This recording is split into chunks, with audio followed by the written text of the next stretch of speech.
Part 2. Conversion of profit into average profit. Chapter 8. Different compositions of capitals in different branches of production, and resulting differences in rates of profit. In the preceding part we demonstrated, among other things, that the rate of profit may vary, rise or fall, while the rate of surplus value remains the same. In the present chapter we assume that the intensity of labour exploitation, and therefore the rate of surplus value and the length of the working day, are the same in all the spheres of production into which the social labour of a given country is divided. Adam Smith has already comprehensively shown that the numerous differences in the exploitation of labour in various spheres of production balance one another by means of all kinds of existing compensations, or compensations accepted as such on the basis of current prejudice, so that they are merely evanescent distinctions and are of no moment in a study of the general relations. Other differences, for instance those in the wage scale, rest largely on the difference between simple and complicated labour, mentioned in the beginning of Volume 1, and have nothing to do with the intensity of exploitation in the different spheres of production, although they render the lot of the labourer in those spheres very unequal. For instance, if the labour of a goldsmith is better paid than that of a day labourer, the former's surplus labour produces proportionately more surplus value than the latter's, and although the equalizing of wages and working days, and thereby the rates of surplus value among different spheres of production, and even among different investments of capital in the same sphere of production, is checked by all kinds of local obstacles, it is nevertheless taking place more and more with the advance of capitalist production and the subordination of all economic conditions to this mode of production. The study of such frictions, while important to any special work on wages, may be dispensed with as incidental and irrelevant in a general analysis of capitalist production. In a general analysis of this kind, it is usually always assumed that the actual conditions correspond to their conception, or, what is the same, that actual conditions are represented only to the extent that they are typical of their own general case. The difference in the rates of surplus value in different countries, and consequently the national differences in the degree of exploitation of labour, are immaterial for our present analysis.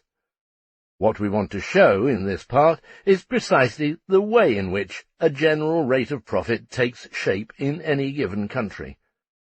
It is evident, however, that a comparison of the various national rates of profit requires only a collation of the previously studied with that which is here to be studied.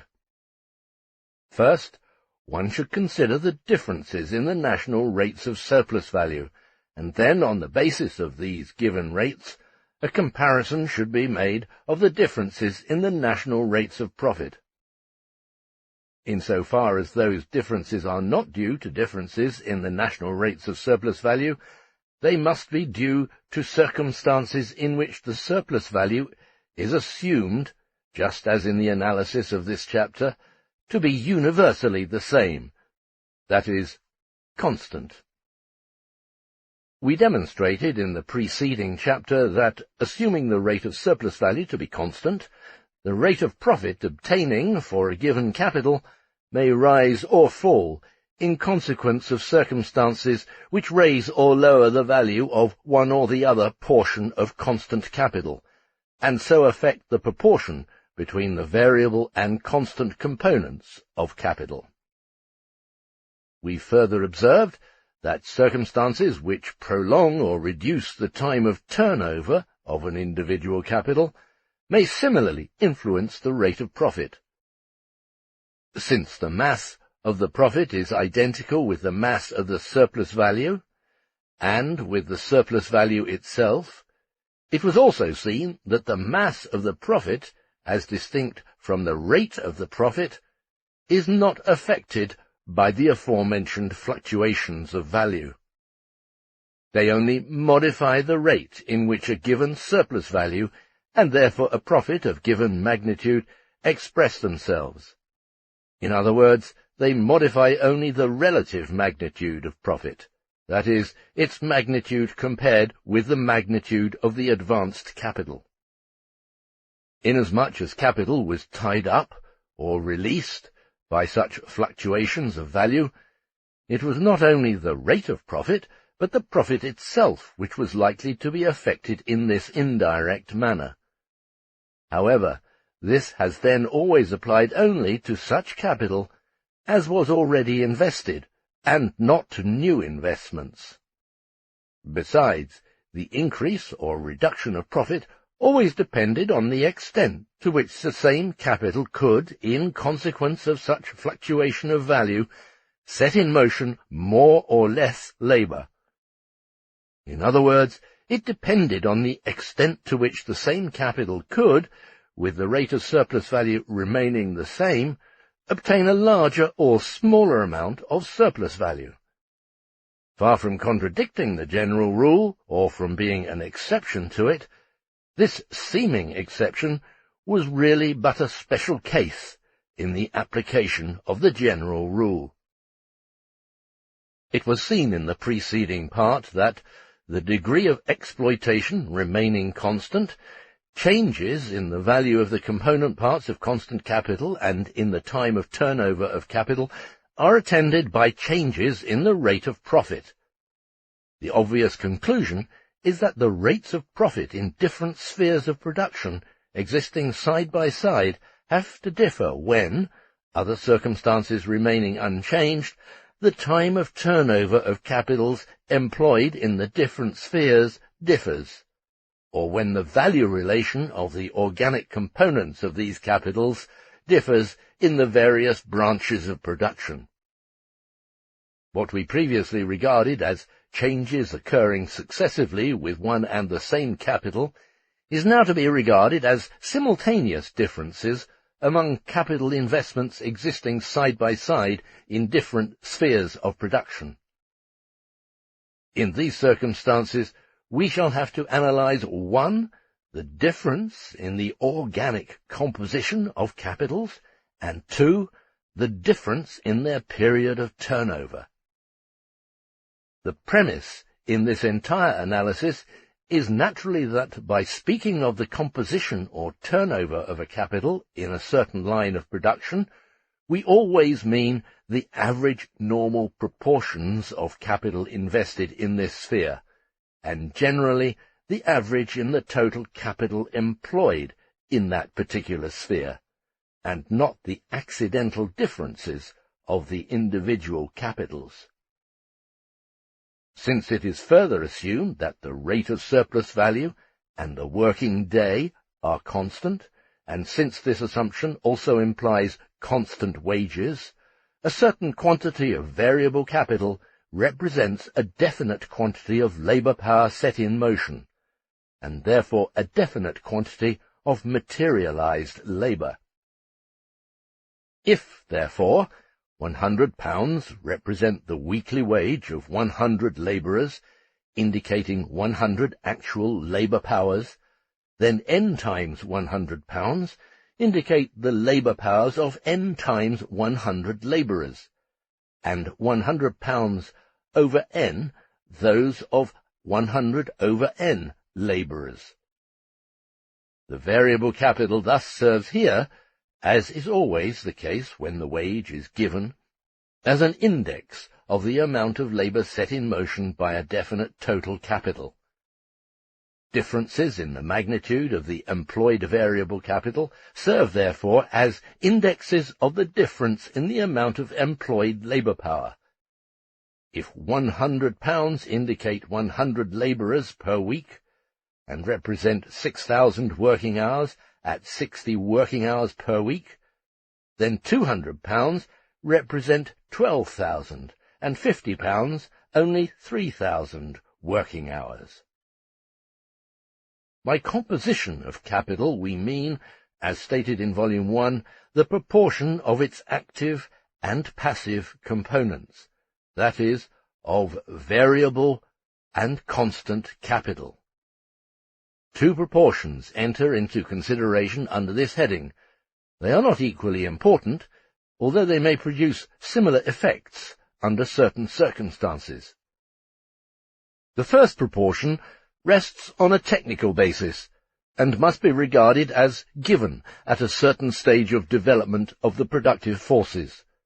A definite quantity of labour power, represented by a definite number of labourers, is required to produce a definite quantity of products in, say, 1 day, and, what is self-evident, thereby to consume productively, that is, to set in motion, a definite quantity of means of production, machinery, raw materials, etc.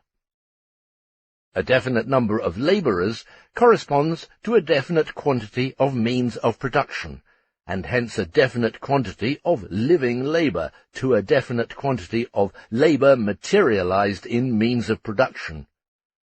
This proportion differs greatly in different spheres of production, and frequently even in different branches of one and the same industry, although it may, by coincidence, be entirely or approximately the same in entirely separate lines of industry.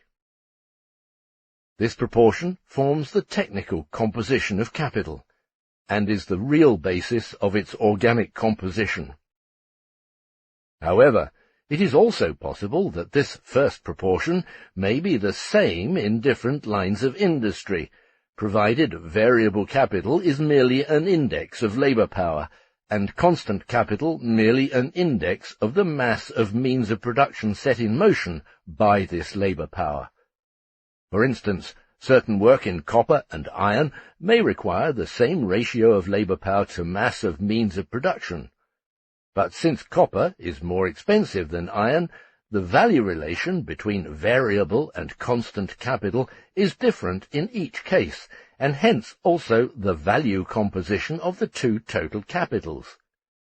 The difference between the technical composition and the value composition is manifested in each branch of industry in that the value relation of the two portions of capital may vary, while the technical composition is constant, and the value relation may remain the same, while the technical composition varies. The latter case will, of course, be possible only if the change in the ratio of the employed masses of means of production and labour power is compensated by a reverse change in their values. The value composition of capital, inasmuch as it is determined by and reflects its technical composition, is called the organic composition of capital. In the case of variable capital, therefore, we assume that it is the index of a definite quantity of labour power, or of a definite number of labourers, or a definite quantity of living labour set in motion. We have seen in the preceding part that a change in the magnitude of the value of variable capital might eventually indicate nothing but a higher or lower price of the same mass of labour. But here, where the rate of surplus value and the working day are taken to be constant, and the wages for a definite working period are given, this is out of the question. On the other hand, a difference in the magnitude of the constant capital may likewise be an index of a change in the mass of means of production set in motion by a definite quantity of labour power. But it may also stem from a difference in value between the means of production set in motion in one sphere and those of another. Both points of view must therefore be examined here. Finally, we must take note of the following essential facts. Let £100 be the weekly wage of 100 labourers. Let the weekly working hours equal 60. Furthermore, let the rate of surplus value equal 100%. In this case, the labourers work 30 of the 60 hours for themselves, and 30 hours gratis for the capitalist. In fact, The £100 of wages represent just the 30 working hours of 100 labourers, or altogether 3,000 working hours, while the other 3,000 hours worked by the labourers are incorporated in the £100 of surplus value, or in the profit pocketed by the capitalist. Although the wage of £100 does not, therefore, express the value in which the weekly labour of the 100 labourers is materialised, it indicates nevertheless, since the length of the working day and the rate of surplus value are given, that this capital sets in motion 100 labourers for 6,000 working hours.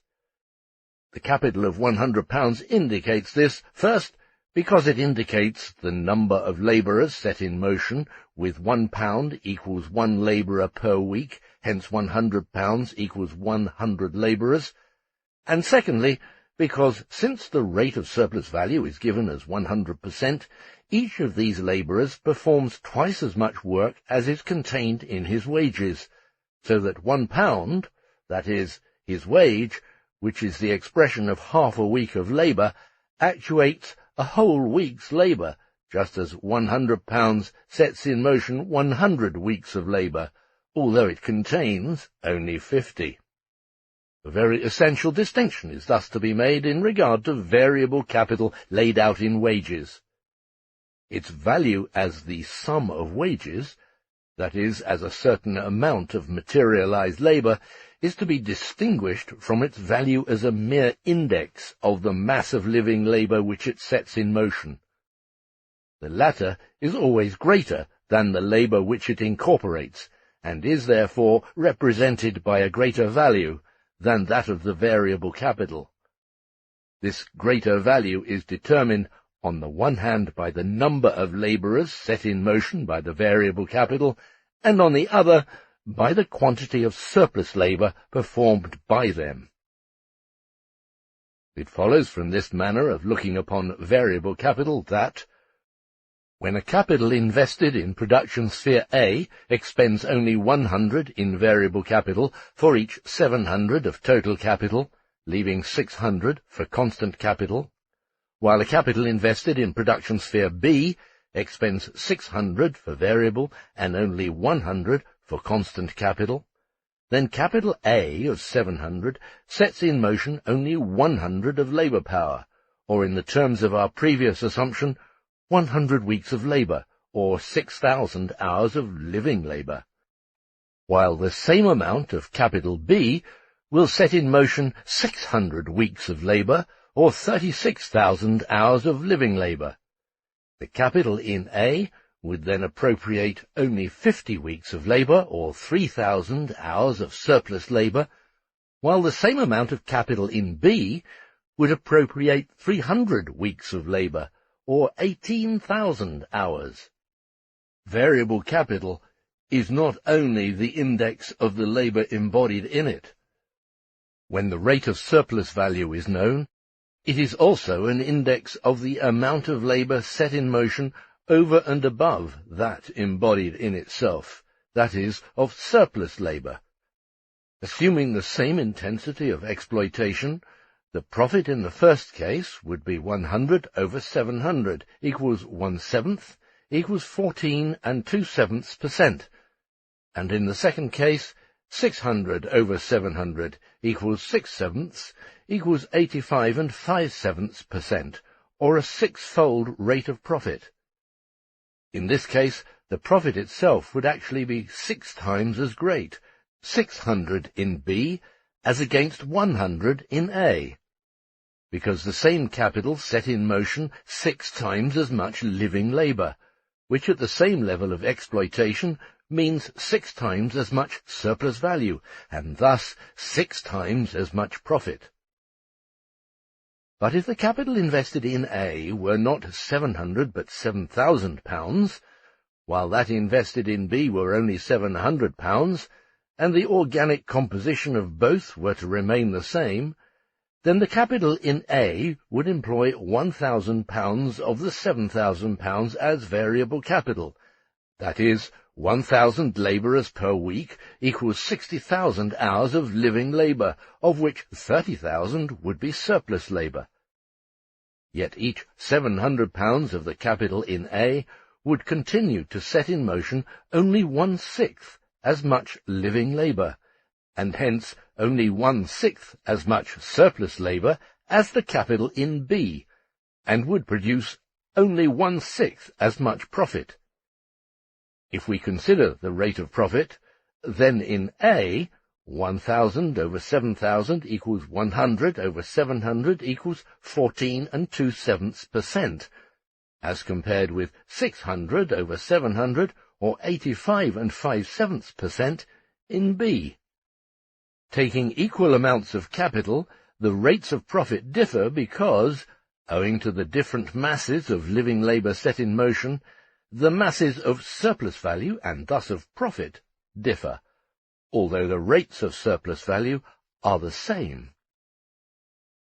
We get practically the same result if the technical conditions are the same in both spheres of production, but the value of the elements of the employed constant capital is greater or smaller in the one than in the other. Let us assume that both invest £100 as variable capital and therefore employ 100 labourers per week to set in motion the same quantity of machinery and raw materials. But let the latter be more expensive in B than in A. For instance, let the £100 of variable capital set in motion £200 of constant capital in A and £400 in B. With the same rate of surplus value of 100%, the surplus value produced is in either case equal to £100. Hence, the profit is also equal to £100 in both. But the rate of profit in A is 100 over 200C plus 100V, equals 1/3, equals 33 1/3%, while in B it is 100 over 400C plus 100V, equals 1/5, equals 20%. In fact, if we select a certain aliquot part of the total capital in either case, we find that in every £100 of B, only £20, or 1/5, constitute variable capital, while in every £100 of A, 33 1/3 or 1/3, form variable capital. B produces less profit for each £100, because it sets in motion less living labour than A. The difference in the rates of profit thus resolves itself once more, in this case, into a difference of the masses of profit, because of the masses of surplus value produced by each 100 units of invested capital. The difference between this second example and the first is just this. The equalization between A and B in the second case would require only a change in the value of the constant capital of either A or B, provided the technical basis remained the same. But in the first case, the technical composition itself is different in the two spheres of production, and would have to be completely changed to achieve an equalization. The different organic composition of various capitals is thus independent of their absolute magnitude. It is always but a question of how much of every 100 is variable and how much constant capital. Capitals of different magnitude, calculated in percentages, or what amounts to the same in this case, capitals of the same magnitude operating for the same working time and with the same degree of exploitation, may produce very much different amounts of profit, because of surplus value, for the reason that a difference in the organic composition of capital in different spheres of production implies a difference in their variable part, thus a difference in the quantities of living labour set in motion by them, and therefore also a difference in the quantities of surplus labour appropriated by them. And this surplus labour is the substance of surplus value, and thus of profit. In different spheres of production, equal portions of the total capital comprise unequal sources of surplus value, and the sole source of surplus value is living labour. Assuming the same degree of labour exploitation, the mass of labour set in motion by a capital of 100, and consequently the mass of surplus labour appropriated by it, depend on the magnitude of its variable component. If a capital, consisting in percent of 90C plus 10V, produced as much surplus value or profit at the same degree of exploitation as a capital consisting of 10C plus 90V, it would be as plain as day that the surplus value, and thus value in general, must have an entirely different source than labour, and that political economy would then be deprived of every rational basis. If we are to assume all the time that £1 stands for the weekly wage of a labourer working 60 hours, and that the rate of surplus value is 100%, then it is evident that the total value product of one labourer in a week is £2. 10 labourers would then produce no more than £20, and since £10 of the £20 replace the wages, the 10 labourers cannot produce more surplus value than £10. On the other hand, 90 labourers, whose total product is £180, and whose wages amount to £90, would produce a surplus value of £90. The rate of profit in the first case would thus be 10%, and in the other 90%. If this were not so, then value and surplus value would be something else than materialized labour. Since capitals in different spheres of production, viewed in percentages or as capitals of equal magnitude, are divided differently into variable and constant capital, setting in motion unequal quantities of living labour, and producing different surplus values and therefore profits, it follows that the rate of profit, which consists precisely of the ratio of surplus value to total capital in percent, must also differ. Now, if capitals in different spheres of production, calculated in percent, that is, capitals of equal magnitude, produce unequal profits in consequence of their different organic composition, then it follows that the profits of unequal capitals in different spheres of production cannot be proportional to their respective magnitudes, or that profits in different spheres of production are not proportional to the magnitude of the respective capitals invested in them. For if profits were to grow pro rata to the magnitude of invested capital, it would mean that in percent the profits would be the same, so that in different spheres of production, capitals of equal magnitude would have equal rates of profit, in spite of their different organic composition. It is only in the same sphere of production, where we have a given organic composition of capital, or in different spheres with the same organic composition of capital, that the amounts of profits are directly proportional to the amounts of invested capitals.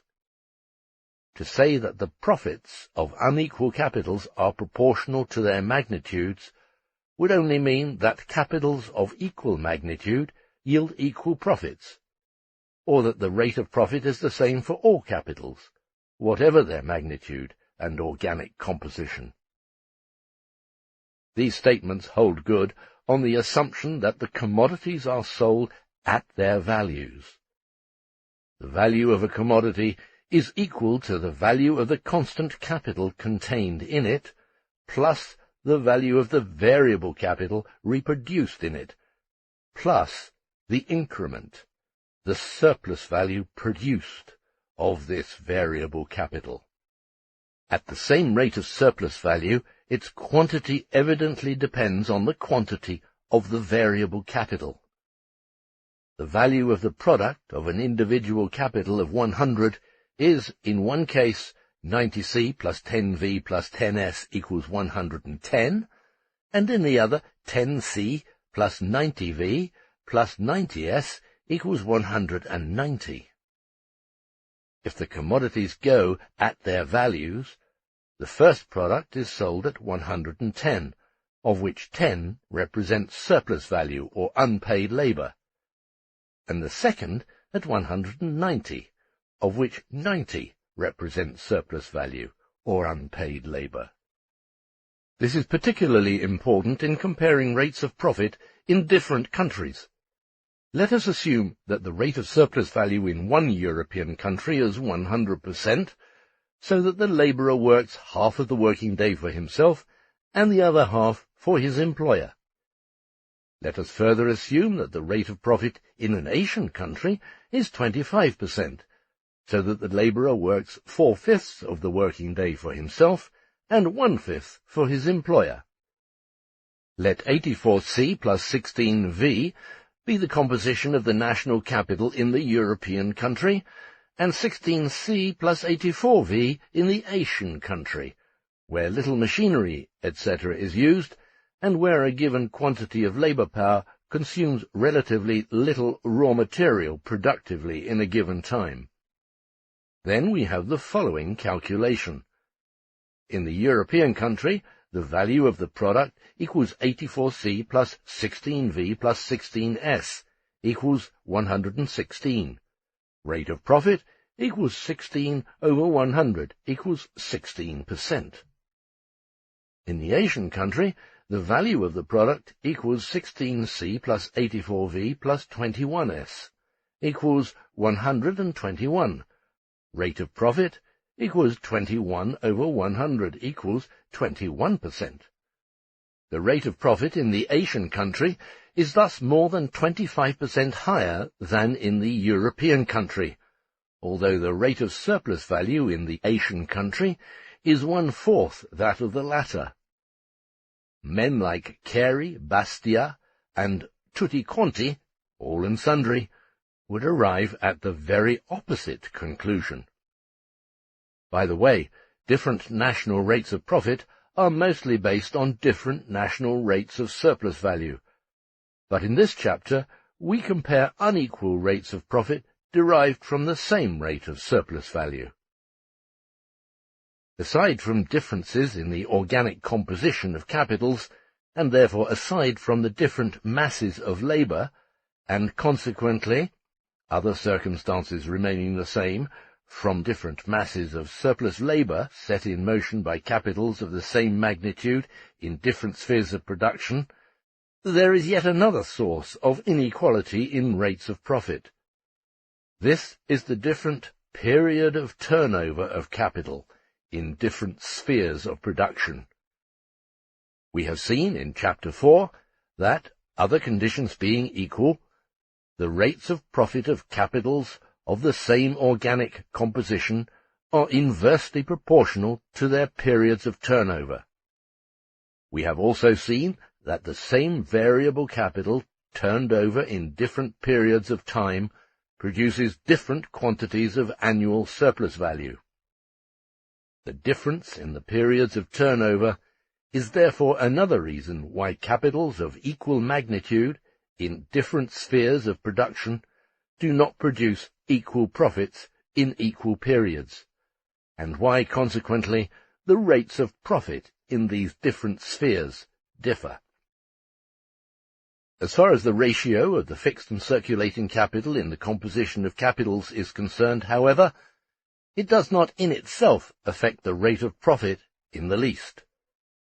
It can affect the rate of profit only if, in one case, this difference in composition coincides with a different ratio of the variable and constant parts, so that the difference in the rate of profit is due to this latter difference, and not to the different ratio of fixed and circulating capital. And, in the other case, if the difference in the ratio of the fixed and circulating parts of capital is responsible for a difference in the period of turnover in which a certain profit is realized. If capitals are divided into fixed and circulating capital in different proportions, this will naturally always influence the period of turnover and cause differences in it. But this does not imply that the period of turnover in which the same capitals realize certain profits is different. For instance, A may continually have to convert the greater part of its product into raw materials, etc., while B may use the same machinery, etc., for a longer time and may need less raw material. But both A and B, being occupied in production, always have a part of their capital engaged, the one in raw materials, that is, in circulating capital, and the other in machinery, etc., or in fixed capital. A continually converts a portion of its capital from the form of commodities into that of money, and from this back again into the form of raw material, while B employs a portion of its capital for a longer time as an instrument of labour without any such conversions. If both of them employ the same amount of labour, they will indeed sell quantities of products of unequal value in the course of the year, but both quantities of products will contain equal amounts of surplus value, and their rates of profit, calculated on the entire capital invested, will be the same, although their composition of fixed and circulating capital and their periods of turnover are different. Both capitals realize equal profits in equal periods, although their periods of turnover are different. Footnote. It follows from Chapter 4 that this statement correctly applies only when capitals A and B are differently composed in respect to their values, but that the percentages of their variable parts are proportionate to their periods of turnover, that is, inversely proportionate to their number of turnovers. Let capital A have the following percentage of composition: 20C fixed plus 70C circulating, and thus 90C plus 10V equals 100.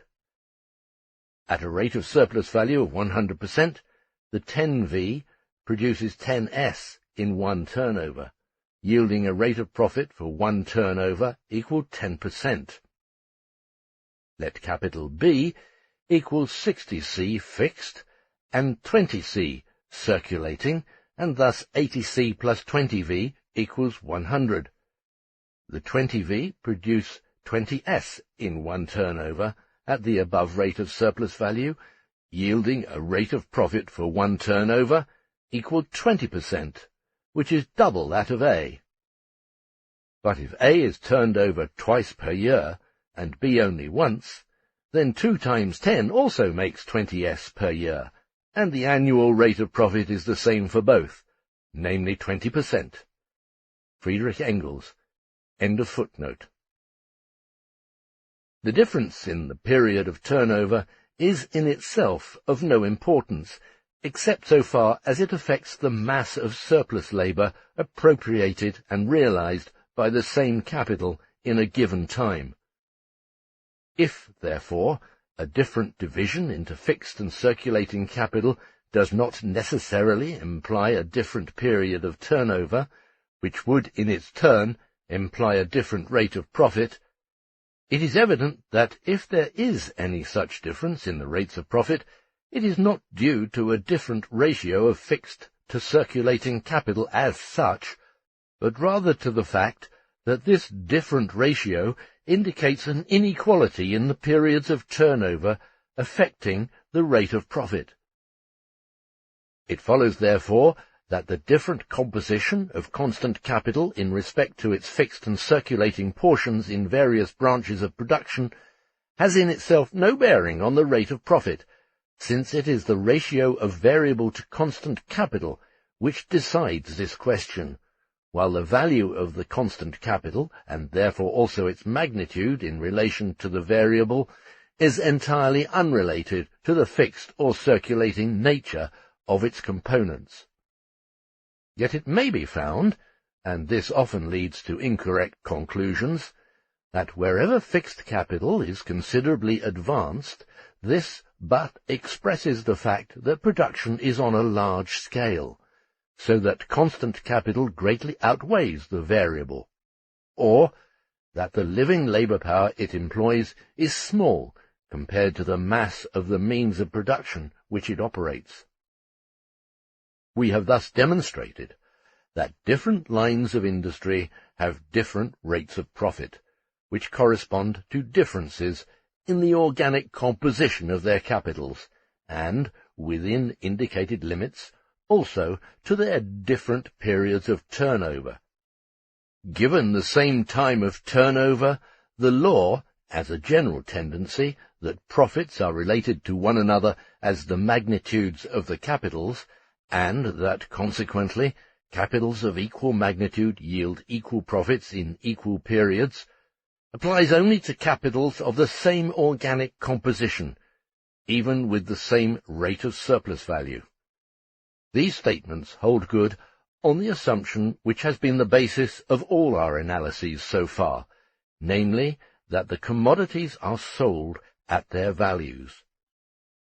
There is no doubt, on the other hand, that aside from unessential, incidental, and mutually compensating distinctions, differences in the average rate of profit in the various branches of industry do not exist in reality, and could not exist without abolishing the entire system of capitalist production. It would seem, therefore, that here the theory of value is incompatible with the actual process, incompatible with the real phenomena of production, and that for this reason any attempt to understand these phenomena should be given up.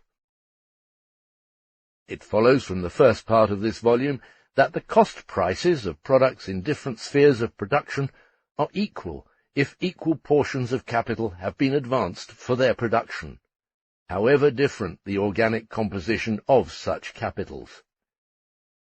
The distinction between variable and constant capital escapes the capitalist in the cost price. A commodity for whose production he must advance £100 costs him just as much whether he invests 90C plus 10V or 10C plus 90V. It costs him £100 in either case, no more and no less. The cost prices are the same for equal capitals in different spheres, no matter how much the produced values and surplus values may differ. The equality of cost prices is the basis for competition among invested capitals, whereby an average profit is brought about. Chapter 9. Formation of a general rate of profit, average rate of profit, and transformation of the values of commodities into prices of production.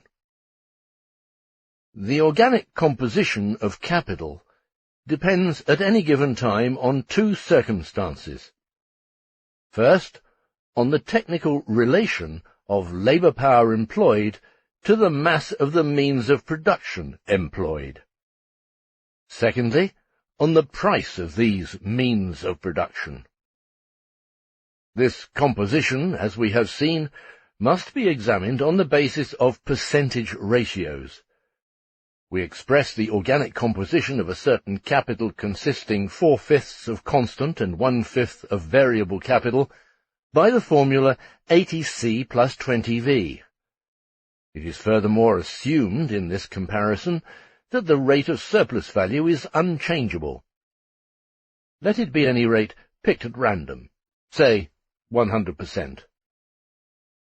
The capital of 80C plus 20V then produces a surplus value of 20S, and this yields a rate of profit of 20% on the total capital. The magnitude of the actual value of its product depends on the magnitude of the fixed part of the constant capital and on the portion which passes from it through wear and tear into the product. But since this circumstance has absolutely no bearing on the rate of profit, and hence, in the present analysis, we shall assume, for the sake of simplicity, that the constant capital is everywhere uniformly and entirely transferred to the annual product of the capitals.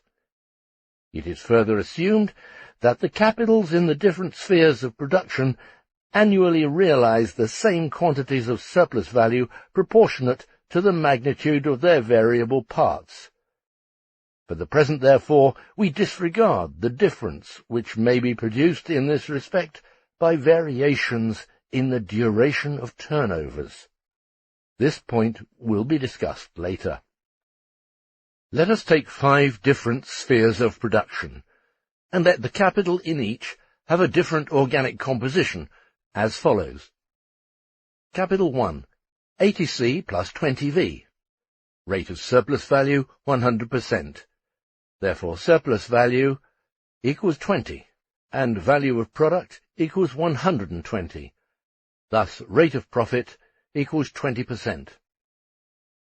Capital 2, 70C plus 30V. Rate of surplus value, 100%. Therefore, surplus value equals 30, and value of product equals 130. Thus, the rate of profit equals 30%.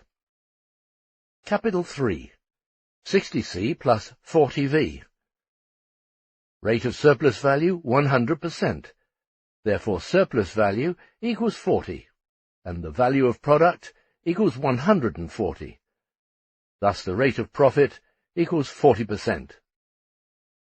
Capital 4, 85C plus 15V. Rate of surplus value, 100%. Therefore, the surplus value equals 15, and the value of the product equals 115. Thus, the rate of profit equals 15%. Capital 5, 95C plus 5V. Rate of surplus value, 100%.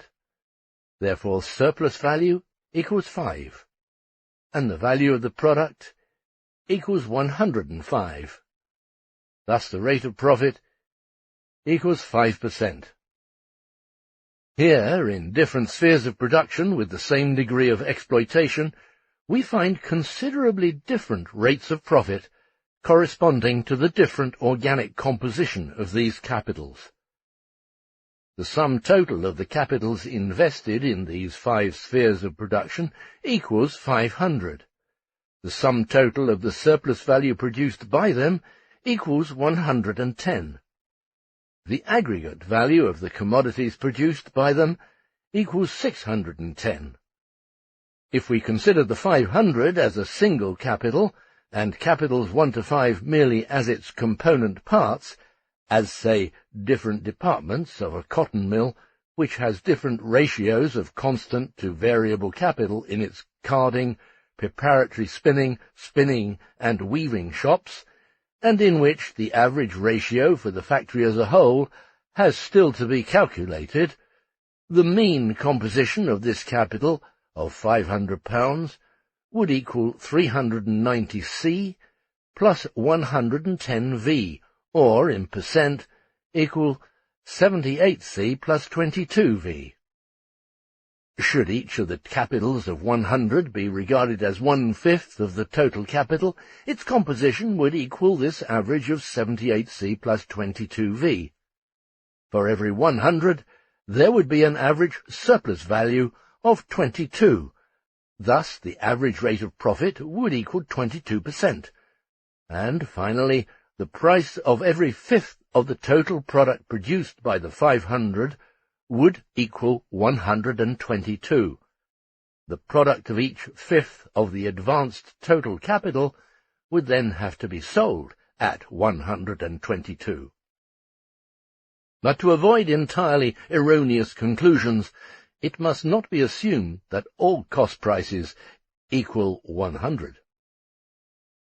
With 80C plus 20V and a rate of surplus value equal to 100%, the total value of commodities produced by Capital 1 equals 100 would be 80C plus 20V plus 20S equals 120, provided the entire constant capital went into the annual product. Now this may under certain circumstances be the case in some spheres of production, but hardly in cases where the proportion of C to V equals 4:1. We must therefore remember, in comparing the values produced by each 100 of the different capitals, that they will differ in accordance with the different composition of C as to its fixed and circulating parts, and that in turn the fixed portions of each of the different capitals depreciate slowly or rapidly as the case may be, thus transferring unequal quantities of their value to the product in equal periods of time. But this is immaterial to the rate of profit. No matter whether the 80C give up a value of 80 or 50 or 5 to the annual product, and the annual product consequently equals 80C plus 20V plus 20S equals 120, or 50C plus 20V plus 20S equals 90, or 5V plus 20V plus 20S equals 45. In all these cases, the excess of the product's value over its cost price equals 20, and in calculating the rate of profit, these 20 are related to the capital of 100 in all of them. The rate of profit of capital 1, therefore, is 20% in every case.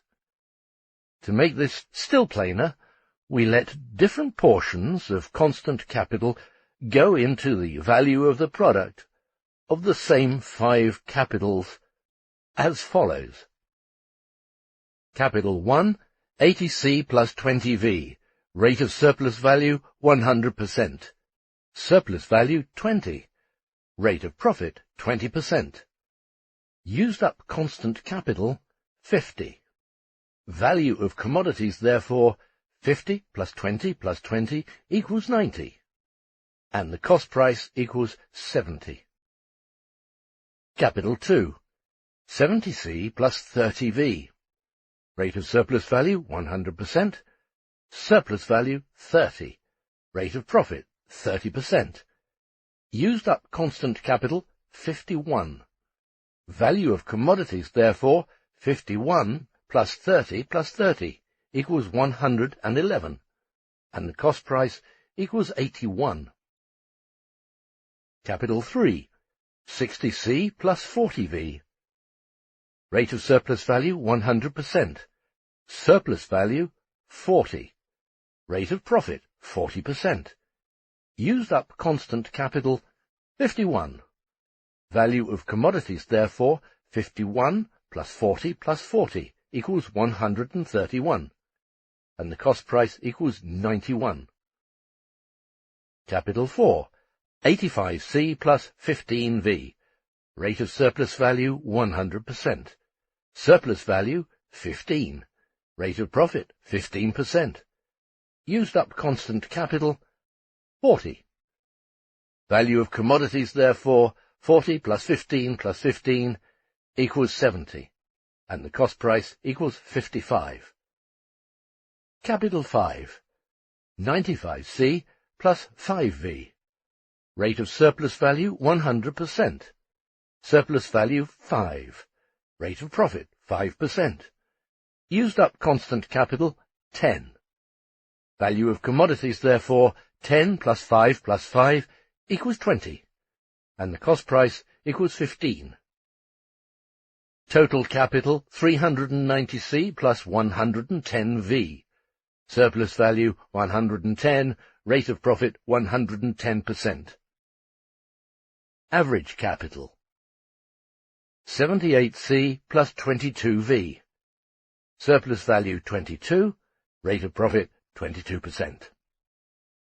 If we now again consider capitals 1 to 5 as a single total capital, we shall see that, in this case as well, the composition of the sum of these 5 capitals equals 500, equals 390C plus 110V, so that we get the same average composition, 78C plus 22V, and similarly, the average surplus value remains 22. If we divide this surplus value uniformly among capitals 1 to 5, we get the following commodity prices. Capital 1, 80C plus 20V, surplus value 20, value of commodities 90, cost price of commodities 70, price of commodities equals 70 plus 22 equals 92, rate of profit 22%, deviation of price from value plus 2. Capital 2, 70C plus 30V, surplus value 30, value of commodities 111, cost price of commodities 81, price of commodities 81 plus 22 equals 103, rate of profit 22%, deviation of price from value minus 8. Capital 3, 60C plus 40V, surplus value 40, value of commodities 131, cost price of commodities 91, price of commodities 91 plus 22 equals 113, rate of profit 22%, deviation of price from value minus 18. Capital 4, 85C plus 15V, surplus value 15, value of commodities 70, cost price of commodities 55, price of commodities 55 plus 22 equals 77, rate of profit 22%, deviation of price from value plus 7. Capital 5, 95C plus 5V, surplus value 5, value of commodities 20, cost price of commodities 15, price of commodities 15 plus 22 equals 37, rate of profit 22%, deviation of price from value plus 17. Taken together, the commodities are sold at 2 plus 7 plus 17 equals 26 above, and 8 plus 18 equals 26 below their value, so that the deviations of price from value balance out one another through the uniform distribution of surplus value, or through addition of the average profit of 22 per 100 units of advanced capital to the respective cost prices of the commodities 1 to 5. One portion of the commodities is sold above its value in the same proportion in which the other is sold below it, and it is only the sale of the commodities at such prices that enables the rate of profit for capitals 1 to 5 to be uniformly 22%, regardless of their different organic composition. The prices which obtain as the average of the various rates of profit in the different spheres of production, added to the cost prices of the different spheres of production, constitute the prices of production. They have as their prerequisite the existence of a general rate of profit, and this again presupposes that the rates of profit in every individual sphere of production, taken by itself, have previously been reduced to just as many average rates. These particular rates of profit equal surplus value over constant capital in every sphere of production, and must, as occurs in Part 1 of this book, be deduced out of the values of the commodities. Without such deduction, the general rate of profit, and consequently the price of production of commodities, remains a vague and senseless conception. Hence, the price of production of a commodity is equal to its cost price plus the profit allotted to it in percent in accordance with the general rate of profit, or in other words, to its cost price plus the average profit. Owing to the different organic compositions of capitals invested in different lines of production, and hence owing to the circumstance that, depending on the different percentage which the variable part makes up in the total capital of a given magnitude, capitals of equal magnitude put into motion very different quantities of labour. They also appropriate very different quantities of surplus labour, or produce very different quantities of surplus value. Accordingly, the rates of profit prevailing in the various branches of production are originally very different. These different rates of profit are equalized by competition to a single general rate of profit, which is the average of all these different rates of profit. The profit accruing in accordance with this general rate of profit to any capital of a given magnitude, whatever its organic composition, is called the average profit. The price of a commodity, which is equal to its cost price plus the share of the annual average profit on the total capital invested, not merely consumed in its production, that falls to it in accordance with the conditions of turnover, is called its price of production. Take, for example, a capital of 500, of which 100 is fixed capital, and let 10% of this wear out during one turnover of the circulating capital of 400. Let the average profit for the period of turnover be 10%. In that case, the cost price of the product created during this turnover will be 10C for wear plus 400C plus V circulating capital equals 410. And its price of production will be 410 cost price plus 10% profit on 500, 50, equals 460. Thus, although in selling their commodities the capitalists of the various spheres of production recover the value of the capital consumed in their production, they do not secure the surplus value, and consequently the profit created in their own sphere by the production of these commodities. What they secure is only as much surplus value, and hence profit, as falls, when uniformly distributed, to the share of every aliquot part of the total social capital from the total social surplus value or profit produced in a given time by the social capital in all spheres of production. Every 100 of an invested capital, whatever its composition, draws as much profit in a year or any other period of time as falls to the share of every 100, the nth part of the total capital, during the same period. So far as profits are concerned, the various capitalists are just so many stockholders in a stock company, in which the shares of profit are uniformly divided per 100, so that profits differ in the case of the individual capitalists only in accordance with the amount of capital invested by each in the aggregate enterprise, that is, according to his investment in social production as a whole, according to the number of his shares.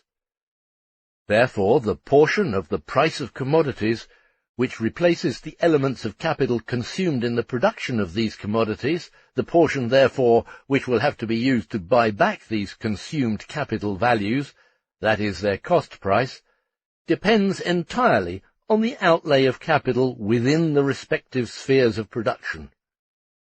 But the other element of the price of commodities, the profit added to this cost price, does not depend on the amount of profit produced in a given sphere of production by a given capital in a given period of time.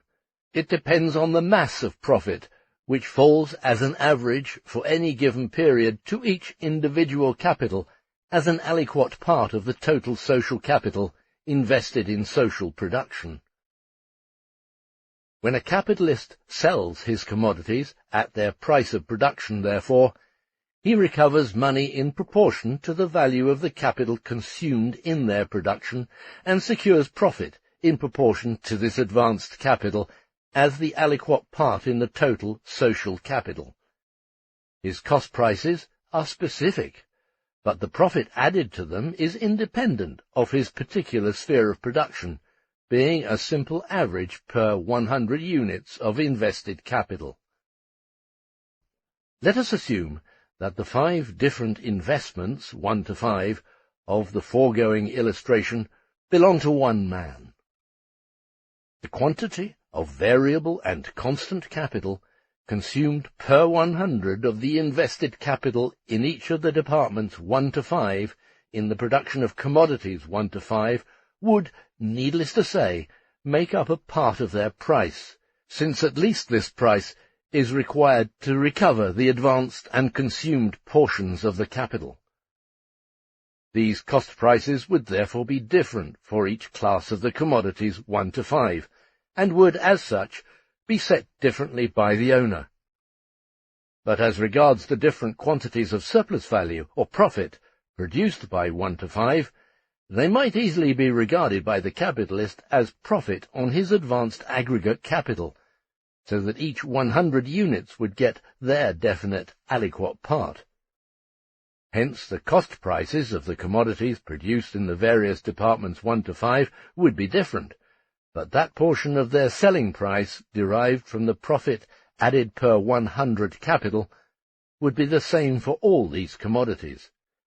The aggregate price of the commodities 1 to 5 would therefore equal their aggregate value. That is, the sum of the cost prices 1 to 5 plus the sum of the surplus values or profits produced in 1 to 5. It would hence actually be the money expression of the total quantity of past and newly applied labour incorporated in commodities 1 to 5. And in the same way, the sum of the prices of production of all commodities produced in society, the totality of all branches of production, is equal to the sum of their values. This statement seems to conflict with the fact that under capitalist production, the elements of productive capital are, as a rule, bought on the market, and that for this reason their prices include profit which has already been realized, hence include the price of production of the respective branch of industry, together with the profit contained in it, so that the profit of one branch of industry goes into the cost price of another. But if we place the sum of the cost prices of the commodities of an entire country on one side, and the sum of its surplus values or profits on the other, the calculation must evidently be right. For instance, take a certain commodity A. Its cost price may contain the profits of B, C, D, etc., just as the cost prices of B, C, D, etc. may contain the profits of A. Now, as we make our calculation, the profit of A will not be included in its cost price, nor will the profits of B, C, D, etc. be included in theirs. Nobody ever includes his own profit in his cost price. If there are, therefore, n spheres of production, and if each makes a profit amounting to P, and the symbol for the cost price of a single commodity is K, then their aggregate cost price equals K minus NP. Considering the calculation as a whole, we see that since the profits of one sphere of production pass into the cost price of another, they are therefore included in the calculation as constituents of the total price of the end product, and so cannot appear a second time on the profit side. If any do appear on this side, however, then it is only because the commodity in question is itself an ultimate product, whose price of production does not pass into the cost price of some other commodity. If the cost price of a commodity includes a sum equal to P, which stands for the profits of the producers of the means of production, and if a profit equals P1 is added to this cost price, the aggregate profit equals P plus P1.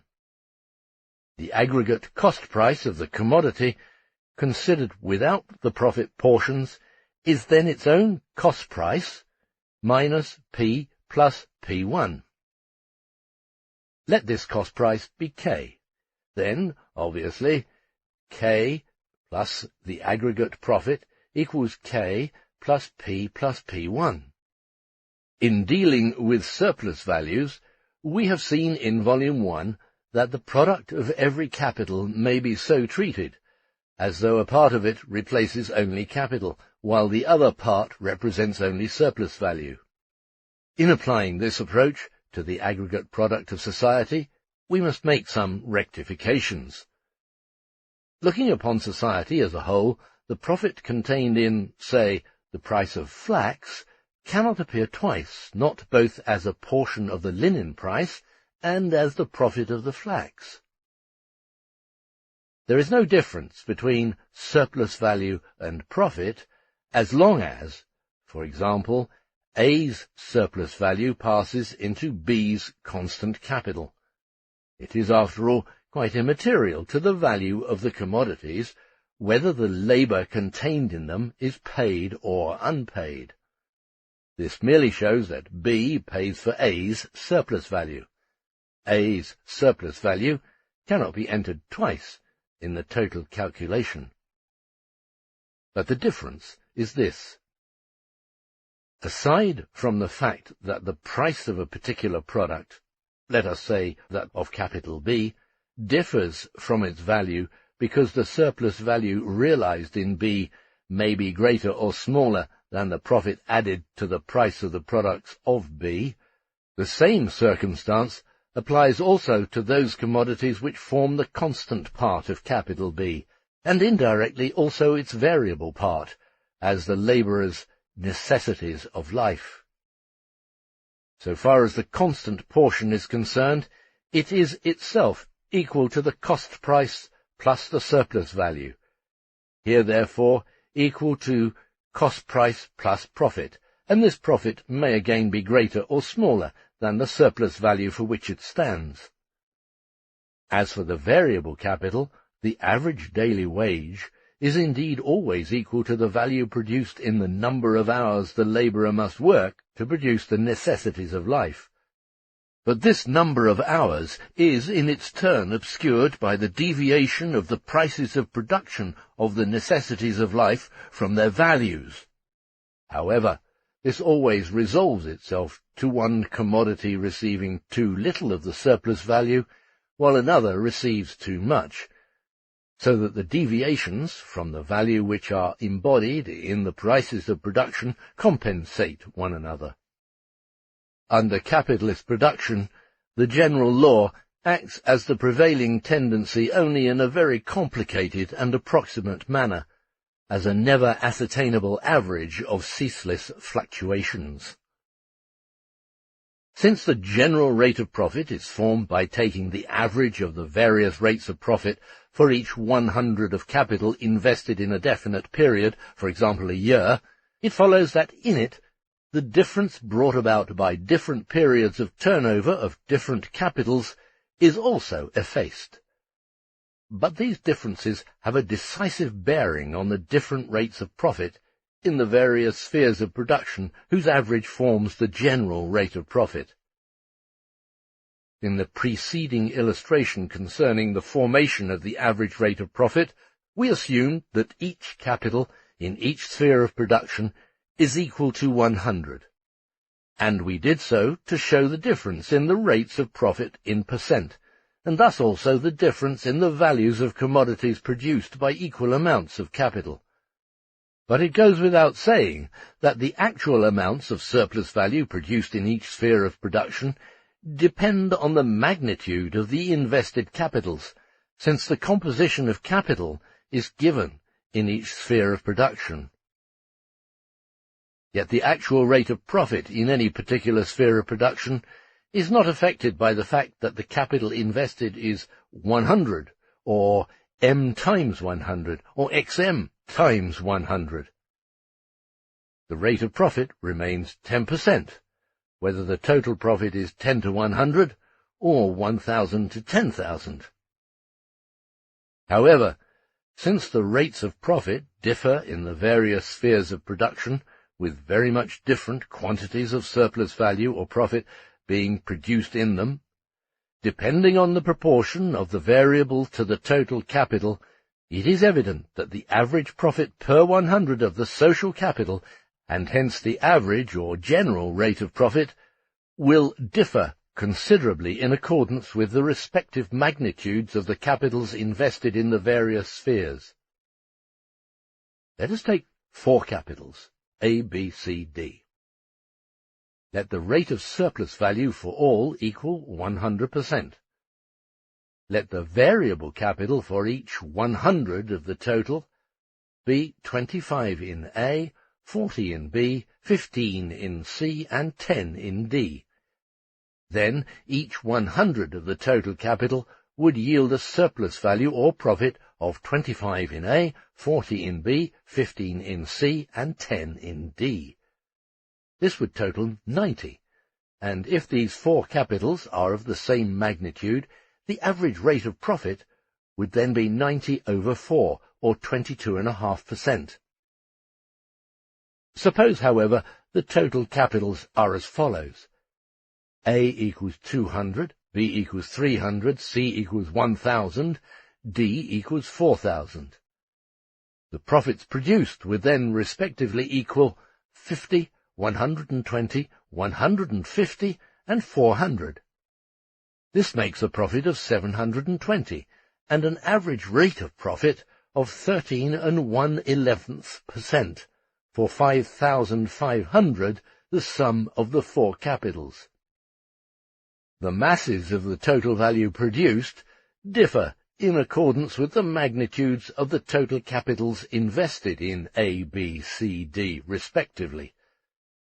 The formation of the average rate of profit is, therefore, not merely a matter of obtaining the simple average of the different rates of profit in the various spheres of production, but rather one of the relative weight which these different rates of profit have in forming this average. This, however, depends on the relative magnitude of the capital invested in each particular sphere, or on the aliquot part which the capital invested in each particular sphere forms in the aggregate social capital. There will naturally be a very great difference, depending on whether a greater or smaller part of the total capital produces a higher or lower rate of profit. And this, again, depends on how much capital is invested in spheres in which the variable capital is relatively small or large compared to the total capital. It is just like the average interest obtained by a usurer who lends various quantities of capital at different interest rates, for instance at 4, 5, 6, 7%, etc. The average rate will depend entirely on how much of his capital he has loaned out at each of the different rates of interest. The general rate of profit is therefore determined by 2 factors. 1. The organic composition of the capitals in the different spheres of production, and thus the different rates of profit in the individual spheres, and 2.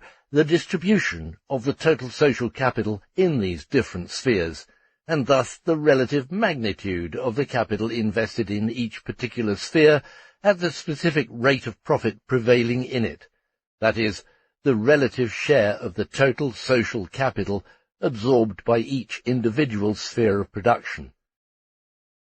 In volumes 1 and 2, we dealt only with the value of commodities. On the one hand, the cost price has now been singled out as a part of this value, and on the other, the price of production of commodities has been developed as its converted form. Suppose the composition of the average social capital is 80C plus 20V, and the annual rate of surplus value, S prime, is 100%. In that case, the average annual profit for a capital of 100 equals 20, and the general annual rate of profit equals 20%. Whatever the cost price K of the commodities annually produced by a capital of 100, their price of production would then be K plus 20. In those spheres of production in which the composition of capital would equal 80 minus XC plus 20 plus XV, the actually produced surplus value, or the annual profit produced in that particular sphere, would be 20 plus X, that is, greater than 20. and the value of the produced commodities would equal K plus 20 plus X, that is, greater than K plus 20, or greater than their price of production. In those spheres in which the composition of the capital equals 80 plus XC plus 20 minus XV, the annually produced surplus value or profit would equal 20 minus X, or less than 20, and consequently the value of the commodities would equal K plus 20 minus X, less than the price of production, which equals K plus 20. Aside from possible differences in the periods of turnover, the price of production of the commodities would then equal their value only in spheres in which the composition would happen to be 80C plus 20V. The specific development of the social productivity of labour in each particular sphere of production varies in degree, higher or lower, depending on how large a quantity of means of production are set in motion by a definite quantity of labour. Hence, in a given working day, by a definite number of labourers, and consequently on how small a quantity of labour is required for a given quantity of means of production. Such capitals as contain a larger percentage of constant and a smaller percentage of variable capital than the average social capital are, therefore, called capitals of higher composition, and conversely, those capitals in which the constant is relatively smaller and the variable relatively greater than in the average social capital are called capitals of lower composition. Finally, we call those capitals whose composition coincides with the average capitals of average composition. Should the average social capital be composed in percent of 80C plus 20V, then a capital of 90C plus 10V is higher, and a capital of 70C plus 30V lower than the social average. Generally speaking, if the composition of the average social capital equals MC plus NV, in which M and N are constant magnitudes and M plus N equals 100, the formula M plus XC plus N minus XV represents the higher composition, and M minus XC plus N plus XV the lower composition of an individual capital or group of capitals. Here follows an illustration of the way in which these capitals perform their functions after establishment of an average rate of profit and assuming one turnover per year. Capital 1 represents the average composition with an average rate of profit of 20%. Capital 1. 80V plus 20V plus 20S. Rate of profit equals 20%. Price of product equals 120. Value equals 120. Capital 2. 90C plus 10V plus 10S. Rate of profit equals 20%. Price of product equals 120. Value equals 110. Capital 3. 70C plus 30V plus 30S. Rate of profit equals 20%. Price of product 120. Value equals 130. The value of the commodities produced by Capital 2 would, therefore, be smaller than their price of production. The price of production of the commodities of Capital 3 smaller than their value, and only in the case of Capital 1, in branches of production in which the composition happens to coincide with the social average, would value and price of production be equal.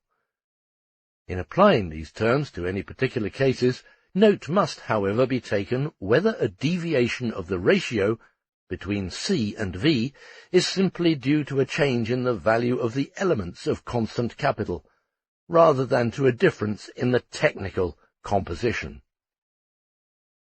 The foregoing statements have at any rate modified the original assumption concerning the determination of the cost price of commodities. We had originally assumed that the cost price of a commodity equaled the value of the commodities consumed in its production. But for the buyer, the price of production of a specific commodity is its cost price, and may thus pass as cost price into the prices of other commodities. Since the price of production may differ from the value of a commodity, it follows that the cost price of a commodity containing this price of production of another commodity may also stand above or below that portion of its total value derived from the value of the means of production consumed by it. It is necessary to remember this modified significance of the cost price, and to bear in mind that there is always the possibility of an error if the cost price of a commodity in any particular sphere is identified with the value of the means of production consumed by it. Our present analysis does not necessitate a closer examination of this point. It remains true, nevertheless, that the cost price of a commodity is always smaller than its value. For no matter how much the cost price of a commodity may differ from the value of the means of production consumed by it, this past mistake is immaterial to the capitalist. The cost price of a particular commodity is a definite condition which is given and independent of the production of our capitalist, while the result of his production is a commodity containing surplus value, therefore an excess of value over and above its cost price.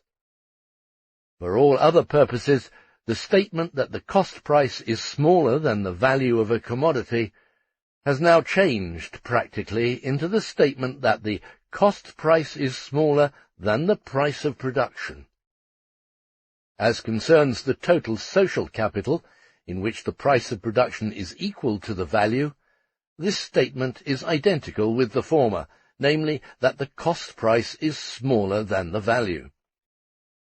And while it is modified in the individual spheres of production, the fundamental fact always remains that in the case of the total social capital, the cost price of the commodities produced by it is smaller than their value, or in the case of the total mass of social commodities, smaller than their price of production, which is identical with their value.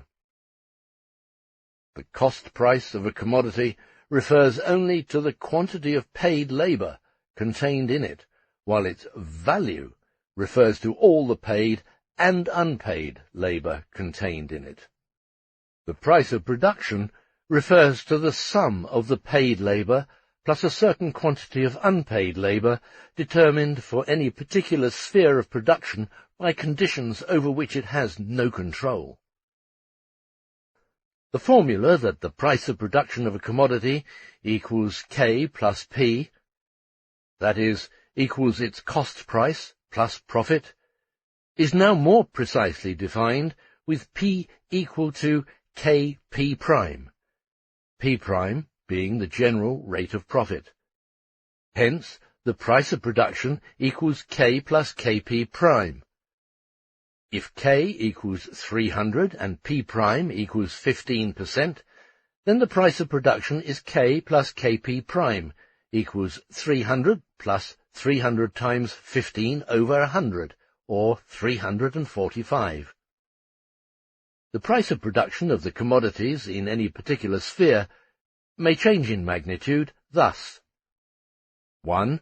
If the general rate of profit changes independently of this particular sphere, while the value of the commodities remains the same quantities of congealed and living labor being consumed in their production as before. 2. If there is a change of value, either in this particular sphere in consequence of technical changes, or in consequence of a change in the value of those commodities which form the elements of its constant capital, while the general rate of profit remains unchanged. 3. Finally, if a combination of the two aforementioned circumstances takes place. In spite of the great changes occurring continually, as we shall see in the actual rates of profit within the individual spheres of production, any real change in the general rate of profit, unless brought about by way of an exception by extraordinary economic events, is the belated effect of a series of fluctuations extending over very long periods, fluctuations which require much time before consolidating and equalizing one another to bring about a change in the general rate of profit. In all shorter periods, quite aside from fluctuations of market prices, a change in the prices of production is, therefore, always traceable, prima facie, at first sight, to actual changes in the value of commodities, that is, to changes in the total amount of labour time required for their production. Mere changes in the money expression of the same values are naturally not at all considered here.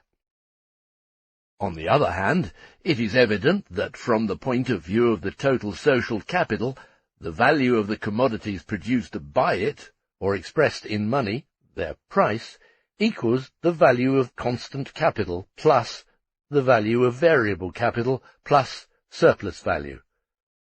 Assuming the degree of labour exploitation to be constant, the rate of profit cannot change so long as the mass of surplus value remains the same, unless there is a change in either the value of the constant capital, the value of the variable capital, or the value of both, so that total capital changes, and thereby surplus value over total capital, which represents the general rate of profit. In each case, therefore, a change in the general rate of profit implies a change in the value of commodities which form the elements of the constant or variable capital, or of both. Or the general rate of profit may change, while the value of commodities remains the same, when the degree of labour exploitation changes. Or, if the degree of labour exploitation remains the same, the general rate of profit may change through a change in the amount of labour employed relative to the constant capital as a result of technical changes in the labour process. But such technical changes must always show themselves in, and be attended by, a change in the value of the commodities, whose production would then require more or less labour than before. We saw in Part 1 that surplus value and profit are identical from the standpoint of their mass. But the rate of profit is from the very outset distinct from the rate of surplus value, which appears at first sight as merely a different form of calculating. But at the same time this serves also from the outset to obscure and mystify the actual origin of surplus value, since the rate of profit can rise or fall, while the rate of surplus value remains the same, and vice versa, and since the capitalist is in practice solely interested in the rate of profit. Yet there was a difference of magnitude only between the rate of surplus value and the rate of profit, and not between the surplus value itself and profit. Since in the rate of profit the surplus value is calculated in relation to the total capital, and the latter is taken as its standard of measurement, the surplus value itself appears to originate from the total capital, uniformly derived from all its parts, so that the organic difference between constant and variable capital is obliterated in the conception of profit.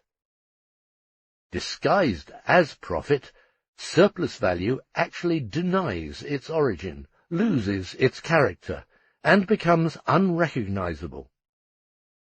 However, hitherto, the distinction between profit and surplus value applied solely to a qualitative change, or change of form, while there was no real difference of magnitude in this first stage of the change between surplus value and profit, but only between the rate of profit and the rate of surplus value.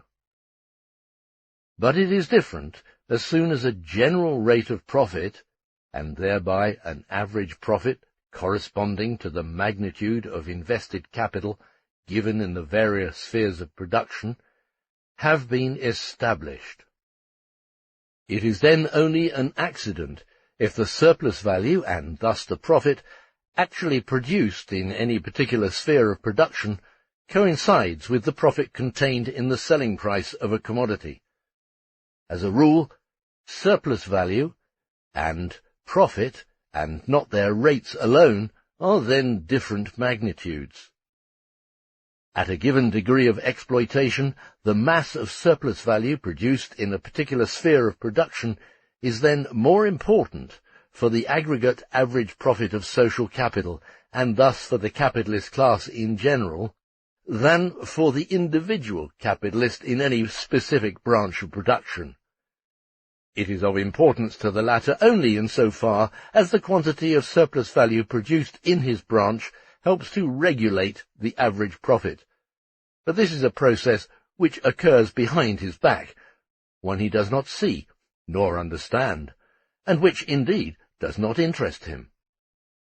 The actual difference of magnitude between profit and surplus value, not merely between the rate of profit and the rate of surplus value, in the various spheres of production now completely conceals the true nature and origin of profit, not only from the capitalist, who has a special interest in deceiving himself on this score, but also from the labourer. The transformation of values into prices of production serves to obscure the basis for determining value itself. Finally, since the mere transformation of surplus value into profit distinguishes the portion of the value of a commodity forming the profit from the portion forming its cost price, it is natural that the conception of value should elude the capitalist at this juncture, for he does not see the total labour put into the commodity, but only that portion of the total labour for which he has paid in the shape of means of production, be they living or not, so that his profit appears to him as something outside the inherent value of the commodity. Now, this idea is fully confirmed, fortified, and ossified in that, from the standpoint of his particular sphere of production, the profit added to the cost price is not actually determined by the limits of the formation of value within his own sphere, but through completely outside influences. The fact that this intrinsic connection is here revealed for the first time, that up to the present time political economy, as we shall see in the following and in Volume 4, either forcibly abstracted itself from the distinction between surplus value and profit and their rates, so it could retain value determination as a basis, or else abandoned this value determination, and with it all vestiges of a scientific approach, in order to cling to the differences that strike the eye in this phenomenon. This confusion of the theorists best illustrates the utter incapacity of the practical capitalist, blinded by competition as he is, and incapable of penetrating its phenomena, to recognize the inner essence and inner structure of this process behind its outer appearance. In fact, all the laws evolved in Part 1 concerning the rise and fall of the rate of profit have the following twofold meaning. 1. On the one hand, they are the laws of the general rate of profit. In view of the many different causes which make the rate of profit rise or fall, one would think, after everything that has been said and done, that the general rate of profit must change every day. But a trend in one sphere of production compensates for that in another. Their effects cross and paralyze one another. We shall later examine to which side these fluctuations ultimately gravitate. But they are slow. The suddenness, multiplicity, and different duration of the fluctuations in the individual spheres of production make them compensate for one another in the order of their succession in time, a fall in prices following a rise, and vice versa, so that they remain limited to local, that is, individual spheres. Finally, the various local fluctuations neutralize one another.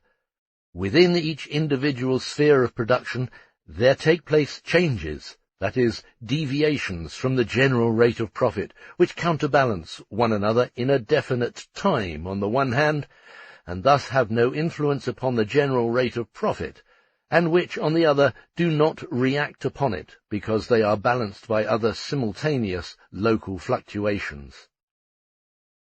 Since the general rate of profit is not only determined by the average rate of profit in each sphere, but also by the distribution of the total social capital among the different individual spheres, and since this distribution is continually changing, it becomes another constant cause of change in the general rate of profit. But it is a cause of change which mostly paralyzes itself, owing to the uninterrupted and many-sided nature of this movement. 2. Within each sphere, there is some room for play for a longer or shorter space of time, in which the rate of profit of this sphere may fluctuate, before this fluctuation consolidates sufficiently after rising or falling to gain time for influencing the general rate of profit, and therefore assuming more than local importance. The laws of the rate of profit, as developed in Part 1 of this book, likewise remain applicable within these limits of space and time. The theoretical conception concerning the first transformation of surplus value into profit, that every part of a capital yields a uniform profit, expresses a practical fact.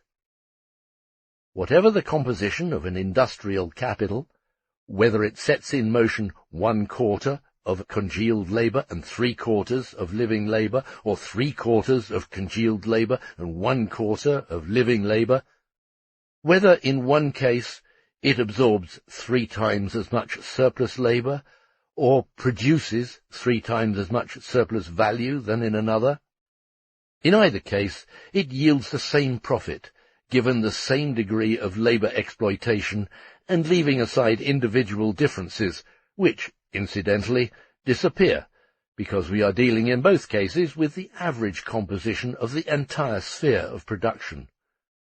The individual capitalist, or all the capitalists in each individual sphere of production, whose outlook is limited, rightly believes that his profit is not derived solely from the labour employed by him, or in his line of production. This is quite true, as far as his average profit is concerned. To what extent this profit is due to the aggregate exploitation of labour on the part of the total social capital, that is, by all his capitalist colleagues, this interrelation is a complete mystery to the individual capitalist. All the more so, since no bourgeois theorists, the political economists, have so far revealed it. A saving of labour, not only labour necessary to produce a certain product, but also the number of employed labourers, and the employment of more congealed labour, constant capital, appear to be very sound operations from the economic standpoint, and do not seem to exert the least influence on the general rate of profit and the average profit. How could living labour be the sole source of profit, in view of the fact that a reduction in the quantity of labour required for production appears not to exert any influence on profit? Moreover, it even seems, in certain circumstances, to be the nearest source of an increase of profits, at least for the individual capitalist. If in any particular sphere of production there is a rise or fall of the portion of the cost price which represents the value of constant capital, this portion comes from the circulation, and, either enlarged or reduced, passes from the very outset into the process of production of the commodity. If, on the other hand, the same number of labourers produces more or less in the same time, so that the quantity of labor required for the production of a definite quantity of commodities varies while the number of laborers remains the same, that portion of the cost price which represents the value of the variable capital may remain the same, that is, contribute the same amount to the cost price of the total product. But every one of the individual commodities whose sum makes up the total product shares in more or less labor, paid and therefore also unpaid, and shares consequently in the greater or smaller outlay for this labor, that is, a larger or smaller portion of the wage. The total wages paid by the capitalist remain the same, but wages differ if calculated per piece of the commodity. Thus there is a change in this portion of the cost price of the commodity. But no matter whether the cost price of the individual commodity, or perhaps the cost price of the sum of commodities produced by a capital of a given magnitude, rises or falls, be it due to such changes in its own value or in that of its elements, the average profit of, for example, 10% remains 10%. Still, 10% of an individual commodity may represent very different amounts, depending on the change of magnitude caused in the cost price of the individual commodity by such changes of value as we have assumed. So far as the variable capital is concerned, and this is most important because it is the source of surplus value, and because anything which conceals its relation to the accumulation of wealth by the capitalist serves to mystify the entire system, matters get cruder or appear to the capitalist in the following light. A variable capital of £100 represents the weekly wage of, say, 100 labourers. If these 100 labourers weekly produce 200 pieces of a commodity, equals 200 total capital, in a given working time, then one total capital, abstracted from that portion of its cost price which is added by the constant capital, costs £100 over 200, equals 10 shillings, since £100 equals 200 total capital. Now suppose that a change occurs in the productiveness of labour. Suppose it doubles, so that the same number of labourers now produces twice 200 total capital in the time which it previously took to produce 200 total capital.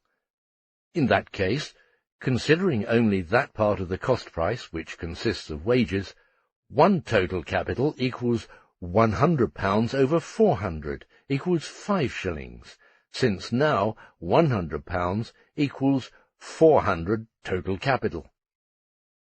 Should the productiveness decrease one half, the same labour would produce only 200 total capital over 2, and since £100 equals 200 total capital over 2, one total capital equals £200 over 2 equals £1.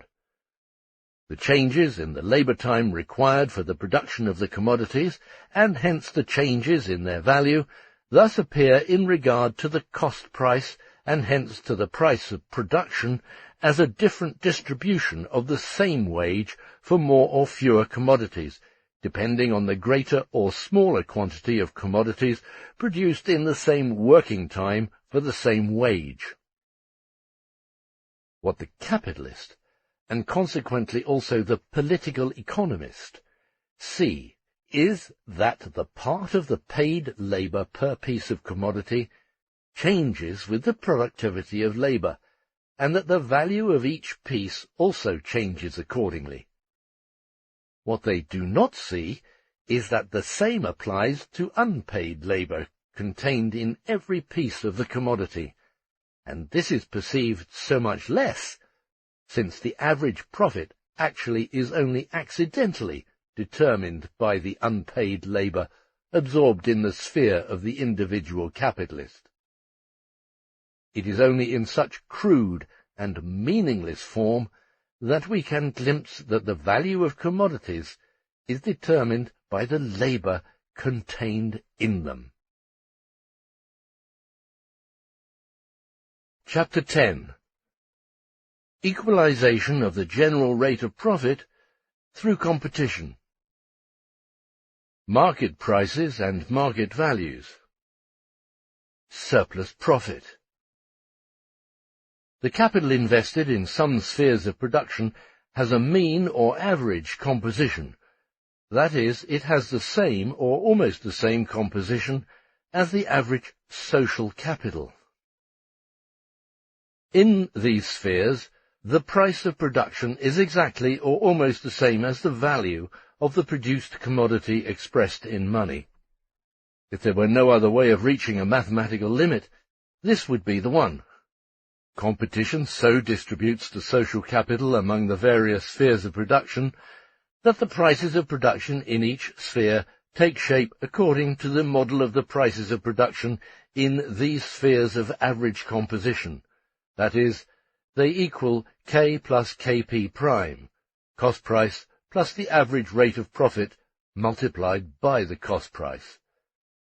This average rate of profit, however, is the percentage of profit in that sphere of average composition in which profit, therefore, coincides with surplus value. Hence the rate of profit is the same in all spheres of production, for it is equalized on the basis of those average spheres of production which have the average composition of capital. Consequently, the sum of the profits in all spheres of production must equal the sum of the surplus values, and the sum of the prices of production of the total social product must equal the sum of its value. But it is evident that the balance among spheres of production of different composition must tend to equalize them with the spheres of average composition, be it exactly or only approximately the same as the social average. Between the spheres more or less approximating the average, there is again a tendency toward equalization, seeking the ideal average, that is, an average that does not really exist. That is, a tendency to take this ideal as a standard. In this way, the tendency necessarily prevails to make the prices of production merely converted forms of value, or to turn profits into mere portions of surplus value. However, these are not distributed in proportion to the surplus value produced in each special sphere of production, but rather in proportion to the mass of capital employed in each sphere, so that equal masses of capital, whatever their composition, receive equal aliquot shares of the total surplus value produced by the total social capital. In the case of capitals of average or approximately average composition, the price of production is thus the same or almost the same as the value, and the profit the same as the surplus value produced by them. All other capitals, of whatever composition, tend toward this average under pressure of competition. But since the capitals of average composition are of the same or approximately the same structure as the average social capital, all capitals have the tendency, regardless of the surplus value produced by them, to realize the average profit rather than their own surplus value in the price of their commodity, that is, to realize the prices of production. On the other hand, it may be said that wherever an average profit, and therefore a general rate of profit, is produced, no matter by what means, such an average profit cannot be anything but the profit on the average social capital, whose sum is equal to the sum of surplus value. Moreover, the prices obtained by adding this average profit to the cost prices cannot be anything but the values transmuted into prices of production. Nothing would be altered if capitals in certain spheres of production would not, for some reason, be subject to the process of equalization. The average profit would then be computed on that portion of the social capital which enters the equalization process.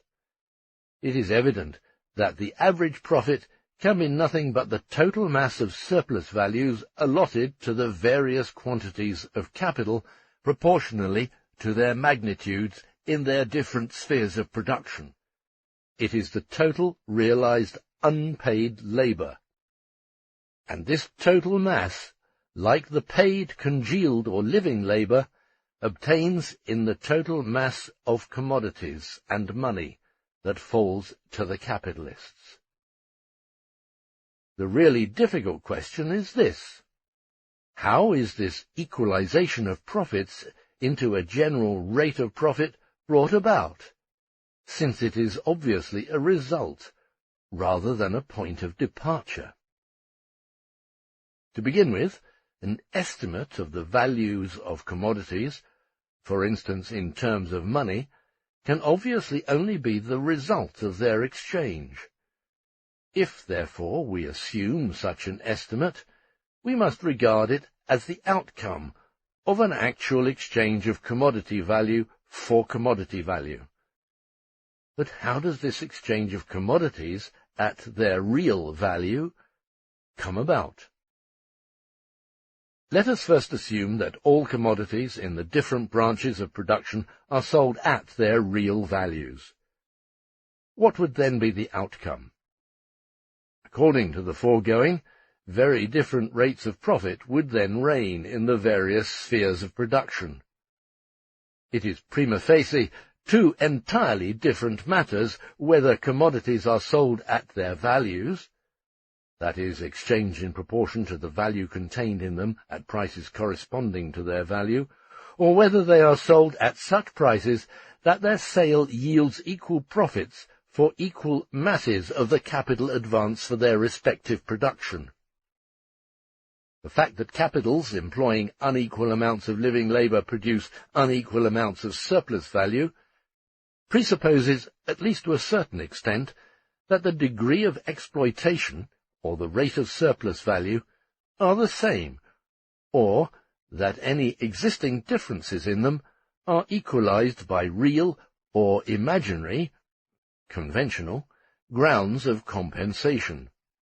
This would assume competition among laborers, and equalization through their continual migration from one sphere of production to another. Such a general rate of surplus value, viewed as a tendency like all other economic laws, has been assumed by us for the sake of theoretical simplification, but in reality it is an actual premise of the capitalist mode of production, although it is more or less obstructed by practical frictions causing more or less considerable local differences, such as the settlement laws for farm labourers in Britain. But in theory, it is assumed that the laws of capitalist production operate in their pure form. In reality, there exists only approximation, but this approximation is the greater the more developed the capitalist mode of production, and the less it is adulterated and amalgamated with survivals of former economic conditions. The whole difficulty arises from the fact that commodities are not exchanged simply as commodities, but as products of capitals, which claim participation in the total amount of surplus value, proportional to their magnitude, or equal if they are of equal magnitude. And this claim is to be satisfied by the total price for commodities produced by a given capital in a certain space of time. This total price is, however, only the sum of the prices of the individual commodities produced by this capital. The punctum saliens, salient point, will be best brought if we approach the matter as follows. Suppose the labourers themselves are in possession of their respective means of production and exchange their commodities with one another. In that case, these commodities would not be products of capital.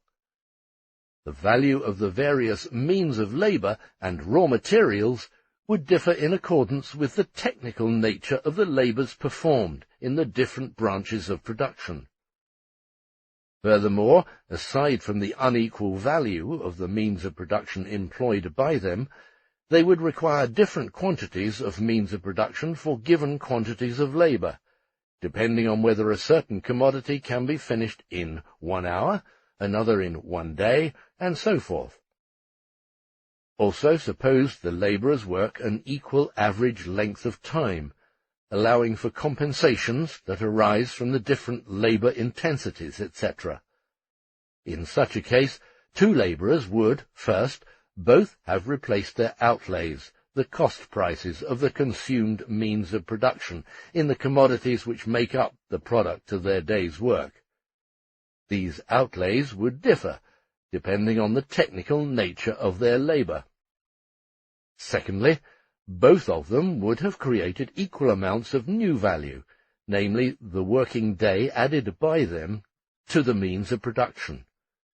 This would comprise their wages plus the surplus value, the latter representing surplus labour over and above their necessary wants, the product of which would, however, belong to them. To put it the capitalist way, both of them receive the same wages plus the same profit, or the same value, expressed, say, by the product of a 10-hour working day. But in the first place, the values of their commodities would have to differ. In commodity 1, for instance, the portion of value corresponding to the consumed means of production might be higher than in commodity 2, and, to introduce all possible differences, we might assume right now that commodity 1 absorbs more living labour, and consequently requires more labour time to be produced than commodity 2. The values of commodity 1 and 2 are, therefore, very different. So are the sums of the values of the commodities, which represent the product of the labour performed by labourers 1 and 2 in a given time. The rates of profit would also differ considerably for 1 and 2 if we take the rate of profit to be the proportion of the surplus value to the total value of the invested means of production. The means of subsistence daily consumed by 1 and 2 during production, which take the place of wages, here form the part of the invested means of production ordinarily called variable capital. But for equal working periods, the surplus values would be the same for 1 and 2, or more precisely, since 1 and 2 each receive the value of the product of a day's work, both of them receive equal values after the value of the invested constant elements has been deducted, and one portion of those equal values may be regarded as a substitute for the means of subsistence consumed in production, and the other as surplus value in excess of it. If labourer 1 has greater expenses, they are made good by a greater portion of the value of his commodity, which replaces this constant part, and he therefore has to reconvert a larger portion of the total value of his product into the material elements of this constant part, while labourer 2, though receiving less for this, has so much less to reconvert. In these circumstances, a difference in the rates of profit would therefore be immaterial, just as it is immaterial to the wage labourer today what rate of profit may express the amount of surplus value filched from him, and just as in international commerce the difference in the various national rates of profit is immaterial to commodity exchange. The exchange of commodities at their values, or approximately at their values, thus requires a much lower stage than their exchange at their prices of production, which requires a definite level of capitalist development. Whatever the manner in which the prices of various commodities are first mutually fixed or regulated, their movements are always governed by the law of value. If the labour time required for their production happens to shrink, prices fall. If it increases, prices rise, provided other conditions remain the same. Apart from the domination of prices and price movement by the law of value, it is quite appropriate to regard the values of commodities as not only theoretically but also historically prior to the prices of production. This applies to conditions in which the labourer owns his means of production, and this is the condition of the landowning farmer living off his own labour, and the craftsman in the ancient as well as in the modern world. This agrees also with the view we expressed previously that the evolution of products into commodities arises through exchange between different communities, not between the members of the same community.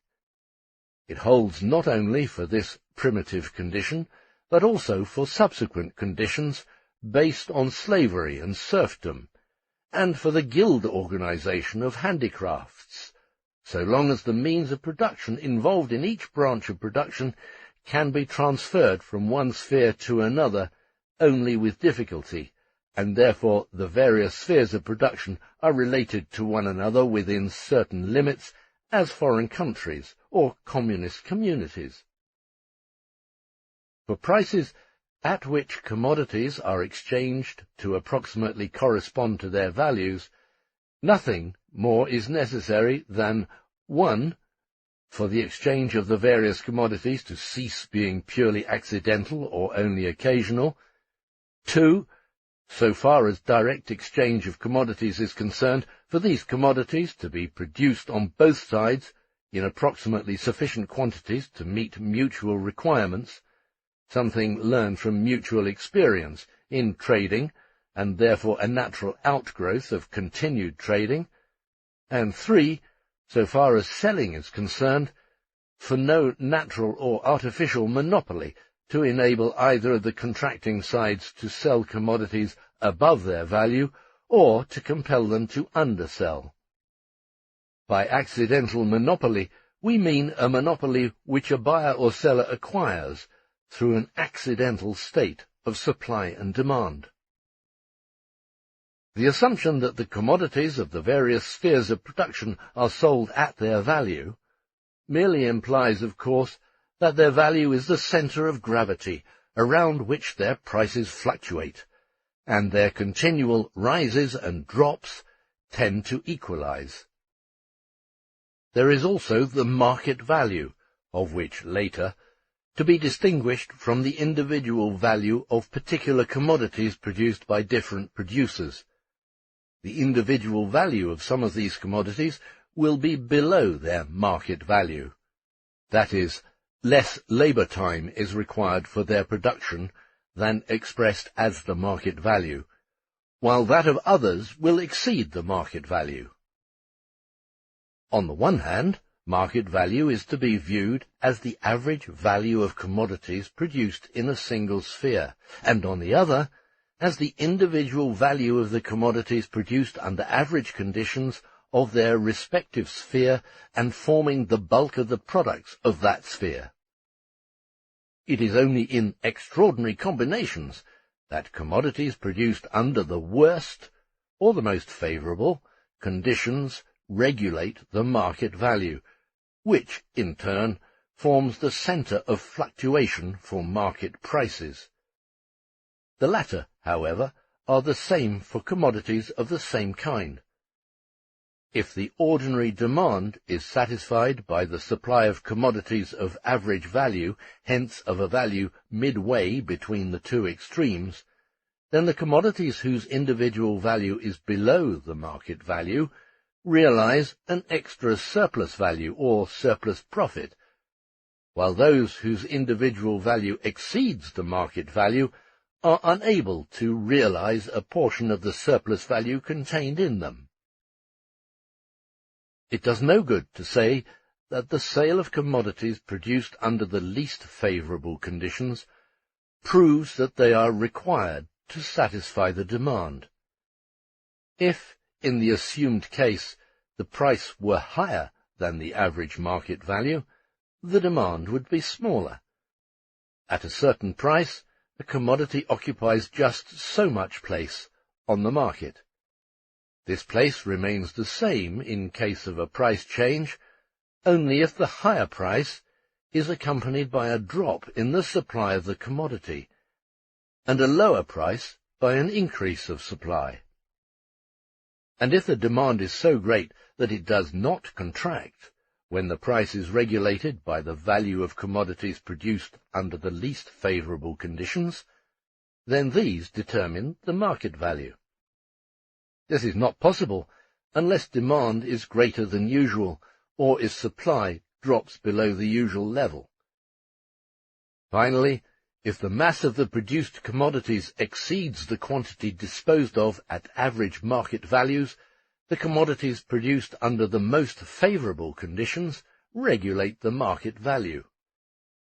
They may, for example, be sold exactly or approximately at their individual value, in which case the commodities produced under the least favourable conditions may not even realize their cost price, while those produced under average conditions realize only a portion of the surplus value contained in them.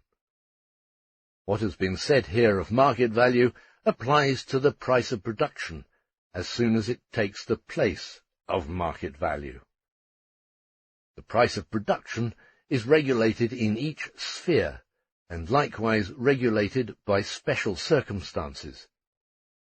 And this price of production is, in its turn, the centre around which the daily market prices fluctuate, and tend to equalize one another within definite periods.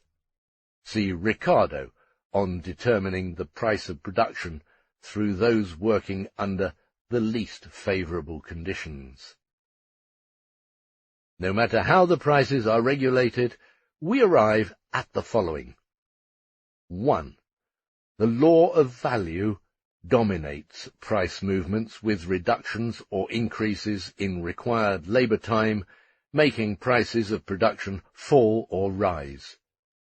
It is in this sense that Ricardo, who doubtlessly realized that his prices of production deviated from the value of commodities, says that, quote, "The inquiry to which I wish to draw the reader's attention relates to the effect of the variations in the relative value of commodities, and not in their absolute value." Unquote. 2. The average profit determining the prices of production must always be approximately equal to that quantity of surplus value which falls to the share of individual capital in its capacity of an aliquot part of the total social capital. Suppose that the general rate of profit, and therefore the average profit, are expressed by money value greater than the money value of the actual average surplus value. So far as the capitalists are concerned, it is then immaterial whether they reciprocally charge 10 or 15% profit. Neither of these percentages covers more actual commodity value than the other, since the overcharge in money is mutual. As for the labourer, the assumption being that he receives his normal wage, and the rise in the average profit does not therefore imply an actual deduction from his wage, that is, it expresses something entirely different from the normal surplus value of the capitalist, the rise in commodity prices caused by an increase of the average profit must correspond to the rise of the money expression of the variable capital. Such a general nominal increase in the rate of profit and the average profit above the limit provided by the ratio of the actual surplus value to the total invested capital is not, in effect, possible without causing an increase in wages, and also an increase in the prices of commodities forming the constant capital. The reverse is true in case of a reduction. Since the total value of the commodities regulates the total surplus value, and this in turn regulates the level of average profit, and thereby the general rate of profit, as a general law, or a law governing fluctuations, it follows the law of value regulates the prices of production. What competition, first in a single sphere achieves is a single market value and market price derived from the various individual values of commodities, and it is competition of capitals in different spheres which first brings out the price of production equalizing the rates of profit in the different spheres. The latter process requires a higher development of capitalist production than the previous one. For commodities of the same sphere of production, the same kind, and approximately the same quality, to be sold at their values, the following two requirements are necessary.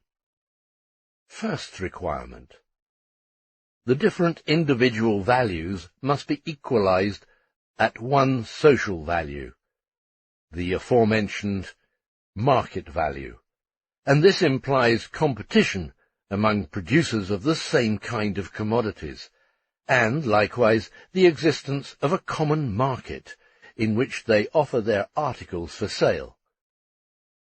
For the market price of identical commodities, each, however, produced under different individual circumstances, to correspond to the market value and not to deviate from it either by rising above or falling below it, it is necessary that the pressure exerted by different sellers upon one another be sufficient to bring enough commodities to market to fill the social requirements, that is, a quantity for which society is capable of paying the market value.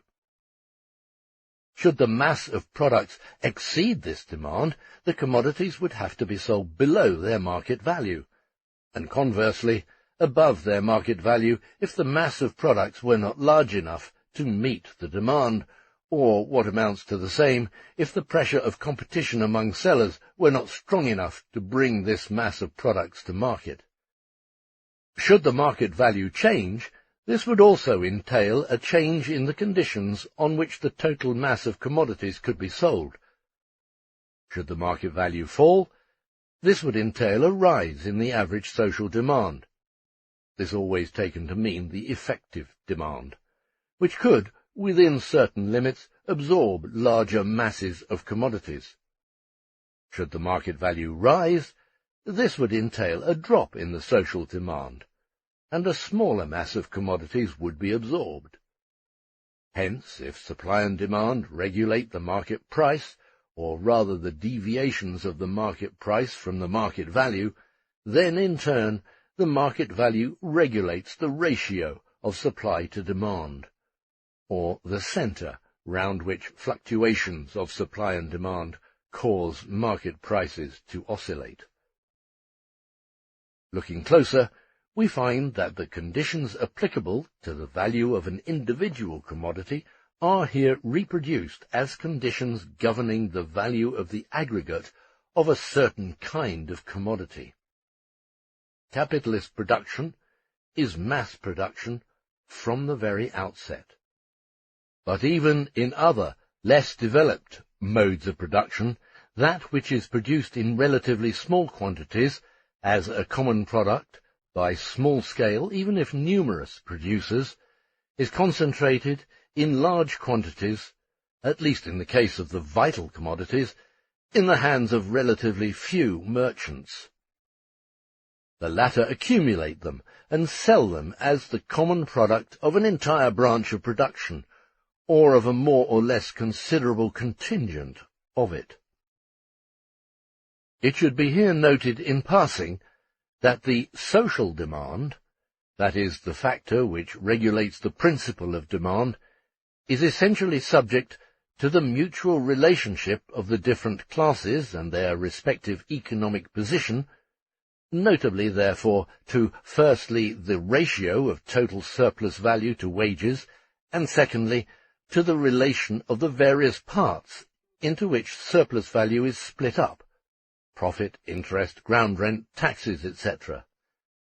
And this again shows how absolutely nothing can be explained by the relation of supply to demand before ascertaining the basis on which this relation rests. Although both commodity and money represent a unity of exchange value and use value, we have already seen that in buying and selling Both of these functions are polarized at the two extremes. The commodity seller, representing the use value, and the money buyer, representing the exchange value. One of the first premises of selling was that a commodity should have use value, and should therefore satisfy a social need. The other premise was that the quantity of labor contained in the commodity should represent socially necessary labor, that is, its individual value, and what amounts to the same under the present assumption its selling price, should coincide with its social value. Let us apply this to the mass of commodities available in the market, which represents the product of a whole sphere. The matter will be most readily pictured by regarding this whole mass of commodities produced by one branch of industry as one commodity, and the sum of the prices of the many identical commodities as one price. Then, whatever has been said of a single commodity applies literally to the mass of commodities of an entire branch of production available in the market. The requirement that the individual value of a commodity should correspond to its social value is now realized, or further determined, in that the mass contains social labor necessary for its production, and that the value of this mass is equal to its market value. Case 1. Now suppose that the bulk of these commodities is produced under approximately similar normal social conditions, so that this value is at the same time the individual value of the individual commodities which make up this mass. If a relatively small portion of these commodities may now have been produced below and another above these conditions, so that the individual value of one portion is greater and that of the other smaller than the average value of the bulk of the commodities, but in such proportions that these extremes balance one another, so that the average value of the commodities at these extremes is equal to the value of commodities in the center, then the market value is determined by the value of the commodities produced under average conditions. The value of the entire mass of commodities is equal to the actual sum of the values of all individual commodities taken together, whether produced under average conditions or under conditions above or below the average. In that case, the market value, or social value of the mass of commodities, the necessary labor time contained in them, is determined by the value of the preponderant mean mass. Case 2. Suppose, on the contrary, that the total mass of the commodities in question brought to market remains the same, while the value of the commodities produced under less favorable conditions fails to balance out the value of commodities produced under more favorable conditions, so that the part of the mass produced under less favorable conditions forms a relatively weighty quantity as compared with the average mass and with the other extreme. In that case, the mass produced under less favorable conditions regulates the market or social value. Case 3. Suppose, finally, that the mass of commodities produced under better than average conditions considerably exceeds that produced under worse conditions, and is large even compared with that produced under average conditions. In that case, the part produced under the most favorable conditions determines the market value. We ignore here the overstocked market, in which the part produced under most favorable conditions always regulates the market price. We are not dealing here with the market price, insofar as it differs from the market value, but with the various determinations of the market value itself. Footnote.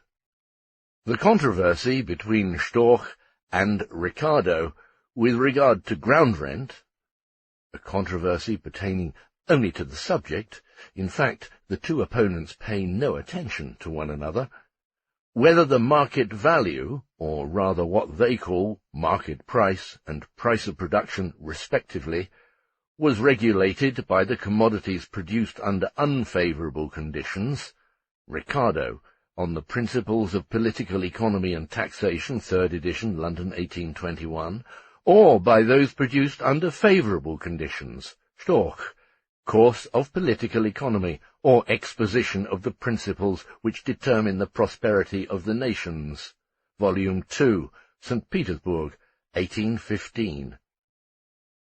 Resolves itself, in the final analysis, in that both are right and both wrong, and that both of them have failed to consider the average case. Compare Corbett, An Inquiry into the Causes and Modes of the Wealth of Individuals, London 1841, on the cases in which the price is regulated by commodities produced under the most favourable conditions, and compare this. Quote, "It is not meant to be asserted by him, Ricardo, that two particular lots of two different articles, as a hat and a pair of shoes, exchange with one another when those two particular lots were produced by equal quantities of labour. By commodity we must here understand the description of commodity, not a particular individual hat, pair of shoes, etc. The whole labour which produces all the hats in England is to be considered to this purpose as divided among all the hats. This seems to me not to have been expressed at first and in the general statement of this doctrine." Unquote. Observations on Certain Verbal Disputes in Political Economy, etc., London, 1821. End of footnote. In fact, strictly speaking, which of course occurs in reality only in approximation and with 1,000 modifications, the market value of the entire mass, regulated as it is by the average values, is, in case 1, equal to the sum of their individual values, although in the case of the commodities produced at the extremes, this value is represented as an average value which is forced upon them. Those who produce at the worst extreme must then sell their commodities below the individual value. Those producing at the best extreme sell them above it. In case 2, the individual lots of commodity values produced at the two extremes do not balance one another. Rather, the lot produced under the worst conditions decides the issue. Strictly speaking, the average price, or the market value of each individual commodity, or each aliquot part of the total mass, would now be determined by the total value of the mass as obtained by adding up the values of the commodities produced under different conditions, and in accordance with the aliquot part of this total value falling to the share of each individual commodity. The market value thus obtained would exceed the individual value not only of the commodities belonging to the favourable extreme, but also of those belonging to the average lot. Yet it would still be below the individual value of those commodities produced at the unfavourable extreme. How close the market value approaches or finally coincides with the latter would depend entirely on the volume occupied by commodities produced at the unfavourable extreme of the commodity sphere in question. If demand is only slightly greater than supply, the individual value of the unfavourably produced commodities regulates the market price. Finally, if the lot of commodities produced at the favourable extreme occupies greater place than the other extreme, and also than the average lot, as it does in case 3, then the market value falls below the average value. The average value, computed by adding the sums of values at the two extremes and at the middle, stands here below the value of the middle, which it approaches, or vice versa, depending on the relative place occupied by the favorable extreme. Should demand be weaker than supply, the favorably situated part, whatever its size, makes room for itself forcibly by paring its price down to its individual value. The market value cannot ever coincide with this individual value of the commodities produced under the most favorable conditions, except when supply far exceeds demand. This mode of determining market values, which we have here outlined abstractly, is promoted in the real market by competition among the buyers, provided the demand is large enough to absorb the mass of commodities at values so fixed. And this brings us to the other point. Second requirement. To say that a commodity has a use value is merely to say that it satisfies some social want. So long as we dealt with individual commodities only, we could assume that there was a need for a particular commodity, its quantity already implied by its price, without inquiring further into the quantity required to satisfy this want. This quantity is, however, of essential importance. As soon as the product of an entire branch of production is placed on one side and the social need for it on the other, it then becomes necessary to consider the extent, that is, the amount, of this social want. In the foregoing determinations of market value, it was assumed that the mass of the produced commodities is given, that is, remains the same, and that there is a change only in the proportions of its constituent elements, which are produced under different conditions, and that, hence, the market value of the same mass of commodities is differently regulated. Suppose this mass corresponds in size to the usual supply, leaving aside the possibility that a portion of the produced commodities may be temporarily withdrawn from the market. Should demand for this mass now also remain the same, this commodity will be sold at its market value, no matter which of the three aforementioned cases regulates this market value. This mass of commodities does not merely satisfy a need, but satisfies it to its full social extent. Should their quantity be smaller or greater, however, than the demand for them, there will be deviations of the market price from the market value. And the first deviation is that if the supply is too small, the market value is always regulated by the commodities produced under the least favorable circumstances, and if the supply is too large, always by the commodities produced under the most favorable conditions. That therefore it is one of the extremes which determines the market value, in spite of the fact that in accordance with the mere proportion of the commodity masses produced under different conditions, a different result should obtain. If the difference between demand and the available quantity of the product is more considerable, the market price will likewise be considerably above or below the market value. Now the difference between the quantity of the produced commodities and that quantity of them at which they are sold at market value may be due to two reasons. Either the quantity itself changes, becoming too small or too large, so that reproduction would have taken place on a different scale than that which regulated the given market value. In that case, the supply changed, although demand remained the same, and there was therefore relative overproduction or underproduction. Or else reproduction, and thus supply, remained the same, while demand shrank or increased, which may be due to several reasons. Although the absolute magnitude of the supply was the same, its relative magnitude relative to or measured by the demand, had changed. The effect is the same as in the first case, but in the reverse direction.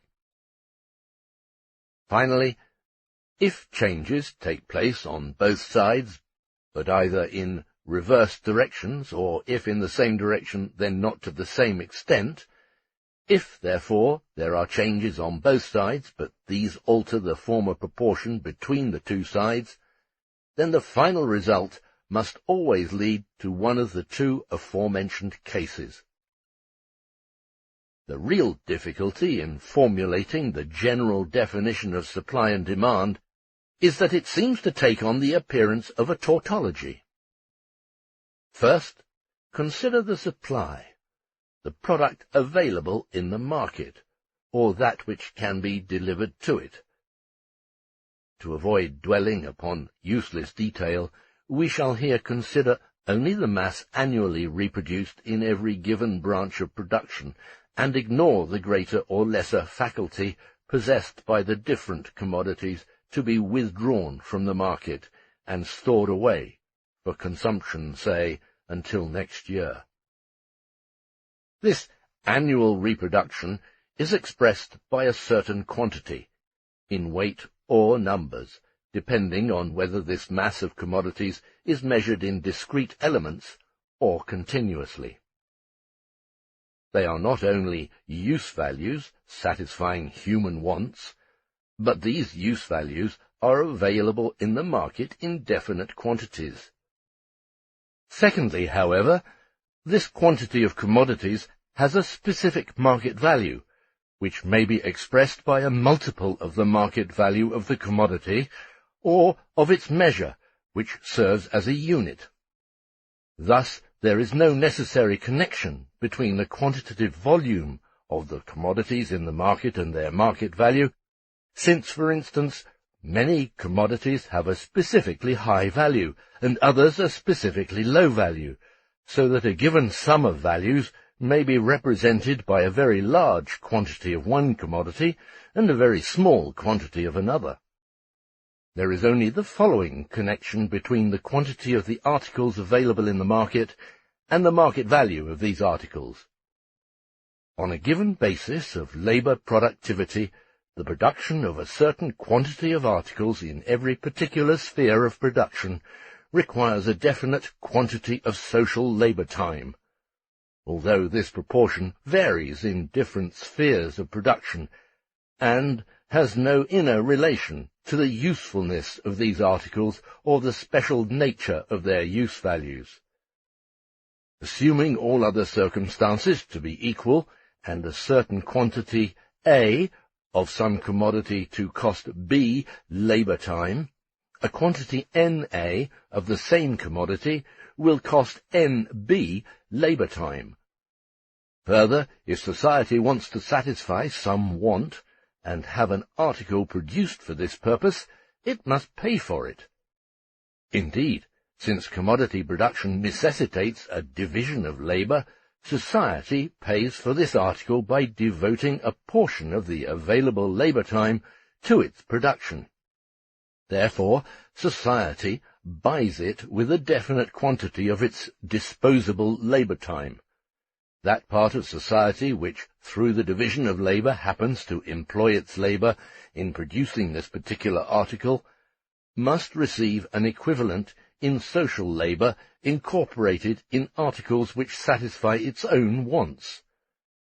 However, there exists an accidental rather than a necessary connection between the total amount of social labor applied to a social article, that is, between the aliquot part of society's total labor power allocated to producing this article, or between the volume which the production of this article occupies in total production, on the one hand, and the volume whereby society seeks to satisfy the want gratified by the article in question, on the other. Every individual article, or every definite quantity of a commodity may indeed contain no more than the social labor required for its production, and from this point of view the market value of this entire commodity represents only necessary labor. But if this commodity has been produced in excess of the existing social needs, then so much of the social labour time is squandered, and the mass of the commodity comes to represent a much smaller quantity of social labour in the market than is actually incorporated in it. It is only where production is under the actual predetermining control of society that the latter establishes a relation between the volume of social labour time applied in producing definite articles and the volume of the social want to be satisfied by these articles. For this reason, these commodities must be sold below their market value, and a portion of them may even be altogether unsaleable. The reverse applies if the quantity of social labour employed in the production of a certain kind of commodity is too small to meet the social demand for that commodity. But if the quantity of social labour expended in the production of a certain article corresponds to the social demand for that article, so that the produced quantity corresponds to the usual scale of reproduction, and the demand remains unchanged, then the article is sold at its market value. The exchange or sale of commodities at their value is the rational state of affairs, that is, the natural law of their equilibrium. It is this law that explains the deviations, and not vice versa, the deviations that explain the law. Now let us look at the other side, the demand.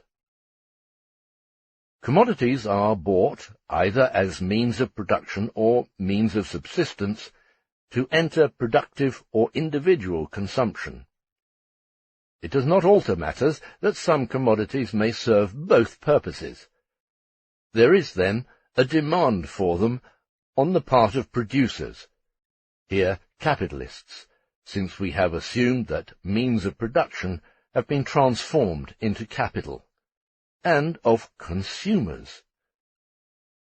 Both appear at first sight to presuppose a given quantity of social want on the side of demand, corresponding on the other side to a definite quantity of social output in the various lines of production. If the cotton industry is to accomplish its annual reproduction on a given scale, it must have the usual supply of cotton, and, other circumstances remaining the same, an additional amount of cotton corresponding to the annual extension of reproduction caused by the accumulation of capital. This is equally true with regard to means of subsistence. The working class must find at least the same quantity of necessities on hand if it is to continue living in its accustomed average way, although they may be more or less differently distributed among the different kinds of commodities. Moreover, there must be an additional quantity to allow for the annual increase of population. The same, with more or less modification, applies to other classes. It would seem, then, that there is on the side of demand a certain magnitude of definite social wants which require for their satisfaction a definite quantity of a commodity on the market. But quantitatively, the definite social wants are very elastic and changing. Their fixedness is only apparent. If the means of subsistence were cheaper, or money wages higher, the labourers would buy more of them, and a greater social need would arise for them, leaving aside the paupers, etc., whose demand is even below the narrowest limits of their physical wants. On the other hand, if cotton were cheaper, for example, the capitalists' demand for it would increase, more additional capital would be thrown into the cotton industry, etc. We must never forget that the demand for productive consumption is, under our assumption, a demand of the capitalist, whose essential purpose is the production of surplus value, so that he produces a particular commodity to this sole end. Still, this does not hinder the capitalist, so long as he appears in the market as a buyer of, say, cotton, from representing the need for this cotton, just as it is immaterial to the seller of cotton whether the buyer converts it into shirting or gun cotton, or whether he intends to turn it into wads for his own and the world's ears. But this does exert a considerable influence on the kind of buyer the capitalist is. His demand for cotton is substantially modified by the fact that it disguises his real need for making profit. The limits within which the need for commodities in the market, the demand, differs quantitatively from the actual social need, naturally vary considerably for different commodities. What I mean is the difference between the demanded quantity of commodities and the quantity which would have been in demand at other money prices or other money or living conditions of the buyers. Nothing is easier than to realize the inconsistencies of demand and supply, and the resulting deviation of market prices from market values. The real difficulty consists in determining what is meant by the equation of supply and demand. Supply and demand coincide when their mutual proportions are such that the mass of commodities of a definite line of production can be sold at their market value, neither above nor below it. That is the first thing we hear. The second is this: if commodities are sold at their market values, supply and demand coincide.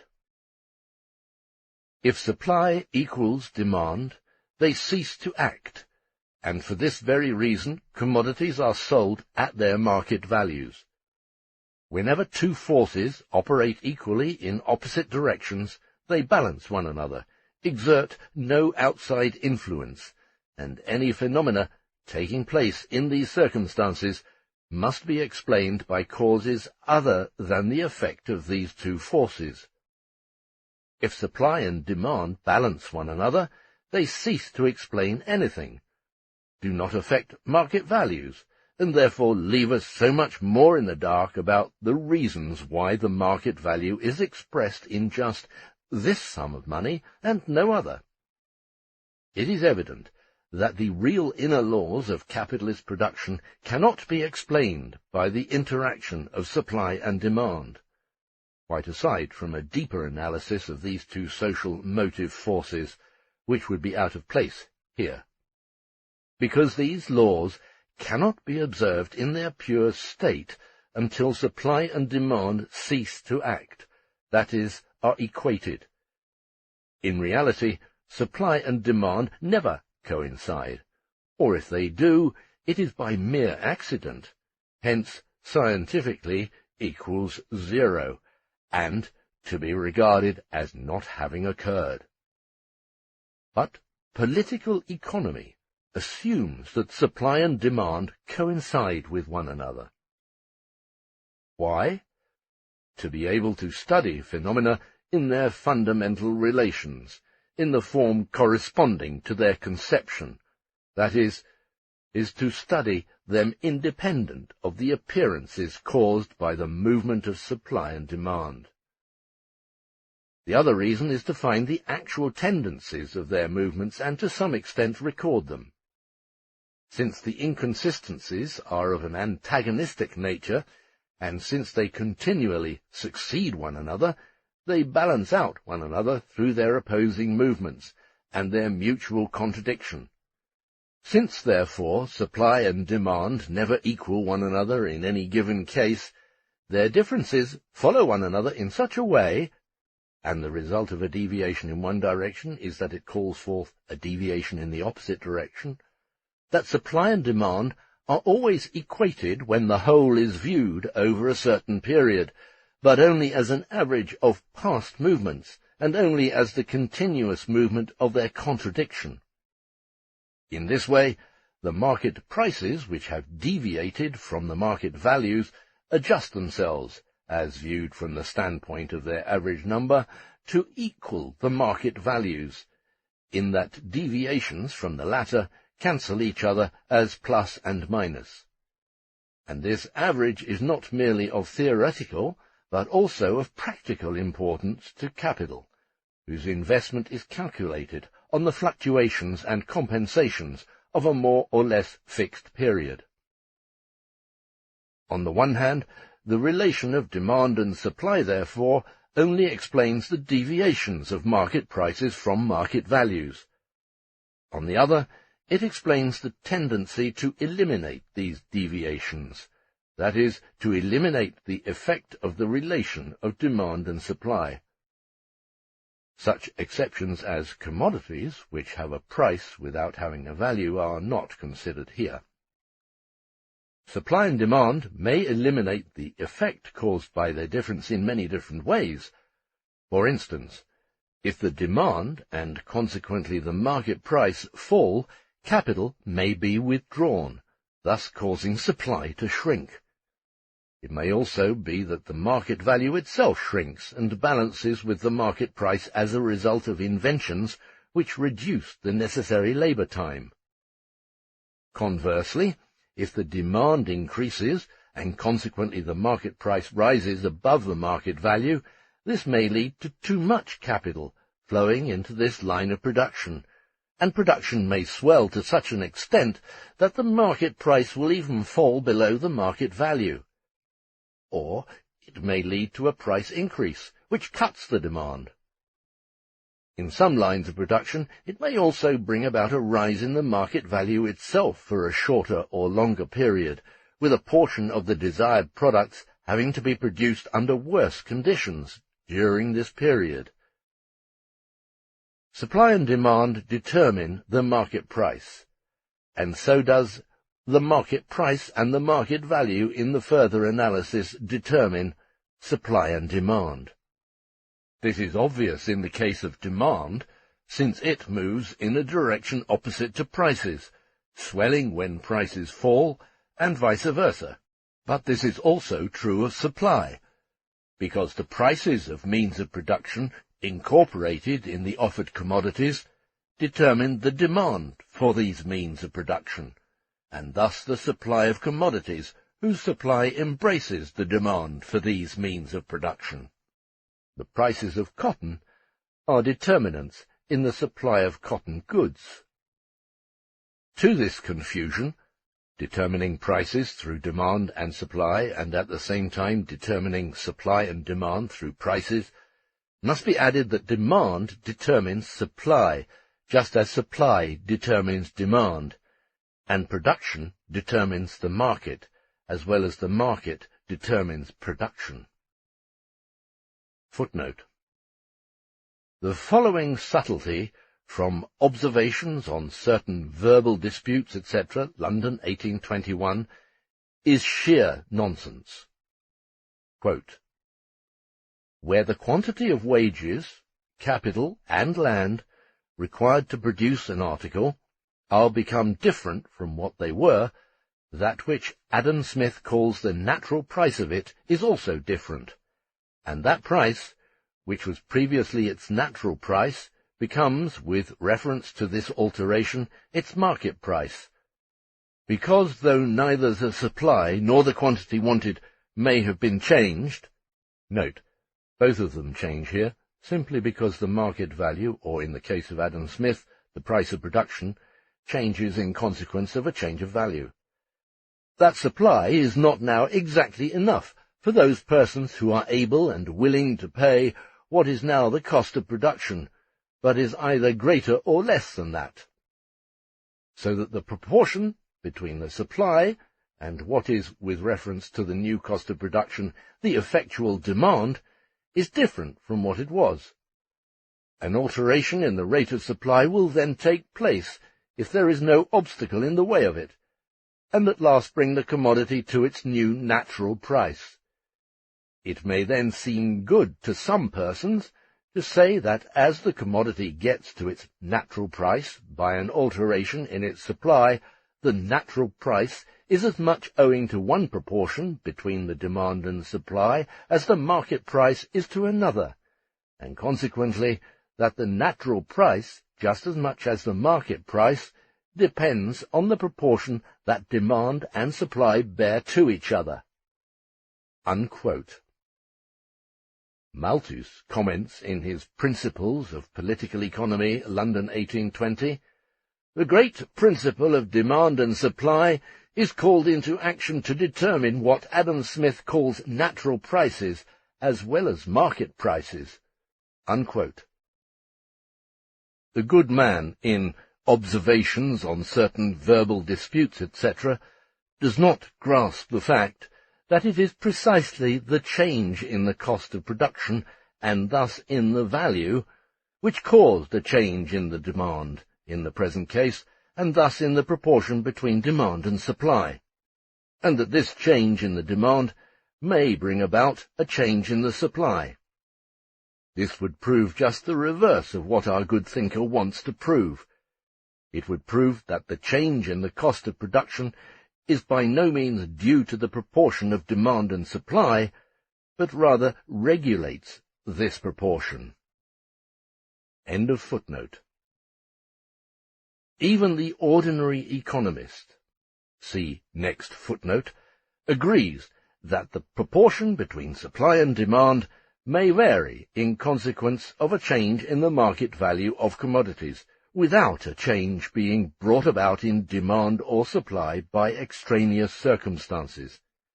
Even he must admit that whatever the market value, supply and demand must coincide in order for it to be established. In other words, the ratio of supply to demand does not explain the market value, but conversely the latter rather explains the fluctuations of supply and demand.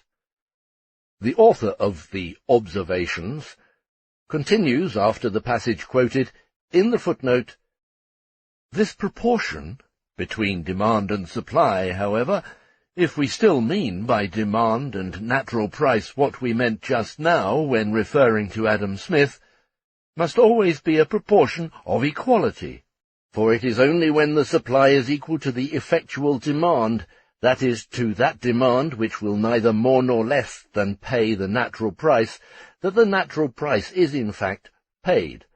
Consequently, there may be two very different natural prices at different times for the same commodity, and yet the proportion which the supply bears to the demand be in both cases the same, namely, the proportion of equality." End of footnote. It is admitted, then, that with two different natural prices of the same commodity at different times, demand and supply are always able to, and must, balance one another if the commodity is to be sold at its natural price in both instances. Since there is no difference in the ratio of supply to demand in either case, but a difference in the magnitude of the natural price itself, it follows that this price is obviously determined independently of demand and supply, and thus that it can least of all be determined by them. For a commodity to be sold at its market value, that is, proportionally to the necessary social labour contained in it, the total quantity of social labour used in producing the total mass of this commodity must correspond to the quantity of the social want for it, that is, the effective social want. Competition, and the fluctuations of market prices which correspond to the fluctuations of demand and supply, tend continually to reduce to this scale the total quantity of labour devoted to each kind of commodity. The proportion of supply and demand recapitulates first the relation of use value to exchange value, of commodity to money, and of buyer to seller, and second, that of producer to consumer, although both of them may be represented by third parties, the merchants. In considering buyer and seller, it suffices to counterpose them individually in order to present their relationship. Three individuals are enough for the complete metamorphosis of a commodity, and therefore for the process of sale and purchase taken as a whole. A converts his commodity into the money of B, to whom he sells his commodity, and reconverts his money again into commodities when he uses it to make purchases from C. The whole process takes place among these three. Further, in the study of money it had been assumed that the commodities are sold at their values, because there was absolutely no reason to consider prices divergent from values, it being merely a matter of changes of form which commodities undergo in their transformation into money and their reconversion from money into commodities. As soon as a commodity has been sold, and a new commodity bought with the receipts, we have before us the entire metamorphosis. And to this process as such, it is immaterial whether the price of the commodity lies above or below its value. The value of the commodity remains important as a basis, because the concept of money cannot be developed on any other foundation, and price, in its general meaning, is but value in the form of money. At any rate, it is assumed in the study of money as a medium of circulation that there is not just one metamorphosis of a certain commodity. It is rather the social interrelation of these metamorphoses which is studied. Only thus do we arrive at the circulation of money and the development of its function as a medium of circulation. But however important this connection may be for the conversion of money into a circulating medium and for its resulting change of form, it is of no moment to the transaction between individual buyers and sellers. In the case of supply and demand, however, the supply is equal to the sum of sellers or producers of a certain kind of commodity, and the demand equals the sum of buyers or consumers, both productive and individual, of the same kind of commodity. The sums react on one another as units, as aggregate forces. The individual counts here only as part of a social force, as an atom of the mass, and it is in this form that competition brings out the social character of production and consumption. The side of competition, which happens for the moment to be weaker, is also the side in which the individual acts independently of, and often directly against, the mass of his competitors, and precisely in this manner is the dependence of one upon the other impressed upon them, while the stronger side acts always more or less as a united whole against its antagonist. If the demand for this particular kind of commodity is greater than the supply, one buyer outbids another, within certain limits, and so raises the price of the commodity for all of them above the market value, while on the other hand, the sellers unite in trying to sell at a high market price. If, conversely, the supply exceeds the demand, one begins to dispose of his goods at a cheaper rate, and the others must follow, while the buyers unite in their efforts to depress the market price as much as possible below the market value. The common interest is appreciated by each only so long as he gains more by it than without it, and unity of action ceases the moment one or the other side becomes the weaker, when each tries to extricate himself on his own as advantageously as he possibly can. Again, if one produces more cheaply and can sell more goods, thus possessing himself of a greater place in the market by selling below the current market price or market value, he will do so, and will thereby begin a movement which gradually compels the others to introduce the cheaper mode of production, and one which reduces the socially necessary labour to a new and lower level. If one side has the advantage, all belonging to it gain. It is as though they exerted their common monopoly. If one side is weaker, then one may try, on his own part, to become the stronger. For instance, one who works with lower costs of production, or at least to get off as lightly as possible, and in such cases Each for himself, and the devil take the hindmost, although his actions affect not only himself, but also all his boon companions. Footnote: if each man of a class could never have more than a given share or aliquot part of the gains and possessions of the whole, he would readily combine to raise the gain. He does it as soon as the proportion of demand to supply permits it. This is monopoly.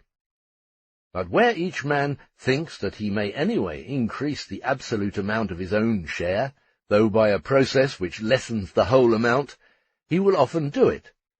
This is competition. An inquiry into those principles respecting the nature of demand, etc. London, 1821. End of footnote. Demand and supply imply the conversion of value into market value, and so far as they proceed on a capitalist basis, so far as the commodities are products of capital, they are based on capitalist production processes, that is, on quite different relationships than the mere purchase and sale of goods. Here it is not a question of the formal conversion of the value of commodities into prices, that is, not of a mere change of form. It is a question of definite deviations in quantity of the market prices from the market values, and, further, from the prices of production. In simple purchase and sale, it suffices to have the producers of commodities as such counterposed to one another.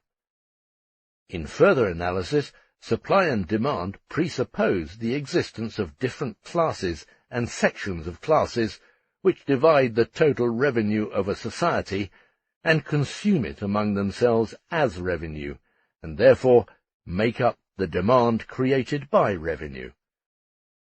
While on the other hand, it requires an insight into the overall structure of the capitalist production process for an understanding of the supply and demand created among themselves by producers as such. Under capitalist production, it is not merely a matter of obtaining an equal mass of value in another form, be it that of money or some other commodity, for a mass of values thrown into circulation in the form of a commodity, but it is rather a matter of realizing as much surplus value or profit on capital advance for production as any other capital of the same magnitude, or pro rata to its magnitude, in whichever line it is applied. It is therefore a matter, at least as a minimum, of selling the commodities at prices which yield the average profit, that is, at prices of production. In this form, capital becomes conscious of itself as a social power, in which every capitalist participates proportionally to his share in the total social capital.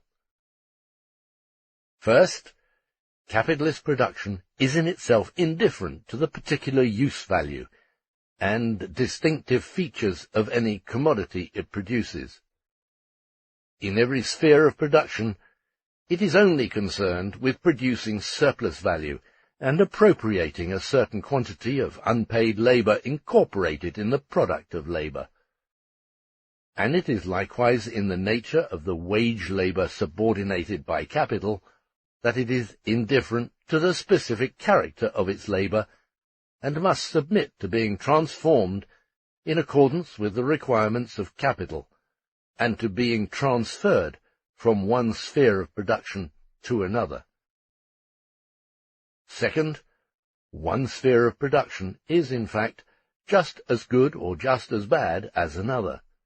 Every one of them yields the same profit, and every one of them would be useless if the commodities it produced did not satisfy some social need. Now, if the commodities are sold at their values, then, as we have shown, very different rates of profit arise in the various spheres of production, depending on the different organic composition of the masses of capital invested in them. But capital withdraws from a sphere with a low rate of profit and invades others, which yield a higher profit.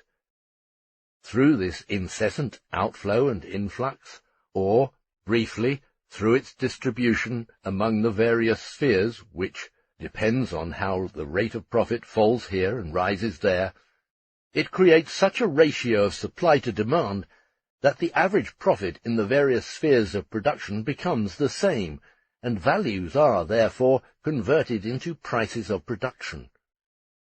Capital succeeds in this equalization, to a greater or lesser degree, depending on the extent of capitalist development in the given nation, that is, on the extent the conditions in the country in question are adapted for the capitalist mode of production. With the progress of capitalist production, it also develops its own conditions, and subordinates to its specific character and its inherent laws all the social prerequisites on which the production process is based.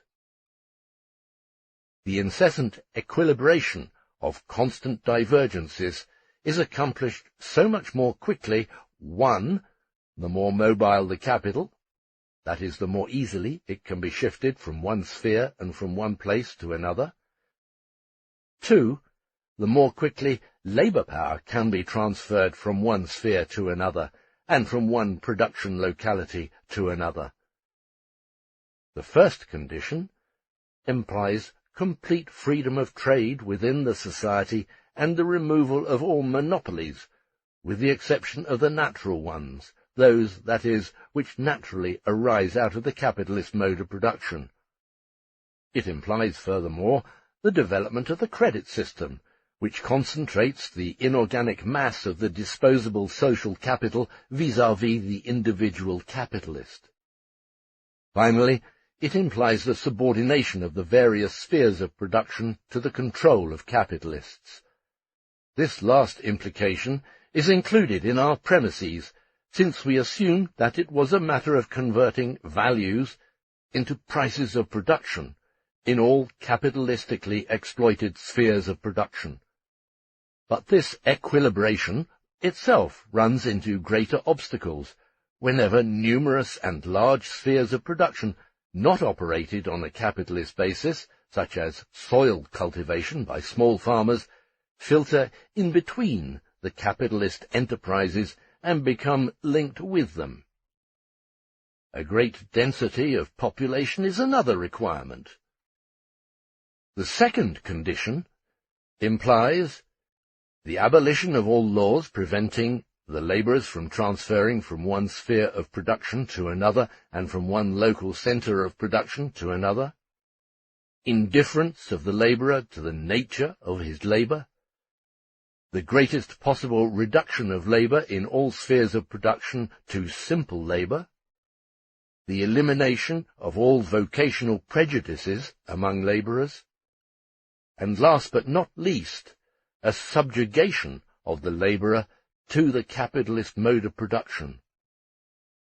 Further reference to this belongs to a special analysis of competition.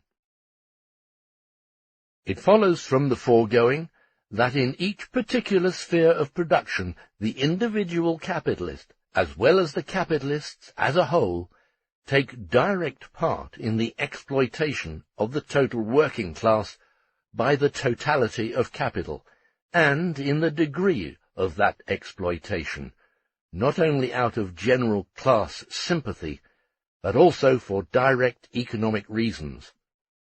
For, assuming all other conditions, among them the value of the total advanced constant capital, to be given, the average rate of profit depends on the intensity of exploitation of the sum total of labour by the sum total of capital. The average profit coincides with the average surplus value produced for each 100 of capital, and so far as the surplus value is concerned, the foregoing statements apply as a matter of course. In the case of the average profit, the value of the advanced capital becomes an additional element determining the rate of profit. In fact, the direct interest taken by the capitalist, or the capital, of any individual sphere of production in the exploitation of labourers who are directly employed, is confined to making an extra gain, a profit exceeding the average, either through exceptional overwork or reduction of the wage below the average, or through the exceptional productivity of the labour employed. Aside from this, a capitalist who would not in his line of production employ any variable capital, and therefore any labourer, in reality an exaggerated assumption, would nonetheless be as much interested in the exploitation of the working class by capital, and would derive his profit quite as much from unpaid surplus labour as, say, a capitalist who would employ only variable capital, another exaggeration, and who would thus invest his entire capital in wages. But the degree of exploitation of labour depends on the average intensity of labour if the working day is given, and on the length of the working day if the intensity of exploitation is given. The degree of exploitation of labour determines the rate of surplus value, and therefore the mass of surplus value for a given total mass of variable capital, and consequently the magnitude of the profit.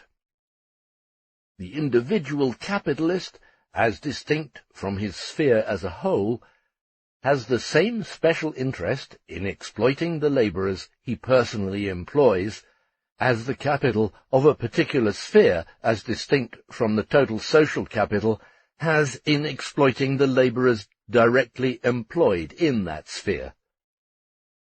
On the other hand, every particular sphere of capital and every individual capitalist has the same interest in the productivity of the social labour employed by the sum total of capital. For two things depend on this productivity. First, the mass of use values in which the average profit is expressed, and this is doubly important, since this average profit serves as a fund for the accumulation of new capital and as a fund for revenue to be spent for consumption. Second, the value of the total capital invested, constant and variable, which, the amount of surplus value or profit for the whole capitalist class being given, determines the rate of profit, or the profit on a certain quantity of capital. The special productivity of labour in any particular sphere or in any individual enterprise of this sphere is of interest only to those capitalists who are directly engaged in it, since it enables that particular sphere, vis-à-vis the total capital, or that individual capitalist, vis-à-vis his sphere, to make an extra profit. Here, then, we have a mathematically precise proof why capitalists form a veritable Freemason society vis-à-vis the whole working class, while there is little love lost between them in competition among themselves. The price of production includes the average profit. We call it price of production. It is really what Adam Smith calls natural price, Ricardo calls price of production or cost of production, and the physiocrats call prix nécessaire, because in the long run it is a prerequisite of supply, of the reproduction of commodities in every individual sphere. But none of them has revealed the difference between price of production and value. We can well understand why the same economists who oppose determining the value of commodities by labour time, that is, by the quantity of labour contained in them, why they always speak of prices of production as centres around which market prices fluctuate. They can afford to do it because the price of production is an utterly external and prima facie meaningless form of the value of commodities, a form as it appears in competition, and therefore in the mind of the vulgar capitalist, and consequently in that of the vulgar economist. Our analysis has revealed how the market value, and everything said concerning it applies with appropriate modifications to the price of production, embraces a surplus profit for those who produce in any particular sphere of production under the most favourable conditions.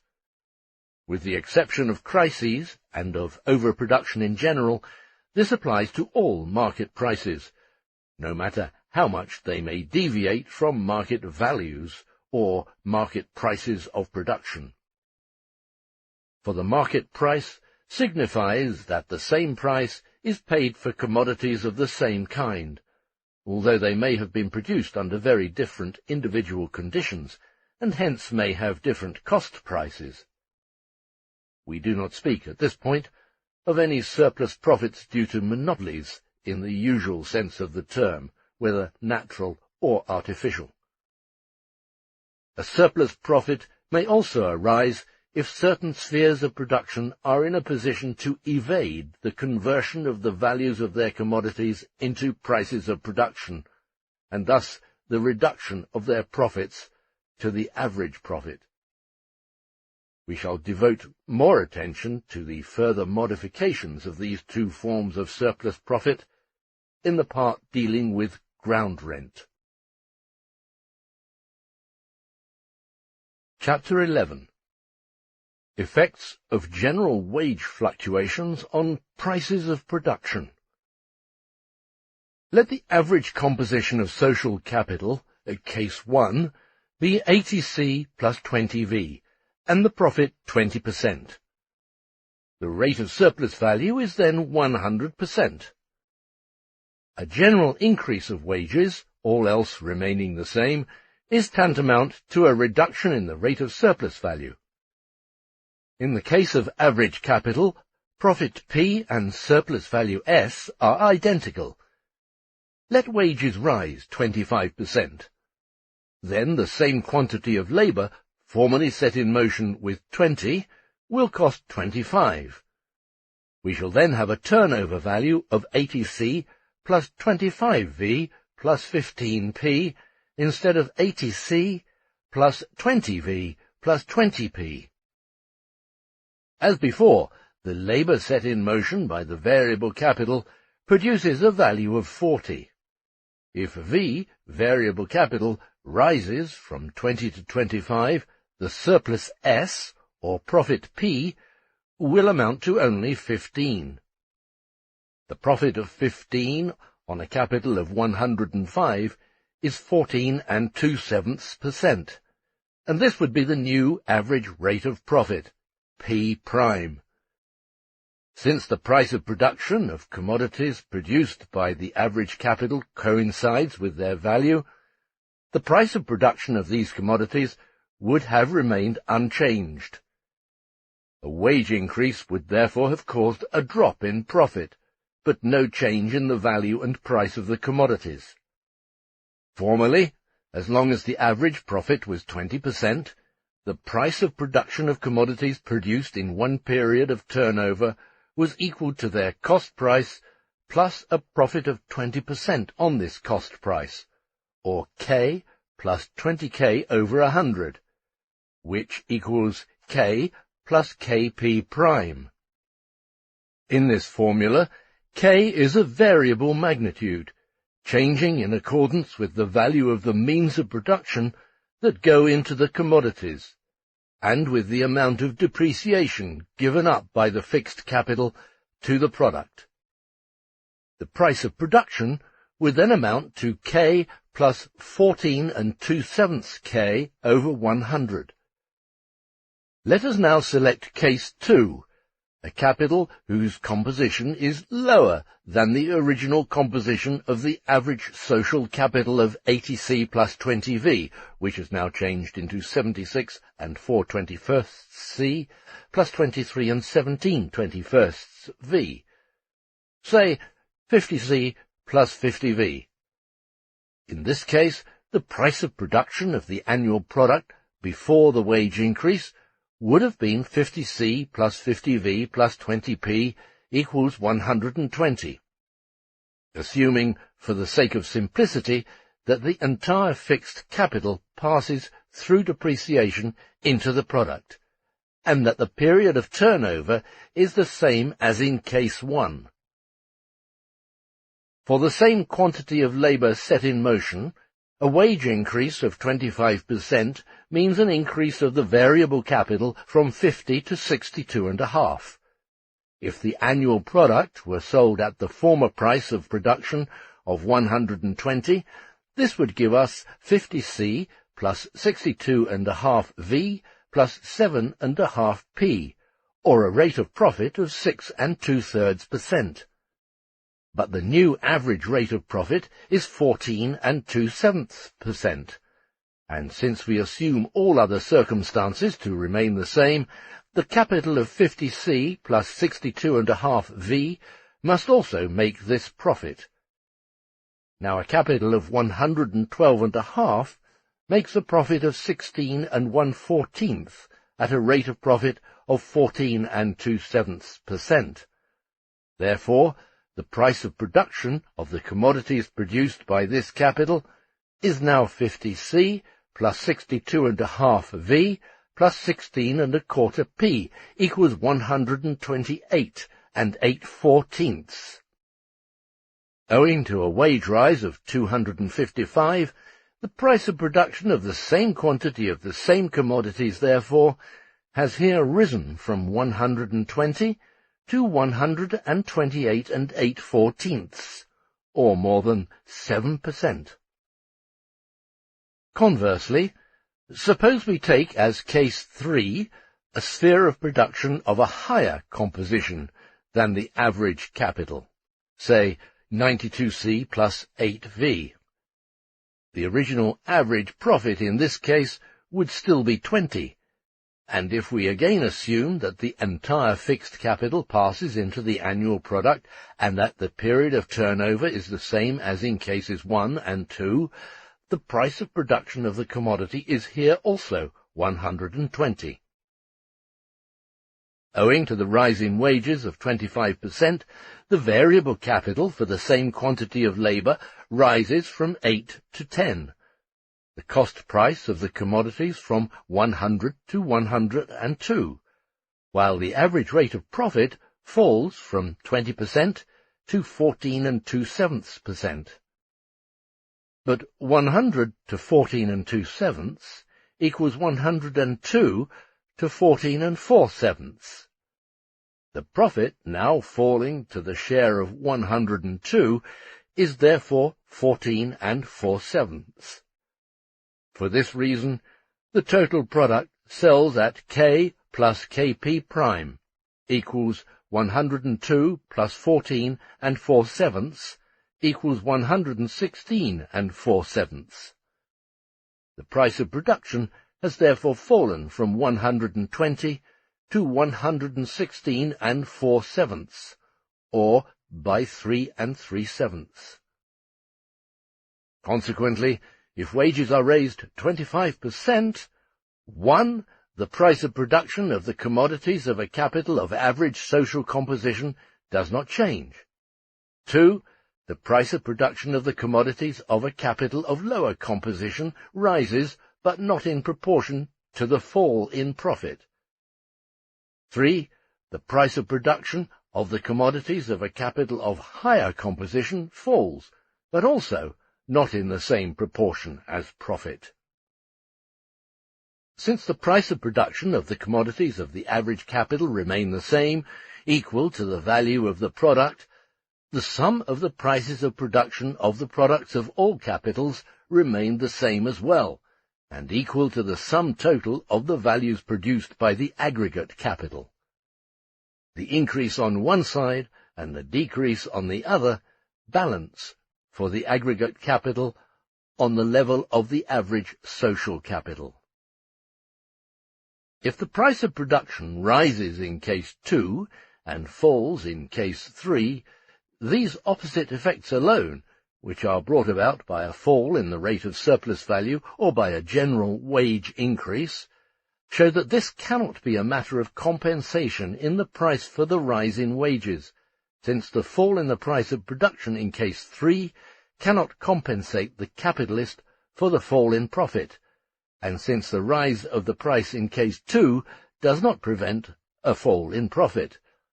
Rather, in either case, whether the price rises or falls, the profit remains the same as that of the average capital, in which case the price remains unchanged.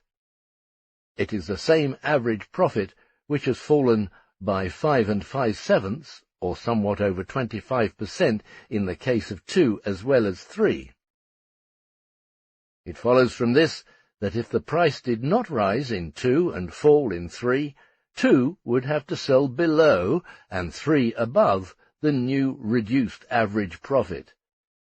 It is self-evident that, depending on whether 50, 25, or 10 per 100 units of capital are laid out for wages, the effect of a wage increase on a capitalist who has invested 1/10 of his capital in wages must be quite different from that on one who has invested 1/4 or 1/2.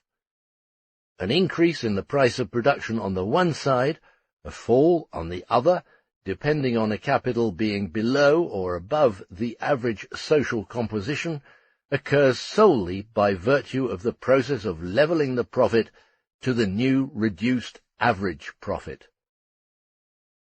How would a general reduction in wages and a corresponding general rise of the rate of profit, and thus of the average profit, now affect the prices of production of commodities produced by capitals deviating in opposite directions from the average social composition? We have but to reverse the foregoing exposition to obtain the result, which Ricardo fails to analyze. Case 1. Average capital equals 80C plus 20V equals 100. Rate of surplus value equals 100%. Price of production equals value of commodities equals 80C plus 20V plus 20P equals 120. Rate of profit equals 20%. Suppose wages fall by 1/4. Then the same constant capital is set in motion by 15V instead of 20V. Then the value of commodities equals 80C plus 15V plus 25P equals 120.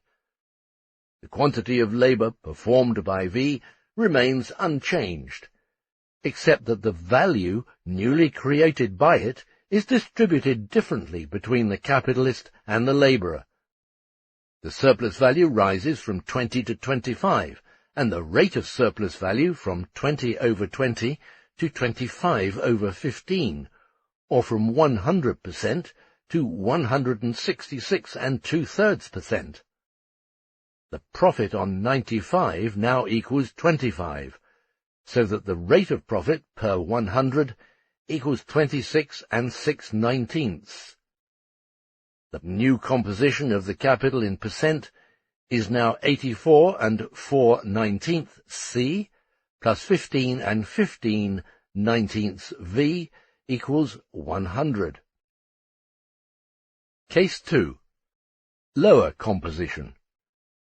Originally 50C plus 50V as above.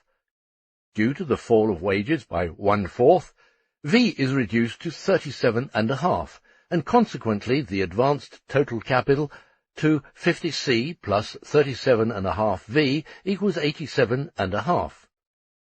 If we apply the new rate of profit of 26 6/19% to this, we get 100 to 26 6/19 equals 87.5 to 23 1/38. The same mass of commodities, which formerly cost 120, now costs 87.5 plus 23 1/38, equals 110 10/19, this being a price reduction of almost 10%. Case 3. Higher composition. Originally 92C plus 8V equals 100. The reduction of wages by 1/4 reduces 8V to 6V, and the total capital to 98. Consequently, 100 to 26 6/19 equals 98 to 25 16/19. The price of production of the commodity, formerly 100 plus 20 equals 120, is now, after the fall in wages, 98 plus 25 15/19 equals 123 15/19, this being a rise of almost 4. It is evident, therefore, that we have but to follow the same development in the opposite direction, with the appropriate modifications. That a general reduction of wages is attended by a general rise of surplus value, of the rate of surplus value, and other circumstances remaining the same, of the rate of profit, even if expressed in a different proportion. A fall in the prices of production for commodities produced by capitals of lower composition, and a rise in the prices of production for commodities produced by capitals of higher composition. The result is just the reverse of that observed for a general rise of wages. Footnote. It is very peculiar that Ricardo, On the Principles of Political Economy and Taxation, 3rd edition, London 1821, who naturally proceeds differently from us, since he did not understand the levelling of values to prices of production, did not once consider this eventuality, but only the first case, that of a wage rise and its influence on the prices of production of commodities, and the servum pecus imitatorum, the slavish herd of imitators, Horace, Epistles, Book 1, Epistle 19, did not even attempt to make this extremely self-evident, actually tautological, practical application. End of footnote. In both cases, rise or fall of wages, it is assumed that the working day remains the same, and also the prices of the means of subsistence. In these circumstances, a fall in wages is possible only if they stood higher than the normal price of labour, or if they are depressed below this price. The way in which the matter is modified if the rise or fall of wages is due to a change in value, and consequently the price of production of commodities usually consumed by the labourer, will be analysed at some length in the part dealing with ground rent. At this point, however, the following remarks are to be made once and for all.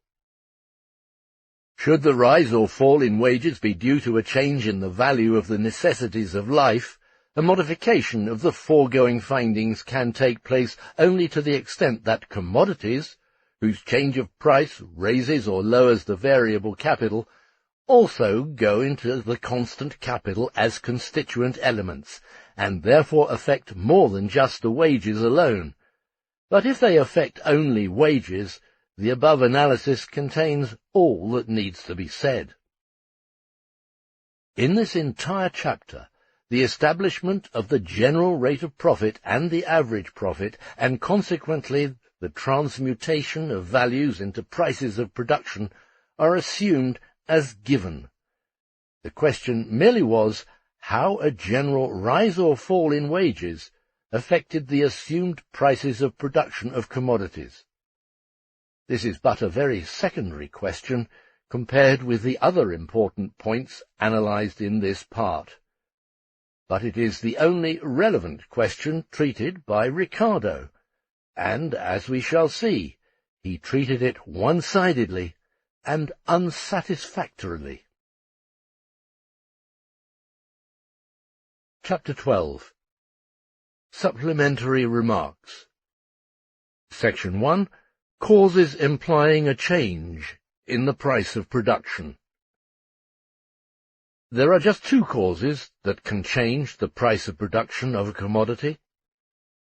First, a change in the general rate of profit.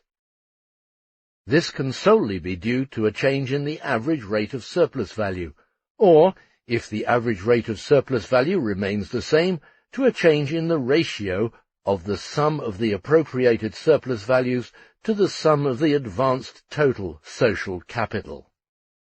If the change in the rate of surplus value is not due to a depression of wages below normal or their rise above normal, and movements of that kind are to be regarded merely as oscillations, it can only occur either through a rise or fall in the value of labour power, the one being just as impossible as the other unless there is a change in the productivity of the labour-producing means of subsistence, that is, in the value of commodities consumed by the labourer, or through a change in the proportion of the sum of appropriated surplus values to the advanced total capital of society.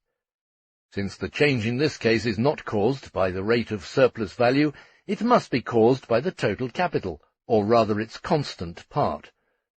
The mass of this part, technically considered, increases or decreases in proportion to the quantity of labour power bought by the variable capital, and the mass of its value thus increases or decreases with the increase or decrease of its own mass. It also increases or decreases, therefore, proportionately to the mass of the value of the variable capital. If the same labour sets more constant capital in motion, it has become more productive. If the reverse, then less productive. Thus, there has been a change in the productivity of labour, and there must have occurred a change in the value of certain commodities. The following law, then, applies to both cases. If the price of production of a commodity changes in consequence of a change in the general rate of profit, its own value may have remained unchanged. However, a change must have occurred in the value of other commodities. Second, the general rate of profit remains unchanged. In this case, the price of production of a commodity can change only if its own value has changed. This may be due to more or less labour being required to reproduce the commodity in question, either because of a change in the productivity of labour which produces this commodity in its final form, or of the labour which produces those commodities that go into its production. The price of production of cotton yarn may fall, either because raw cotton is produced cheaper than before, or because the labour of spinning has become more productive due to improved machinery.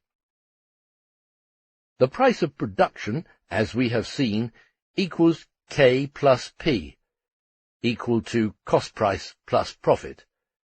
This, however, equals K plus Kp prime, in which K, the cost price, is a variable magnitude, which changes for different spheres of production and is everywhere equal to the value of the constant and variable capital consumed in the production of the commodity, and P prime is the average rate of profit in percentage form. If K equals 200 and P prime equals 20%, the price of production K plus Kp prime equals 200 plus 200 times 20 over 100 equals 200 plus 40 equals 240. This price of production may clearly remain the same in spite of a change in the value of the commodities. All changes in the price of production of commodities are reduced, in the last analysis, to changes in value. But not all changes in the value of commodities need express themselves in changes in the price of production. The price of production is not determined by the value of any one commodity alone, but by the aggregate value of all commodities. A change in commodity A may therefore be balanced by an opposite change in commodity B, so that the general relation remains the same. Section 2. Price of production of commodities of average composition. We have seen how a deviation in prices of production from values arises from 1. Adding the average profit instead of the surplus value contained in the commodity to its cost price. 2. The price of production, which so deviates from the value of a commodity entering into the cost price of other commodities as one of its elements, so that the cost price of a commodity may already contain a deviation from value in those means of production consumed by it, quite aside from a deviation of its own, which may arise through a difference between the average profit and the surplus value. It is therefore possible that even the cost price of commodities produced by capitals of average composition may differ from the sum of the values of the elements which make up this component of their price of production. Suppose the average composition is 80C plus 20V. Now it is possible that in the actual capitals of this composition, 80C may be greater or smaller than the value of the constant capital C, because this C may be made up of commodities whose price of production differs from their value. In the same way, 20V might diverge from its value if the consumption of the wage includes commodities whose price of production diverges from their value, in which case the labourer would work a longer or shorter time to buy them back, to replace them, and would thus perform more or less necessary labour than would be required if the price of production of such necessities of life coincided with their value. However, this possibility does not detract in the least from the correctness of the theorems demonstrated which hold for commodities of average composition. The quantity of profit falling to these commodities is equal to the quantity of surplus value contained in them. For instance, in a capital of the given composition 80C plus 20V, the most important thing in determining surplus value is not whether these figures are expressions of actual values, but how they are related to one another. That is, whether V equals 1/5 of the total capital and C equals 4/5.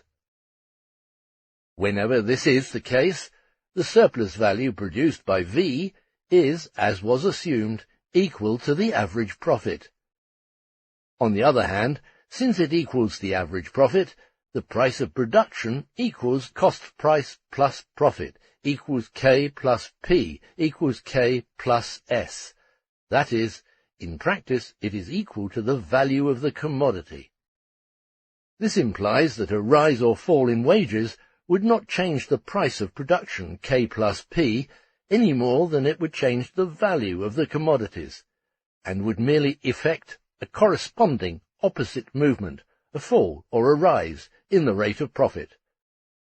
For if a rise or fall of wages were here to bring about a change in the price of commodities, the rate of profit in these spheres of average composition would rise above or fall below the level prevailing in other spheres.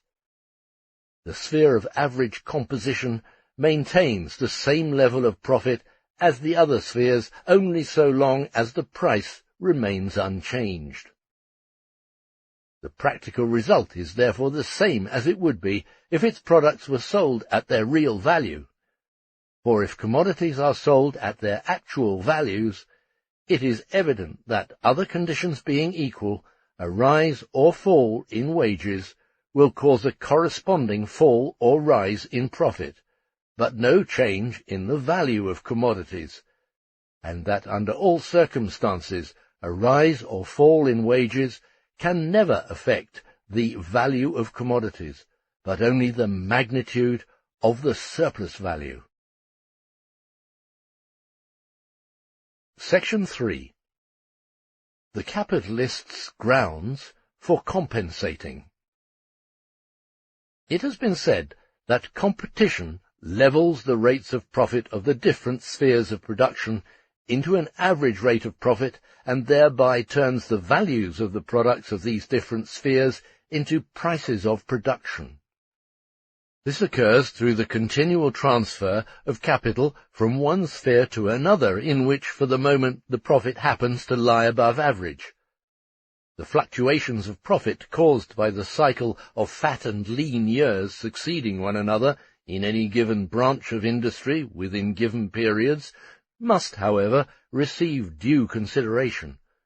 This incessant outflow and inflow of capital between the different spheres of production creates trends of rise and fall in the rate of profit, which equalize one another more or less, and thus have a tendency to reduce the rate of profit everywhere to the same common and general level. This movement of capitals is primarily caused by the level of market prices, which lift profits above the general average in one place and depress them below it in another. Merchants' capital is left out of consideration, as it is irrelevant at this point, for we know from the sudden paroxysms of speculation appearing in certain popular articles that it can withdraw masses of capital from one line of business with extraordinary rapidity, and throw them with equal rapidity into another. Yet with respect to each sphere of actual production, industry, agriculture, mining, etc., the transfer of capital from one sphere to another offers considerable difficulties, particularly on account of the existing fixed capital. Experience shows, moreover, that if a branch of industry, such as, say, the cotton industry, yields unusually high profits at one period, it makes very little profit, or even suffers losses, at another, so that in a certain cycle of years the average profit is much the same as in other branches. And capital soon learns to take this experience into account. What competition does not show, however, is the determination of value which dominates the movement of production, and the values that lie beneath the prices of production and that determine them in the last instance. Competition, on the other hand, shows 1. The average profits, which are independent of the organic composition of capital in the different spheres of production, and therefore also of the mass of living labour appropriated by any given capital in any given sphere of exploitation. 2.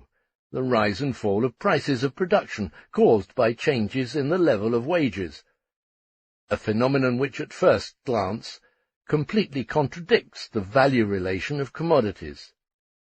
And 3. The fluctuations of market prices, which reduce the average market price of commodities in a given period of time, not to the market value, but to a very different market price of production, which diverges considerably from this market value. All these phenomena seem to contradict the determination of value by labour time as much as the nature of surplus value consisting of unpaid surplus labour. Thus everything appears reversed in competition.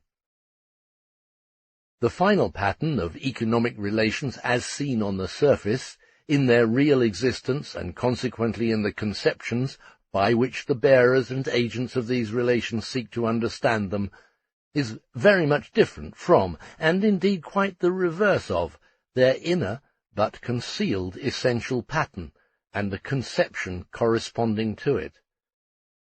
Further, as soon as capitalist production reaches a certain level of development, the equalization of the different rates of profit in individual spheres to general rate of profit no longer proceeds solely through the play of attraction and repulsion by which market prices attract or repel capital. After average prices and their corresponding market prices become stable for a time, it reaches the consciousness of the individual capitalists that this equalization balances definite differences, so that they include these in their mutual calculations. The differences exist in the mind of the capitalists, and are taken into account as grounds for compensating. Average profit is the basic conception, the conception that capitals of equal magnitude must yield equal profits in equal time spans. This again is based on the conception that the capital in each sphere of production must share pro rata to its magnitude in the total surplus value squeezed out of the labourers by the total social capital, or that every individual capital should be regarded merely as a part of the total social capital, and every capitalist actually as a shareholder in the total social enterprise, each sharing in the total profit pro rata to the magnitude of his share of capital. This conception serves as a basis for the capitalist's calculations. For instance, that a capital whose turnover is slower than another's because its commodities take longer to be produced or because they are sold in remoter markets, nevertheless charges the profit it loses in this way and compensates itself by raising the price. Or else that investments of capital in lines exposed to greater hazards, for instance in shipping, are compensated by higher prices. As soon as capitalist production, and with it the insurance business, are developed, the hazards are, in effect, made equal for all spheres of production. Compare Corbett. But the more hazardous lines pay higher insurance rates and recover them in the prices of their commodities.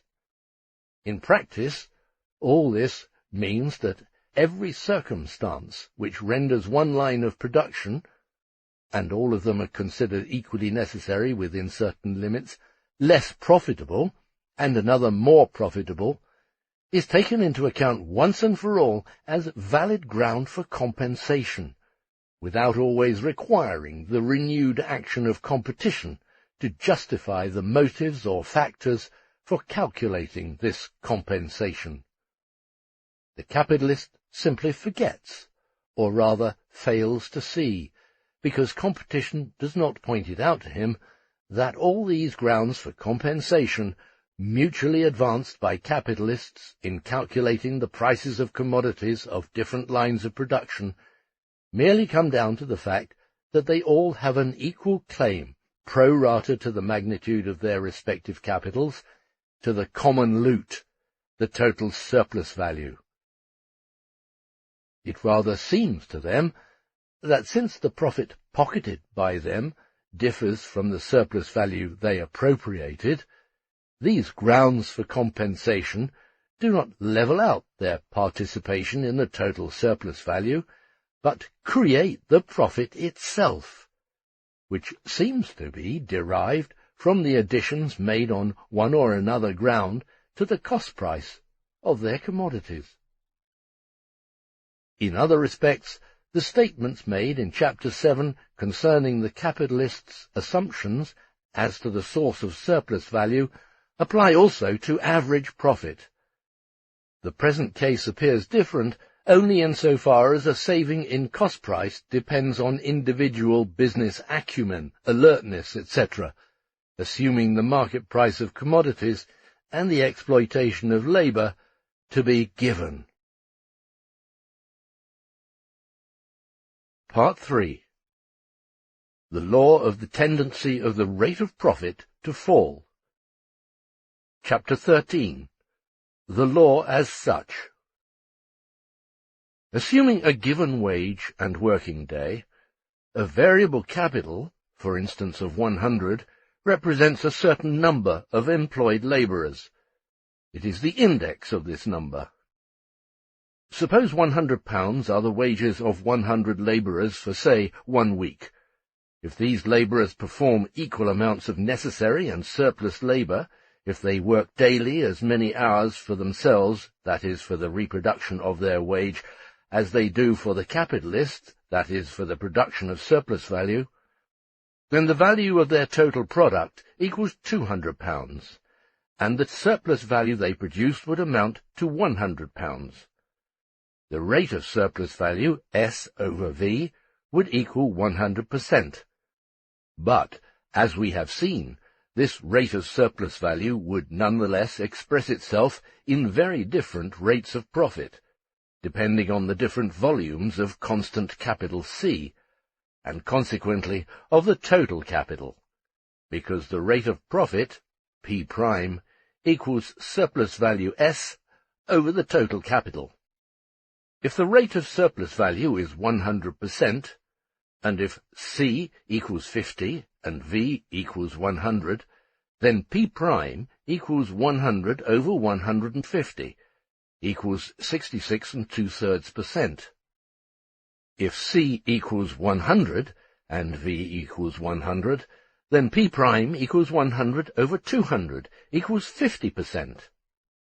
If C equals 200 and V equals 100, then P prime equals 100 over 300, equals 33 1/3%. If C equals 300 and V equals 100, then P prime equals 100 over 400, equals 25%. If C equals 400 and V equals 100, then P prime equals 100 over 500, equals 20%. This is how the same rate of surplus value would express itself under the same degree of labour exploitation in a falling rate of profit, because the material growth of the constant capital implies also a growth, albeit not in the same proportion, in its value, and consequently in that of the total capital.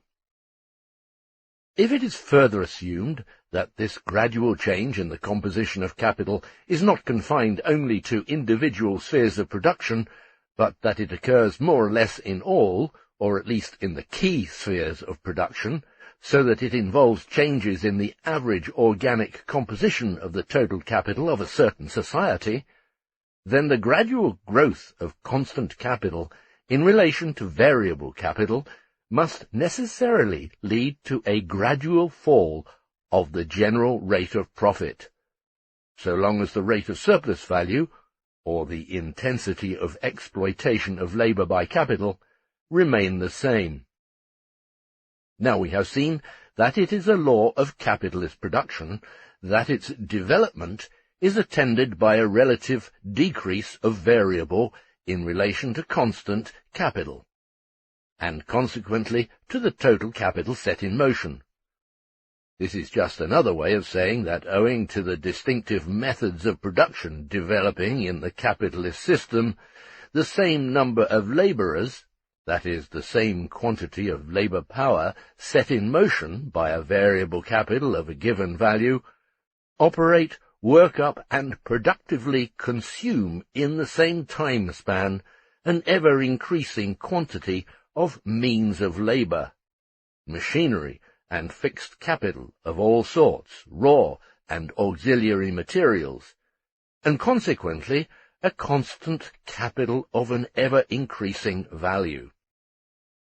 This continual relative decrease of the variable capital vis-à-vis the constant, and consequently the total capital, is identical with the progressively higher organic composition of the social capital in its average.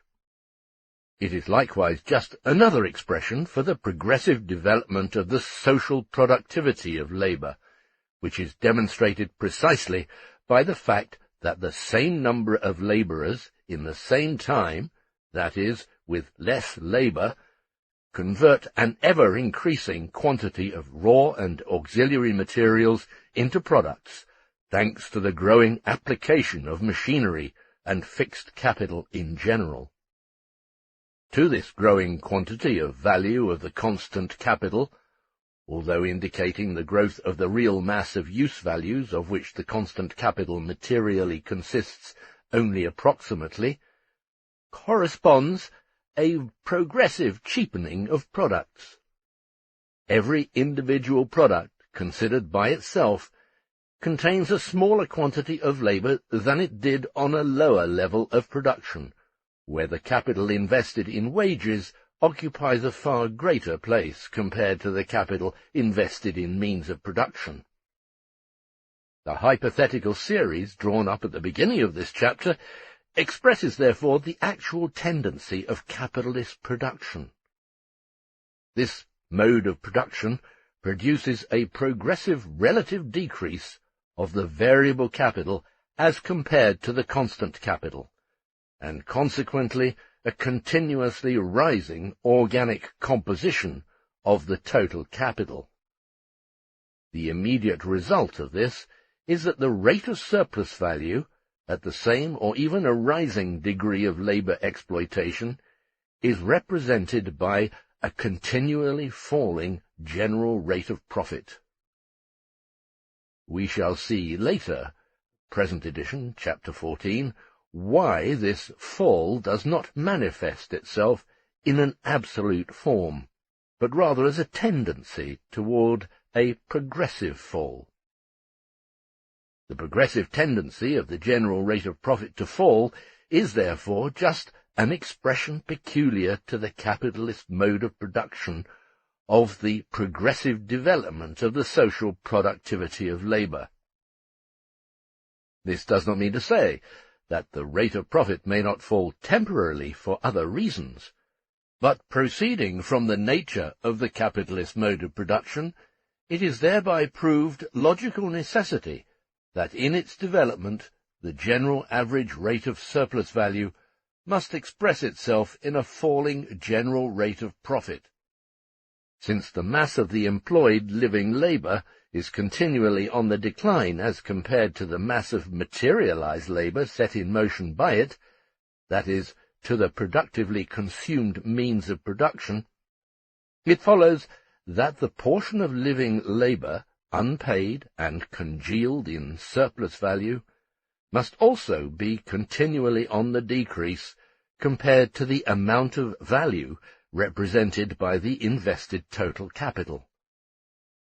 Since the ratio of the mass of surplus value to the value of the invested total capital forms the rate of profit, this rate must constantly fall.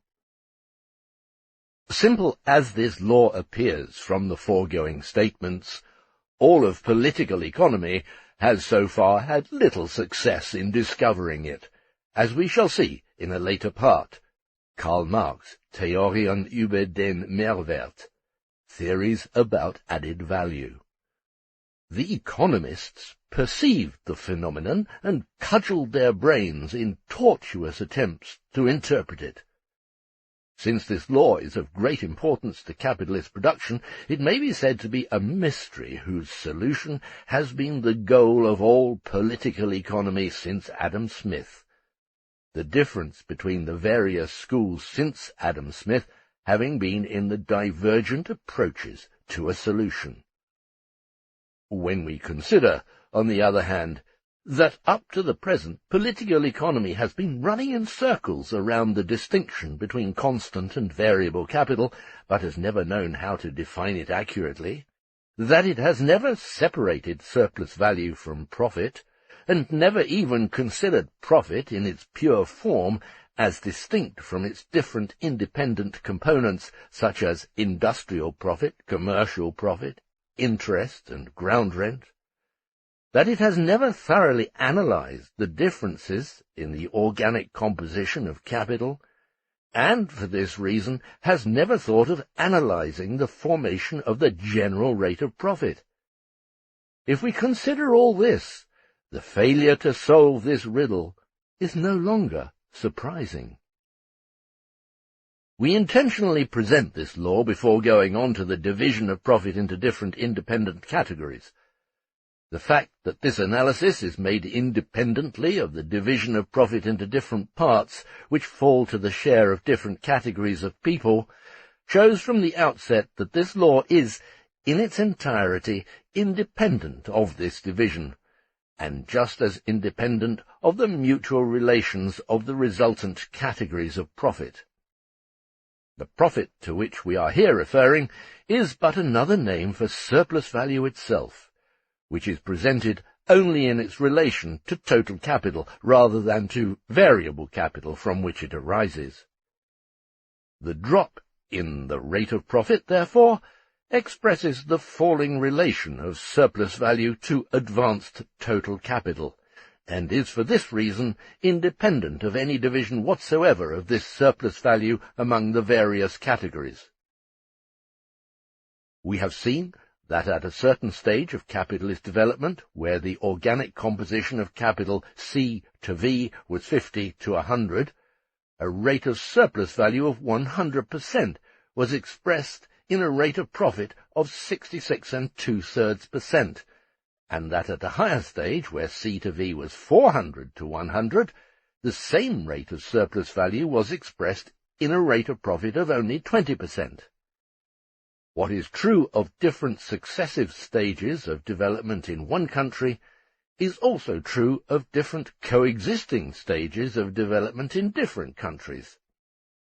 In an undeveloped country, in which the former composition of capital is the average, the general rate of profit equals 66 2/3%, while in a country with the latter composition and a much higher stage of development, it would equal 20%. The difference between the two national rates of profit might disappear or even be reversed if labour were less productive in the less developed country, so that a larger quantity of labour were to be represented in a smaller quantity of the same commodities, and a larger exchange value were represented in less use value. The labourer would then spend more of his time in reproducing his own means of subsistence, or their value, and less time in producing surplus value. Consequently, he would perform less surplus labour, with the result that the rate of surplus value would be lower. Suppose the labourer of the less developed country were to work 2/3 of the working day for himself and 1/3 for the capitalist. In accordance with the above illustration, the same labour power would then be paid with 133 1/3, and would furnish a surplus of only 60 2/3. A constant capital of 50 would correspond to a variable capital of 433 1/3. The rate of surplus value would amount to 66 2/3 to 133 1/3 equals 50%, and the rate of profit to 66 2/3 to 133 1/3, or approximately 36%. Since we have not so far analyzed the different component parts of profit, that is, they do not for the present exist for us, we make the following remarks beforehand, merely to avoid misunderstanding. In comparing countries in different stages of development, it would be a big mistake to measure the level of the national rate of profit by, say, the level of the national rate of interest, namely, when comparing countries with a developed capitalist production with countries in which labour has not yet been formally subjected to capital, although in reality the labourer is exploited by the capitalist, as for instance in India, where the ryot manages his farm as an independent producer, whose production as such is not, therefore, as yet subordinated to capital, although the usurer may not only rob him of his entire surplus labour by means of interest, but may also, to use a capitalist term, hack off a part of his wage. This interest comprises all the profit, and more than the profit. Instead of merely expressing an aliquot part of the produced surplus value or profit, as it does in countries with a developed capitalist production. On the other hand, the rate of interest is, in this case, mostly determined by relations. Loans granted by usurers to owners of larger estates who draw ground rent, which have nothing to do with profit, and rather indicate to what extent usury appropriates ground rent. As regards countries possessing different stages of development of capitalist production, and consequently capitals of different organic composition, a country where the normal working day is shorter than another's may have a higher rate of surplus value, one of the factors which determines the rate of profit. First, if the English 10-hour working day is, on account of its higher intensity, equal to an Austrian working day of 14 hours, then dividing the working day equally in both instances, 5 hours of English surplus labour may represent a greater value on the world market than 7 hours of Austrian surplus labour. Second, a larger portion of the English working day than of the Austrian may represent surplus labour. The law of the falling rate of profit, which expresses the same or even a higher rate of surplus value, states, in other words, that any quantity of the average social capital, say a capital of 100, comprises an ever larger portion of means of labour, and an ever smaller portion of living labour. Therefore, since the aggregate mass of living labour operating the means of production decreases in relation to the value of these means of production, it follows that the unpaid labour and the portion of value in which it is expressed must decline as compared to the value of the advanced total capital, or an ever smaller aliquot part of invested total capital is converted into living labour, and this total capital, therefore, absorbs in proportion to its magnitude less and less surplus labour, although the unpaid part of the labour applied may at the same time grow in relation to the paid part.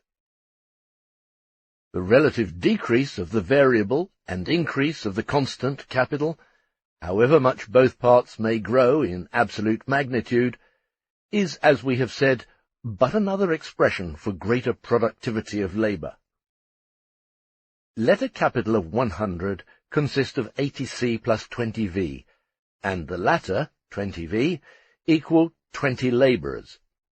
Let the rate of surplus value be 100%. That is, the labourers work half the day for themselves and the other half for the capitalist. Now let the capital of 100 in a less developed country equal 20C plus 80V, and let the latter equal 80 labourers. But these labourers require 2/3 of the day for themselves and work only 1/3 for the capitalist. Everything else being equal, the labourers in the first case produce a value of 20 plus 20 equals 40, and in the second, 80 plus 40 equals 120. The first capital produces 80C plus 20V plus 20S equals 120. Rate of profit equals 20%. The second capital, 20C plus 80V plus 40S, equals 140. Rate of profit 40%. In the second case, the rate of profit is therefore double the first, although the rate of surplus value in the first equals 100%, which is double that of the second, where it is only 50%. But then, a capital of the same magnitude appropriates the surplus labour of only 20 labourers in the first case, and of 80 labourers in the second case.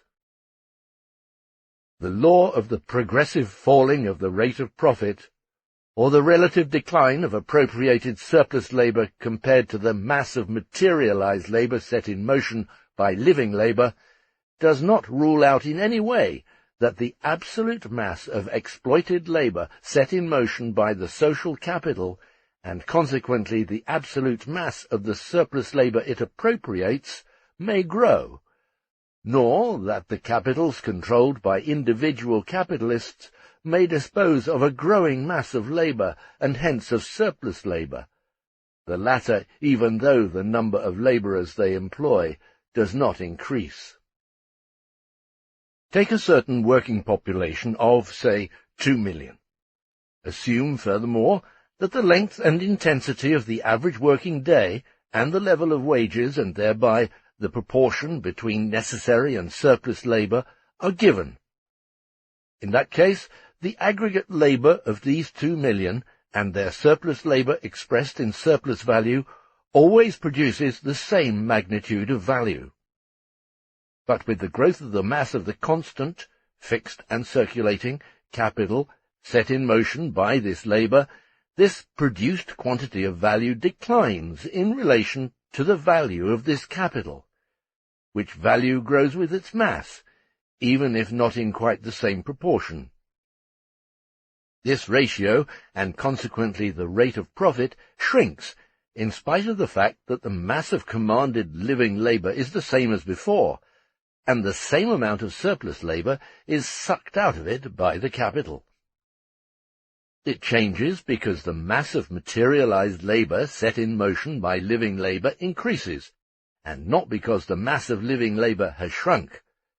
It is a relative decrease, not an absolute one, and has in fact nothing to do with the absolute magnitude of the labour and surplus labour set in motion. The drop in the rate of profit is not due to an absolute, but only to a relative decrease of the variable part of the total capital, that is, to its decrease in relation to the constant part. What applies to any given mass of labour and surplus labour also applies to a growing number of labourers, and thus, under the above assumption, to any growing mass of commanded labour in general, and to its unpaid part, the surplus labour in particular. If the working population increases from 2 million to 3, and if the variable capital invested in wages also rises to 3 million from its former 2 million, while the constant capital rises from 4 million to 15 million, then, under the above assumption of a constant working day and a constant rate of surplus value, the mass of surplus labour and of surplus value rises by 1/2, that is, 50%, from 2 million to 3.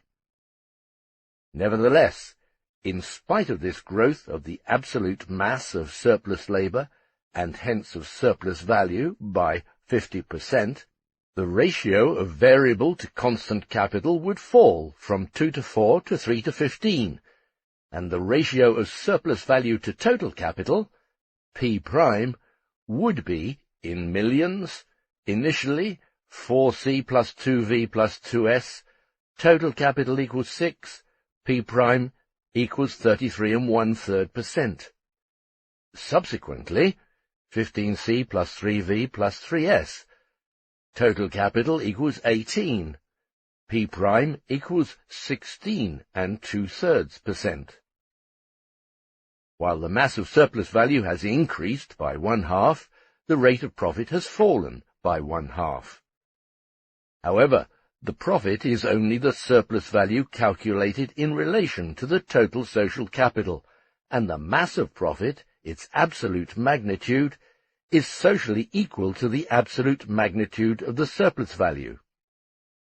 The absolute magnitude of the profit, its total amount, would therefore have grown by 50%, in spite of its enormous relative decrease compared to the advanced total capital, or in spite of the enormous decrease in the general rate of profit.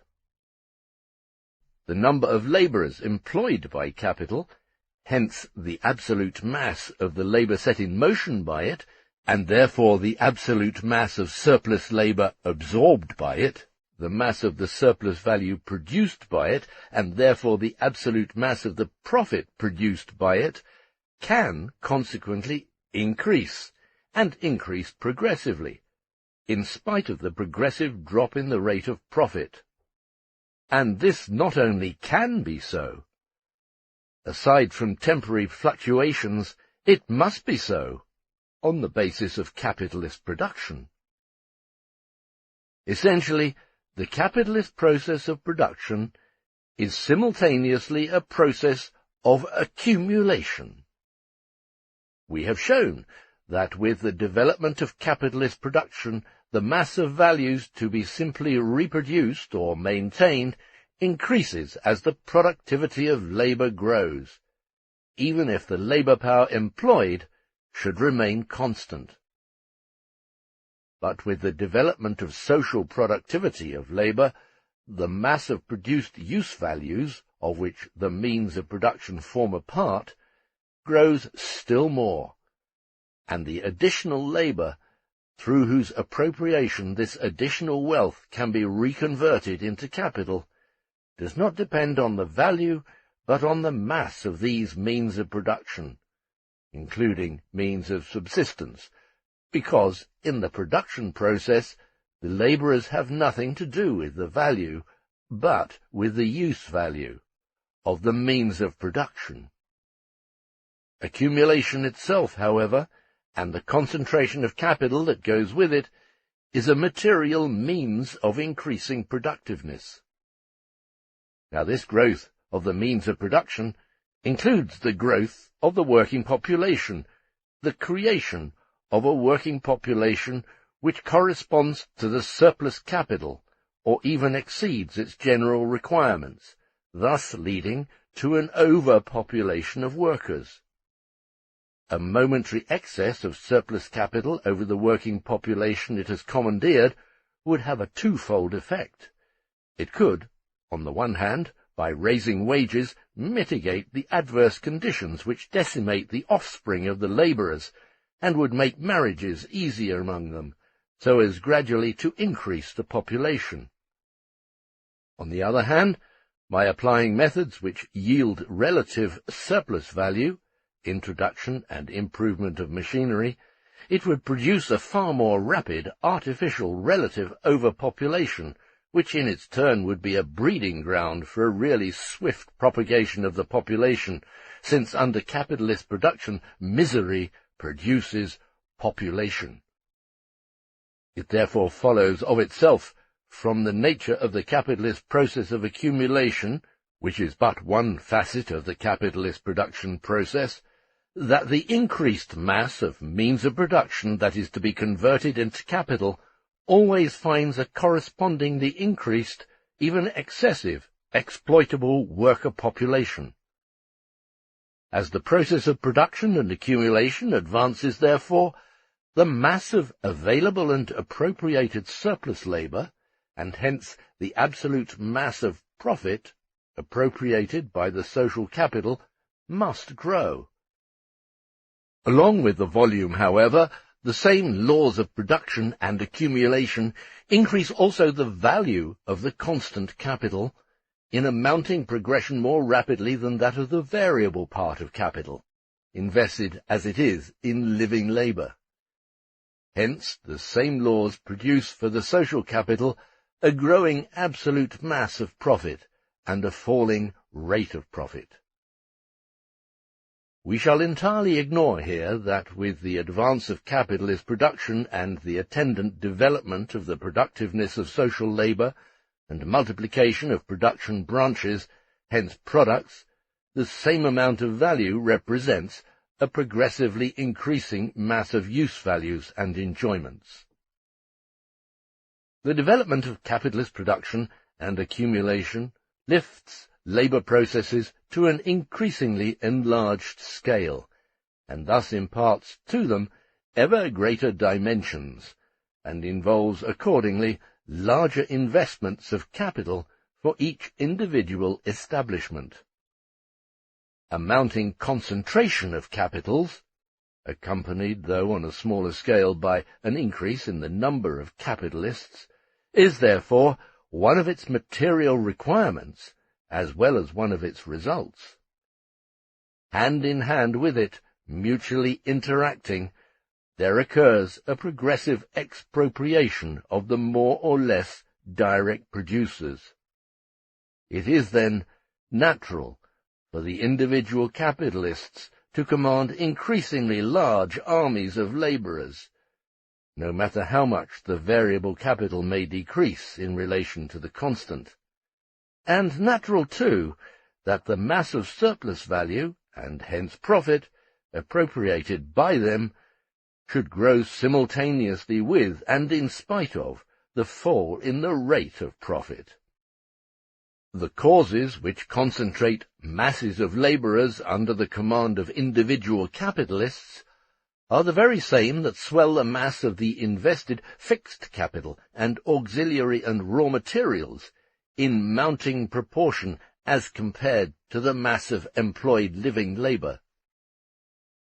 It requires no more than a passing remark at this point to indicate that, given a certain labouring population, the mass of surplus value, hence the absolute mass of profit, must grow if the rate of surplus value increases, be it through a lengthening or intensification of the working day, or through a drop in the value of wages due to an increase in the productiveness of labour, and that it must do so in spite of the relative decrease of variable capital in respect to constant. The same development of the productiveness of social labour, the same laws which express themselves in a relative decrease of variable as compared to total capital, and in thereby facilitated accumulation, while this accumulation in its turn becomes a starting point for the further development of the productiveness and for further relative decrease of variable capital, this same development manifests itself, aside from temporary fluctuations, in a progressive increase of the total employed labour power and a progressive increase of the absolute mass of surplus value and hence of profit. Now, what must be the form of this double-edged law of a decrease in the rate of profit and a simultaneous increase in the absolute mass of profit arising from the same causes? As a law based on the fact that under given conditions the appropriated mass of surplus labour, hence of surplus value, increases, and that, so far as the total capital is concerned, or the individual capital as an aliquot part of the total capital, profit and surplus value are identical magnitudes? Let us take an aliquot part of capital upon which we calculate the rate of profit, for example 100. These 100 represent the average composition of the total capital, say 80C plus 20V. We have seen in the second part of this volume that the average rate of profit in the various branches of production is determined not by the particular composition of each individual capital, but by the average social composition. As the variable capital decreases relative to the constant, hence to the total capital of 100, the rate of profit, or the relative magnitude of surplus value, that is, its ratio to the advanced total capital of 100, falls, even though the intensity of exploitation were to remain the same, or even to increase. But it is not this relative magnitude alone which falls. The magnitude of the surplus value or profit absorbed by the total capital of 100 also falls absolutely. At a rate of surplus value of 100%, a capital of 60C plus 40V produces a mass of surplus value and hence of profit amounting to 40. A capital of 80C plus 20V, a mass of profit of 30. And for capital of 80C plus 20V, the profit falls to 20. This falling applies to the mass of surplus value and hence of profit, and is due to the fact that the total capital of 100 employs less living labour, and the intensity of labour exploitation remaining the same, sets in motion less surplus labour, and therefore produces less surplus value. Taking any aliquot part of the social capital, that is, a capital of average composition, as a standard by which to measure surplus value, and this is done in all profit calculations, a relative fall of surplus value is generally identical with its absolute fall. In the cases given above, the rate of profit sinks from 40% to 30% and to 20%, because, in fact, the mass of surplus value, and hence of profit, produced by the same capital, falls absolutely from 40 to 30 and to 20. Since the magnitude of the value of the capital by which the surplus value is measured is given as 100, a fall in the proportion of surplus value to this given magnitude can be only another expression for the decrease of the absolute magnitude of surplus value and profit. This is, indeed, a tautology. But, as shown, the fact that this decrease occurs at all arises from the nature of the development of the capitalist process of production. On the other hand, however, the same causes which bring about an absolute decrease of surplus value and hence profit on a given capital and consequently of the rate of profit calculated in percent, produce an increase in the absolute mass of surplus value, and hence of profit, appropriated by the social capital, that is, by all capitalists, taken as a whole. How does this occur? What is the only way in which this can occur? Or what are the conditions obtaining in this seeming contradiction? If any aliquot part is equal to 100 of the social capital, and hence any 100 of average social composition is a given magnitude, for which, therefore, a fall in the rate of profit coincides with a fall in the absolute magnitude of the profit, because the capital which here serves as a standard of measurement is a constant magnitude, then the magnitude of the social capital, like that of the capital in the hands of individual capitalists, is variable, and, in keeping with our assumptions, it must vary inversely with the decrease of its variable portion. In our former illustration, when the percentage of composition was 60C plus 40V, the corresponding surplus value or profit was 40, and hence the rate of profit 40%. Suppose the total capital in this stage of composition was 1 million. Then the total surplus value, and hence the total profit, amounted to 400,000. Now, if the composition later equals 80C plus 20V, while the degree of labor exploitation remain the same, then the surplus value or profit for each 100 equals 20. But since the absolute mass of surplus value or profit increases, as demonstrated, in spite of the decreasing rate of profit or the decreasing production of surplus value by every 100 of capital, increases, say, from 400,000 to 440,000, then this occurs solely because the total capital, which formed at the time of this new composition, has risen to 2,200,000. The mass of the total capital set in motion has risen to 220%, while the rate of profit has fallen by 50%.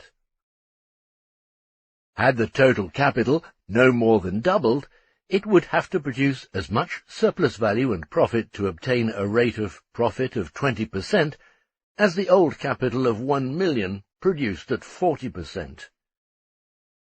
Had it grown to less than double, it would have produced less surplus value or profit than the old capital of 1 million, which, in its former composition, would have had to grow from 1 million to no more than 1,100,000 to raise its surplus value from 400,000 to 440,000. We again meet here the previously defined law that the relative decrease of the variable capital, hence the development of the social productiveness of labor, involves an increasingly large mass of total capital to set in motion the same quantity of labor power and squeeze out the same quantity of surplus labor. Consequently, the possibility of a relative surplus of laboring people develops proportionately to the advances made by capitalist production, not because the productiveness of social labor decreases, but because it increases. It does not therefore arise out of an absolute disproportion between labor and the means of subsistence, or the means for the production of these means of subsistence, but out of a disproportion occasioned by capitalist exploitation of labor, a disproportion between the progressive growth of capital and its relatively shrinking need for an increasing population. Should the rate of profit fall by 50%, it would shrink 1/2. If the mass of profit is to remain the same, the capital must be doubled. For the mass of profit made at a declining rate of profit to remain the same, the multiplier indicating the growth of the total capital must be equal to the divisor indicating the fall of the rate of profit. If the rate of profit falls from 40 to 20, the total capital must rise inversely at the rate of 20 to 40 to obtain the same result. If the rate of profit falls from 40 to 8, the capital would have to increase at the rate of 8 to 40, or fivefold. A capital of 1 million at 40% produces 400,000, and a capital of 5 million at 8% likewise produces 400,000. This applies if we want the result to remain the same. But if the result is to be higher, then the capital must grow at a greater rate than the rate of profit falls. In other words, for the variable portion of the total capital not to remain the same in absolute terms, but to increase absolutely in spite of its falling in percentage of the total capital must grow at a faster rate than the percentage of the variable capital falls. It must grow so considerably that in its new composition it should require more than the old portion of variable capital to purchase labour power. If the variable portion of a capital equaling 100 should fall from 40 to 20, the total capital must rise higher than 200 to be able to employ a larger variable capital than 40. Even if the exploited mass of the working population were to remain constant, and only the length and intensity of the working day were to increase, the mass of the invested capital would have to increase, since it would have to be greater in order to employ the same mass of labour under the old conditions of exploitation after the composition of capital changes. Thus, the same development of the social productiveness of labour expresses itself with the progress of capitalist production on the one hand in a tendency of the rate of profit to fall progressively, and on the other in a progressive growth of the absolute mass of the appropriated surplus value or profit, so that on the whole a relative decrease of variable capital and profit is accompanied by an absolute increase of both. This twofold effect, as we have seen, can express itself only in a growth of the total capital at a pace more rapid than that at which the rate of profit falls. For an absolutely increased variable capital to be employed in a capital of higher composition, or one in which the constant capital has increased relatively more, the total capital must not only grow proportionately to its higher composition, but still more rapidly. It follows, then, that as the capitalist mode of production develops, an ever larger quantity of capital is required to employ the same, let alone an increased, amount of labour power. Thus, on a capitalist foundation, the increasing productiveness of labour necessarily and permanently creates a seeming overpopulation of labouring people. If the variable capital forms just 1/6 of the total capital instead of the former half, the total capital must be trebled to employ the same amount of labour power. And if twice as much labour power is to be employed, the total capital must increase sixfold. Political economy, which has until now been unable to explain the law of the tendency of the rate of profit to fall, pointed self-consolingly to the increasing mass of profit, that is, to the growth of the absolute magnitude of profit, be it for the individual capitalist or for the social capital. But this was also based on mere platitude and speculation. To say that the mass of profit is determined by two factors, first, the rate of profit, and secondly, the mass of capital invested at this rate, is mere tautology. It is therefore but a corollary of this tautology to say that there is a possibility for the mass of profit to grow, even though the rate of profit may fall at the same time. It does not help us one step farther, since it is just as possible for the capital to increase without the mass of profit growing, and for it to increase even while the mass of profit falls. For 100 at 25% yields 25, and 400 at 5% yields only 20. Footnote. Quote, "We should also expect that, however the rate of the profits of stock might diminish in consequence of the accumulation of capital on the land and the rise of wages, yet the aggregate amount of profits would increase. Thus, supposing that, with repeated accumulations of £100,000, the rate of profit should fall from 20 to 19 to 18 to 17%, a constantly diminishing rate, we should expect that the whole amount of profits received by those successive owners of capital would always be progressive, that it would be greater when the capital was £200,000 than when £100,000, still greater when £300,000, and so on, increasing, though at a diminishing rate, with every increase of capital. This progression, however, is only true for a certain time. Thus 19% on £200,000 is more than 20% on £100,000. Again, 18% on £300,000 is more than 19% on £200,000. But after capital has accumulated to a large amount, and profits have fallen, the further accumulation diminishes the aggregate of profits. Thus, suppose the accumulation should be £1 million, and the profits 7%. The whole amount of profits will be £70,000. Now, if an addition of £100,000 capital be made to the million, and profits should fall to 6%, £66,000, or a diminution of £4,000, will be received by the owners of the stock, although the whole amount of stock will be increased from 1 million to £1,100,000. Unquote. Ricardo, Political Economy, Chapter 6, 1852.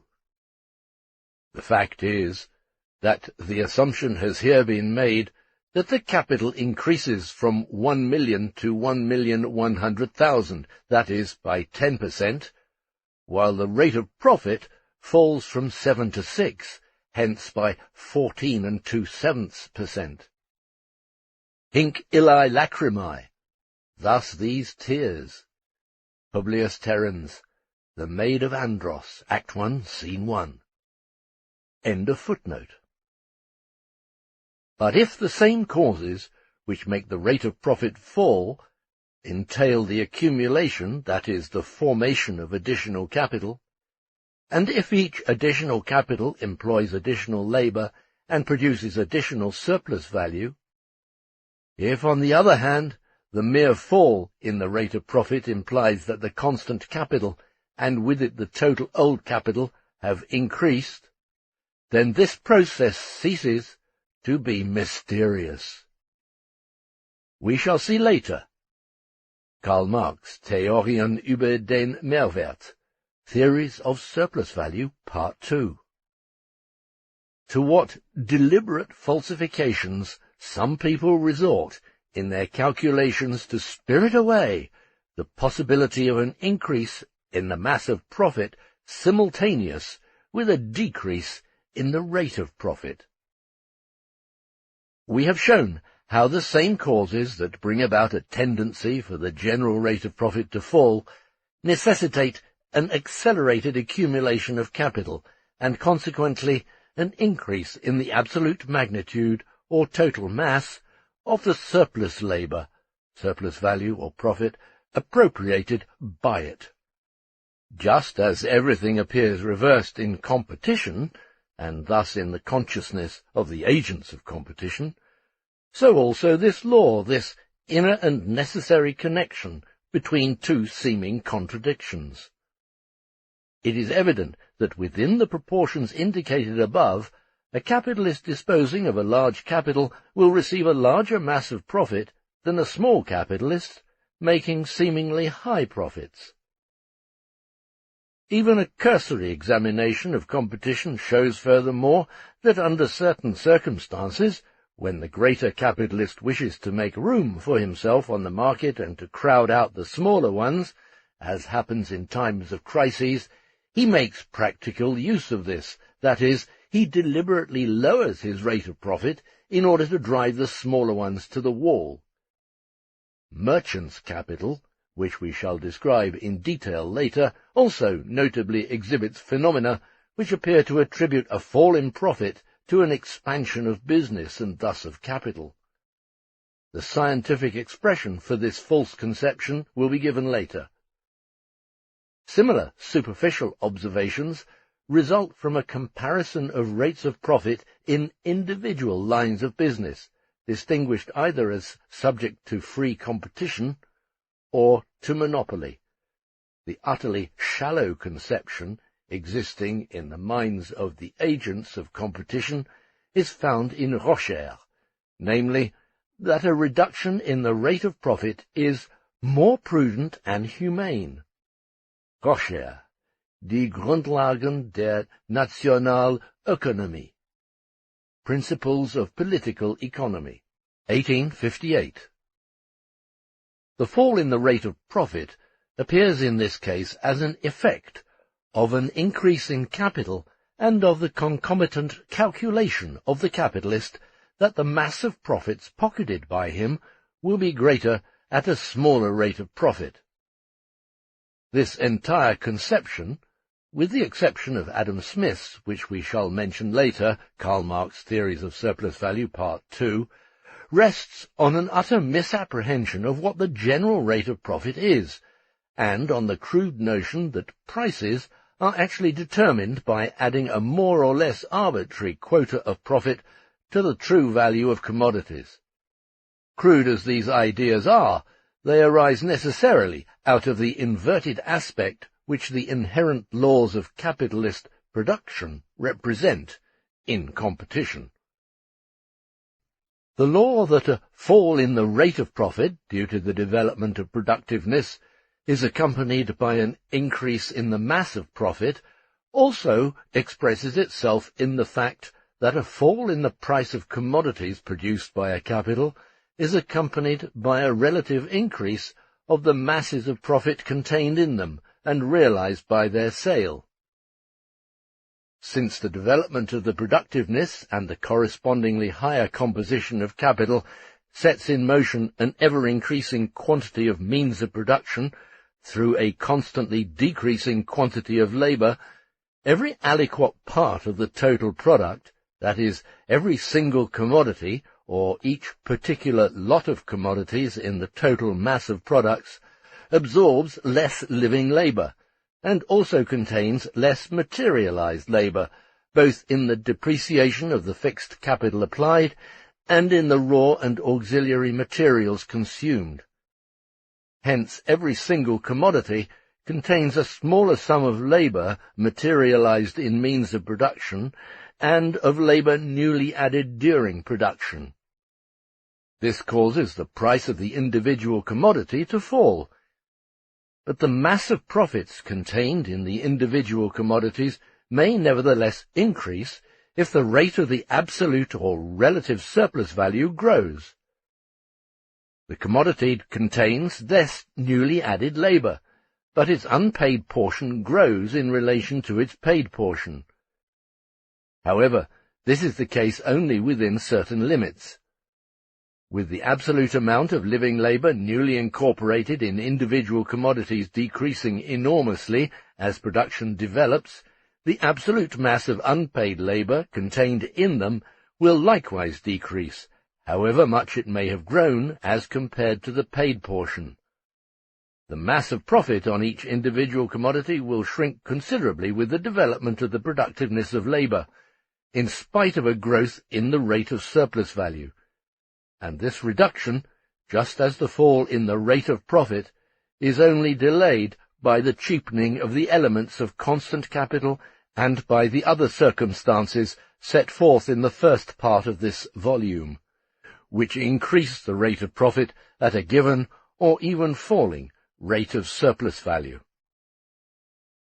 That the price of individual commodities whose sum makes up the total product of capital falls means simply that a certain quantity of labour is realized in a larger quantity of commodities, so that each individual commodity contains less labour than before. This is the case even if the price of one part of constant capital, such as raw material, etc., should rise.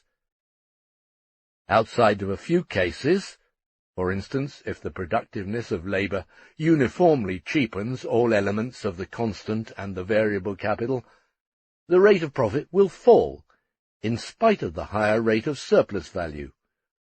1, because even a larger unpaid portion of the smaller total amount of newly added labour is smaller than a smaller aliquot unpaid portion of the former larger amount, and 2, because the higher composition of capital is expressed in the individual commodity by the fact that the portion of its value in which newly added labour is materialized decreases in relation to the portion of its value which represents raw and auxiliary material and the wear and tear of fixed capital. This change in the proportion of the various component parts in the price of individual commodities, that is, the decrease of that portion of the price in which newly added living labour is materialized, and the increase of that portion of it in which formerly materialized labour is represented, is the form which expresses the decrease of the variable in relation to the constant capital, through the price of the individual commodities. Just as this decrease is absolute for a certain amount of capital, say of 100, it is also absolute for every individual commodity as an aliquot part of the reproduced capital. However, the rate of profit, if calculated merely on the elements of the price of an individual commodity, would be different from what it actually is, and for the following reason. The rate of profit is calculated on the total capital invested, but for a definite time, actually a year. The rate of profit is the ratio of the surplus value or profit produced and realized in 1 year to the total capital calculated in percent. It is, therefore, not necessarily equal to a rate of profit calculated for the period of turnover of the invested capital rather than for a year. It is only if the capital is turned over exactly in 1 year that the two coincide. On the other hand, the profit made in the course of a year is merely the sum of profits on commodities produced and sold during that same year. Now, if we calculate the profit on the cost price of commodities, we obtain a rate of profit equals P over K, in which P stands for the profit realized during 1 year, and K for the sum of the cost prices of commodities produced and sold within the same period. It is evident that this rate of profit, P over K, will not coincide with the actual rate of profit, P divided by the total capital, unless K equals the total capital, that is, unless the capital is turned over in exactly 1 year. Let us take 3 different conditions of an industrial capital. Condition 1. A capital of £8,000 produces and sells annually 5,000 pieces of a commodity at 30 shillings per piece, thus making an annual turnover of £7,500. It makes a profit of 10 shillings on each piece, or £2,500 per year. Every piece, then, contains 20 shillings advanced capital and 10 shillings profit, so that the rate of profit per piece is 10 over 20 equals 50%. The turned-over sum of £7,500 contains £5,000 advanced capital and £2,500 profit. Rate of profit per turnover, P over K, likewise 50%, but calculated on the total capital, the rate of profit equals 2,500 over 8,000 equals 31.25%. Condition 2. The capital rises to £10,000. Owing to increased productivity of labour, it is able to produce annually 10,000 pieces of the commodity at a cost price of 20 shillings per piece. Suppose the commodity is sold at a profit of 4 shillings, hence at 24 shillings per piece. In that case, the price of the annual product equals £12,000, of which £10,000 is advanced capital and £2,000 is profit. The rate of profit, P over K, equals 4 over 20 per piece, and 2,000 over 10,000 for the annual turnover, or in both cases equals 20%. And since the total capital is equal to the sum of the cost prices, namely £10,000, it follows that P over the total cost price, the actual rate of profit, is in this case also 20%. Condition 3. Let the capital rise to £15,000, owing to a constant growth of the productiveness of labour, and let it annually produce 30,000 pieces of the commodity at a cost price of 13 shillings per piece, each piece being sold at a profit of 2 shillings, or at 15 shillings. The annual turnover, therefore, equals 30,000 times 15 shillings, equals £22,500, of which £19,500 is advanced capital and £3,000 profit. The rate of profit, P over K, then equals 2/13, equals 3,000 over 19,500, equals 15 5/13%. But P over the total cost price equals 3,000 over 15,000, equals 20%. We see, therefore, that only in condition 2, where the turned-over capital value is equal to the total capital, the rate of profit per piece, or per total amount of turnover, is the same as the rate of profit calculated on the total capital. In condition 1, in which the amount of the turnover is smaller than the total capital, the rate of profit calculated on the cost price of the commodity is higher, and in condition 3, in which the total capital is smaller than the amount of the turnover, it is lower than the actual rate calculated on the total capital. This is a general rule. In commercial practice, the turnover is generally calculated inaccurately. It is assumed that the capital has been turned over once as soon as the sum of the realized commodity prices equals the sum of the invested total capital. But the capital can complete one whole turnover only when the sum of the cost prices of the realized commodities equals the sum of the total capital. This again shows how important it is in capitalist production to regard individual commodities, or the commodity product of a certain period, as products of advanced capital, and in relation to the total capital which produces them, rather than in isolation, by themselves, as mere commodities. The rate of profit must be calculated by measuring the mass of produced and realized surplus value, not only in relation to the consumed portion of capital reappearing in the commodities, but also to this part, plus that portion of unconsumed but applied capital which continues to operate in production. However, the mass of profit cannot be equal to anything but the mass of profit or surplus value contained in the commodities themselves, and to be realized by their sale. If the productivity of industry increases, the price of individual commodities falls. There is less labour in them, less paid and unpaid labour. Suppose the same labour produces, say, triple its former product. Then 2/3 less labour yields each individual product.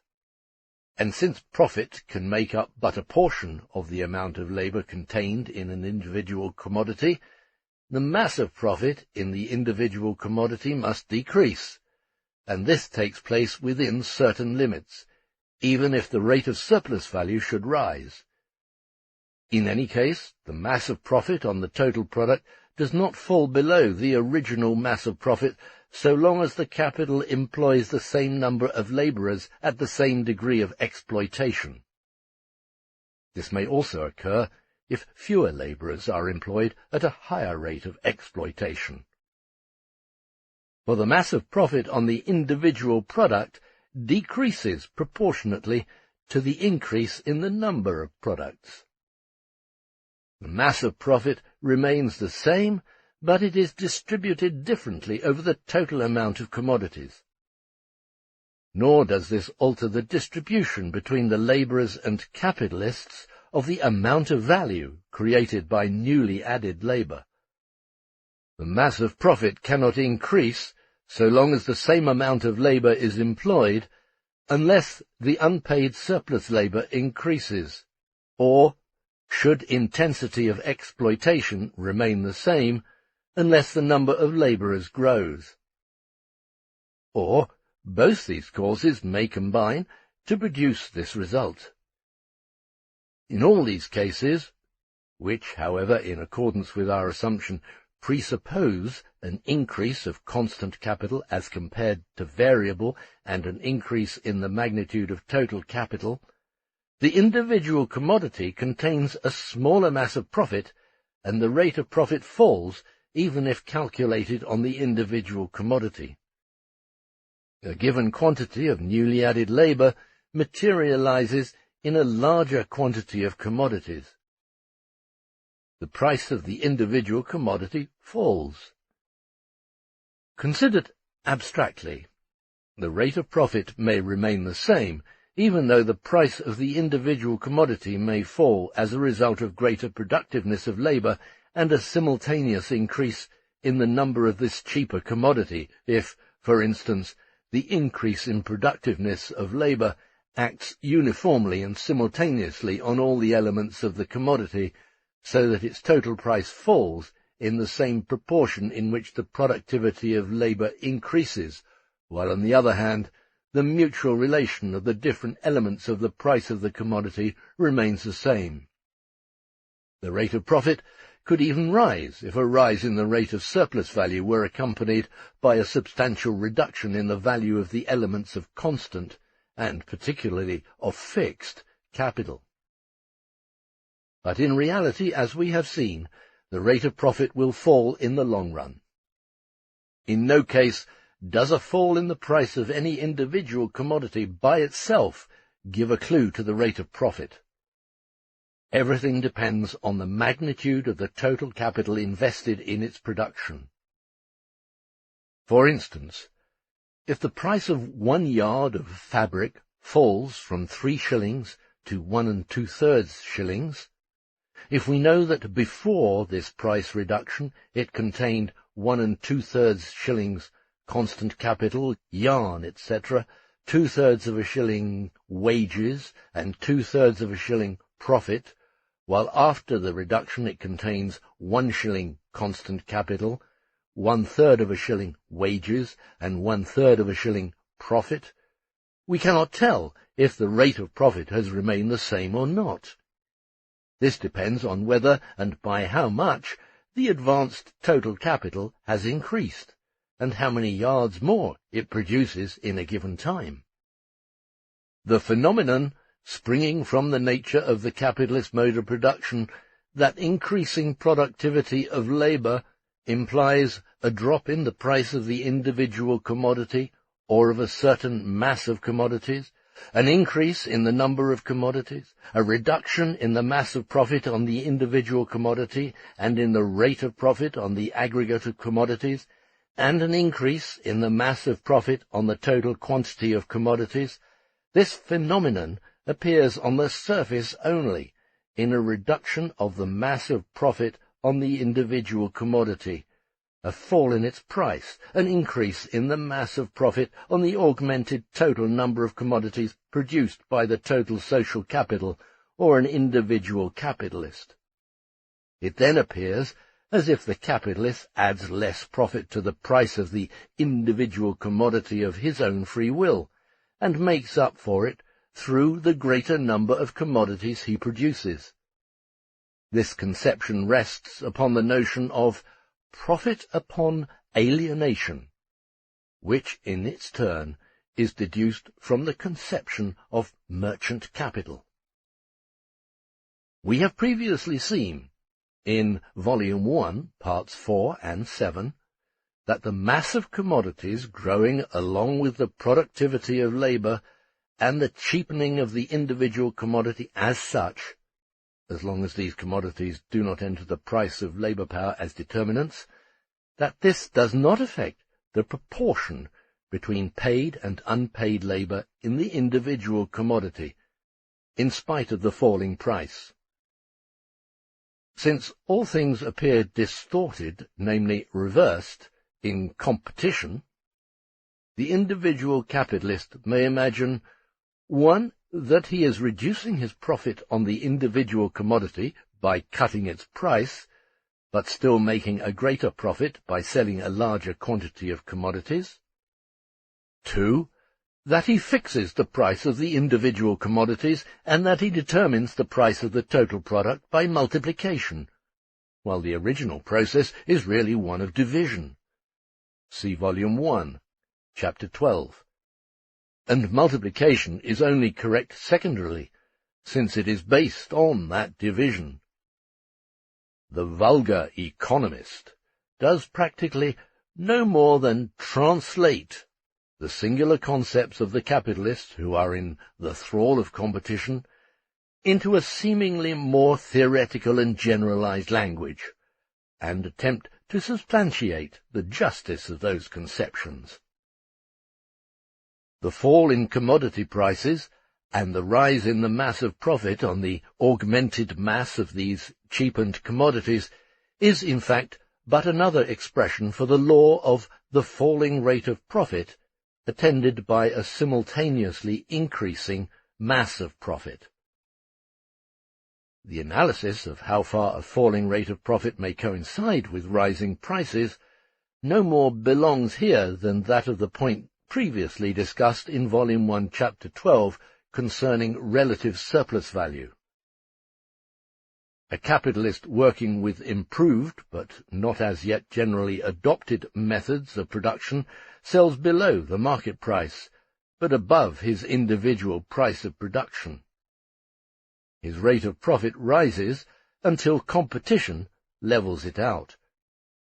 During this equalization period, the second requisite, expansion of the invested capital, makes its appearance.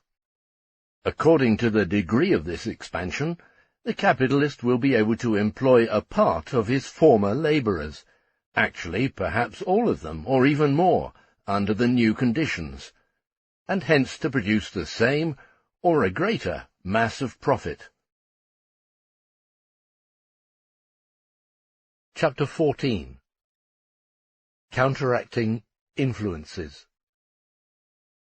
If we consider the enormous development of the productive forces of social labour in the last 30 years alone, as compared with all preceding periods, if we consider, in particular, the enormous mass of fixed capital, aside from the actual machinery which goes into the process of social production as a whole, then the difficulty which has hitherto troubled the economist, namely to explain the falling rate of profit, gives place to its opposite, namely to explain why this fall is not greater and more rapid.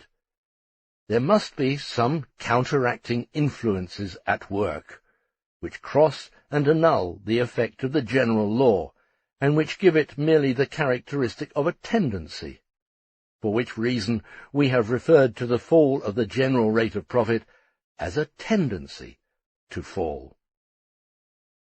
The following are the most general counterbalancing forces.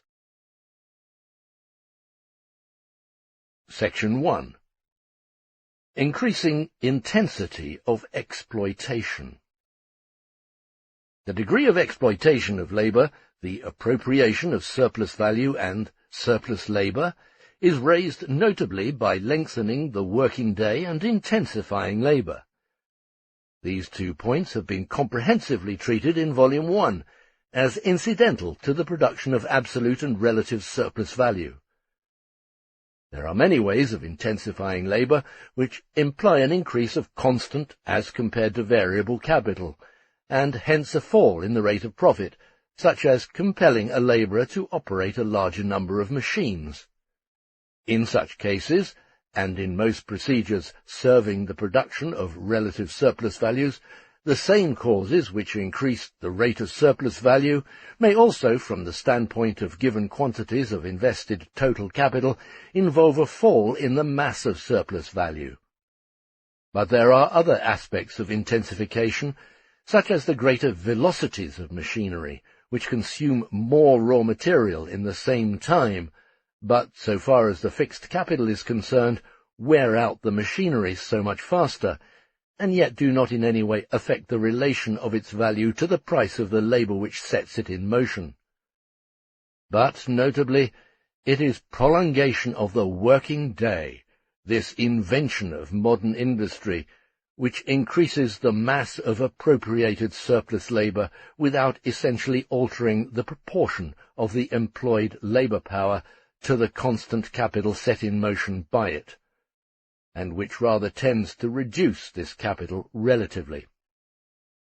Moreover, it has already been demonstrated, and this constitutes the real secret of the tendency of the rate of profit to fall, that the manipulations to produce relative surplus value amount on the whole to transforming as much as possible of a certain quantity of labour into surplus value, on the one hand, and employing as little labour as possible in proportion to the invested capital on the other, so that the same reasons which permit raising the intensity of exploitation rule out exploiting the same quantity of labour as before by the same capital.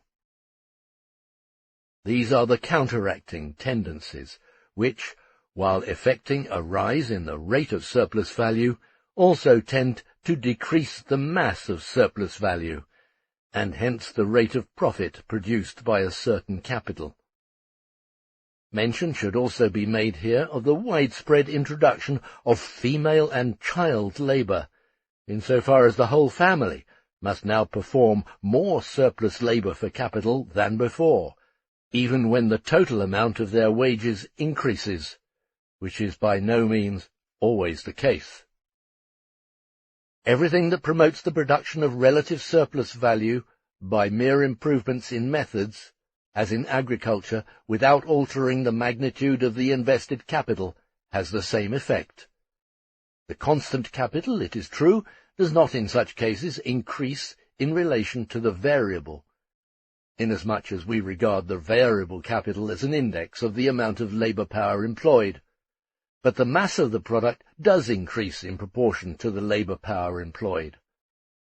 The same occurs if the productiveness of labour, no matter whether its product goes into the labourer's consumption or into the elements of constant capital, is freed from hindrances in communications, from arbitrary or other restrictions which have become obstacles in the course of time, from fetters of all kinds, without directly affecting the ratio of variable to constant capital. It might be asked whether the factors that check the fall of the rate of profit, but that always hasten its fall in the last analysis, whether these include the temporary, but always recurring, elevations in surplus value above the general level, which keep occurring now in this and now in that line of production, redounding to the benefit of those individual capitalists who make use of inventions, etc., before these are introduced elsewhere. This question must be answered in the affirmative. The mass of surplus value produced by a capital of a given magnitude is the product of two factors: the rate of surplus value multiplied by the number of labourers employed at this rate. At a given rate of surplus value, it therefore depends on the number of labourers, and it depends on the rate of surplus value when the number of labourers is given. Generally, therefore, it depends on the composite ratio of the absolute magnitudes of the variable capital and the rate of surplus value. Now we have seen that, on the average, the same factors which raise the rate of relative surplus value lower the mass of the employed labour power. It is evident, however, that this will occur to a greater or lesser extent depending on the definite proportion in which this conflicting movement obtains, and that the tendency towards a reduction in the rate of profit is notably weakened by a rise in the rate of absolute surplus value, which originates with the lengthening of the working day. We saw in the case of the rate of profit that a drop in the rate was generally accompanied by an increase in the mass of profit, due to the increasing mass of total capital employed. From the standpoint of the total variable capital of society, the surplus value it has produced is equal to the profit it has produced. Both the absolute mass and the rate of surplus value have increased. The one because the quantity of labour power employed by society has grown, and the other because the intensity of exploitation of this labour power has increased. But in the case of a capital of given magnitude, for example 100, the rate of surplus value may increase, while the average mass may decrease, for the rate is determined by the proportion in which the variable capital produces value, while the mass is determined by the proportion of variable capital to the total capital. The rise in the rate of surplus value is a factor which determines the mass of surplus value, and hence also the rate of profit. For it takes place especially under conditions in which, we have previously seen, the constant capital is either not increased at all, or not proportionately increased in relation to the variable capital. This factor does not abolish the general law, but it causes that law to act rather as a tendency, that is, as a law whose absolute action is checked, retarded, and weakened by counteracting circumstances. But since the same influences, which raise the rate of surplus value, even a lengthening of the working time is a result of large-scale industry, tend to decrease the labour power employed by a certain capital, it follows that they also tend to reduce the rate of profit and to retard this reduction. If one labourer is compelled to perform as much labour as would rationally be performed by at least two, and if this is done under circumstances in which this one labourer can replace three, then this one labourer will perform as much surplus labour as was formerly performed by two, and the rate of surplus value will have risen accordingly. But he will not perform as much as three had performed, and the mass of surplus value will have decreased accordingly.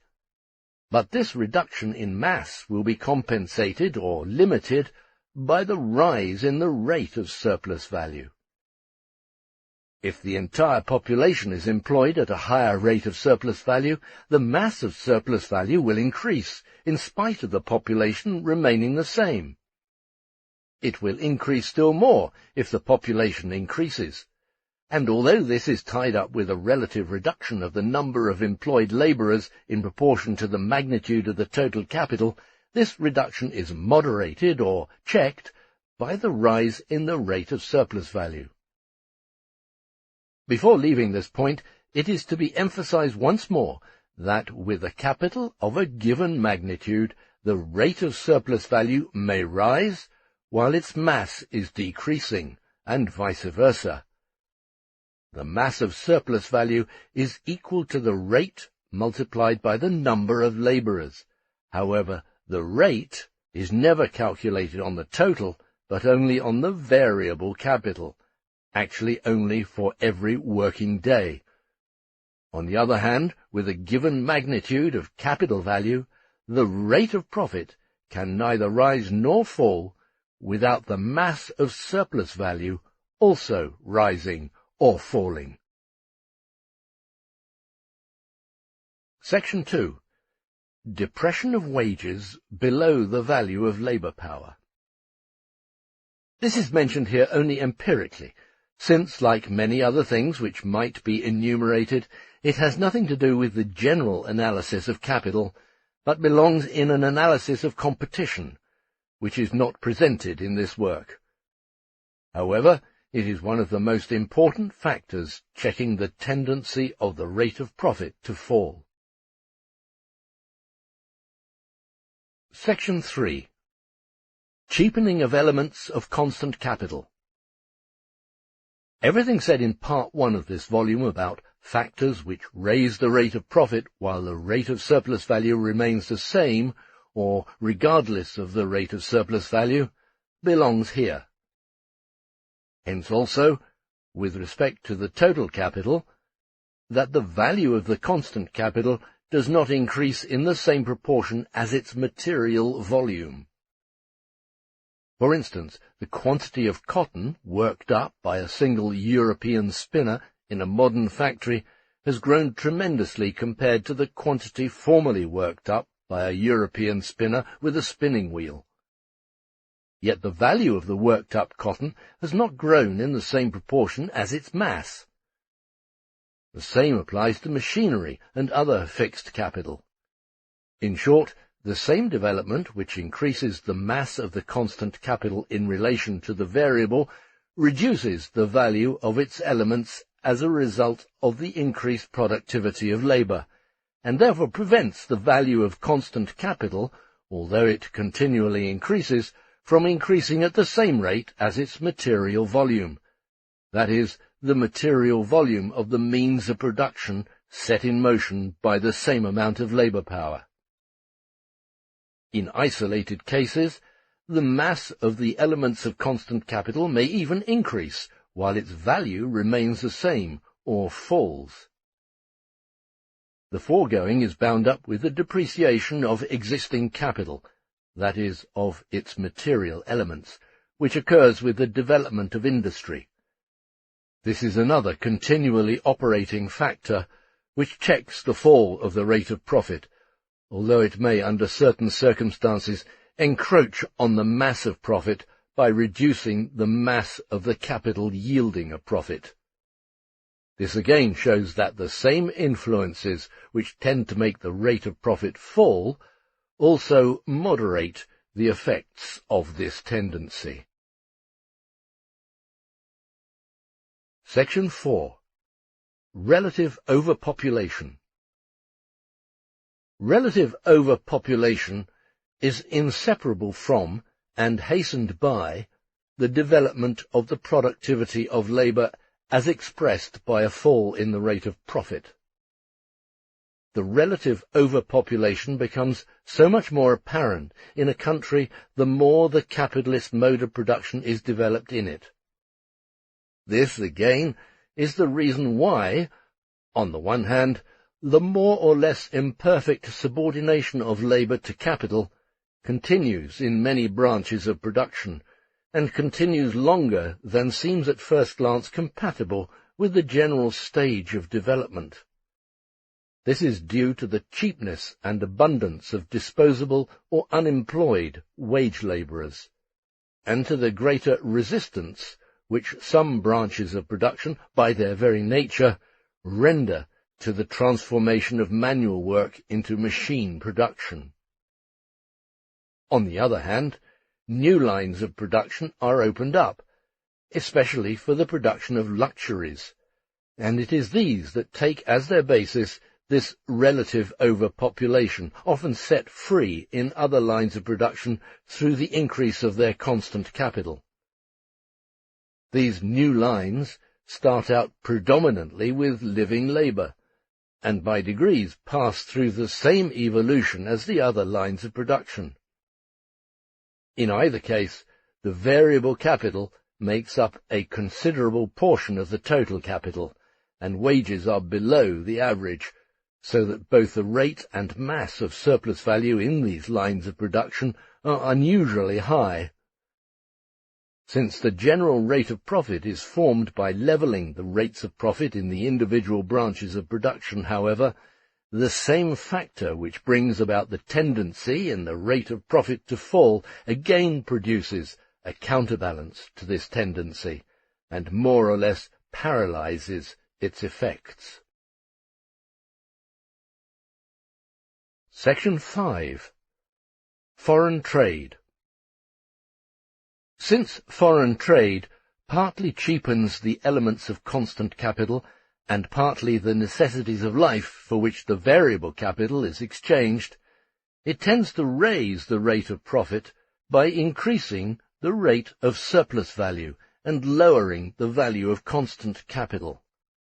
It generally acts in this direction by permitting an expansion of the scale of production.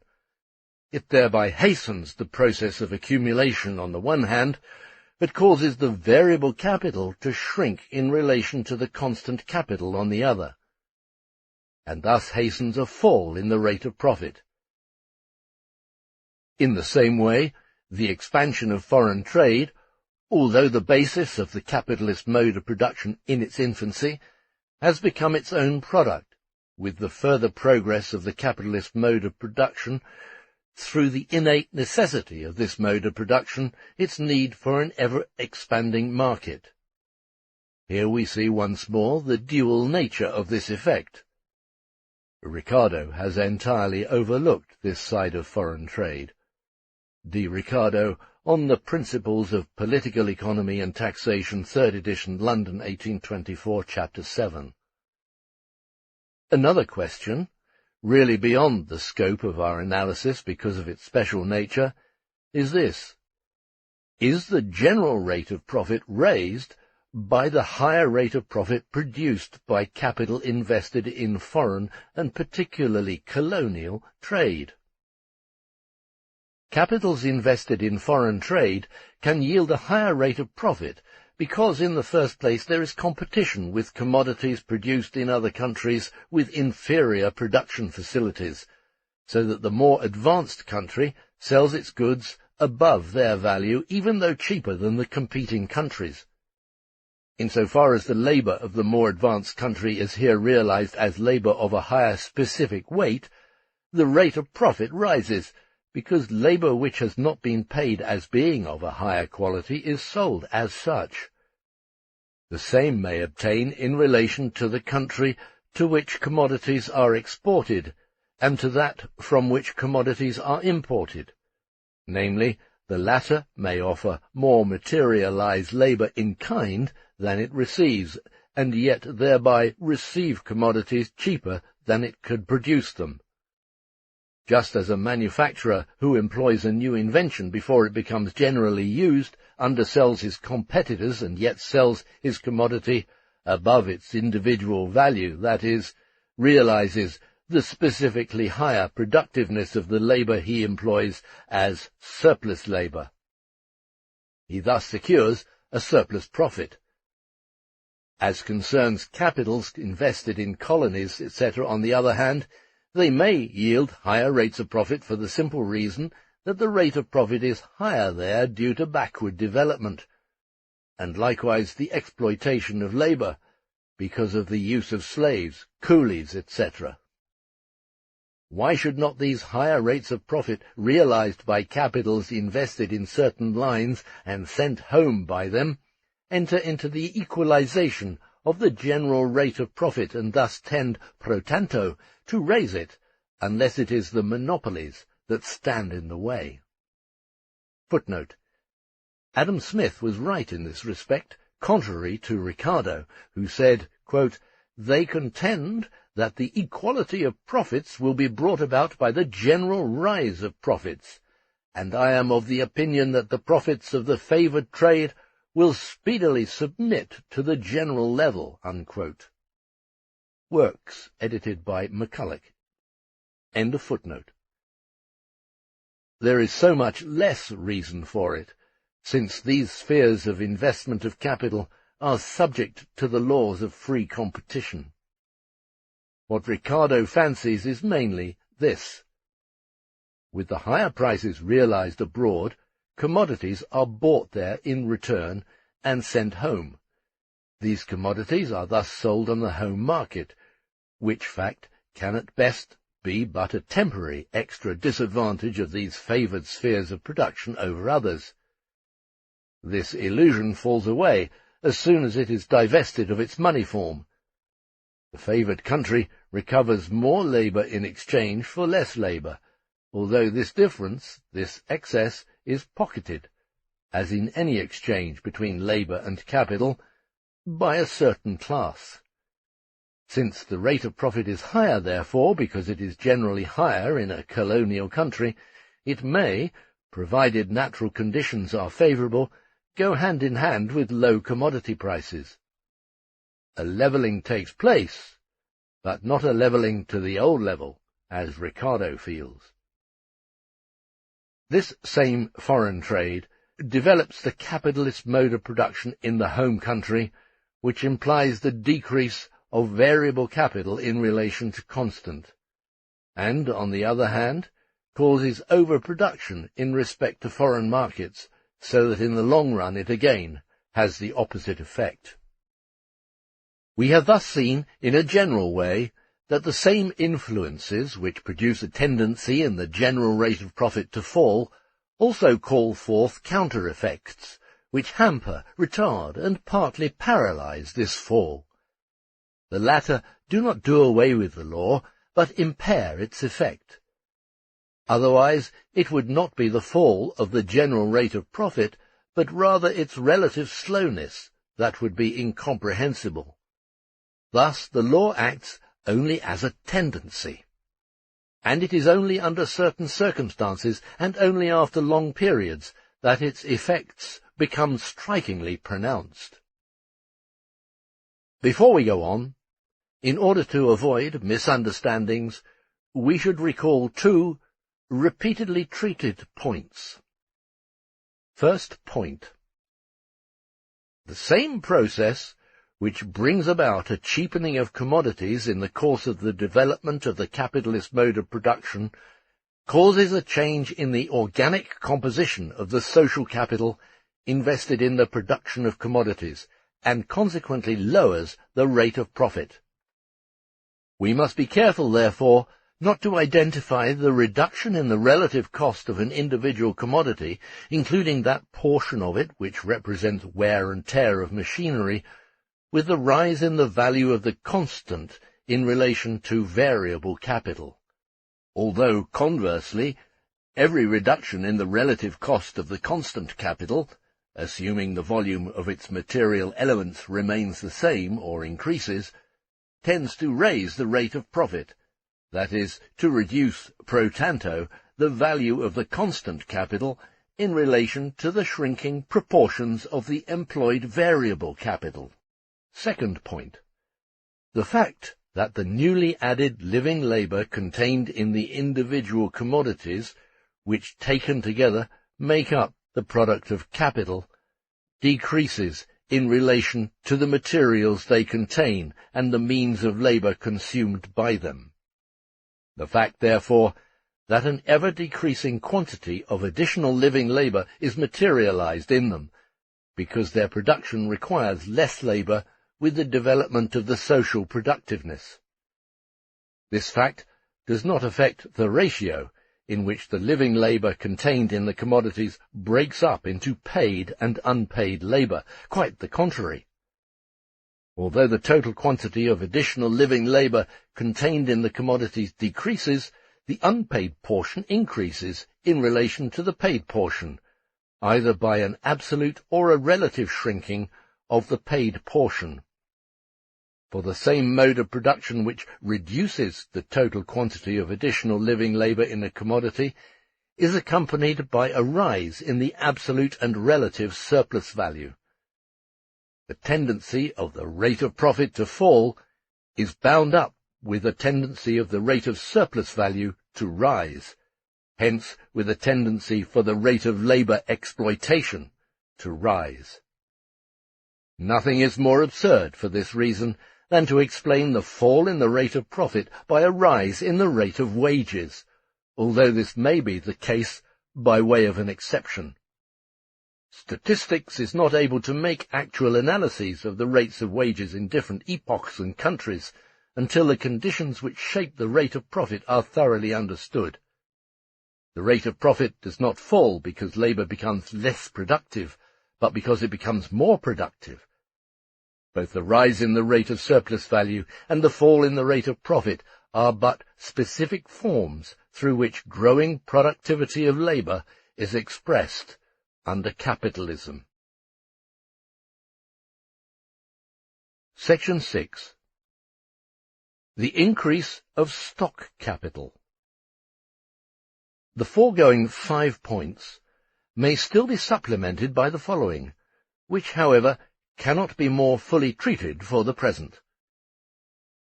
With the progress of capitalist production, which goes hand in hand with accelerated accumulation, a portion of capital is calculated and applied only as interest-bearing capital.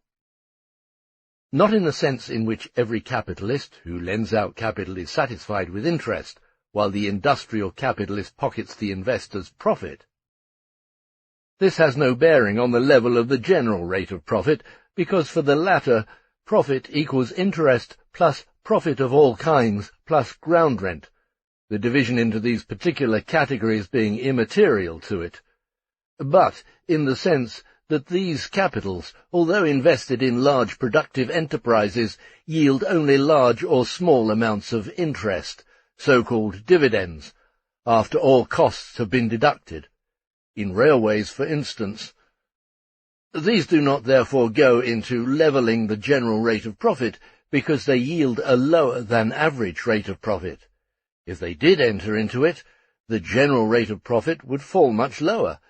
Theoretically, they may be included in the calculation, and the result would then be a lower rate of profit than the seemingly existing rate, which is decisive for the capitalists. It would be lower because the constant capital, particularly in these enterprises, is largest in its relation to the variable capital. Chapter 15. Exposition of the internal contradictions of the law. Section 1. General. We have seen in the first part of this volume that the rate of profit expresses the rate of surplus value always lower than it actually is. We have just seen that even a rising rate of surplus value has a tendency to express itself in a falling rate of profit. The rate of profit would equal the rate of surplus value only if constant capital equals zero, that is, if the total capital were paid out in wages. A falling rate of profit does not express a falling rate of surplus value unless the proportion of the value of the constant capital to the quantity of labour power which sets it in motion remains unchanged, or the amount of labour power increases in relation to the value of the constant capital. On the plea of analysing the rate of profit, Ricardo actually analyses the rate of surplus value alone, and this only on the assumption that the working day is intensively and extensively a constant magnitude. A fall in the rate of profit and accelerated accumulation are different expressions of the same process only insofar as both reflect the development of productiveness. Accumulation, in turn, hastens the fall of the rate of profit, inasmuch as it implies a concentration of labour on a large scale, and thus a higher composition of capital. On the other hand, a fall in the rate of profit again hastens the concentration of capital and its centralization through expropriation of minor capitalists, the few direct producers who still have anything left to be expropriated. This accelerates accumulation with regard to mass, although the rate of accumulation falls with the rate of profit. On the other hand, the rate of self-expansion of the total capital, or the rate of profit, being the goad of capitalist production, just as self-expansion of capital is its only purpose, its fall checks the formation of new independent capitals and thus appears as a threat to the development of the capitalist production process. It breeds overproduction, speculation, crises, and surplus capital alongside surplus population. Those economists, therefore, who, like Ricardo, regard the capitalist mode of production as absolute, feel at this point that it creates a barrier itself, and for this reason attribute the barrier to nature, in the theory of rent, not to production. But the main thing about their horror of the falling rate of profit is the feeling that capitalist production meets, in the development of its productive forces, a barrier which has nothing to do with the production of wealth as such, and this peculiar barrier testifies to the limitations and to the merely historical, transitory character of the capitalist mode of production, testifies that for the production of wealth it is not an absolute mode, moreover, that at a certain stage it rather conflicts with its further development. True, Ricardo and his school considered only industrial profit, which includes interest. But the rate of ground rent likewise has a tendency to fall, although its absolute mass increases, and may also increase proportionately more than industrial profit. E. West, Essay on the Application of Capital to Land, London 1815, who developed the law of ground rent before Ricardo. If we call the total social capital C, and use P1 for the industrial profit that remains after deducting interest and ground rent, I for interest, and R for ground rent, then surplus value S over C equals P over C equals P1 plus I plus R over C equals P1 over C plus I over C plus R over C. We have seen that while S, the total amount of surplus value, is continually increasing in the course of capitalist development, S over C is just as steadily declining, because C grows still more rapidly than S.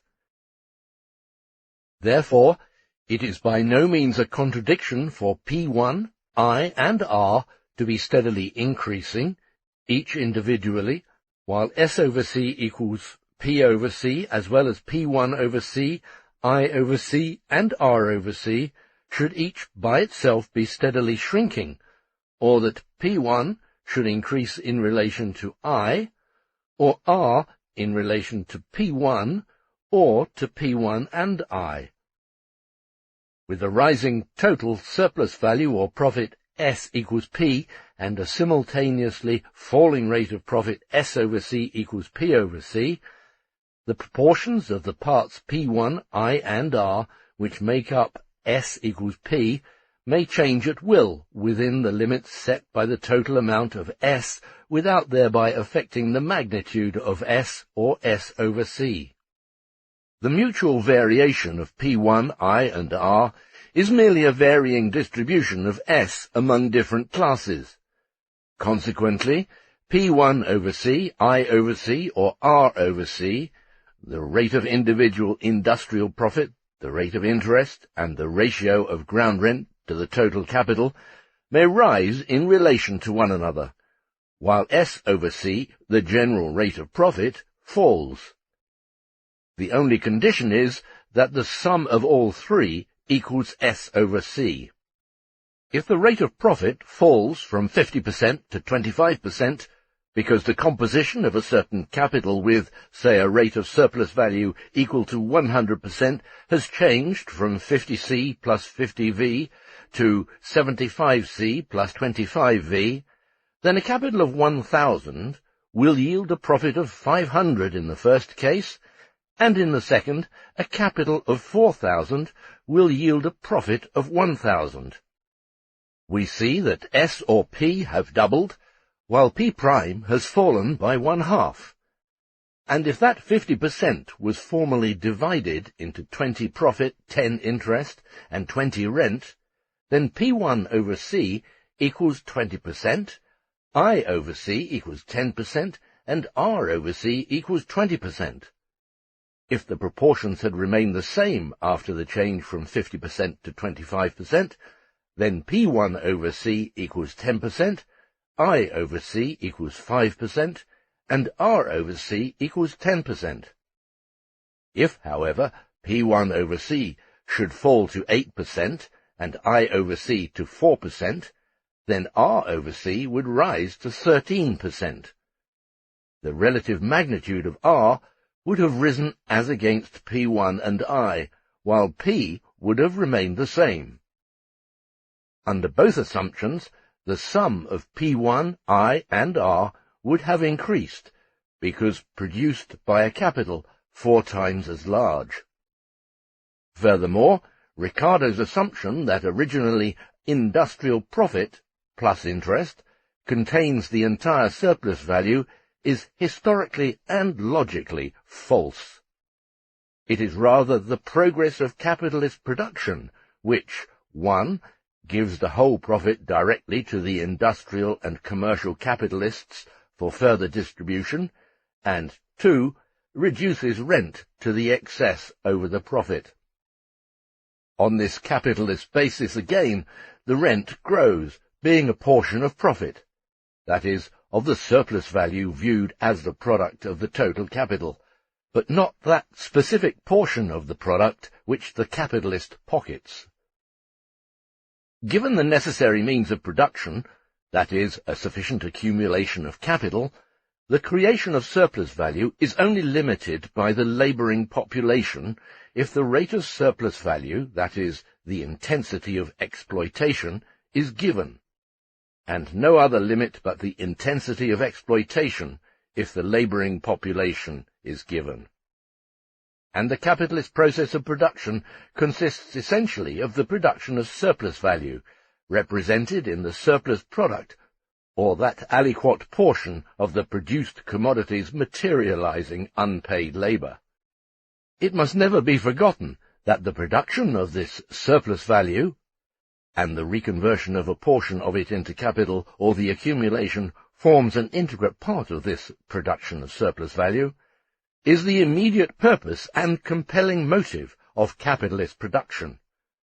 It will never do, therefore, to represent capitalist production as something which it is not, namely as production whose immediate purpose is enjoyment, or the manufacture of the means of enjoyment for the capitalist. This would be overlooking its specific character, which is revealed in all its inner essence. The creation of this surplus value makes up the direct process of production, which, as we have said, has no other limits but those mentioned above. As soon as all the surplus labour it was possible to squeeze out has been embodied in commodities, surplus value has been produced. But this production of surplus value completes but the first act of the capitalist process of production, the direct production process. Capital has absorbed so and so much unpaid labour. With the development of the process, which expresses itself in a drop in the rate of profit, the mass of surplus value thus produced swells to immense dimensions. Now comes the second act of the process. The entire mass of commodities, that is, the total product, including the portion which replaces the constant and variable capital and that representing surplus value, must be sold. If this is not done, or done only in part, or only at prices below the prices of production, the labourer has been indeed exploited. But his exploitation is not realized as such for the capitalist, and this can be bound up with a total or partial failure to realize the surplus value pressed out of him, indeed, even with the partial or total loss of the capital. The conditions of direct exploitation and those of realizing it are not identical. They diverge, not only in place and time, but also logically. The first are only limited by the productive power of society, the latter by the proportional relation of the various branches of production and the consumer power of society. But this last named is not determined either by the absolute productive power or by the absolute consumer power, but by the consumer power based on antagonistic conditions of distribution, which reduce the consumption of the bulk of society to a minimum, varying within more or less narrow limits.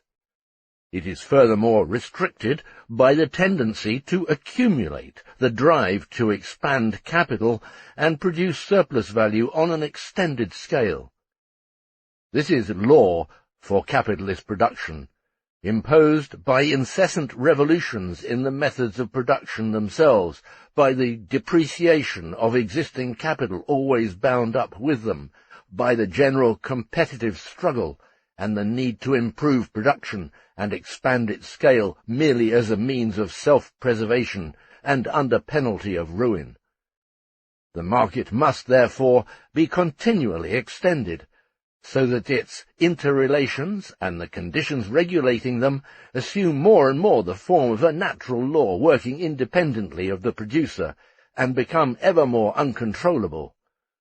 This internal contradiction seeks to resolve itself through expansion of the outlying field of production, but the more productiveness develops, the more it finds itself at variance with the narrow basis on which the conditions of consumption rest. It is no contradiction at all on this self-contradictory basis that there should be an excess of capital simultaneously with a growing surplus of population. For while a combination of these two would indeed increase the mass of produced surplus value, it would at the same time intensify the contradiction between the conditions under which this surplus value is produced and those under which it is realized. If a certain rate of profit is given, the mass of profit will always depend on the magnitude of the advanced capital. The accumulation, however, is then determined by that portion of this mass which is reconverted into capital. As for this portion, being equal to the profit minus the revenue consumed by the capitalists, it will depend not merely on the value of this mass, but also on the cheapness of the commodities which the capitalist can buy with it, commodities which pass partly into his consumption, his revenue, and partly into his constant capital. Wages are here assumed to be given. The mass of capital set in motion by the labourer, whose value he preserves by his labour and reproduces in his product, is quite different from the value that he adds to it. If the mass of the capital equals 1,000 and the added labour equals 100, the reproduced capital equals 1,100. If the mass equals 100 and the added labour equals 20, the reproduced capital equals 120. In the first case, the rate of profit equals 10%. In the second, it equals 20%. And yet more can be accumulated out of 100 than out of 20. And thus the river of capital rolls on, aside from its depreciation through increase of the productiveness, or its accumulation does, not in proportion to the rate of profit, but in proportion to the impetus it already possesses. So far as it is based on a high rate of surplus value, a high rate of profit is possible when the working day is very long, although labour is not highly productive. It is possible because the wants of the labourers are very small, hence average wages very low, although the labour itself is unproductive.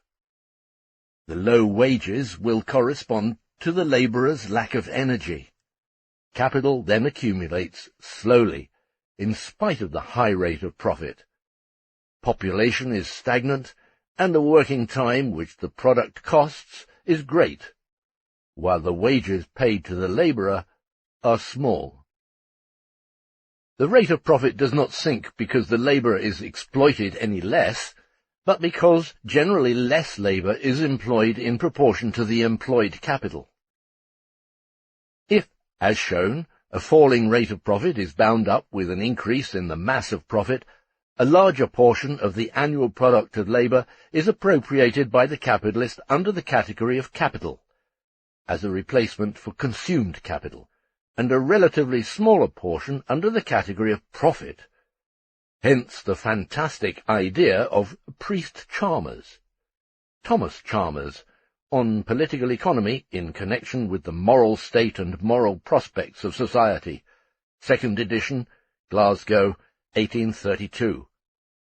That the less of the annual product is expended by capitalists as capital, the greater the profits they pocket, in which case the State Church comes to their assistance, to care for the consumption of the greater part of the surplus product, rather than having it used as capital. The preacher confounds cause with effect.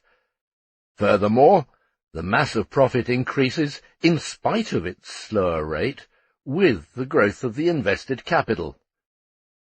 However, this requires a simultaneous concentration of capital, since the conditions of production then demand employment of capital on a larger scale. It also requires its centralization, that is, the swallowing up of the small capitalists by the big, and their deprivation of capital.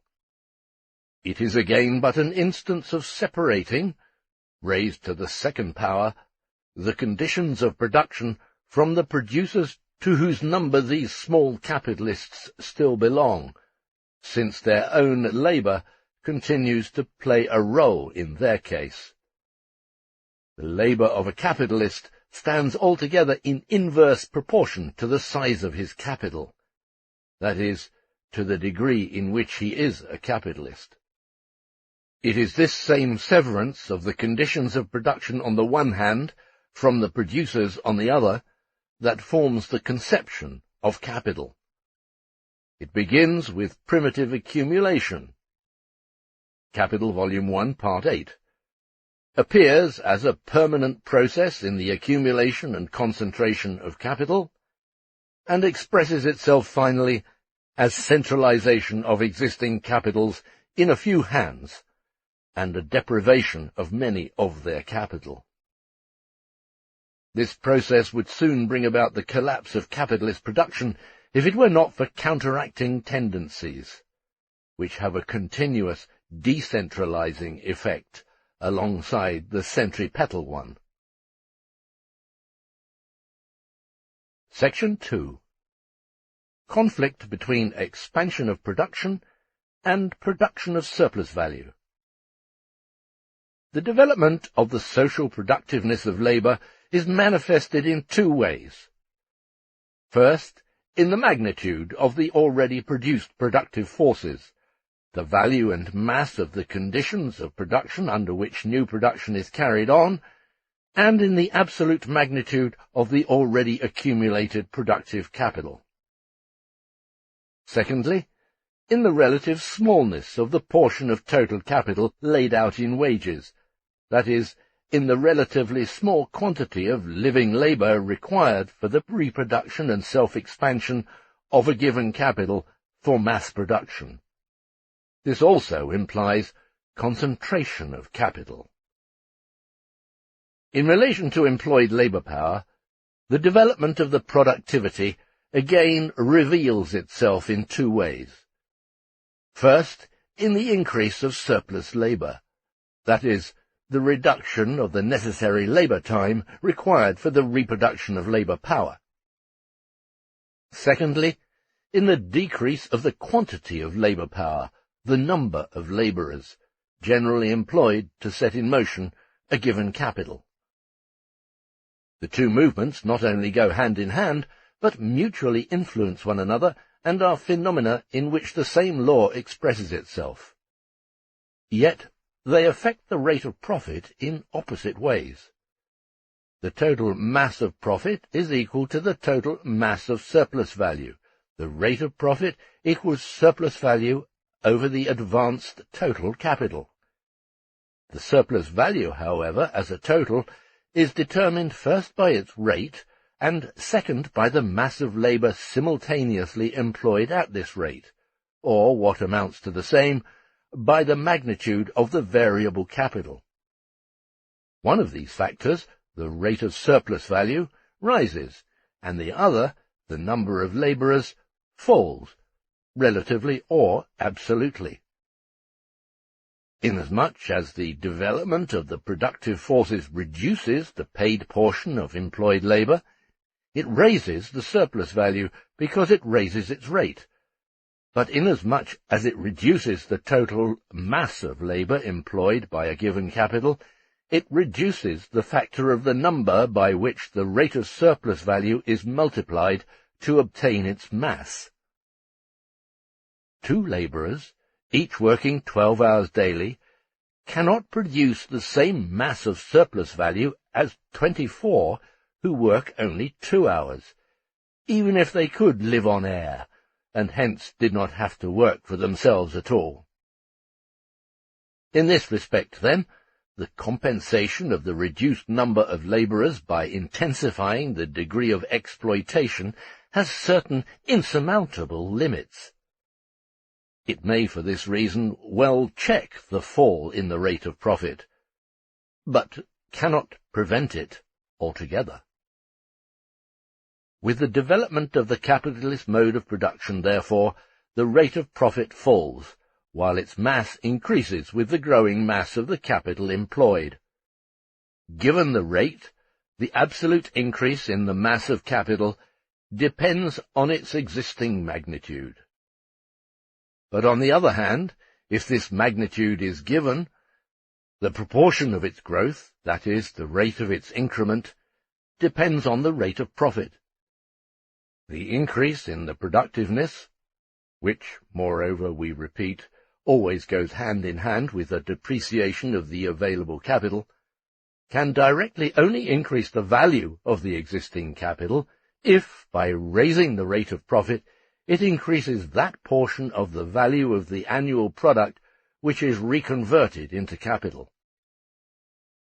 As concerns the productivity of labour, this can only occur, since this productivity has nothing direct to do with the value of the existing capital, by raising the relative surplus value, or reducing the value of the constant capital, so that the commodities which enter either the reproduction of labour power or the elements of constant capital are cheapened.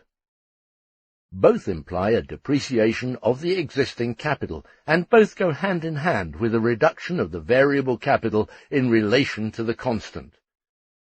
Both cause a fall in the rate of profit, and both slow it down. Furthermore, inasmuch as an increased rate of profit causes a greater demand for labour, it tends to increase the working population, and thus the material whose exploitation makes real capital out of capital.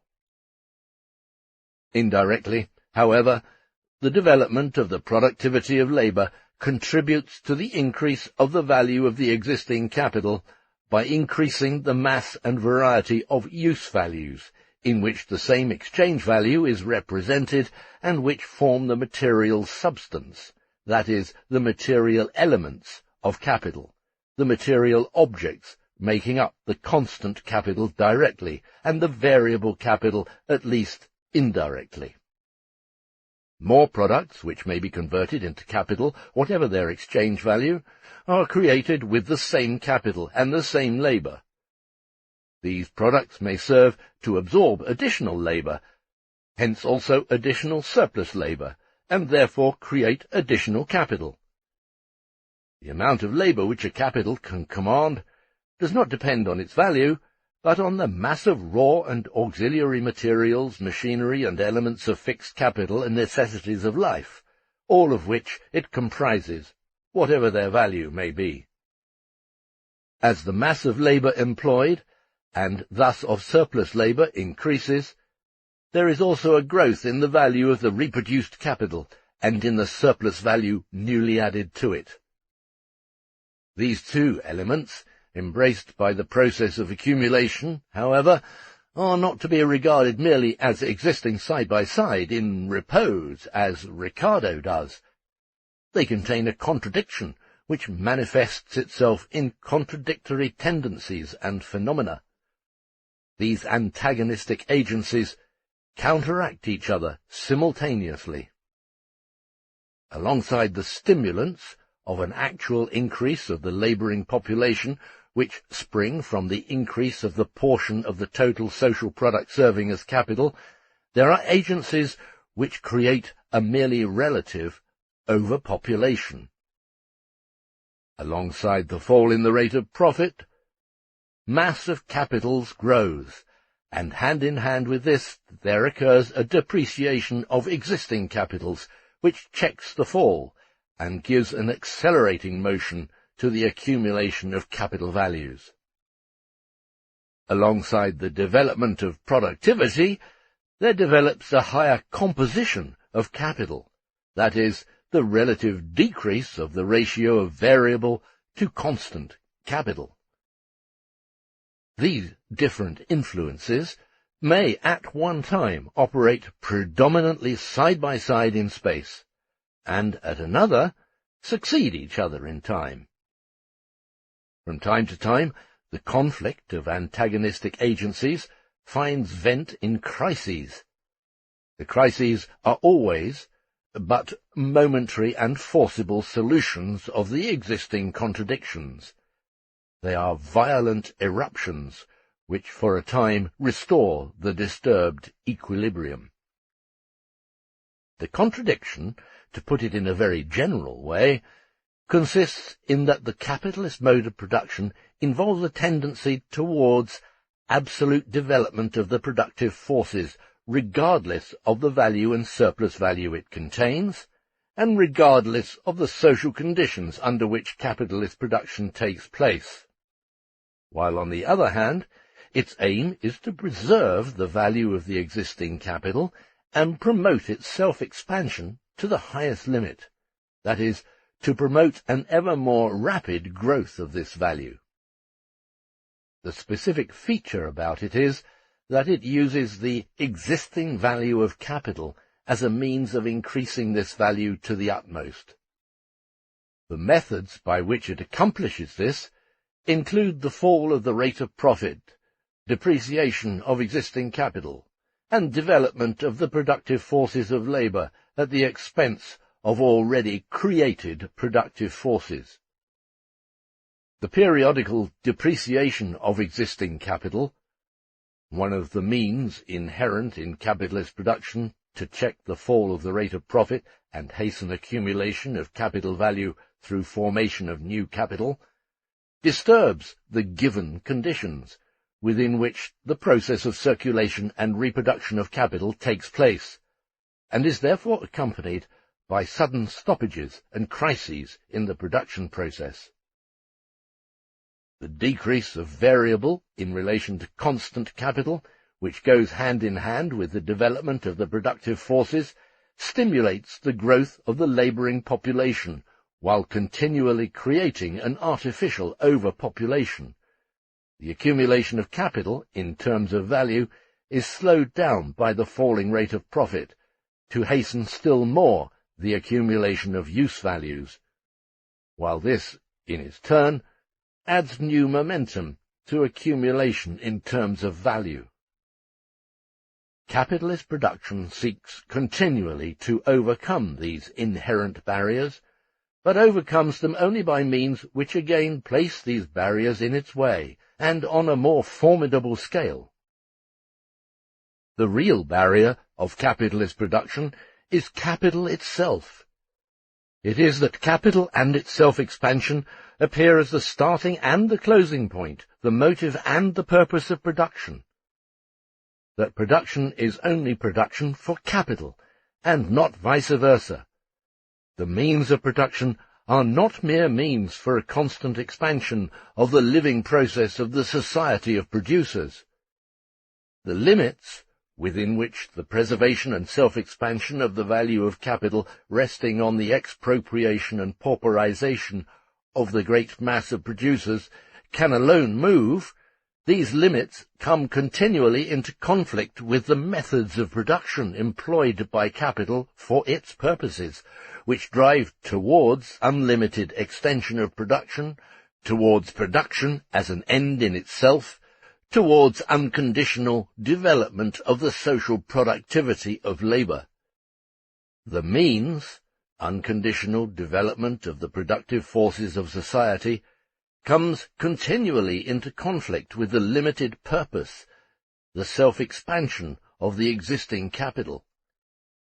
The capitalist mode of production is, for this reason, a historical means of developing the material forces of production and creating an appropriate world market, and is, at the same time, a continual conflict between this, its historical task, and its own corresponding relations of social production.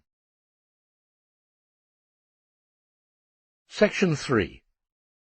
Excess capital and excess population. A drop in the rate of profit is attended by a rise in the minimum capital required by an individual capitalist for the productive employment of labour, required both for its exploitation generally and for making the consumed labour time suffice as the labour time necessary for the production of the commodities, so that it does not exceed the average social labour time required for the production of the commodities. Concentration increases simultaneously, because beyond certain limits, a large capital with a small rate of profit accumulates faster than a small capital with a large rate of profit. At a certain high point, this increasing concentration, in its turn, causes a new fall in the rate of profit. The mass of small dispersed capitals is thereby driven along the adventurous road of speculation, credit frauds, stock swindles, and crises.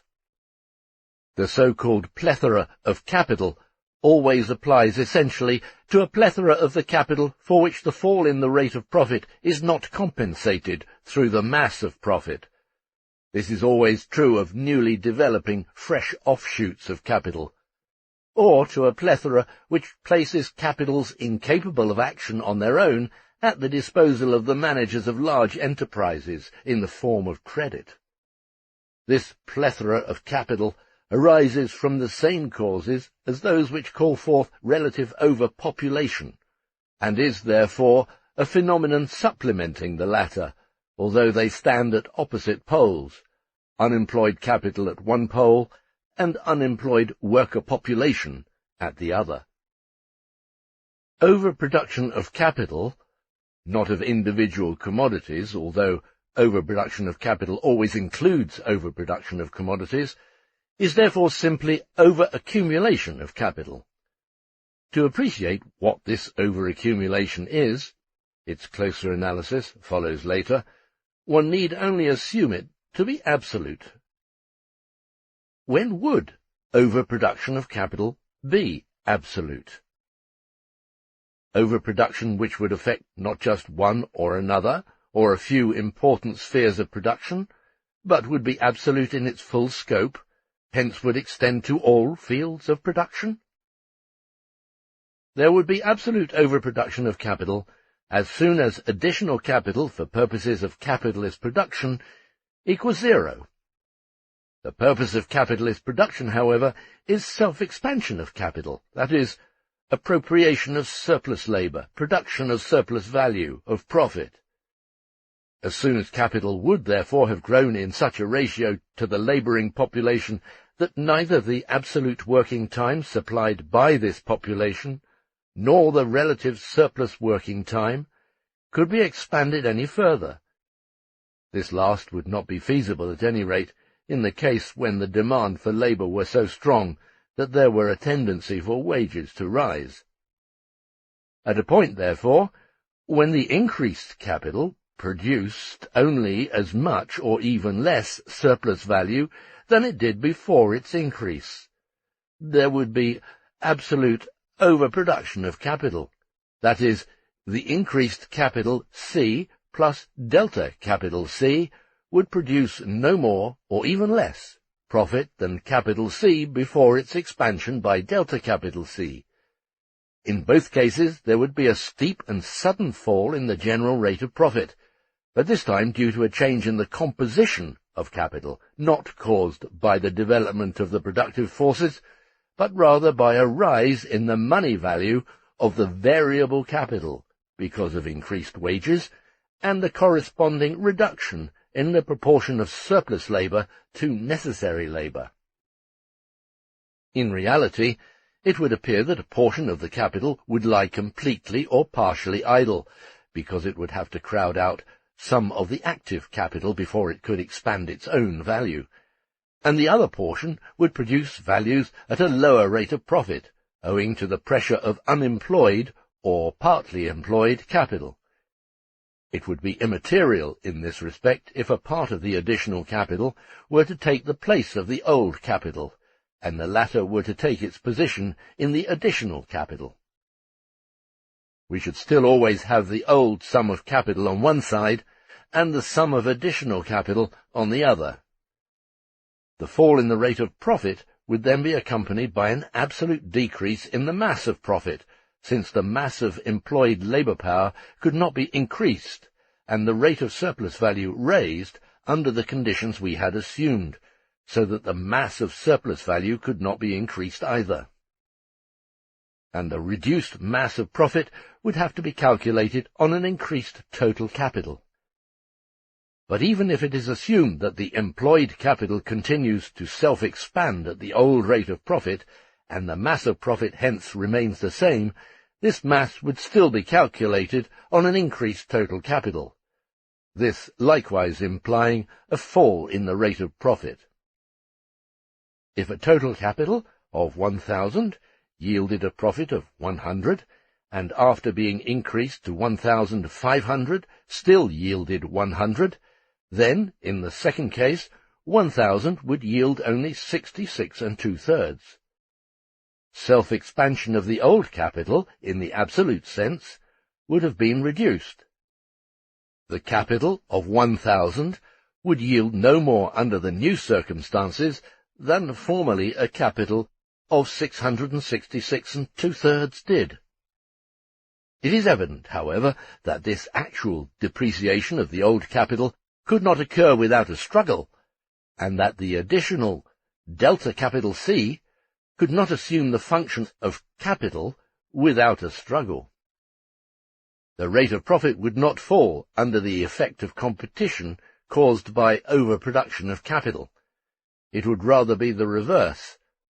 It would be the competitive struggle, which would begin because the fallen rate of profit and overproduction of capital originate from the same conditions.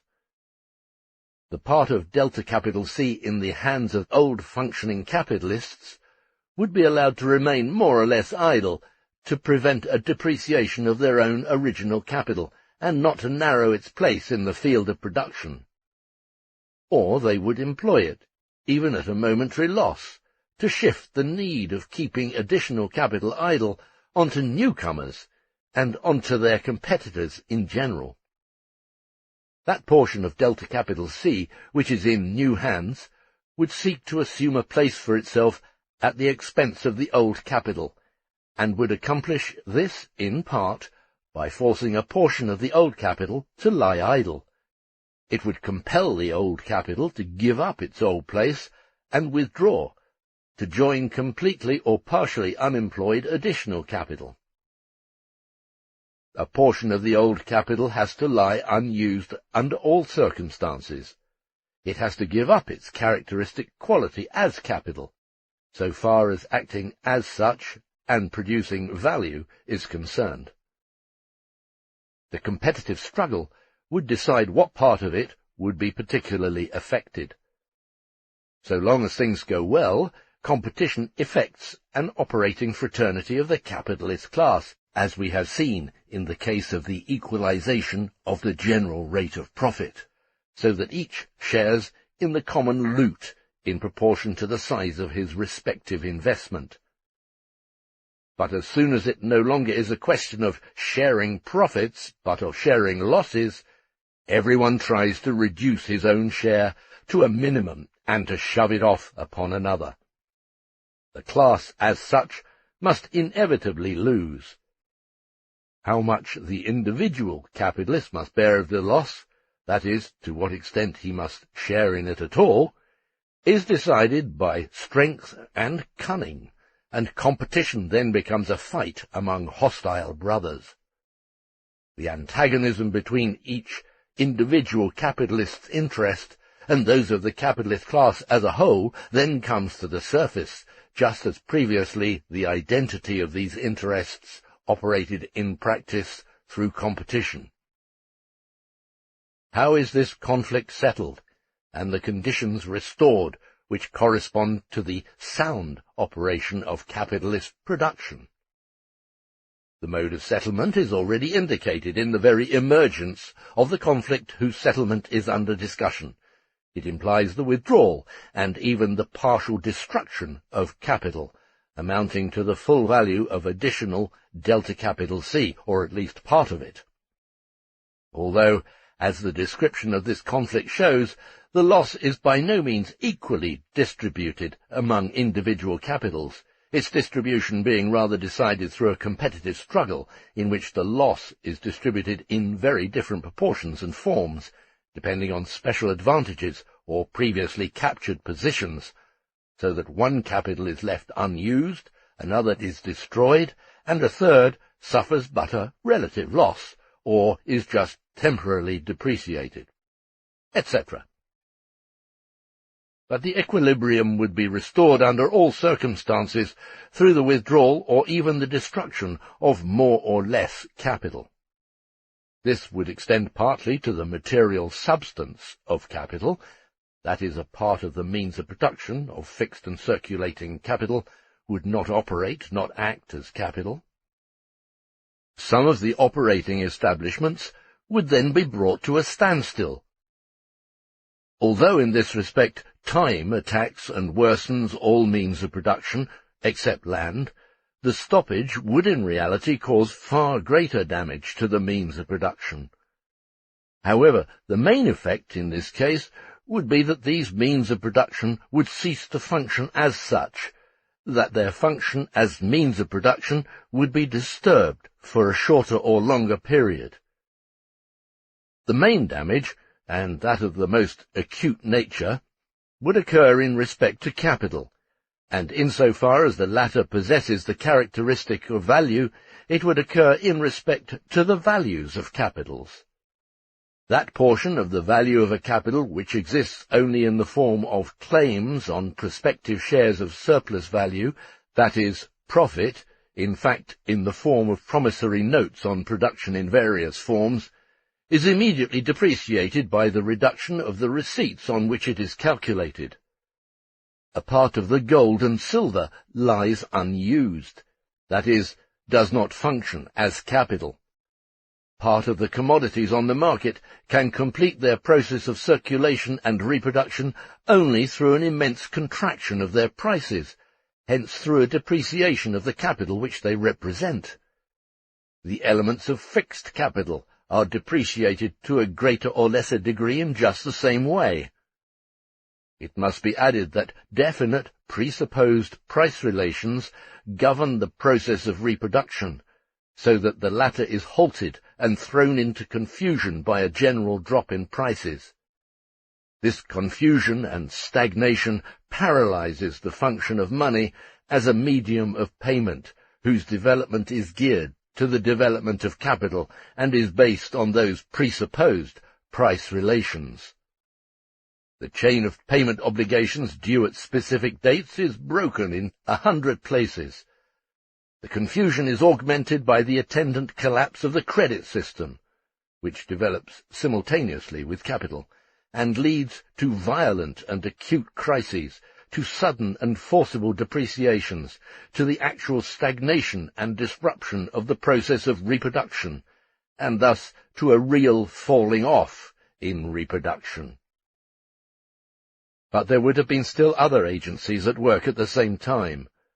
The stagnation of production would have laid off a part of the working class, and would thereby have placed the employed part in a situation where it would have to submit to a reduction of wages even below the average.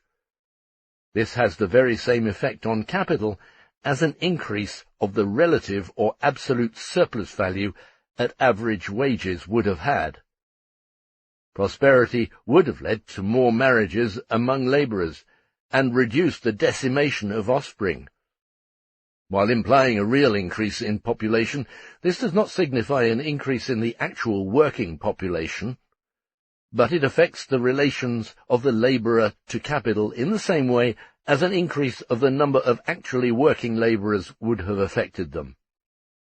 On the other hand, the fall in prices and the competitive struggle would have driven every capitalist to lower the individual value of his total product below its general value by means of new machines, new and improved working methods, new combinations. That is, to increase the productivity of a given quantity of labour, to lower the proportion of variable to constant capital, and thereby to release some labourers. In short, to create an artificial overpopulation. Ultimately, the depreciation of the elements of constant capital would itself tend to raise the rate of profit. The mass of employed constant capital would have increased in relation to variable, but its value could have fallen. The ensuing stagnation of production would have prepared, within capitalistic limits, a subsequent expansion of production. And thus the cycle would run its course anew. Part of the capital, depreciated by its functional stagnation, would recover its old value. For the rest, the same vicious circle would be described once more under expanded conditions of production, with an expanded market and increased productive forces. However, even under the extreme conditions assumed by us, this absolute overproduction of capital is not absolute overproduction, not absolute overproduction of means of production. It is overproduction of means of production only insofar as the latter serve as capital, and consequently include a self-expansion of value, must produce an additional value in proportion to the increased mass.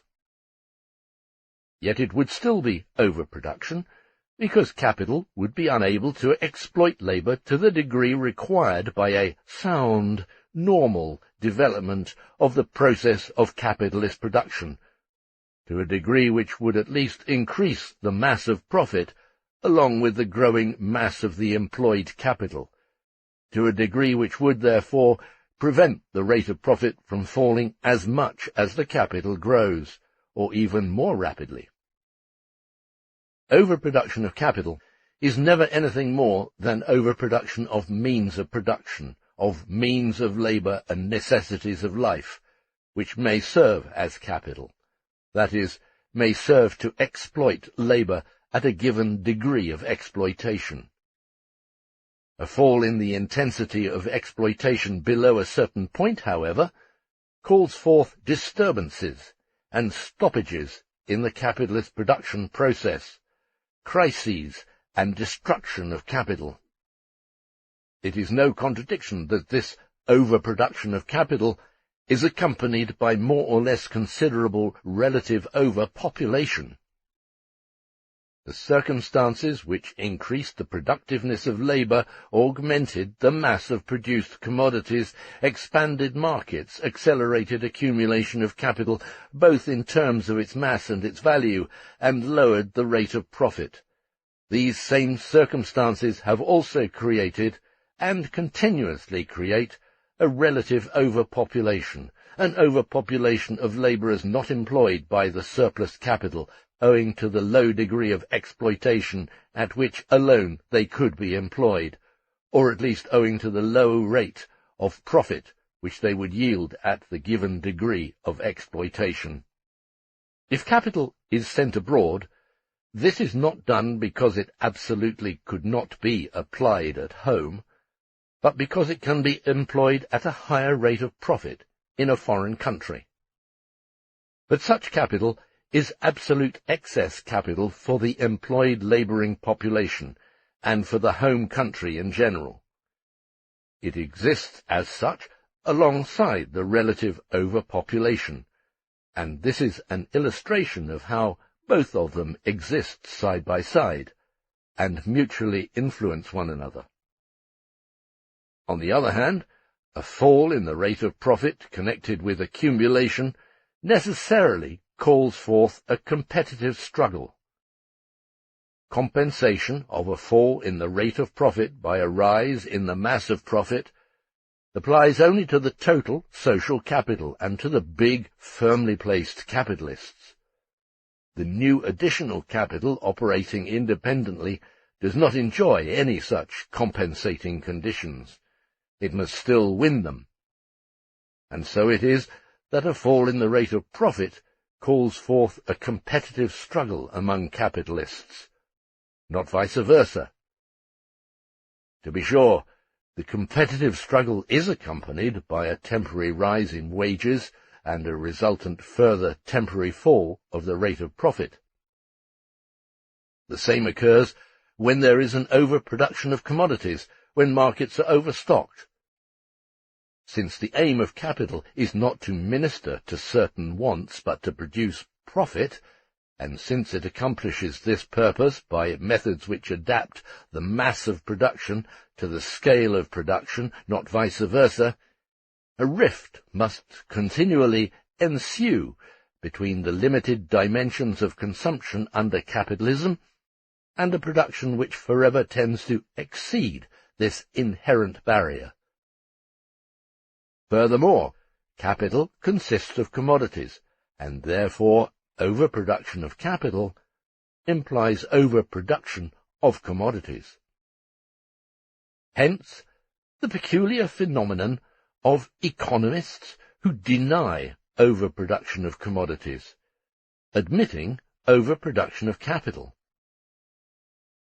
To say that there is no general overproduction, but rather a disproportion within the various branches of production, is no more than to say that under capitalist production, the proportionality of the individual branches of production springs as a continual process from disproportionality, because the cohesion of the aggregate production imposes itself as a blind law upon the agents of production, and not as a law which, being understood, and hence controlled, by their common mind, brings the productive process under their joint control.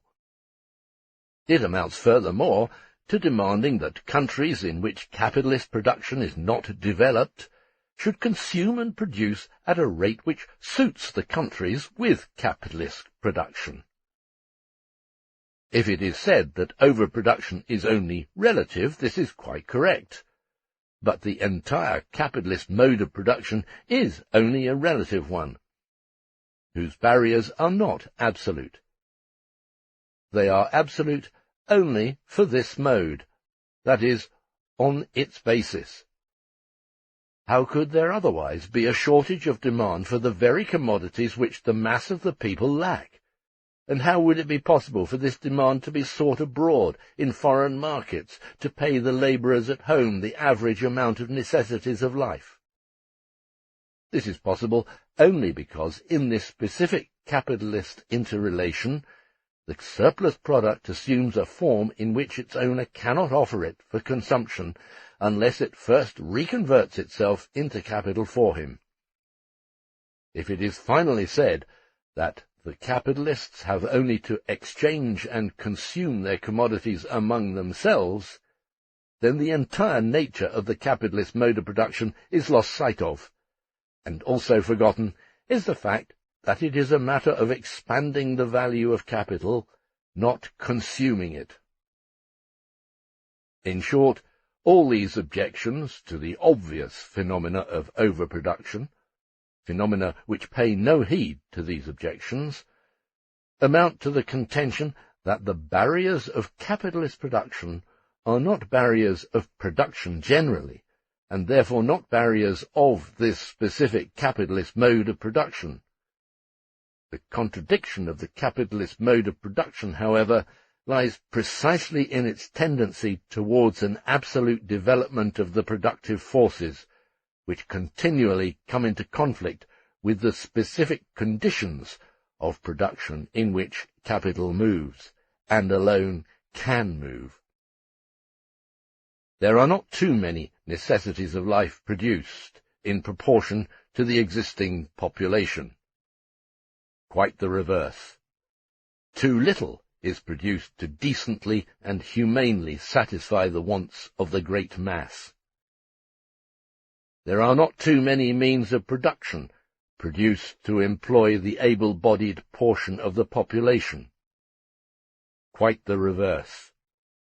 In the first place, too large a portion of the produced population is not really capable of working, and is, through force of circumstances, made dependent on exploiting the labour of others, or on labour which can pass under this name only under a miserable mode of production.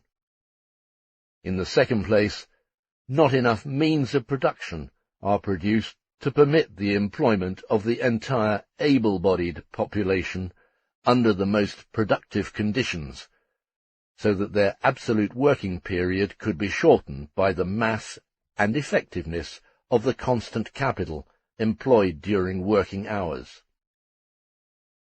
On the other hand, too many means of labour and necessities of life are produced at times to permit of their serving as means for the exploitation of labourers at a certain rate of profit. Too many commodities are produced to permit of a realization and conversion into new capital of the value and surplus value contained in them under the conditions of distribution and consumption peculiar to capitalist production. That is, too many to permit of the consummation of this process without constantly recurring explosions. Not too much wealth is produced, but at times too much wealth is produced in its capitalistic, self-contradictory forms. The limitations of the capitalist mode of production come to the surface. Limitation 1. In that the development of the productivity of labour creates out of the falling rate of profit a law which at a certain point comes into antagonistic conflict with this development and must be overcome constantly through crises. Limitation 2. In that the expansion or contraction of production are determined by the appropriation of unpaid labour and the proportion of this unpaid labour to materialized labour in general, or, to speak the language of the capitalists, by profit and the proportion of this profit to the employed capital, thus by a definite rate of profit, rather than the relation of production to social requirements, that is, to the requirements of socially developed human beings.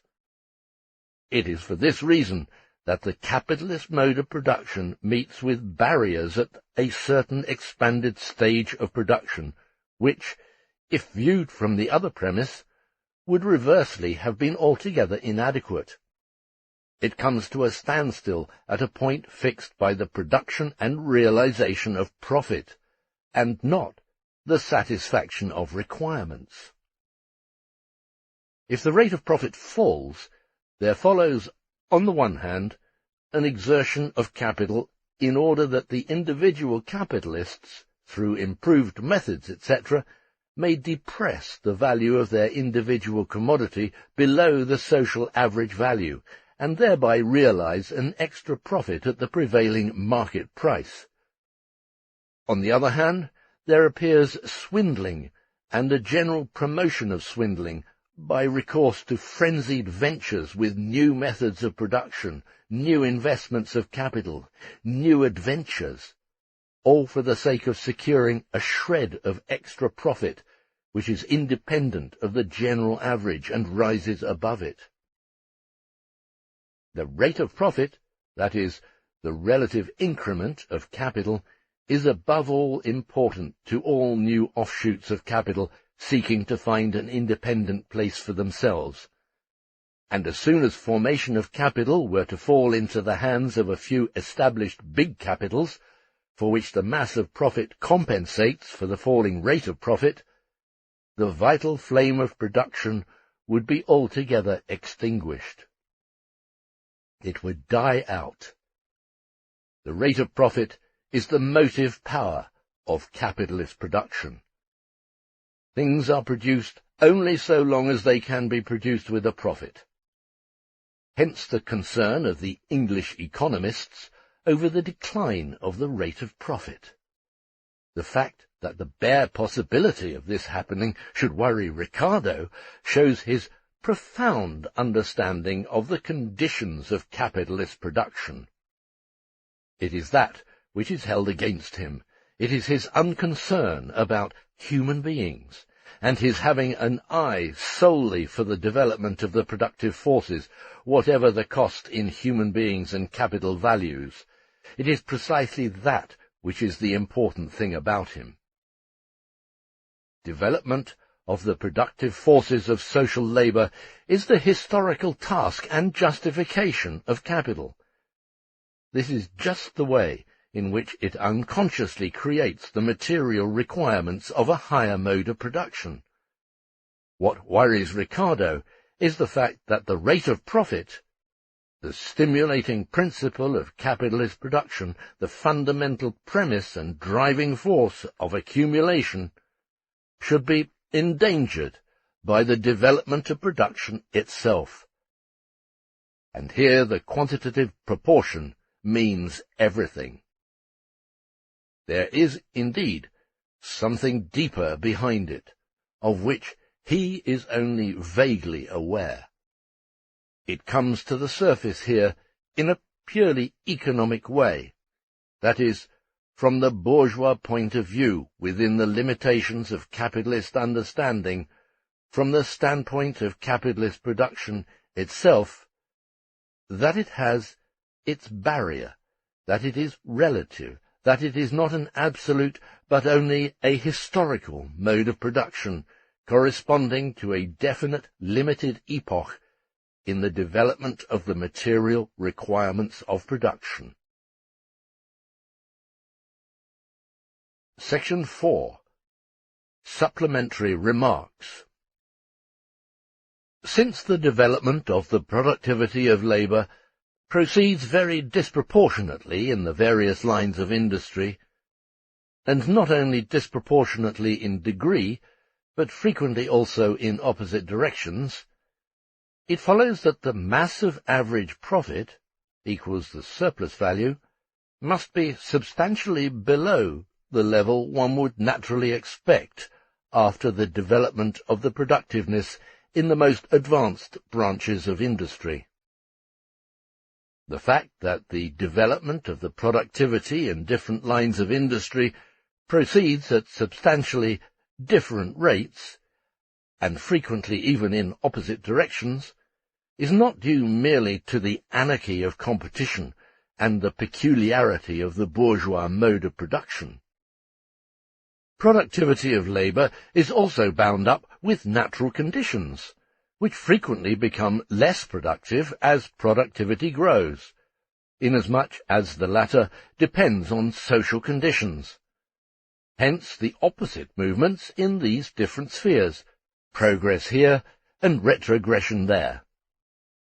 Consider the mere influence of the seasons, for instance, on which the bulk of raw materials depends for its mass, the exhaustion of forest lands, coal and iron mines, etc. While the circulating part of constant capital, such as raw materials, etc., continually increases its mass in proportion to the productivity of labour, this is not the case with fixed capital, such as buildings, machinery, and lighting and heating facilities, etc. Although in absolute terms a machine becomes dearer with the growth of its bodily mass, it becomes relatively cheaper. If 5 labourers produce 10 times as much of a commodity as before, this does not increase the outlay for fixed capital tenfold. Although the value of this part of constant capital increases with the development of the productiveness, it does not by any means increase in the same proportion. We have frequently pointed out the difference in the ratio of constant to variable capital as expressed in the fall of the rate of profit, and the difference in the same ratio as expressed in relation to the individual commodity and its price with the development of the productivity of labour. The value of a commodity is determined by the total labour time of past and living labour incorporated in it. The increase in labour productivity consists precisely in that the share of living labour is reduced, while that of past labour is increased, but in such a way that the total quantity of labour incorporated in that commodity declines. In such a way, therefore, that living labour decreases more than past labour increases. The past labour contained in the value of a commodity, the constant part of capital, consists partly of the wear and tear of fixed, partly of circulating, constant capital entirely consumed by that commodity, such as raw and auxiliary materials.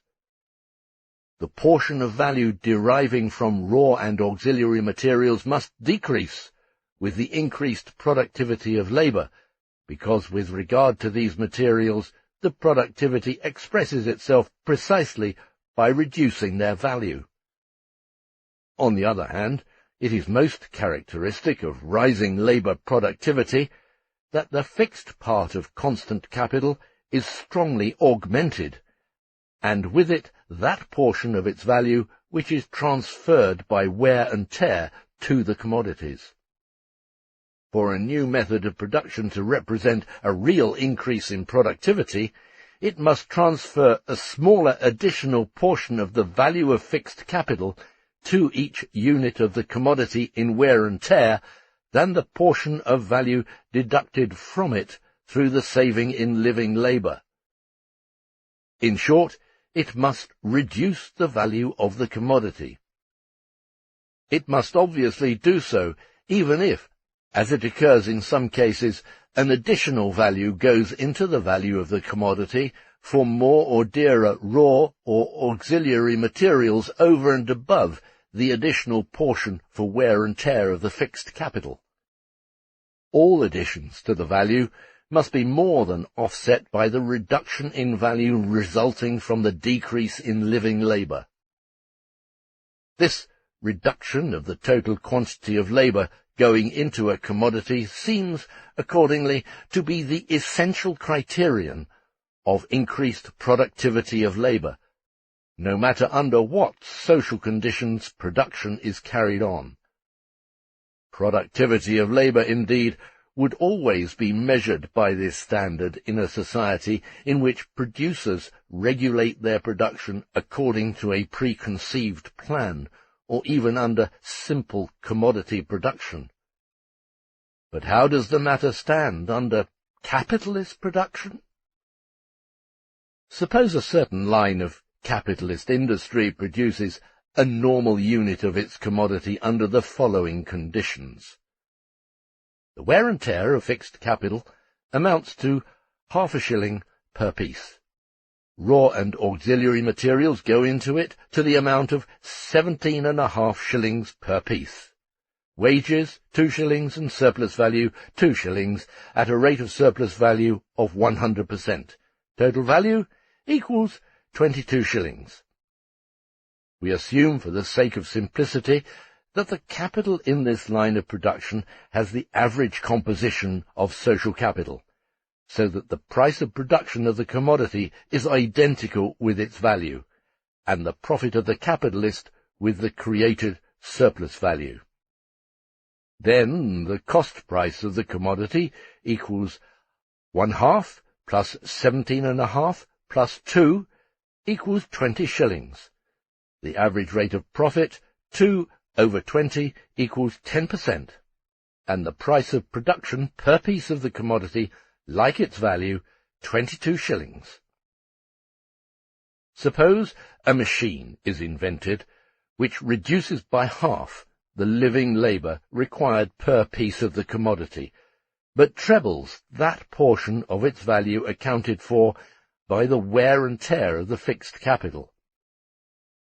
In that case, the calculation is wear and tear equals 1.5 shillings, raw and auxiliary materials as before 17.5 shillings, wages 1 shilling, surplus value 1 shilling, total 21 shillings.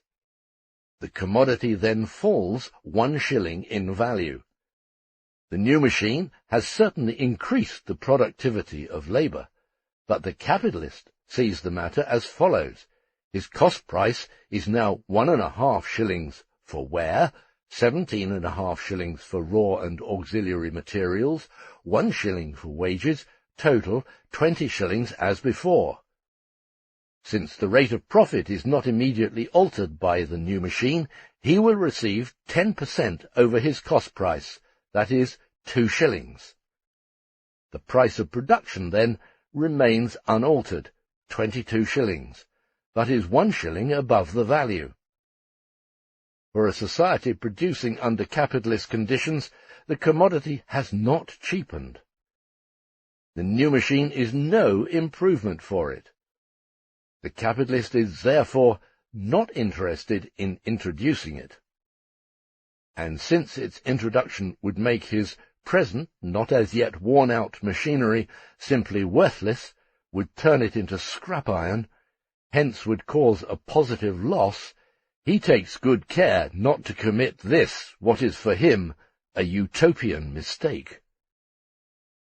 The law of increased productivity of labour is not therefore absolutely valid for capital. So far as capital is concerned, productiveness does not increase through a saving in living labour in general, but only through a saving in the paid portion of living labour, as compared to labour expended in the past, as we have already indicated in passing in Volume 1, Chapter 15. Here the capitalist mode of production is beset with another contradiction. Its historical mission is unconstrained development in geometrical progression of the productivity of human labour. It goes back on its mission whenever, as here, it checks the development of productivity. It thus demonstrates again that it is becoming senile, and that it is more and more outlived. Under competition, the increasing minimum of capital required with the increase in productivity for the successful operation of an independent industrial establishment assumes the following aspect. As soon as the new, more expensive equipment has become universally established, smaller capitals are henceforth excluded from this industry. Smaller capitals can carry on independently in the various spheres of industry only in the infancy of mechanical inventions. Very large undertakings, such as railways on the other hand, which have an unusually high proportion of constant capital, do not yield the average rate of profit, but only a portion of it, only an interest. Otherwise the general rate of profit would have fallen still lower. But this offers direct employment to large concentrations of capital in the form of stocks. Growth of capital, hence accumulation of capital, does not imply a fall in the rate of profit unless it is accompanied by the aforementioned changes in the proportion of the organic constituents of capital. Now it so happens that in spite of the constant daily revolutions in the mode of production, now this and now that larger or smaller portion of the total, capital continues to accumulate for certain periods on the basis of a given average proportion of those constituents, so that there is no organic change with its growth, and consequently no cause for a fall in the rate of profit.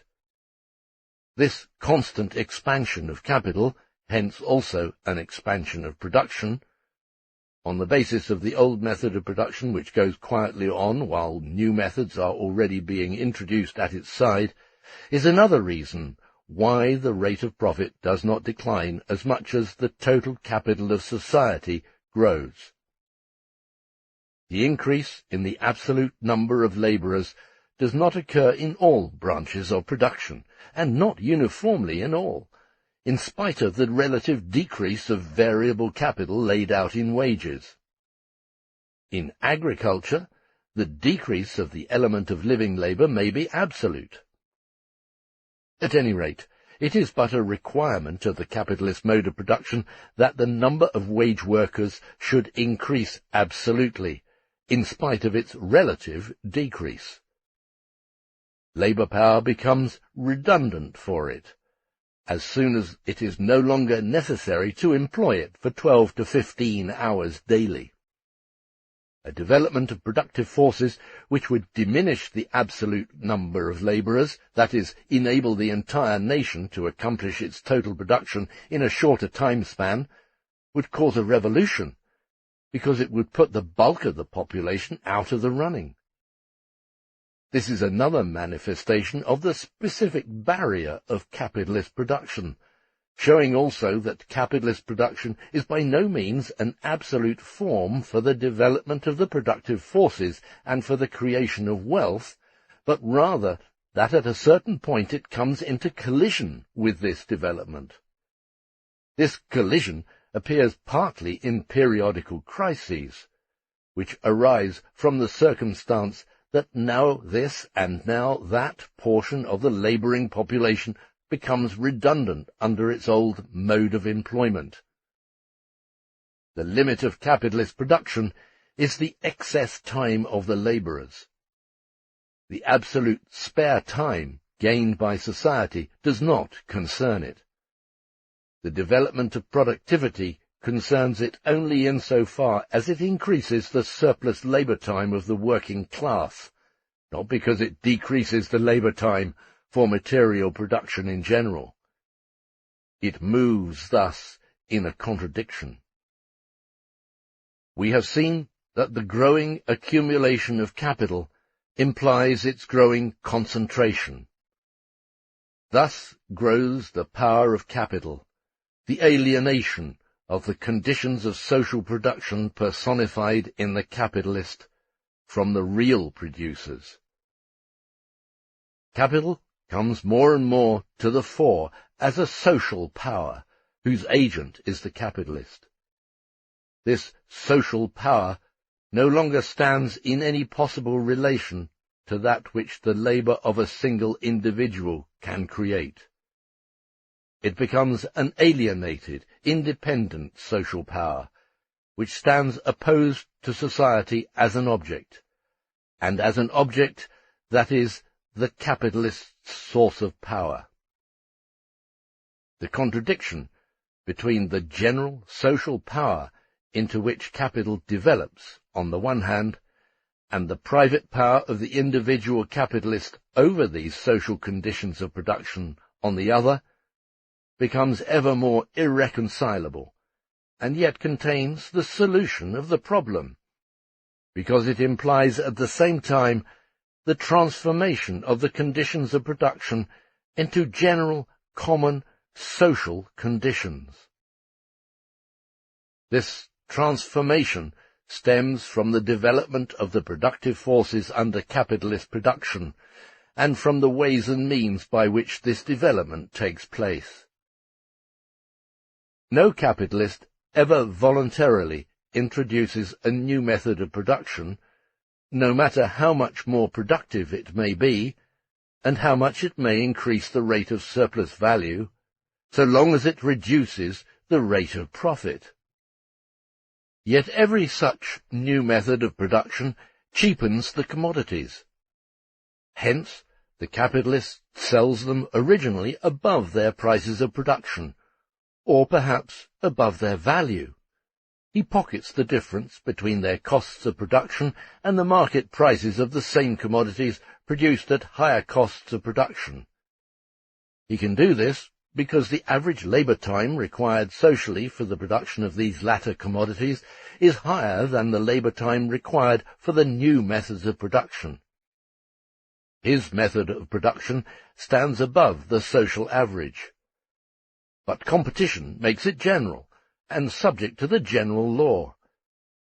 There follows a fall in the rate of profit, perhaps first in this sphere of production, and eventually it achieves a balance with the rest, which is, therefore, wholly independent of the will of the capitalist. It is still to be added to this point that this same law also governs those spheres of production whose product passes neither directly nor indirectly into the consumption of the labourers, or into the conditions under which their necessities are produced. It applies, therefore, also to those spheres of production in which there is no cheapening of commodities to increase the relative surplus value or cheapen labour power. At any rate, a cheapening of constant capital in all these lines may increase the rate of profit, with the exploitation of labour remaining the same. As soon as the new production method begins to spread, and thereby to furnish tangible proof that these commodities can actually be produced more cheaply, the capitalists working with the old methods of production must sell their product below its full price of production, because the value of this commodity has fallen, and because the labour time required by them to produce it is greater than the social average. In one word, and this appears as an effect of competition, these capitalists must also introduce the new method of production, in which the proportion of variable to constant capital has been reduced. All the circumstances which lead to the use of machinery, cheapening the price of a commodity produced by it, come down, in the last analysis, to a reduction of the quantity of labour absorbed by a single piece of the commodity, and secondly, to a reduction in the wear and tear portion of the machinery whose value goes into a single piece of the commodity. The less rapid wear of the machinery, the more the commodities over which it is distributed, and the more living labour it replaces before its term of reproduction arrives. In both cases, the quantity and value of the fixed constant capital increase in relation to the variable. Quote, all other things being equal, the power of a nation to save from its profits varies with the rate of profits, is great when they are high, less when low. But as the rate of profits declines, all other things do not remain equal. A low rate of profits is ordinarily accompanied by a rapid rate of accumulation, relatively to the numbers of the people, as in England. A high rate of profit by a slower rate of accumulation, relatively to the numbers of the people. Examples, Poland, Russia, India, etc. Unquote. Richard Jones, An Introductory Lecture on Political Economy. London, 1833. Jones emphasizes correctly that in spite of the falling rate of profit, the inducements and faculties to accumulate are augmented. First, on account of the growing relative overpopulation. Second, because the growing productivity of labour is accompanied by an increase in the mass of use values represented by the same exchange value, hence in the material elements of capital. Third, because the branches of production become more varied. Fourth, due to the development of the credit system, the stock companies, etc., and the resultant case of converting money into capital without becoming an industrial capitalist. Fifth, because the wants and the greed for wealth increase. And sixth, because the mass of investments in fixed capital grows, etc. 3 cardinal facts of capitalist production. 1. Concentration of means of production in few hands, whereby they cease to appear as the property of the immediate labourers, and turn into social production capacities. even if initially they are the private property of capitalists. These are the trustees of bourgeois society, but they pocket all the proceeds of this trusteeship. 2. Organization of labour itself into social labour, through cooperation, division of labour, and the uniting of labour with the natural sciences. In these two senses, the capitalist mode of production abolishes private property and private labour, even though in contradictory forms. 3. Creation of the world market. The stupendous productivity developing under the capitalist mode of production relative to population, and the increase, if not in the same proportion, of capital values, not just of their material substance, which grow much more rapidly than the population, contradict the basis, which constantly narrows in relation to the expanding wealth, and for which all this immense productiveness works. They also contradict the conditions under which this swelling capital augments its value. Hence, the crises. Part 4. Conversion of commodity capital and money capital into commercial capital and money-dealing capital, merchants' capital. Chapter 16. Commercial capital. Merchants, or trading capital, breaks up into two forms or subdivisions, namely commercial capital and money-dealing capital, which we shall now define more closely, insofar as this is necessary for our analysis of capital in its basic structure. This is all the more necessary because modern political economy, even in the persons of its best exponents, throws trading capital and industrial capital indiscriminately together, and, in effect, wholly overlooks the characteristic peculiarities of the former. The movements of commodity capital have been analysed in Volume 2. To take the total capital of society, one part of it, always made up of different elements and even changing in magnitude, always exists in the form of commodities on the market, to be converted into money. Another part exists on the market in the form of money, to be converted into commodities. It is always in the process of this transition, of this formal metamorphosis. Inasmuch as this function of capital in the process of circulation is at all set apart as a special function of a special capital, as a function established by virtue of the division of labour to a special group of capitalists, commodity capital becomes commercial capital.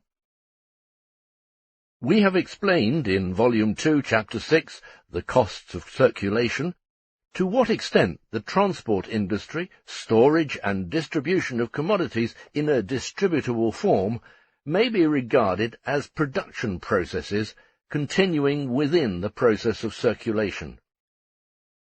These episodes, incidental to the circulation of commodity capital, are sometimes confused with the distinct functions of merchants or commercial capital. Sometimes they are, indeed, practically bound up with these distinct specific functions, although with the development of the social division of labour, the function of merchants' capital evolves in a pure form, that is, divorced from those real functions and independent of them. Those functions are therefore irrelevant to our purpose, which is to define the specific difference of this special form of capital. Insofar as capital solely employed in the circulation process, special commercial capital, partly combines those functions with its specific ones, it does not appear in its pure form. We obtain its pure form after stripping it of all these incidental functions. We have seen that the existence of capital as commodity capital, and the metamorphosis it undergoes within the sphere of circulation in the market as commodity capital, a metamorphosis which resolves itself into buying and selling, converting commodity capital into money capital and money capital into commodity capital, that this forms a phase in the reproduction process of industrial capital, hence in its process of production as a whole. We have also seen, however, that it is distinguished in its function as a capital of circulation from its function as productive capital. These are two different and separate forms of existence of the same capital. One portion of the total social capital is continually on the market in the form of capital of circulation, passing through this process of transmutation, although, for each individual capital, its existence as commodity capital and its metamorphosis as such merely represent ever-vanishing and ever-renewed nodal points, that is, stages of transition in the continuity of its production process, and although the elements of commodity capital in the market vary continuously for this reason, being constantly withdrawn from the commodity market and equally periodically returned to it as new products of the process of production. Commercial capital is nothing but a transmuted form of a part of this capital of circulation constantly to be found in the market, ever in the process of its metamorphosis, and always encompassed by the sphere of circulation. We say a part because a part of the selling and buying of commodities always takes place directly between industrial capitalists. We leave this part entirely out of consideration in this analysis, because it contributes nothing to defining the conception, or to understanding the specific nature, of merchants' capital, and because it has furthermore been exhaustively treated for our purpose in Volume 2. The dealer in commodities, as a capitalist generally, appears on the market primarily as the representative of a certain sum of money, which he advances as a capitalist, that is, which he wants to turn from X, its original value, into X plus delta X, the original sum plus profit. But it is evident to him, not being just a capitalist in general, but rather a special dealer in commodities, that his capital must first enter the market in the form of money capital, for he does not produce commodities. He merely trades in them, expedites their movement, and to operate with them he must first buy them, and therefore must be in possession of money capital. Suppose that a dealer in commodities owns £3,000, which he invests as a trading capital. With these £3,000 he buys, say, 30,000 yards of linen from some linen manufacturer at 2 shillings per yard. He then sells the 30,000 yards. If the annual average rate of profit equals 10%, and he makes an annual profit of 10% after deducting all incidental expenses, then by the end of the year he has converted his £3,000 into £3,300. How he makes this profit is a question which we shall discuss later. At present, we intend to consider solely the form of the movements of his capital. With his £3,000, he keeps buying linen and selling it. He constantly repeats this operation of buying in order to sell, money to commodity to increased money, the simple form of capital as it obtains entirely in the process of circulation, uninterrupted by the production process which lies outside its own movement and function. What is now the relation of this commercial capital to commodity capital as a mere form of existence of industrial capital? So far as the linen manufacturer is concerned, he has realized the value of his linen with the merchant's money, and thereby completed the first phase in the metamorphosis of his commodity capital, its conversion into money. Other conditions being equal, he can now proceed to reconvert this money into yarn, coal, wages, etc., and into means of existence, etc., for the consumption of his revenue. Hence, leaving aside the revenue expenditure, he can go on with his process of reproduction. But while the sale of the linen, its metamorphosis into money, has taken place for him as producer, it has not yet taken place for the linen itself. It is still on the market as commodity capital awaiting to undergo its first metamorphosis, to be sold. Nothing has happened to this linen besides a change in the person of its owner. As concerns its purpose, as concerns its place in the process, it is still commodity capital, a saleable commodity, with the only difference that it is now in the merchant's hands instead of the manufacturer's.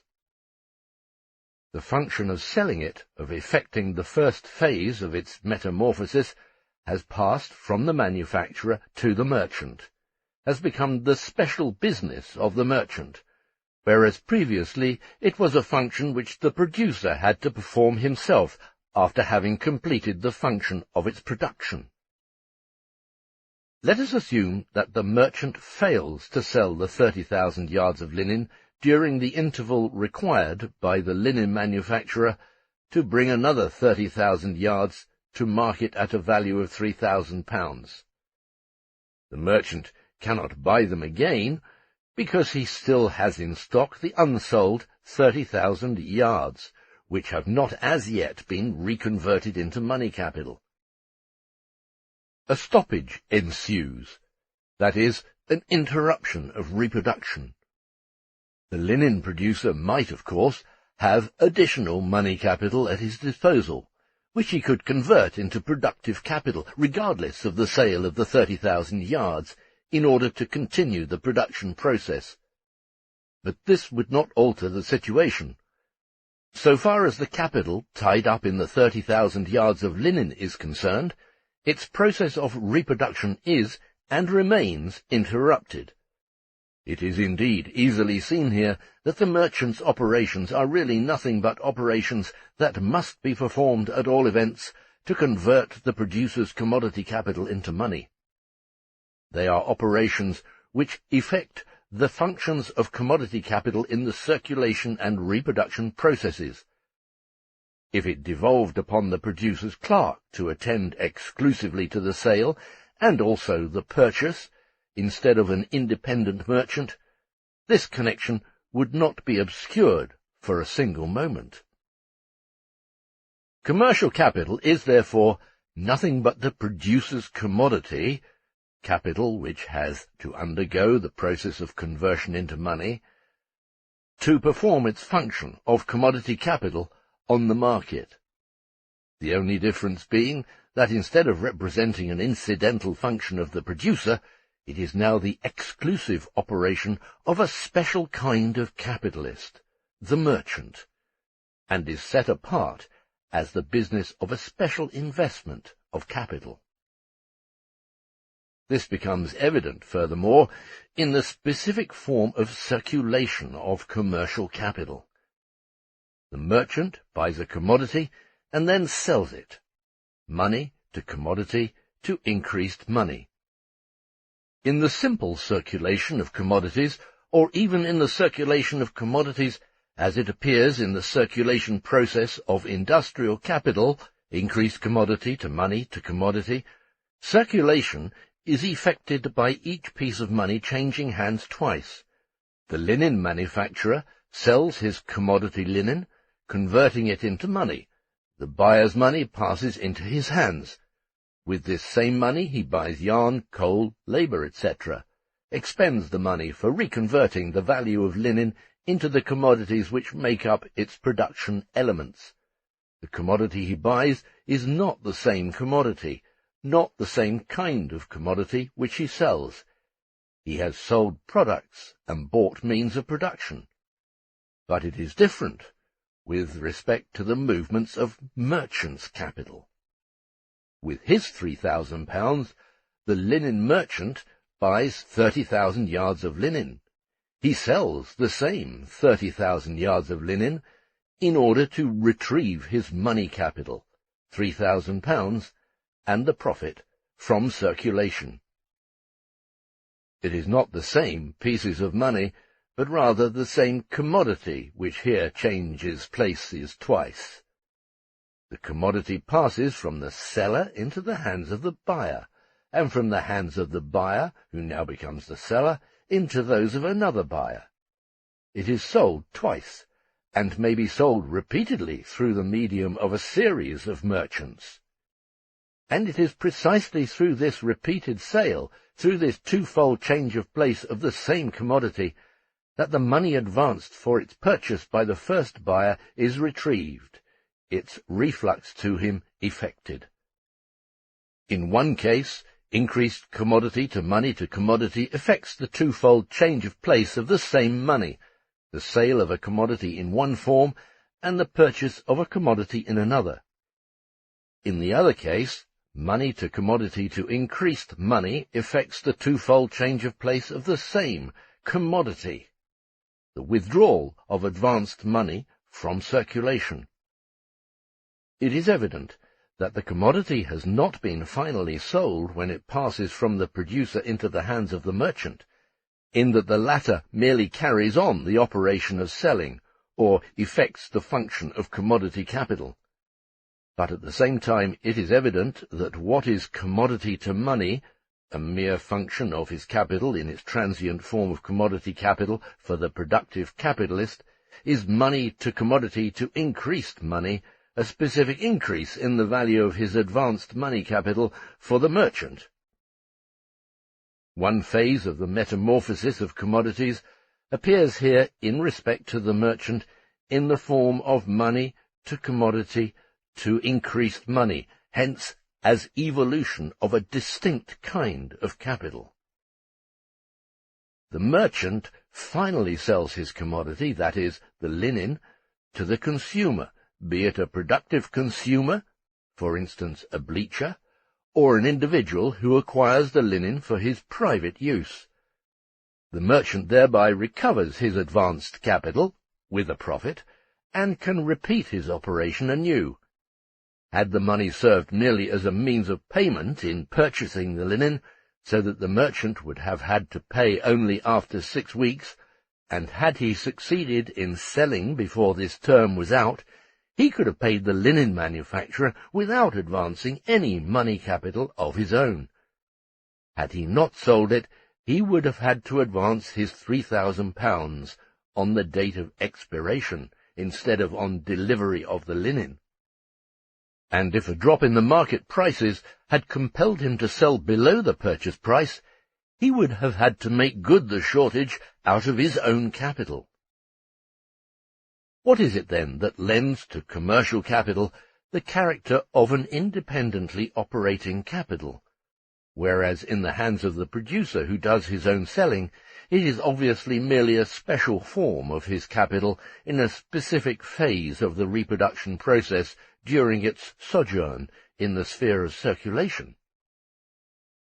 First, the fact that commodity capital is finally converted into money, that it performs its initial metamorphosis, that is, its appropriate function on the market in the capacity of commodity capital while in the hands of an agent other than the producer, and that this function of commodity capital is effected by the merchant in his operations, his buying and selling, so that these operations assume the appearance of a separate undertaking distinct from the other functions of industrial capital, and hence of an independent undertaking. It is a distinct form of the social division of labour, so that part of the function ordinarily performed as a special phase of the reproduction process of capital, in this case circulation, appears as the exclusive function of specific circulation agent, distinct from the producer. But this alone would by no means give this particular business the aspect of a function of a specific capital distinct from and independent of industrial capital engaged in the process of reproduction. Indeed, it does not so appear in cases where trade is carried on by travelling salesmen, or other direct agents of the industrial capitalist. Therefore, there must be a second element involved. Second, this arises from the fact that in his capacity as an independent circulation agent, the merchant advances money capital, his own or borrowed. The transaction, which for industrial capital in the reproduction process amounts merely to commodity to money, that is, converting commodity capital into money capital, or mere sale, assumes for the merchant the form of money to commodity to increased money, or purchase and sale of the same commodity, and thus of a reflux of money capital which leaves him in the purchase and returns to him in the sale. It is always commodity to money, the conversion of commodity capital into money capital, which, for the merchant, assumes the form of money to commodity to money, inasmuch as he advances capital to purchase commodities from their producers. It is always commodity to money, the conversion of commodity capital into money capital, which, for the merchant, assumes the form of money to commodity to money, inasmuch as he advances capital to purchase commodities from their producers. It is always the first metamorphosis of commodity capital. Although, for a producer, or for industrial capital in process of reproduction, the same transaction may amount to money to commodity, to a reconversion of money into commodities, or means of production, to the second phase of the metamorphosis. For the linen producer, the first metamorphosis was commodity to money, the conversion of his commodity capital into money capital. For the merchant, the same act appears as money to commodity, as a conversion of his money capital into commodity capital. Now, if he sells this linen to a bleacher, it will mean money to commodity for the bleacher, that is, the conversion of money capital into productive capital, this being the second metamorphosis of his commodity capital. While for the merchant, it means commodity to money, the sale of the linen he had bought. But in fact, it is only at this point that the commodity capital produced by the linen manufacturer has been finally sold. In other words, this money to commodity to money of the merchant represents no more than a middleman's function for commodity to money between two manufacturers. Or let us assume that the linen manufacturer buys yarn from a yarn dealer with a portion of the value of the sold linen. This is money to commodity for him, but for the merchant selling the yarn, it is commodity to money, the resale of the yarn. As concerning the yarn in its capacity of commodity capital, it is no more than its final sale, whereby it passes from the sphere of circulation into that of consumption. It is commodity to money, the consummation of its first metamorphosis. Whether the merchant buys or sells to the industrial capitalist, his money to commodity to money, the circuit of merchant's capital, always expresses what is just commodity to money, or simply the completion of its first metamorphosis with regard to the commodity capital, a transient form of industrial capital in process of reproduction. The money to commodity of merchant's capital is commodity to money only for the industrial capitalist, not for the commodity capital produced by him. It is but the transfer of commodity capital from the industrial capitalist to the circulation agent. It is not until the merchant's capital closes commodity to money that functioning commodity capital performs its final commodity to money. Money to money amounts solely to two commodity to monies of the same commodity capital, two successive sales of it, which merely effect its last and final sale. Thus, commodity capital assumes in commercial capital the form of an independent type of capital because the merchant advances money capital, which is realized and functions as capital only by serving exclusively to mediate the metamorphosis of commodity capital, its function as commodity capital. That is, its conversion into money, and it accomplishes this by the continual purchase and sale of commodities. This is its exclusive operation. This activity of effecting the circulation process of industrial capital is the exclusive function of the money capital with which the merchant operates. By means of this function, he converts his money into money capital, moulds his money into money to money, and by the same process converts commodity capital into commercial capital. So long and so far as commercial capital exists in the form of commodity capital, it is obviously nothing else, from the standpoint of the reproduction process of the total social capital, but a portion of industrial capital in the market in process of metamorphosis, which exists and functions as commodity capital. It is therefore only the money capital advanced by the merchant which is exclusively destined for purchase and sale, and for this reason never assumes any other form but that of commodity capital and money capital, never that of productive capital, and is always confined to the sphere of circulation of capital. It is only this money capital which is now to be regarded with reference to the entire reproduction process of capital. As soon as the producer, the linen manufacturer, has sold his 30,000 yards to the merchant for £3,000, he uses the money so obtained to buy the necessary means of production, so that his capital returns to the production process. His process of production continues without interruption. So far as he is concerned, the conversion of his commodity into money is accomplished. But for the linen itself, as we have seen, its metamorphosis has not yet taken place. It has not yet been finally reconverted into money, has not yet passed as a use value into either productive or individual consumption. It is now the linen merchant who represents on the market the same commodity capital originally represented by the linen manufacturer. For the latter, the process of transformation has been curtailed, only to be continued in the merchant's hands.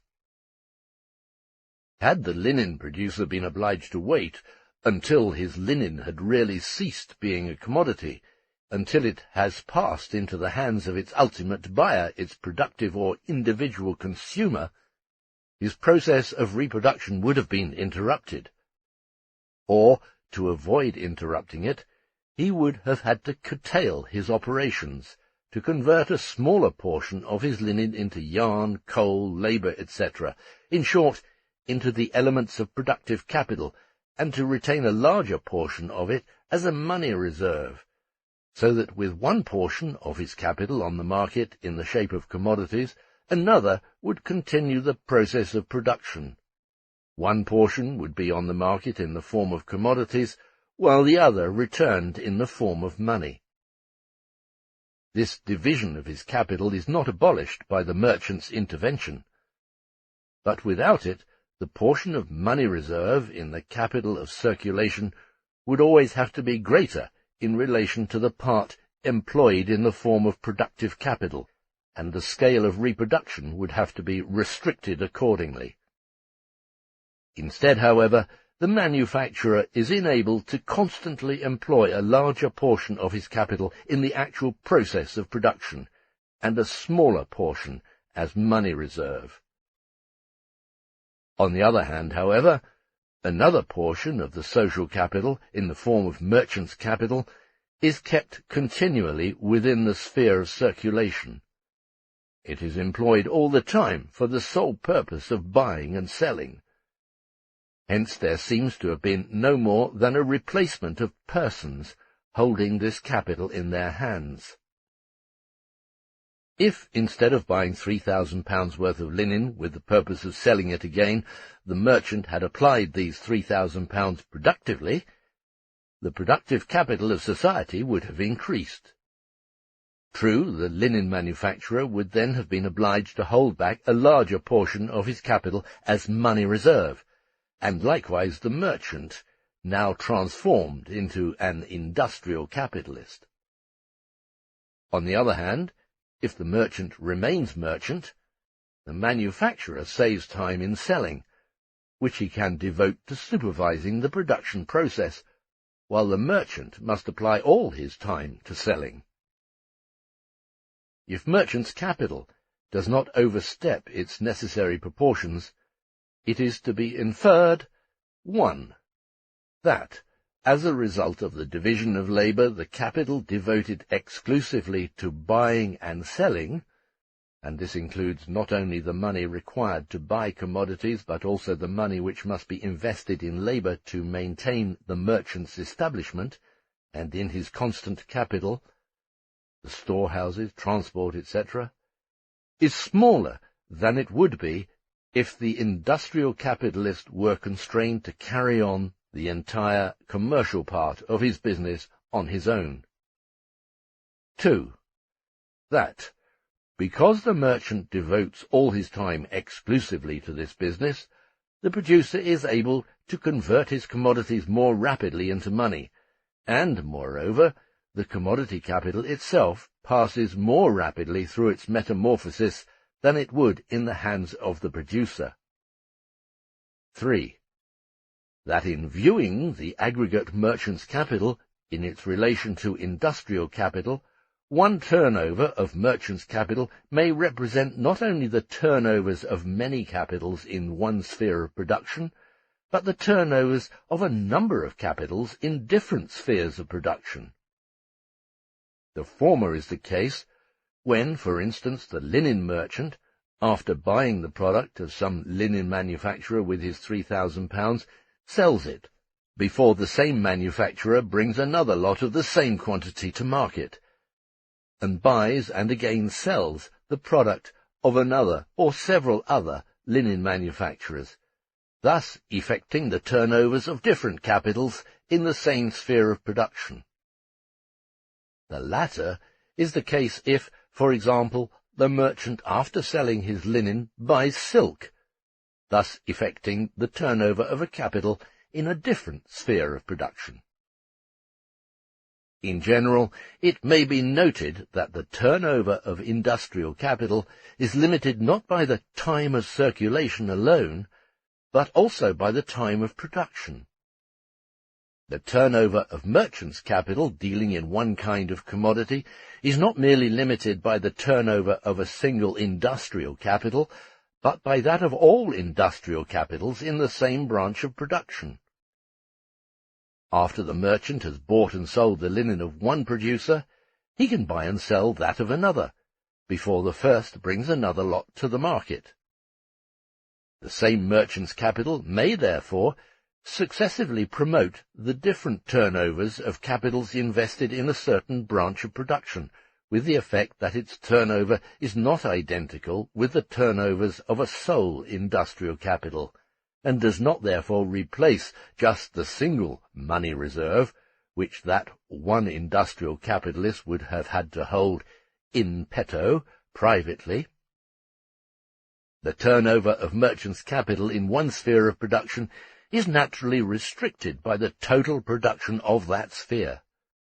But it is not restricted by the scale of production or the period of turnover of any one capital of the same sphere, so far as its period of turnover is qualified by its time of production. Suppose A supplies a commodity requiring 3 months for its production. After the merchant has bought and sold it, say in 1 month, he can buy and sell the same product of some other manufacturer. Or after he has sold, say, the corn of one farmer, he can buy and sell that of another with the same money, etc. The turnover of his capital is restricted by the mass of corn he is able to buy and sell successively within a certain period, for instance, in 1 year, while the turnover of the farmer's capital is, regardless of the time of turnover, restricted by the time of production, which lasts 1 year. However, the turnover of the same merchant's capital may equally well affect the turnovers of capitals in different branches of production. Insofar as the same merchant's capital serves in different turnovers to transform different commodity capitals successively into money, buying and selling them one after the other, it performs the same function in its capacity of money capital with regard to commodity capital that money in general performs by means of the number of its turnovers in a given period with regard to commodities. The turnover of merchant's capital is not identical with the turnover or a single reproduction of an industrial capital of equal size. It is rather equal to the sum of the turnovers of a number of such capitals, whether in the same or in different spheres of production. The more quickly merchant's capital is turned over, the smaller the portion of total money capital serving as merchant's capital. And conversely, the more slowly it is turned over, the larger this portion. The less developed production, the larger the sum of merchant's capital in its relation to the sum of the commodities thrown into circulation, but the smaller in absolute terms, or in comparison with more developed conditions, and vice versa. In such undeveloped conditions, therefore, the greater part of the actual money capital is in the hands of merchants, whose fortune constitutes money wealth vis-à-vis the others. The velocity of circulation of the money capital advanced by the merchant depends, 1, on the speed with which the process of production is renewed and the different processes of production are linked together, and 2, on the velocity of consumption. To accomplish the turnover we have examined, merchant's capital does not first have to buy commodities for its full amount of value and then to sell them. Instead, the merchant performs both movements simultaneously. His capital then breaks up into 2 parts. One of them consists of commodity capital and the other of money capital. He buys and converts his money into commodities at one place. Elsewhere, he sells and converts another part of his commodity capital into money. On one side, his capital returns to him in the form of money capital, while on the other, he gets commodity capital. The larger the portion in one form, the smaller the portion in the other. This alternates and balances itself. If the use of money as a medium of circulation combines with its use as a means of payment and the attendant development of the credit system, then the money capital part of merchant's capital is reduced still more in relation to the volume of the transactions this merchant's capital effects. If I buy £3,000 worth of wine on 3 months' credit and sell all the wine for cash before this term expires, I do not need to advance a single penny for these transactions. In this case, it is also quite obvious that the money capital, which here acts as merchant's capital, is nothing more than industrial capital in its money capital form, in its process of reflux, in the form of money. The fact that the manufacturer who sold £3,000 worth of wine on 3 months' credit may discount his promissory note at the banker's does not alter the matter at all, and has nothing to do with the merchant's capital. If market prices should fall in the meantime by, say, 1/10, the merchant, far from making a profit, would recover only £2,700 instead of £3,000. He would have to put up £300 out of his own pocket. These £300 would serve merely as a reserve to balance the difference in price. But the same applies to the manufacturer. If he himself had sold at falling prices, he would likewise have lost £300, and would not be able to resume production on the same scale without reserve capital. The linen merchant buys £3,000 worth of linen from the manufacturer. The latter pays, say, £2,000 of the £3,000 for yarn. He buys this yarn from a yarn dealer. The money which the manufacturer pays to the yarn dealer is not the linen dealer's money, for the latter has received commodities to this amount. It is the money form of the manufacturer's own capital. Now, in the hands of the yarn dealer, these £2,000 appear as returned money capital. But to what extent are they that, as distinct from the £2,000 representing the discarded money form of the linen and the assumed money form of the yarn? If the yarn dealer bought on credit and sold for cash before the expiration of his term of payment, then these £2,000 do not contain one penny of merchant's capital, as distinct from the money form which the industrial capital itself assumes in the course of its circuit. Insofar as commercial capital is not, therefore, just a form of industrial capital in the merchant's hands as commodity or money capital, it is nothing but that portion of money capital which belongs directly to the merchant and circulates in the purchase and sale of commodities. On a reduced scale, this portion represents that part of capital advanced for production which should always have to be in the hands of the industrialist as money reserve and means of purchase, and which should always have to circulate as his money capital. This portion, on a reduced scale, is now in the hands of merchant capitalists, and performs its functions as such in the process of circulation. It is that portion of the total capital which, aside from what is expended as revenue, must continually circulate on the market as a means of purchase in order to maintain the continuity of the process of reproduction. The more rapid the process of reproduction, and the more developed the function of money as a means of payment, that is, the more developed the credit system, the smaller that portion is in relation to the total capital. Footnote. To be able to classify merchant's capital as productive capital, Ramsay confounds it with the transportation industry, and calls commerce the transport of commodities from one place to another. An essay on the distribution of wealth. The same confusion by Verri, Meditazione sulla economia politica, Reflections on Political Economy, and by Say, Traité d'économie politique, a treatise on political economy.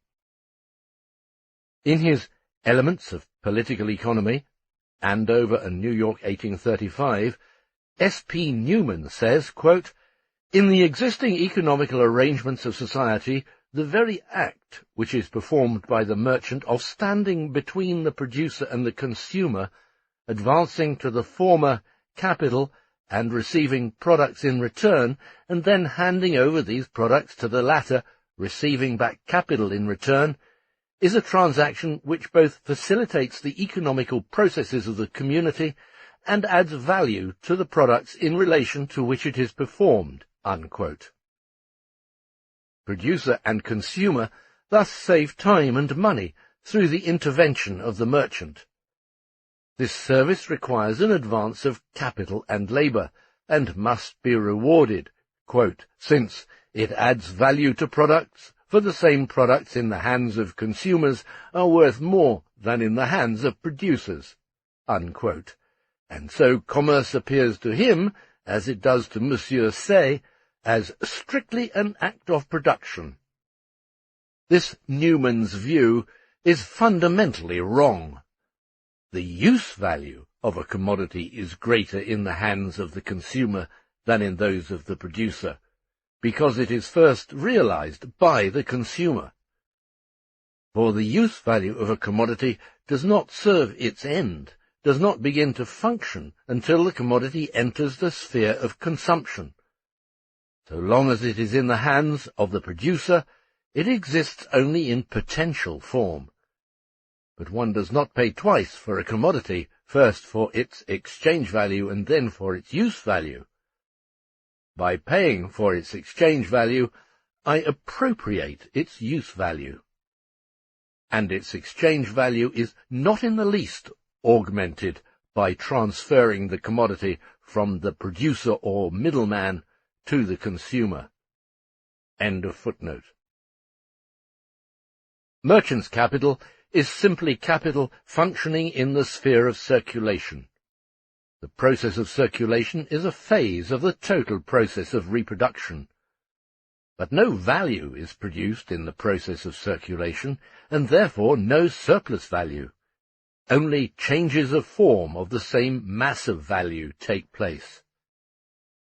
In fact, nothing occurs there outside the metamorphosis of commodities, and this has nothing to do as such either with the creation or change of values. If a surplus value is realized in the sale of produced commodities, then this is only because it already existed in them. In the second act, the re-exchange of money capital against commodities, elements of production, the buyer therefore does not realize any surplus value either. He merely initiates the production of surplus value through exchanging his money for means of production and labor power. But so far as these metamorphoses require circulation time, time during which capital does not produce at all, least of all surplus value, it restricts the creation of values, and the surplus value expresses itself through the rate of profit in inverse ratio to the duration of the circulation period. Merchant's capital, therefore, does not create either value or surplus value, at least not directly. Insofar as it contributes to shortening the time of circulation, it may help indirectly to increase the surplus value produced by the industrial capitalists. Insofar as it helps to expand the market and effects the division of labour between capitals, hence enabling capital to operate on a larger scale, its function promotes the productivity of industrial capital and its accumulation. Insofar as it shortens circulation time, it raises the ratio of surplus value to advanced capital, hence the rate of profit. And to the extent that it confines a smaller portion of capital to the sphere of circulation in the form of money capital, it increases that portion of capital which is engaged directly in production. Chapter 17. Commercial Profit. We have seen in Volume 2 that the pure functions of capital in the sphere of circulation, the operations which the industrial capitalist must perform, first to realize the value of his commodities and second to reconvert this value into elements of production, operations effecting the metamorphosis of commodity capital, increased commodity to commodity, hence the acts of selling and buying, produce neither value nor surplus value. It was rather seen that the time required for this purpose, objectively in regard to commodities and subjectively in regard to the capitalist, sets the limit to the production of value and surplus value. What is true of the metamorphosis of commodity capital in general is, of course, not in the least altered by the fact that a part of it may assume the shape of commercial capital, or that the operations effecting the metamorphosis of commodity capital appear as the special concern of a special group of capitalists, or as the exclusive function of a portion of the money capital. If selling and buying commodities, and that is what the metamorphosis of commodity capital, increased commodity to commodity amounts to, by industrial capitalists themselves, are not operations which create value or surplus value, They will certainly not create either of these when carried out by persons other than the industrial capitalists. Furthermore, if that portion of the total social capital which must continually be on hand as money capital in order that the process of reproduction is not interrupted by the process of circulation and proceeds continuously, if this money capital creates neither value nor surplus value, it cannot acquire the properties of creating them by being continually thrown into circulation by some section of capitalists other than the industrial capitalists to perform the same function. We have already indicated to what extent merchants' capital may be indirectly productive, and we shall later discuss this point at greater length. Commercial capital, therefore, stripped of all heterogeneous functions such as storing, expressing, transporting, distributing, retailing, which may be connected with it, and confined to its true function of buying in order to sell, creates neither value nor surplus value, but acts as middleman in their realization, and thereby simultaneously in the actual exchange of commodities, that is, in their transfer from hand to hand, in the social metabolism.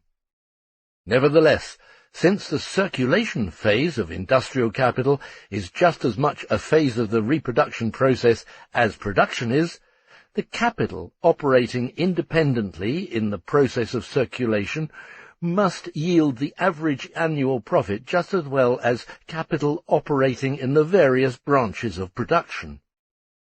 Should merchants' capital yield a higher percentage of average profit than industrial capital, then a portion of the latter would transform itself into merchant's capital. Should it yield a lower average profit, then the converse would result. A portion of the merchant's capital would then be transformed into industrial capital. No species of capital changes its purpose or function with greater ease than merchant's capital. Since merchant's capital does not itself produce surplus value, it is evident that the surplus value which it pockets in the form of average profit must be a portion of the surplus value produced by the total productive capital. But now the question arises, how does merchant's capital attract its share of the surplus value or profit produced by the productive capital? It is just an illusion that commercial profit is a mere addition to, or a nominal rise of, the prices of commodities in excess of their value. It is plain that the merchant can draw his profit only out of the price of the commodities he sells, and plainer still that the profit he makes in selling his commodities must be equal to the difference between his purchase price and his selling price, that is, equal to the excess of the latter over the former. It is possible that additional costs of circulation, may enter into the commodities after their purchase and before their sale, and it is also possible that this may not happen. If such costs should occur, it is plain that the excess of the selling price over the purchase price would not be all profit. To simplify the analysis, we shall assume at this point that no such costs occur. For the industrial capitalist, the difference between the selling price and the purchase price of his commodities is equal to the difference between the price of production and their cost price, or, from the standpoint of the total social capital, equal to the difference between the value of the commodities and their cost price for the capitalists, which again comes down to the difference between the total quantity of labour and the quantity of paid labour incorporated in them. Before the commodities bought by the industrial capitalist are thrown back on the market as saleable commodities, they pass through the process of production, in which alone the portion of their price to be realized as profit is created. But it is different with the merchant. The commodities are in his hands only so long as they are in the process of circulation. He merely continues their sale, the realization of their price which was begun by the productive capitalist, and therefore does not cause them to pass through any intermediate process in which they could again absorb surplus value. While the industrial capitalist merely realizes the previously produced surplus value or profit in the process of circulation, the merchant has not only to realize his profit during and through circulation, but must first make it. There appears to be no other way of doing this outside of selling the commodities bought by him from the industrial capitalist at their prices of production, or, from the standpoint of the total commodity capital, at their values in excess of their prices of production, making a nominal extra charge to their prices, hence selling them, from the standpoint of the total commodity capital, above their value, and pocketing this excess of their nominal value over their real value. In short, selling them for more than they are worth. This method of adding an extra charge is easy to grasp. For instance, 1 yard of linen costs 2 shillings. If I want to make a 10% profit in reselling it, I must add 1/10 to the price, hence sell the yard at 2 shillings 2 2/5 pence. The difference between its actual price of production and its selling price is then 2 2/5 pence, and this represents a profit of 10% on 2 shillings. This amounts to my selling the yard to the buyer at a price which is in reality the price of 1 1/10 yard. Or, what amounts to the same, it is as though I sold to the buyer only 10/11 of a yard for 2 shillings, and kept 1/11 of a yard for myself. In fact, I can buy back 1/11 of a yard for 2 2/5 pence, at the price of 2 shillings 2 2/5 pence per yard. This would therefore be just a roundabout way of sharing in the surplus value and surplus product by a nominal rise in the price of commodities. This is a realization of commercial profit by raising the price of commodities, as it appears at first glance. And indeed, this whole notion that profit originates from a nominal rise in the price of commodities, or from their sale above their value, springs from the observations of commercial capital. But it is quickly apparent on closer inspection that this is mere illusion. Assuming capitalist production to be predominant, commercial profit cannot be realized in this manner. It is here always a question of averages, not of isolated cases. Why do we assume that the merchant can realize a profit of no more than, say, 10% on his commodities by selling them 10% above their price of production? Because we assume that the producer of these commodities, the industrial capitalist, who appears as the producer before the outside world, being the personification of industrial capital, had sold them to the dealer at their prices of production.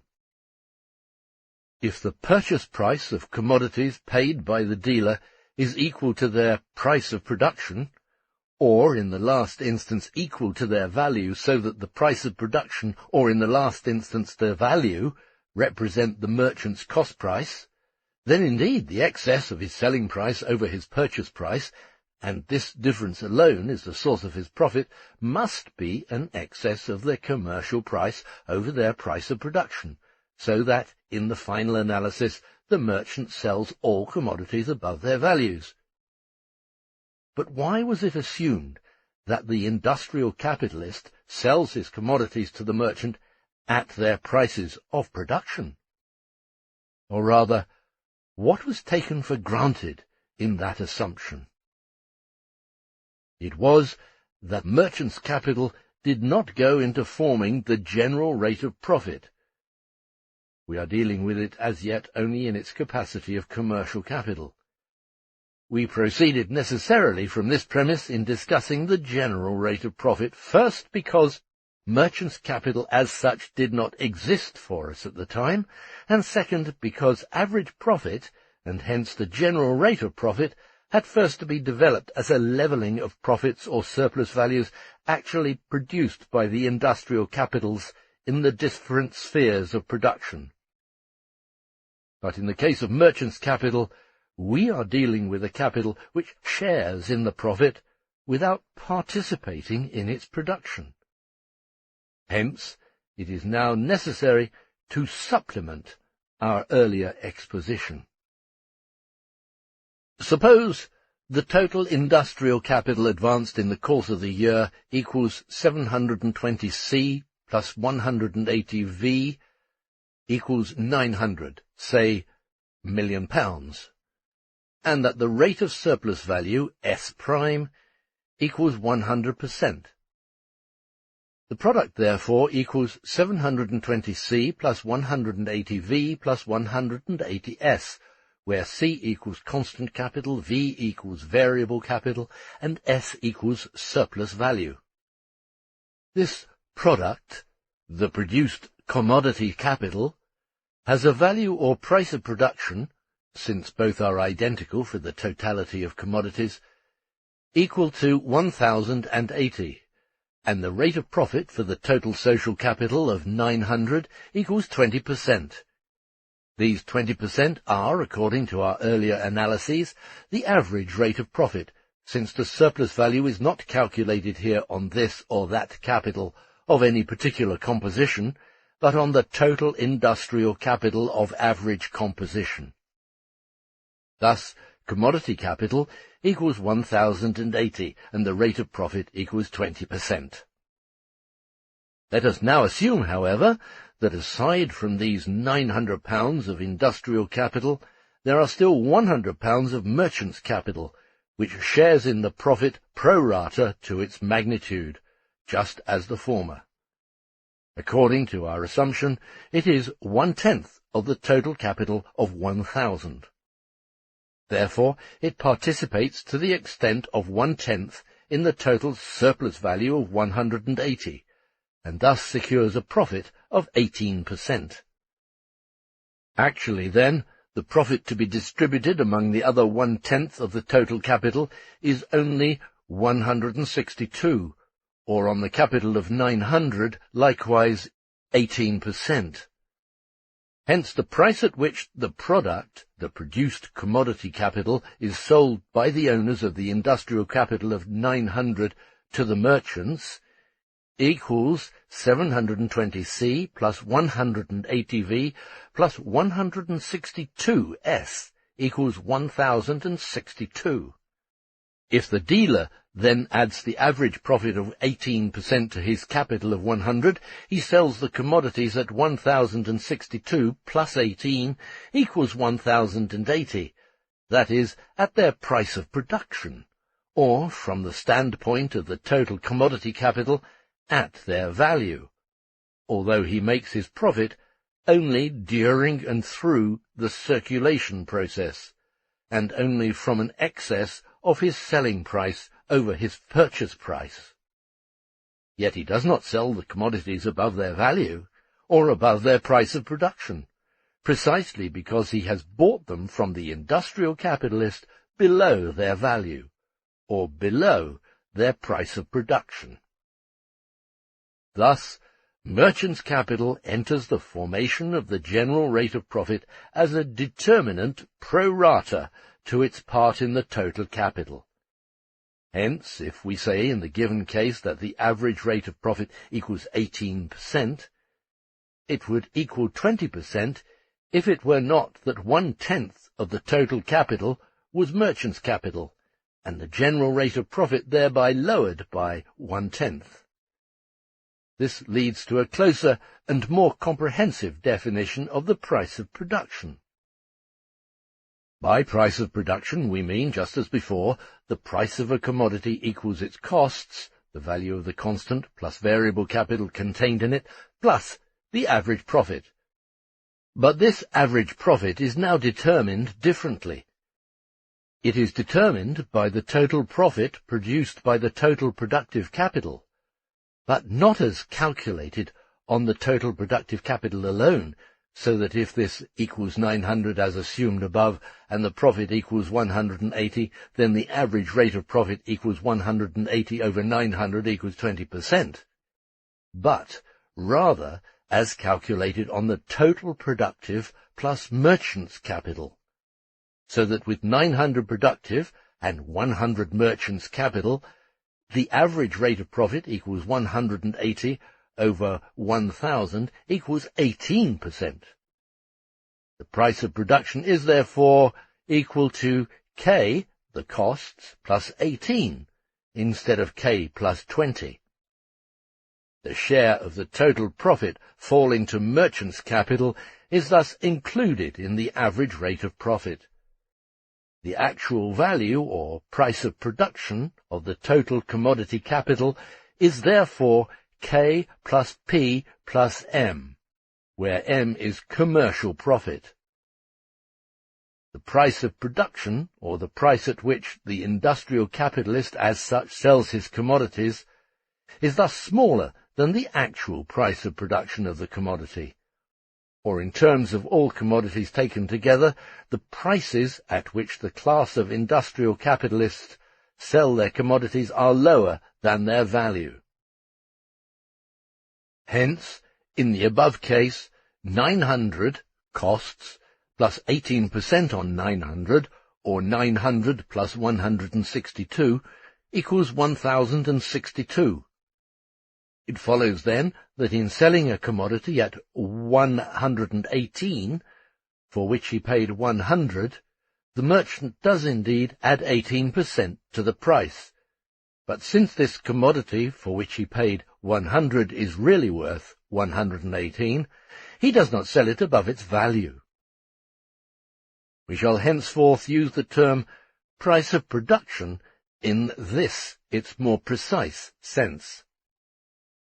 It is evident, therefore, that the profit of the industrial capitalist equals the excess of the price of production of the commodity over its cost price, and that commercial profit, as distinct from this industrial profit, equals the excess of the selling price over the price of production of the commodity which, for the merchant, is its purchase price, but that the actual price of the commodity equals its price of production plus the commercial profit.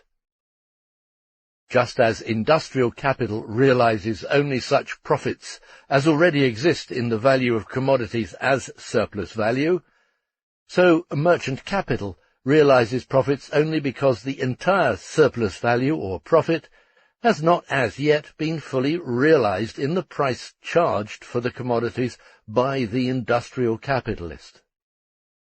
Footnote: John Beller's Essays about the Poor, Manufactures, Trade, Plantations, and Immorality, London, 1699. End of footnote. The merchant's selling price thus exceeds the purchase price not because the former exceeds the total value, but because the latter is below this value. Merchant's capital, therefore, participates in levelling surplus value to average profit, although it does not take part in its production. Thus the general rate of profit contains a deduction from surplus value due to merchant's capital, hence a deduction from the profit of industrial capital. It follows from the foregoing, 1. The larger the merchant's capital in proportion to the industrial capital, the smaller the rate of industrial profit, and vice versa. 2. It was demonstrated in the first part that the rate of profit is always lower than the rate of the actual surplus value, that is, it always understates the intensity of exploitation. As in the above case, 720C plus 180V plus 180S, the rate of surplus value of 100% and a rate of profit of only 20%. And the difference becomes still greater, inasmuch as the average rate of profit appears smaller again, dropping from 20% to 18%, if the share falling to merchant's capital is also taken into account. The average rate of profit of the direct capitalist exploiter, therefore, expresses a rate of profit smaller than it actually is. Assuming all other circumstances remaining the same, the relative volume of merchants' capital, with the exception of the small dealer, who represents a hybrid form, is in inverse proportion to the velocity of its turnover, hence in inverse proportion to the energy of the process of reproduction in general. In the course of scientific analysis, the formation of a general rate of profit appears to result from industrial capitals and their competition, and is only later corrected, supplemented, and modified by the intervention of merchants' capital. In the course of its historical development, however, the process is really reversed. It is the commercial capital which first determines the prices of commodities more or less in accordance with their values, and it is the sphere of circulation, the sphere that promotes the process of reproduction in which a general rate of profit initially takes shape. It is originally the commercial profit which determines the industrial profit. Not until the capitalist mode of production has asserted itself, and the producer himself has become merchant, is commercial profit reduced to that aliquot part of the total surplus value falling to the share of merchants' capital as an aliquot part of the total capital engaged in the social process of reproduction.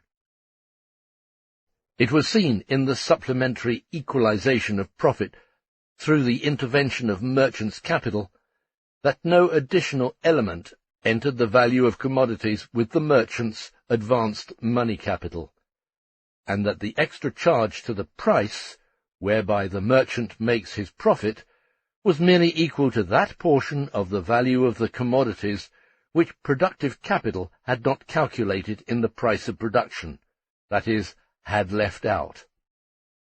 The case of this money capital is similar to that of the industrial capitalist's fixed capital, since it is not consumed, and its value, therefore, does not make up an element of the value of the commodity. It is in the purchase price of commodity capital that the merchant replaces its price of production, equals M in money. His own selling price, as previously shown, is M plus delta M, where delta M stands for the addition to the price of commodities determined by the general rate of profit. Once he sells the commodities, his original money capital, which he advanced for their purchase, returns to him together with this delta M. We see once more that his money capital is nothing but the industrial capitalist's commodity capital transformed into money capital, which affects the magnitude of the value of this commodity capital no more than would a direct sale of the latter to the ultimate consumer, instead of to the merchant. It, actually, merely anticipates the payment of the consumer.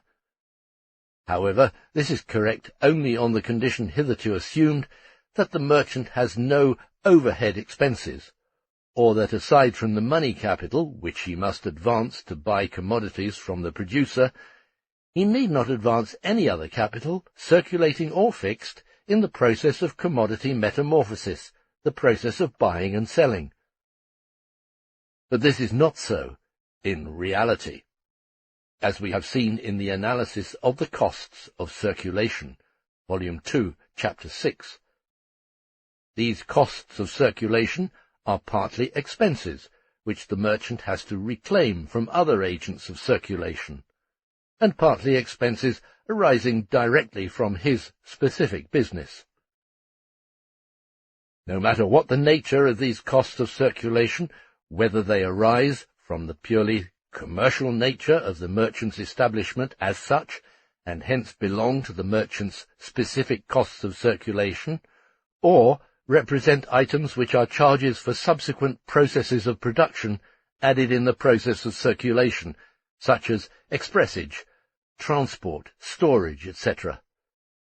They always require of the merchant, aside from his money capital, advanced to the purchase of commodities, some additional capital for the purchase and payment of such means of circulation. As much of this element of cost as consists of circulating capital passes wholly as an additional element into the selling price of the commodities, and as much of it as consists of fixed capital only to the extent of its wear and tear, but only as an element which forms a nominal value, even if, as the purely commercial costs of circulation, it does not add any real value to the commodities. But whether fixed or circulating, this entire additional capital participates in forming the general rate of profit. The purely commercial costs of circulation, hence excluding costs of expressage, shipping, storage, etc., resolve themselves into costs required to realize the value of commodities, to transform it from commodities into money, or from money into commodities, to effect their exchange. We leave entirely out of consideration all possible processes of production which may continue in the process of circulation, and from which the merchant's business can be altogether separated, as, in fact, the actual transport industry and expressage may be and are industrial branches entirely distinct from commercial. And purchasable and saleable commodities may be stored in docks or in other public premises, with the resultant cost of storage being charged to the merchant by third persons, inasmuch as he has to advance it. All this takes place in actual wholesale commerce, where merchant's capital appears in its purest form, unmixed with other functions. The express company owner, the railway director, and the ship owner are not merchants. The costs which we consider here are those of buying and selling. We have already remarked earlier that these resolve themselves into accounting, bookkeeping, marketing, correspondence, etc. The constant capital required for this purpose consists of offices, paper, postage, etc. The other costs break up into variable capital advanced for the employment of mercantile wage workers, expressage, transport costs, advances for customs duties, etc., may partly be considered as being advanced by the merchant in purchasing commodities, and thus enter the purchase price as far as he is concerned. All these costs are not incurred in producing the use value of commodities, but in realizing their value. They are pure costs of circulation. They do not enter into the immediate process of production, but since they are part of the process of circulation, they are also part of the total process of reproduction. The only portion of these costs of interest to us at this point is that advanced as variable capital. The following questions should also be analyzed. First, how does the law that only necessary labor enters the value of commodities operate in the process of circulation? Second, how does accumulation obtain in merchant's capital? Third, how does merchant's capital function in the actual aggregate reproduction process of society? These costs arise due to the product having the economic form of a commodity. If the labor time, which the industrial capitalists themselves lose while directly selling commodities to one another, hence, speaking objectively, the circulation time of the commodities, does not add value to these commodities, it is evident that this labor time does not change its nature in the least by falling to the merchant instead of the industrial capitalist. The conversion of commodities, products, into money and of money into commodities, means of production, is a necessary function of industrial capital, and therefore a necessary operation of the capitalist, who is actually but personified capital, endowed with a consciousness of its own and a will. But these functions neither create value nor produce surplus value. By performing these operations and carrying on the functions of capital in the sphere of circulation after the productive capitalist has ceased to be involved, the merchant merely takes the place of the industrial capitalist. The labour time required in these operations is devoted to certain necessary operations of the reproduction process of capital, but yields no additional value. If the merchant did not perform these operations, hence did not expend the labour time entailed, he would not be applying his capital as a circulation agent of industrial capital. He would not then be continuing the interrupted function of the industrial capitalist, and consequently could not participate as a capitalist pro rata to his advanced capital in the mass of profit produced by industrial capitalists. In order to share in the mass of surplus value, to expand the value of his advance as capital, the commercial capitalist need not employ wage workers. If his business and capital are small, he may be the only worker in it. He is paid with that portion of the profit which falls to him through the difference between the purchase price paid by him for commodities and their actual price of production. But, on the other hand, the profit realized by the merchant on a small amount of advanced capital may be no larger, or may even be smaller, than the wages of one of the better-paid skilled wage workers. In fact, he brushes shoulders with many direct commercial agents of the productive capitalist, such as buyers, sellers, travellers, who enjoy the same or a higher income either in the form of wages or in the form of a share in the profit, percentages, bonuses, made from each sale. In the first case, the merchant pockets the mercantile profit as an independent capitalist. In the other, the salesman, the industrial capitalist's wage labourer, receives a portion of the profit either in the form of wages or as a proportional share in the profit of the industrial capitalist, whose direct agent he is, while his employer pockets both the industrial and the commercial profit. But in all these cases, although his income may appear to the circulation agent as an ordinary wage, as payment for work performed, and although, where it does not so appear, the profit may be no larger than the wage of a better-paid labourer, his income is derived solely from the mercantile profit. This follows from his labour not being labour which produces value.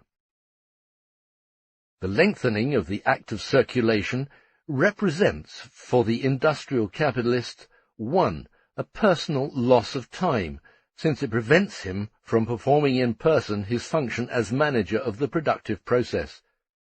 2, a longer stay of his product in money or commodity form in the circulation process, hence in a process where it does not expand value, and where the direct production process is interrupted. If this process is not to be interrupted, production must either be curtailed, or more money capital must be advanced to maintain the process of production on the same scale. This means that each time either a smaller profit is made on the capital hitherto invested, or that additional money capital must be advanced to make the previous profit. All this remains unchanged when the merchant takes the place of the industrial capitalist. Instead of the industrial capitalist devoting more time to the process of circulation, it is the merchant who is so engaged. Instead of the industrial capitalist, it is the merchant who advances additional capital for circulation. Or, what amounts to the same thing, instead of a large portion of the industrial capital being continually diverted into the process of circulation, it is the merchant's capital which is wholly tied up in it. And instead of making a smaller profit, the industrial capitalist must yield a portion of his profit wholly to the merchant. So long as merchant's capital remains within the bounds in which it is necessary, the only difference is that this division of the functions of capital reduces the time exclusively used up in the process of circulation, that less additional capital is advanced for this purpose, and that the loss in total profit represented by mercantile profit is smaller than it would otherwise have been. If in the previous example 720C plus 180V plus 180S, assisted by a merchant's capital of 100, produces a profit of 162, or 18%, for the industrial capitalist, hence implying a deduction of 18, then, but for this independent merchant's capital, the additional capital required would probably be 200, and we should have a total advance by the industrial capitalist of 1,100 instead of 900, which, based upon a surplus value of 180, would yield a rate of profit of only 16 4/11%. If the industrial capitalist, who acts as his own merchant, advances not only the additional capital to buy new commodities before his product, in the process of circulation, has been reconverted into money, but also capital, office expenses and wages for commercial employees, to realize the value of his commodity capital, or in other words, for the process of circulation, then these supplements form additional capital, but do not create surplus value. They must be made good out of the value of the commodities, because a portion of the value of these commodities must be reconverted into these circulation costs. But no additional surplus value is created thereby. So far as this concerns the total capital of society, it means in fact that a portion of it must be set aside for secondary operations, which are no part of the self-expansion process, and that this portion of the social capital must be continually reproduced for this purpose.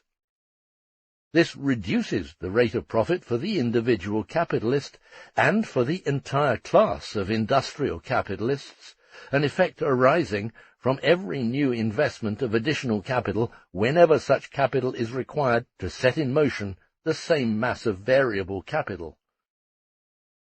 Insofar as these additional costs connected with the business of circulation are transferred from the industrial to the commercial capitalist, there takes place a similar reduction in the rate of profit, but to a lesser degree and in a different way.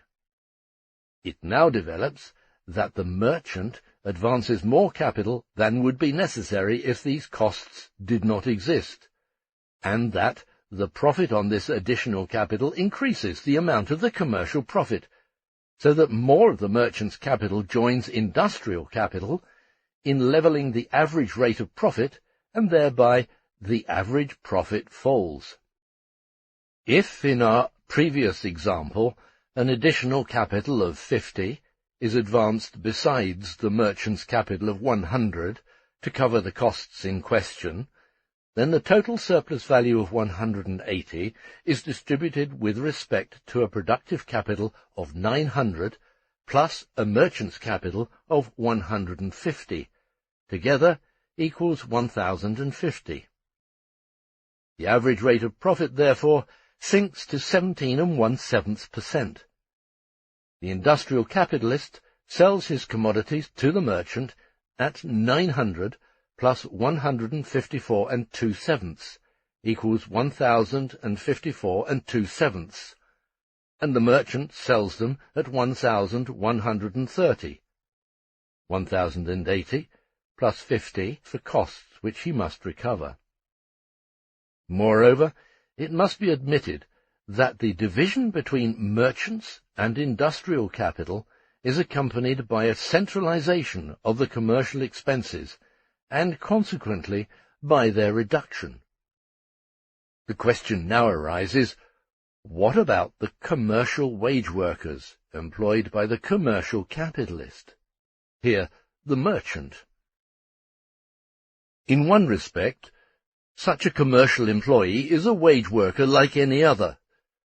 In the first place, his labour power is bought with the variable capital of the merchant, not with money expended as revenue, and consequently it is not bought for private service, but for the purpose of expanding the value of the capital advanced for it. In the second place, the value of his labour power, and thus his wages, are determined as those of other wage workers, that is, by the cost of production and reproduction of his specific labour power, not by the product of his labour. However, we must make the same distinction between him and the wage workers directly employed by industrial capital, which exists between industrial capital and merchant's capital, and thus between the industrial capitalist and the merchant. Since the merchant, as a mere agent of circulation, produces neither value nor surplus value, for the additional value which he adds to the commodities through his expenses resolves itself into an addition of previously existing values, although the question here poses itself how he preserves this value of his constant capital, it follows that the mercantile workers employed by him in these same functions cannot directly create surplus value for him. Here, as in the case of productive labourers, we assume that wages are determined by the value of the labour power, and that hence the merchant does not enrich himself by depressing wages, so that he does not enter into his cost account an advance for labour which he has paid only in part. In other words, that he does not enrich himself through cheating his clerks, etc. The difficulty, as concerns mercantile wage workers, is by no means to explain how they produce direct profits for their employer without creating any direct surplus value, of which profit is but a transmuted form. This question has indeed already been solved in the general analysis of commercial profits, just as industrial capital makes profit by selling labour embodied and realized in commodities for which it has not paid any equivalent, so merchant's capital derives profit from not paying in full to productive capital for all the unpaid labour contained in the commodities, insofar as capital invested in their production functions as an aliquot part of the total industrial capital, and by demanding payment for this unpaid portion still contained in the commodities when making a sale. The relation of merchant's capital to surplus value is different from that of industrial capital. The latter produces surplus value by directly appropriating the unpaid labour of others. The former appropriates a portion of this surplus value by having this portion transferred from industrial capital to itself. It is only through its function of realizing values that merchant's capital acts as capital in the process of reproduction, and hence draws on the surplus value produced by the total capital. The mass of the individual merchant's profits depends on the mass of capital that he can apply in this process, and he can apply so much more of it in buying and selling, the more the unpaid labour of his clerks. The very function, by virtue of which the merchant's money becomes capital, is largely done through his employees. The unpaid labour of these clerks, while it does not create surplus value, enables him to appropriate surplus value, which in effect amounts to the same thing with respect to his capital. It is therefore a source of profit for him. Otherwise commerce could never be conducted on a large scale, capitalistically. Just as the labourer's unpaid labour directly creates surplus value for productive capital, so the unpaid labour of the commercial wage worker secures a share of this surplus value for merchant's capital. The difficulty lies here. Since the merchant's labour time and labour do not create value, although they secure for him a share of already produced surplus value, how does the matter stand with the variable capital which he lays out in purchasing commercial labour power? Is this variable capital to be included in the cost outlays of the advanced merchant's capital?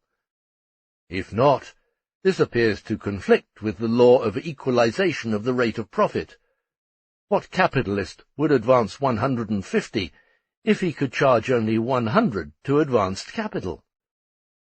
If so, it seems to conflict with the nature of merchant's capital, since this kind of capital does not act as capital by setting in motion the labor of others, as industrial capital does, but rather by doing its own work, that is, performing the functions of buying and selling, this being precisely the means and the reason why it receives a portion of the surplus value produced by the industrial capital. We must therefore analyze the following points: the merchant's variable capital, the law of necessary labor in the sphere of circulation, how the merchant's labor maintains the value of his constant capital, the part played by merchant's capital in the process of reproduction as a whole, and finally, the duplication in commodity capital and money capital on the one hand, and in commercial capital and money-dealing capital on the other. If every merchant had only as much capital as he himself were able to turn over by his own labor, there would be infinite fragmentation of merchants' capital. This fragmentation would increase in the same proportion as productive capital raised production and operated with greater masses in the forward march of the capitalist mode of production. Hence, an increasing disproportion of the two. Capital in the sphere of circulation would become decentralized in the same proportion as it became centralized in the sphere of production. The purely commercial business of the industrial capitalist, and thus his purely commercial expenses, would expand infinitely thereby, for he would have to deal with, say, 1,000 merchants instead of 100. Thus the advantages of independently operating merchants' capital would largely be lost, and not the purely commercial expenses alone, but also the other costs of circulation, such as sorting, expressage, etc., would grow. This, as far as the industrial capital is concerned. Now let us consider merchants' capital. Firstly, the purely commercial operations. It does not take more time to deal with large figures than with small ones. It takes 10 times as much time to make 10 purchases at £100 each as it does to make one purchase at £1,000. It takes 10 times as much correspondence, paper, and postage to correspond with 10 small merchants as it does with one large merchant. The clearly defined division of labor in a commercial office, in which one keeps the books, another looks after money matters, a third has charge of correspondence, one buys, another sells, a third travels, etc., saves immense quantities of labor time, so that the number of workers employed in wholesale commerce are in no way related to the comparative size of the establishment. This is so because in commerce, much more than in industry, the same function requires the same labor time, whether performed on a large or a small scale. This is the reason why concentration appears earlier, historically, in the merchant's business than in the industrial workshop. Further, regarding outlays in constant capital.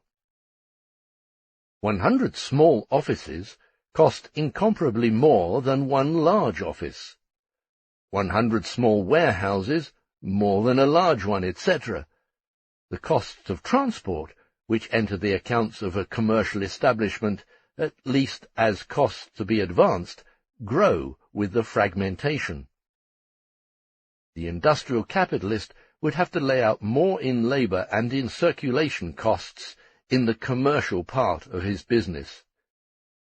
The same merchant's capital, when divided among many small capitalists, would, owing to this fragmentation, require more laborers to perform its functions, and more merchants' capital would, furthermore, be needed to turn over the same commodity capital.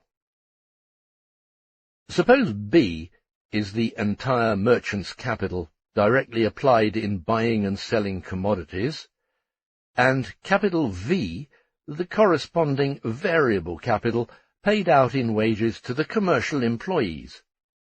Then B plus V is smaller than the total merchant's capital B would be if every merchant had to get along without assistance, hence would invest nothing in V. However, we have not yet overcome the difficulty. The selling price of the commodities must suffice, 1, to pay the average profit on B plus V. This is explained if only by the fact that B plus V is generally a reduction of the original B, representing a smaller merchant's capital than would be required without V. But this selling price must suffice, 2, to cover not only the additional profit on V, but to replace also the paid wages, the merchant's variable capital V. This last consideration gives rise to the difficulty. Does V represent a new constituent of the price, or is it merely a part of the profit made by means of B plus V, which appears as wages only so far as the mercantile wage worker is concerned, and as concerns the merchant, simply replaces variable capital? In the latter case, the merchant's profit on his advanced capital B plus V would just equal the profit due to B by virtue of the general rate, plus V, which he pays out in the form of wages, but which does not itself yield a profit. The crux of the matter is, indeed, to find the limits, mathematically speaking, of V. Let us first accurately define the problem. Let B stand for capital invested directly in buying and selling commodities, K for the constant capital, actual handling costs, consumed in this function, and V for the variable capital invested by the merchant. Recovering B offers no difficulties at all. For the merchant, it is simply the realized purchase price, and the price of production for the manufacturer. It is the price paid by the merchant, and in reselling he recovers B as part of his selling price. In addition to this B, he makes a profit on B, as previously explained. For example, let the commodity cost £100. Suppose the profit is 10%. In that case, the commodity is sold at 110. The commodity previously cost 100, and the merchant's capital of 100 merely adds 10 to it. Now, if we look at K, it is at most as large as, but in fact smaller than, the portion of constant capital which the producer would use up in buying and selling, but then it would form an addition to the constant capital he requires directly in production. This portion, nonetheless, must be continually recovered in the price of the commodity, or, what amounts to the same, a corresponding portion of the commodity must be continually expended in this form, or, from the standpoint of the total capital of society, must be continually reproduced in this form. This portion of the advanced constant capital would have a limiting effect on the rate of profit, just as the entire mass of it directly invested in production. Insofar as the industrial capitalist leaves the commercial part of his business to the merchant, he need not advance this part of the capital. The merchant advances it in his stead. In a way, he does this but nominally, since a merchant neither produces nor reproduces the constant capital consumed by him, the actual handling costs. Its production appears a separate business, or at least a part of the business of some industrial capitalists, who thus play a role similar to those who supply constant capital to producers of necessities of life. First, therefore, the merchant has this constant capital recovered for him, and secondly, receives his profit on it. Through both of these, therefore, the industrial capitalist's profit is reduced. But owing to economizing and concentration, which are bound up with division of labour, it shrinks less than it would if he himself had to advance this capital. The reduction in the rate of profit is less because the capital thus advanced is less. So far, then, the selling price is made up of B plus K plus the profit on B plus K. This portion of it offers no further difficulties. But now V, the variable capital advanced by the merchant, enters into it. The resultant selling price is B plus K plus V plus the profit on B plus K plus the profit on V. B merely recovers the purchase price and adds nothing to it but the profit on B. K adds the profit on K and K itself. But K plus the profit on K, the part of the circulation cost advanced in the form of constant capital plus the corresponding average profit, would be larger in the hands of the industrial capitalist than in the merchant's.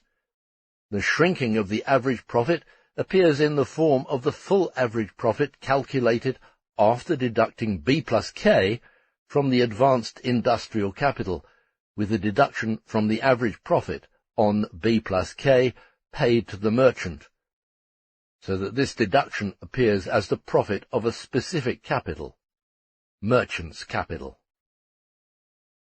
But the situation is different with respect to V plus the profit on V, or in the present case, where the rate of profit is assumed 10%, with V plus 1/10 of V, and the real difficulty lies here. What the merchant buys with V is, according to our assumption, nothing but commercial labour, hence labour required to perform the functions of circulating capital, commodity to money, and money to commodity. But commercial labour is the labour generally necessary for a capital to operate as merchant's capital, to help convert commodities into money and money into commodities. It is labour which realizes, but does not create, values. And only insofar as a capital performs these functions, hence a capitalist performs these operations, or this work with his capital, does it serve as merchant's capital, and participate in regulating the general rate of profit, that is, draw its dividends out of the total profit. But V plus the profit on V appears to include, first, payment for labour, for it makes no difference whether the industrial capitalist pays the merchant for his own labour or the labour of the clerks paid by the merchant, and secondly, the profit on the payment for this labour, which the merchant would have to perform in person. First, merchant's capital gets its V refunded, and secondly, he makes the profit on it. This arises from the fact, therefore, that first, it requires payment for the work whereby it operates as merchant's capital, and that secondly, it demands the profit because it operates as capital, that is, because it performs work for which profit is paid to it as functioning capital. This is, therefore, the question to be solved. Let us assume that B equals 100, V equals 10, and the rate of profit equals 10%. We take it that K equals 0, in order to leave out of consideration this element of the purchase price, which does not belong here and has already been accounted for.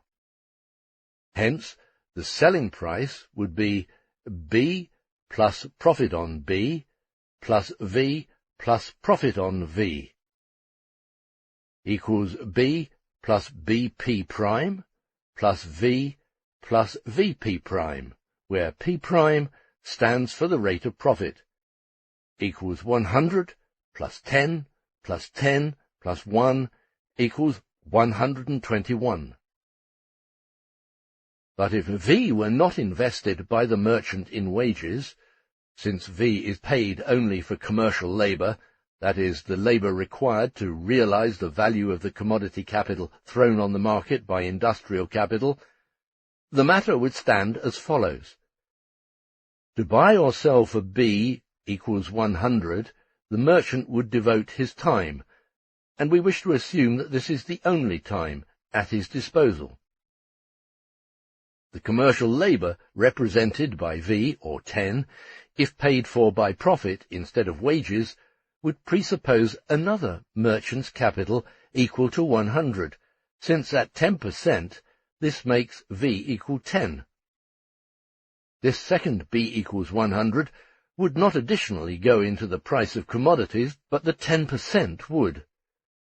There would hence be two operations at 100 equals 200, that would buy commodities at 200 plus 20 equals 220.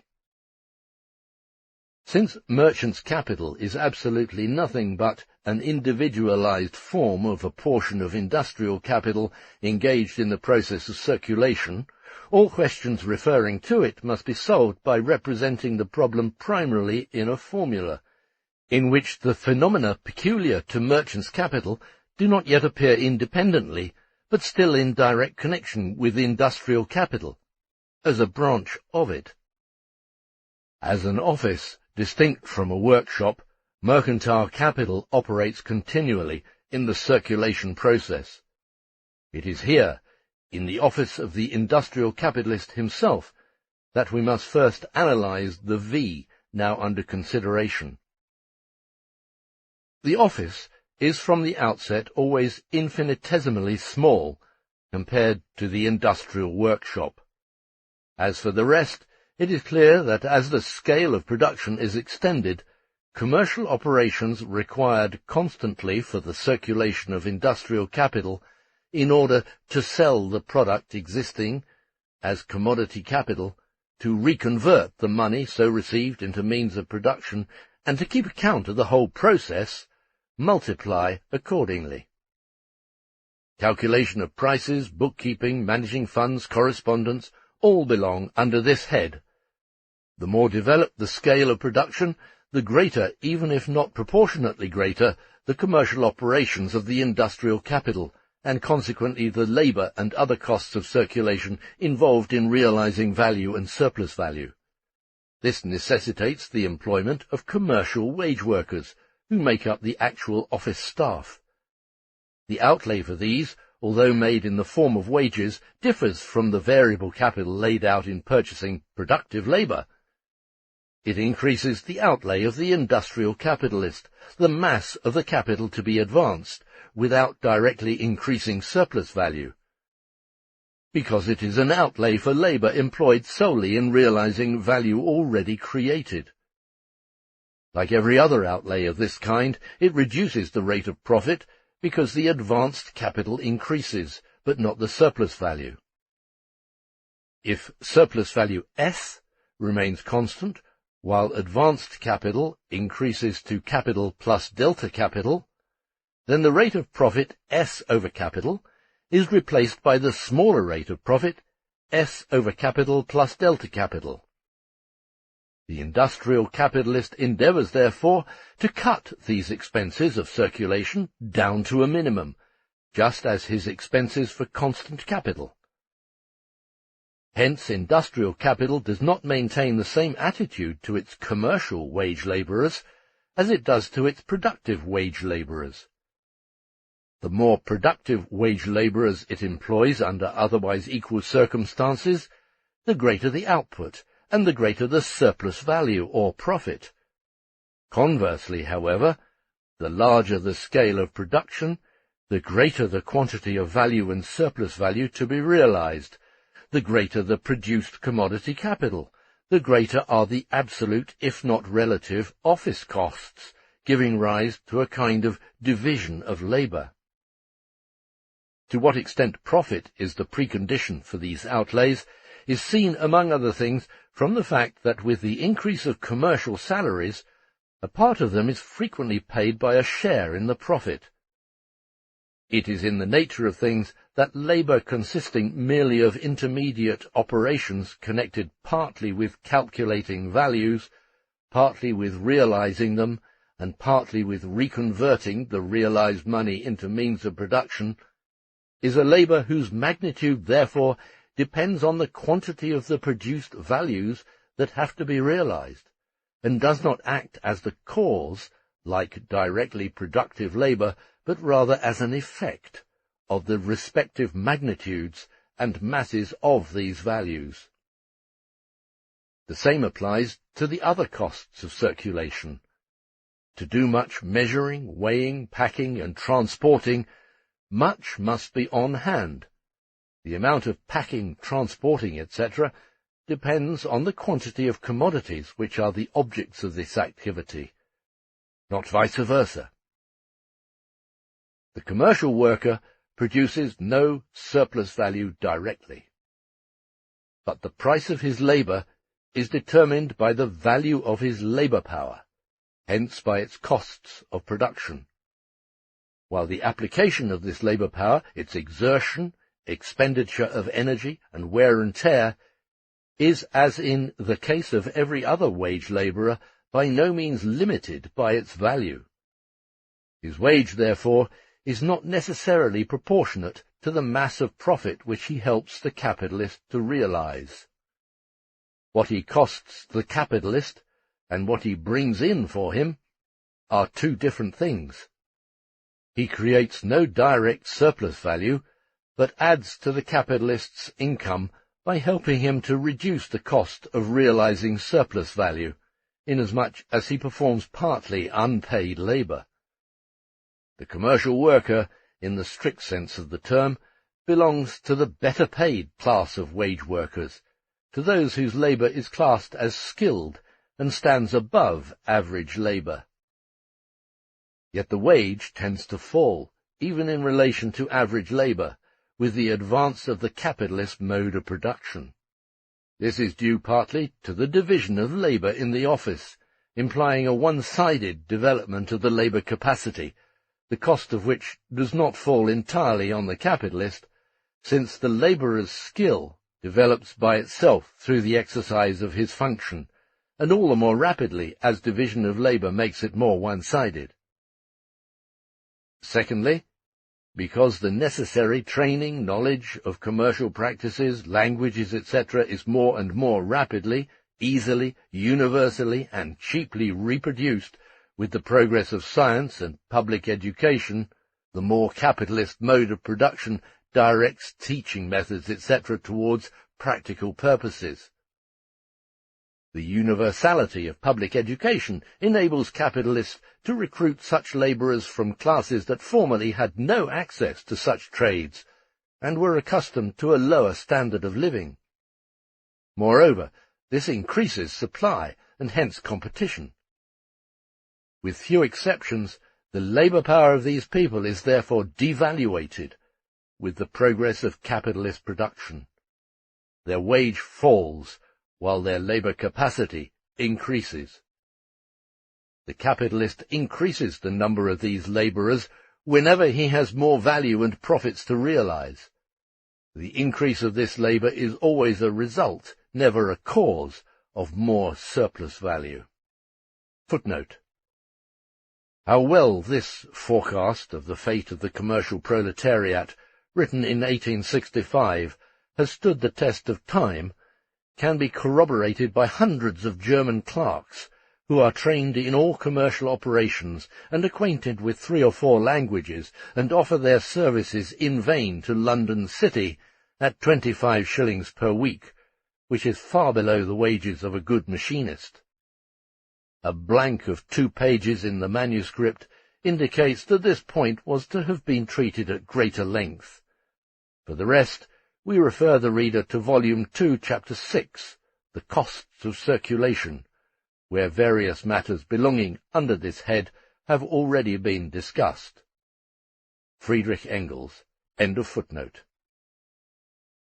There is duplication, therefore.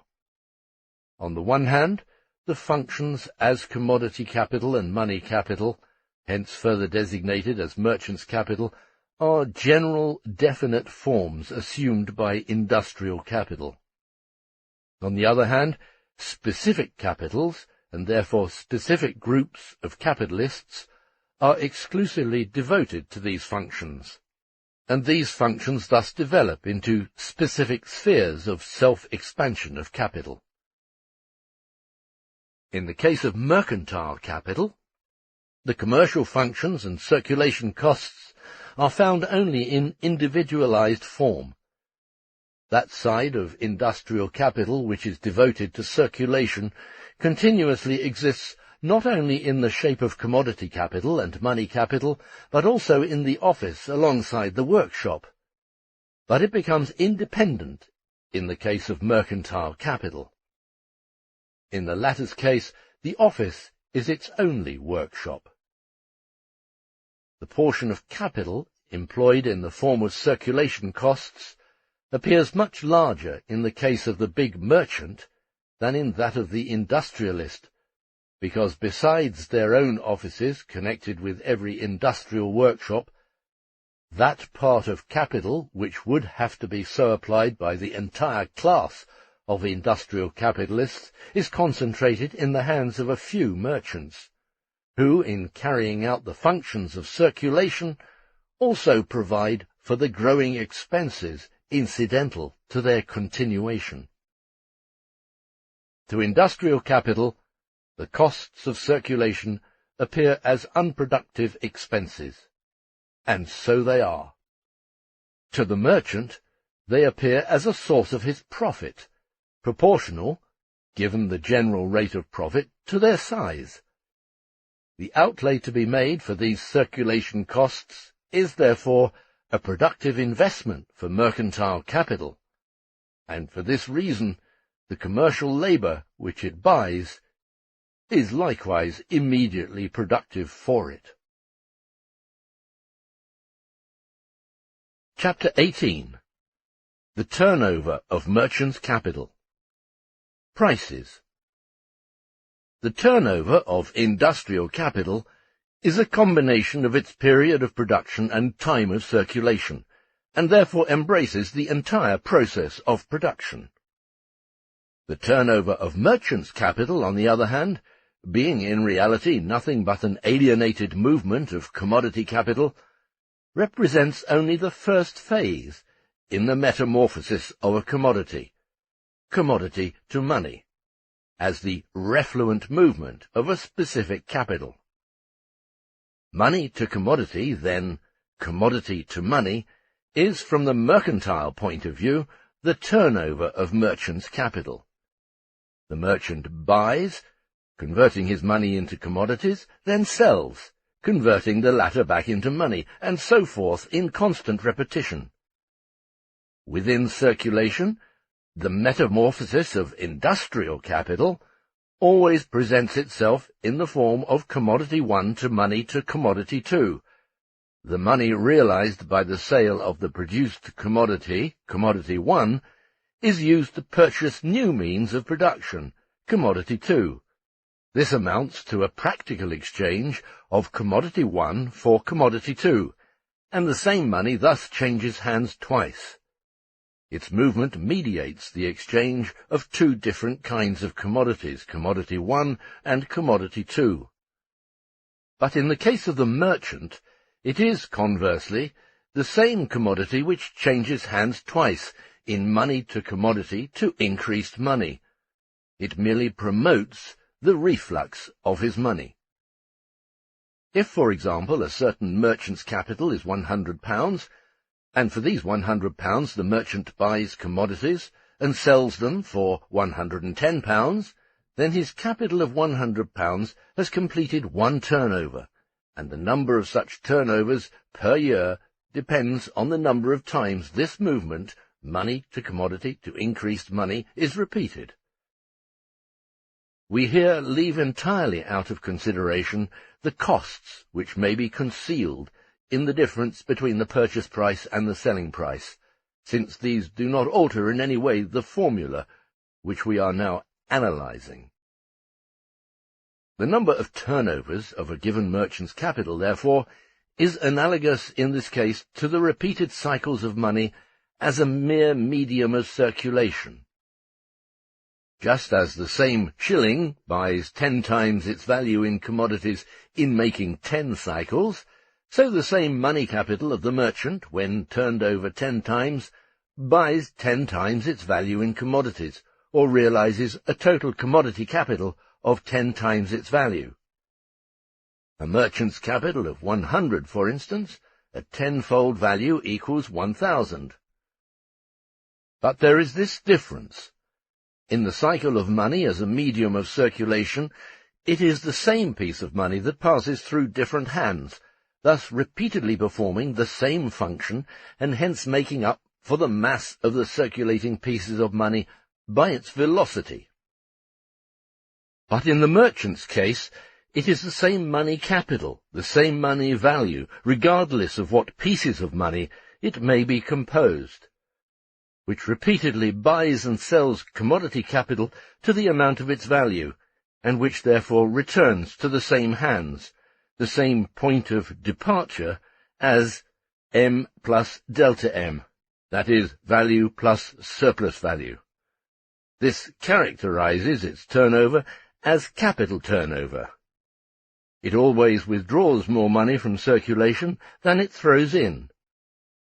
It is self-evident, at any rate, that an accelerated turnover of merchants' capital, given a developed credit system, the function of money as a means of payment predominates, implies a more rapid circulation of the same quantity of money. A repeated turnover of commercial capital, however, is never anything more than repeated buying and selling, while a repeated turnover of industrial capital signifies the periodicity and renovation of the entire reproduction process, which includes the process of consumption. For merchants' capital, this appears merely as an external condition. Industrial capital must continually bring commodities to the market and withdraw them from it, in order that rapid turnover of merchants' capital may remain possible. If the process of reproduction is slow, then so is the turnover of merchants' capital. True, merchants' capital promotes the turnover of productive capital, but only in so far as it shortens its time of circulation. It has no direct influence on the time of production, which is also a barrier to the period of turnover of industrial capital. This is the first barrier for the turnover of merchants' capital. Secondly, aside from the barrier formed by reproductive consumption, the turnover of merchants' capital is ultimately limited by the velocity and volume of the total individual consumption, since all the commodity capital which is part of the consumption fund depends on it. However, aside from the turnovers in the world of commerce, in which one merchant always sells the same commodity to another, and this sort of circulation may appear highly prosperous in times of speculation, the merchant's capital, in the first place, curtails phase commodity to money for productive capital. Secondly, under the modern credit system, it disposes of a large portion of the total social money capital, so that it can repeat its purchases even before it has definitely sold what has previously been purchased. And it is immaterial in this case whether our merchant sells directly to the ultimate consumer, or there are a dozen other intermediate merchants between them. Owing to the immense elasticity of the reproduction process, which may always be pushed beyond any given bounds, it does not encounter any obstacle in production itself, or, at best, a very elastic one. Aside from the separation of commodity to money and money to commodity, which follows from the nature of the commodities, a fictitious demand is then created. In spite of its independent status, The movement of merchant's capital is never more than the movement of industrial capital within the sphere of circulation. But by virtue of its independent status, it moves, within certain limits, independently of the bounds of the reproduction process, and thereby even drives the latter beyond its bounds. This internal dependence and external independence push merchant's capital to a point where the internal connection is violently restored through a crisis. Hence the phenomenon that crises do not come to the surface, do not break out in the retail business first, which deals with direct consumption, but in the spheres of wholesale trade and of banking, which places the money capital of society at the disposal of the former. The manufacturer may actually sell to the exporter, and the exporter, in his turn, to his foreign customer. The importer may sell his raw materials to the manufacturer, and the latter may sell his products to the wholesale merchant, etc. But at some particular imperceptible point, the goods lie unsold, or else, again, all producers and middlemen may gradually become overstocked.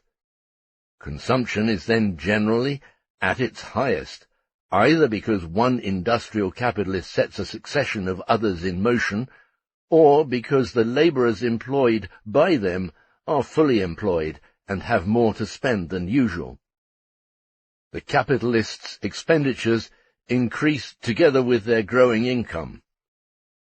Besides, as we have seen in Volume 2, Part 3, continuous circulation takes place between constant capital and constant capital, even regardless of accelerated accumulation.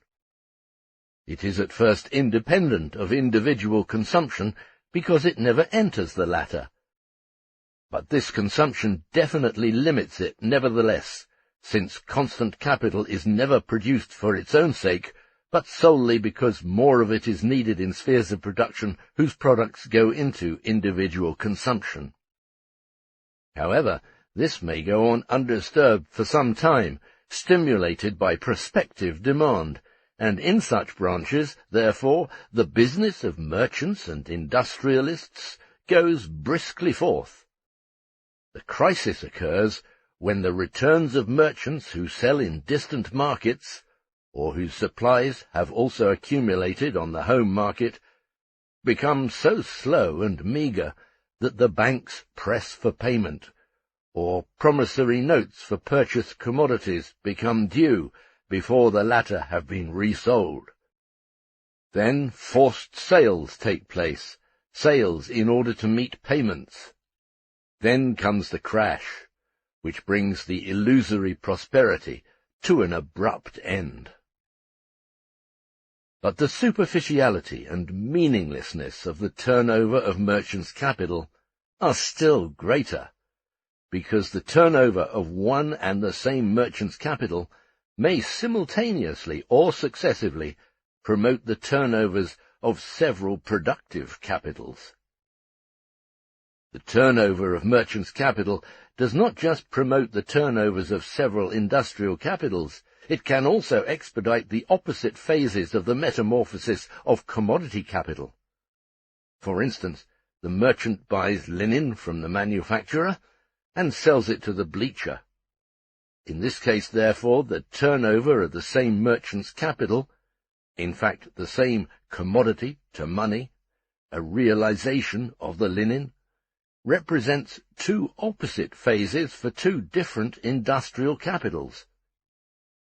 Inasmuch as the merchant sells for productive consumption, his commodity to money is always money to commodity for one industrial capitalist, and his money to commodity always commodity to money for another industrial capitalist.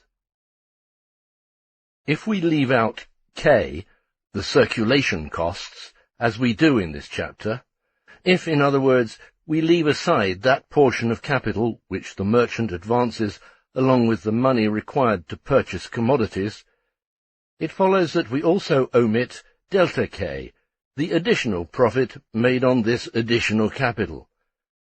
This is thus the strictly logical and mathematically correct mode of analysis if we want to see how profit and turnover of merchants' capital affect prices. If the price of production of 1 pound of sugar were £1, the merchant could buy 100 pounds of sugar with 100 pounds. If he buys and sells this quantity in the course of the year, and if the average annual rate of profit is 15%, he would add 15 pounds to the 100 pounds, and 3 shillings to 1 pound, the price of production of 1 pound of sugar.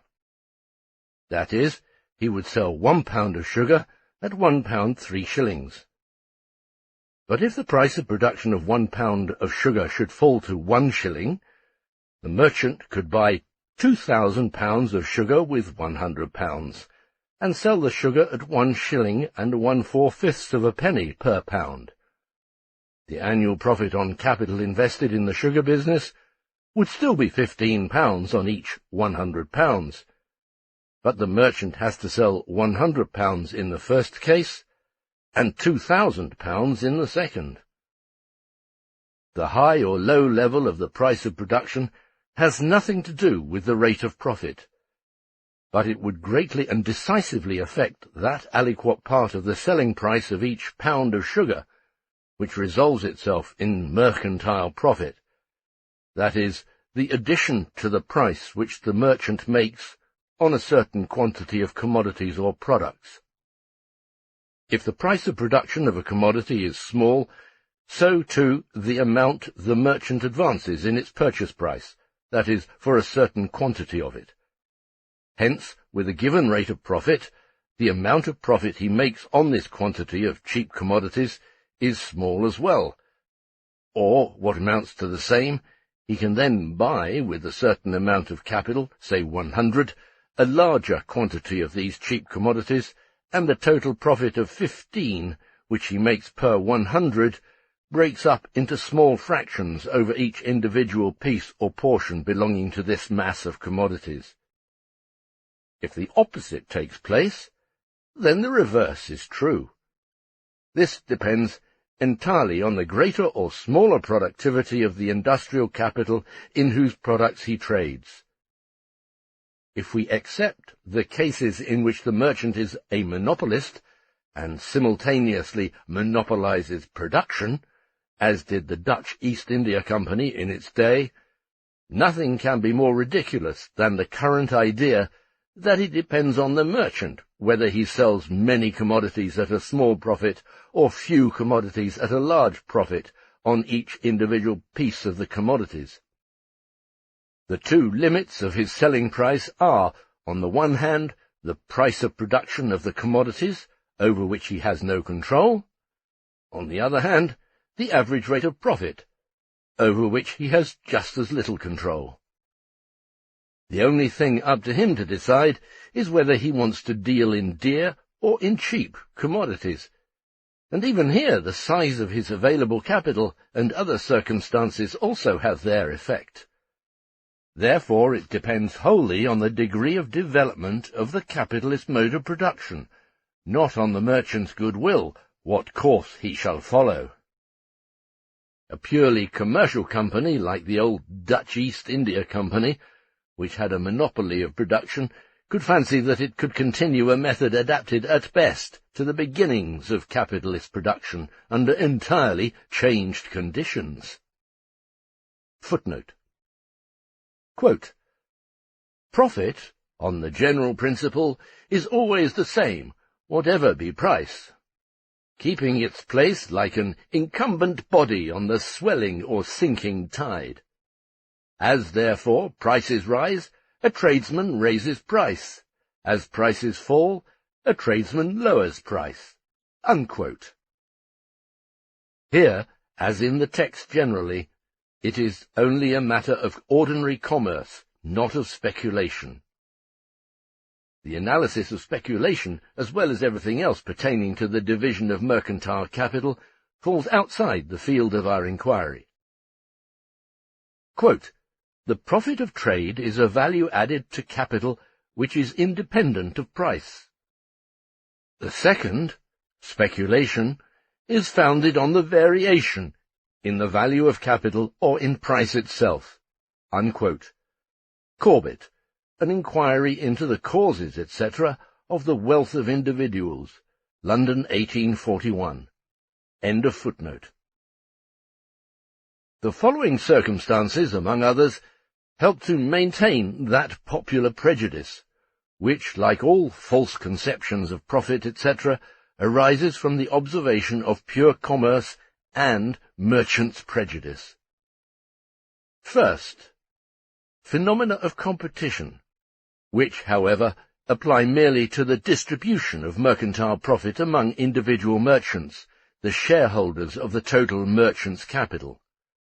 If one, for example, sells cheaper in order to drive his competitors off the field. Secondly, an economist of the caliber of Professor Rocher may still imagine in Leipzig that it was common sense and humanitarian grounds which produced the change in selling prices, and that it was not a result of a revolutionized mode of production. Rocher, Die Grundlagen der Nationalökonomie, 1858.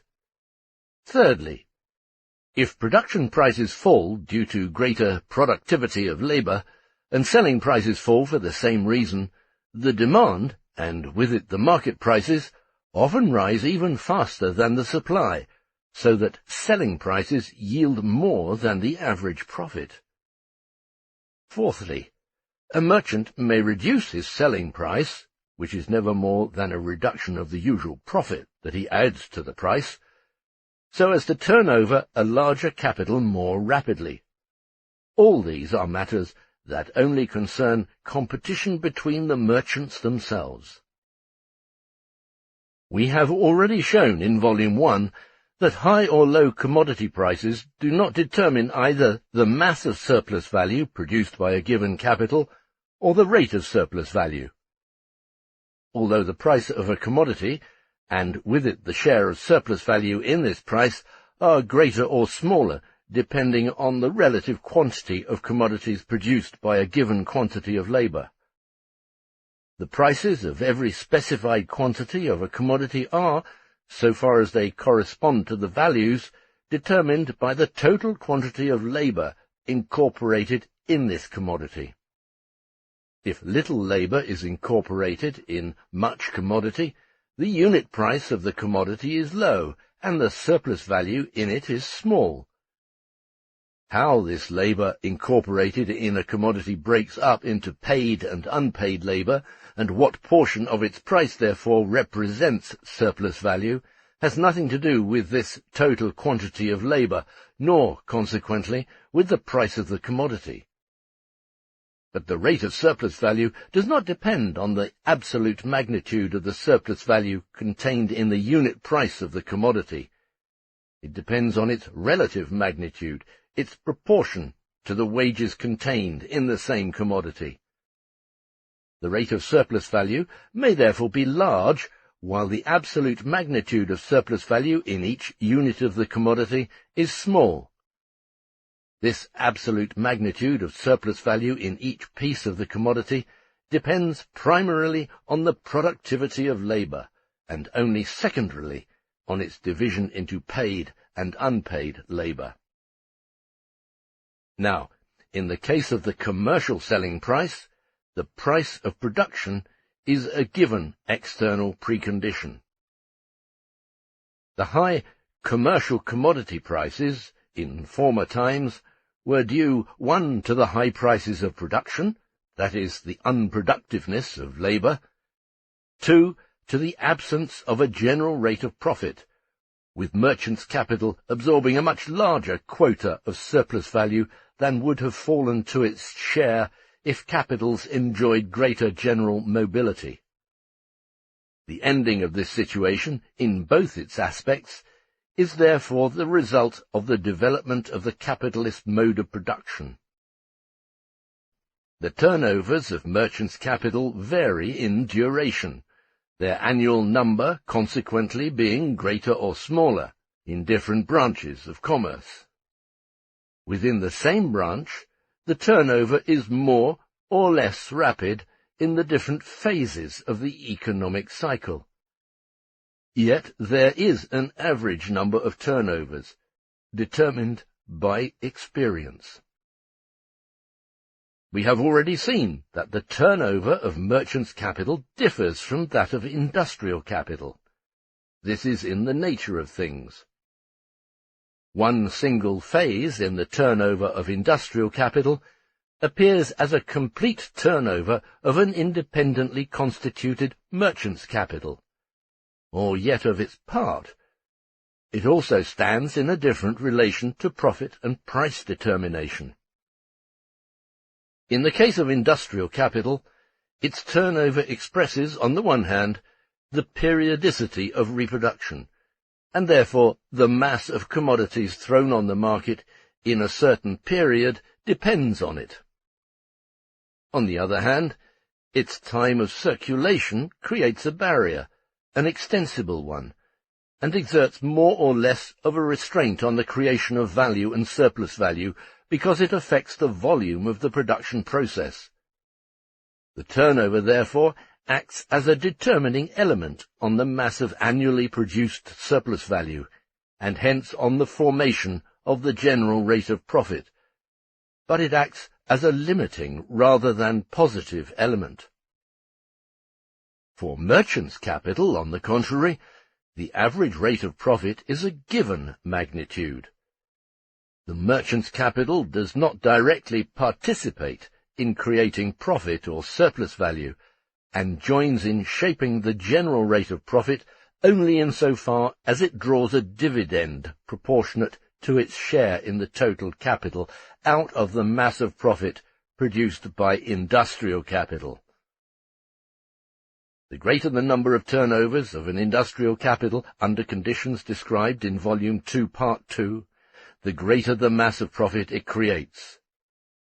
True, through the formation of a general rate of profit, the total profit is distributed among the different capitals, not in proportion to their actual part in its production, but in proportion to the aliquot part they make up of the total capital, that is, in proportion to their magnitude.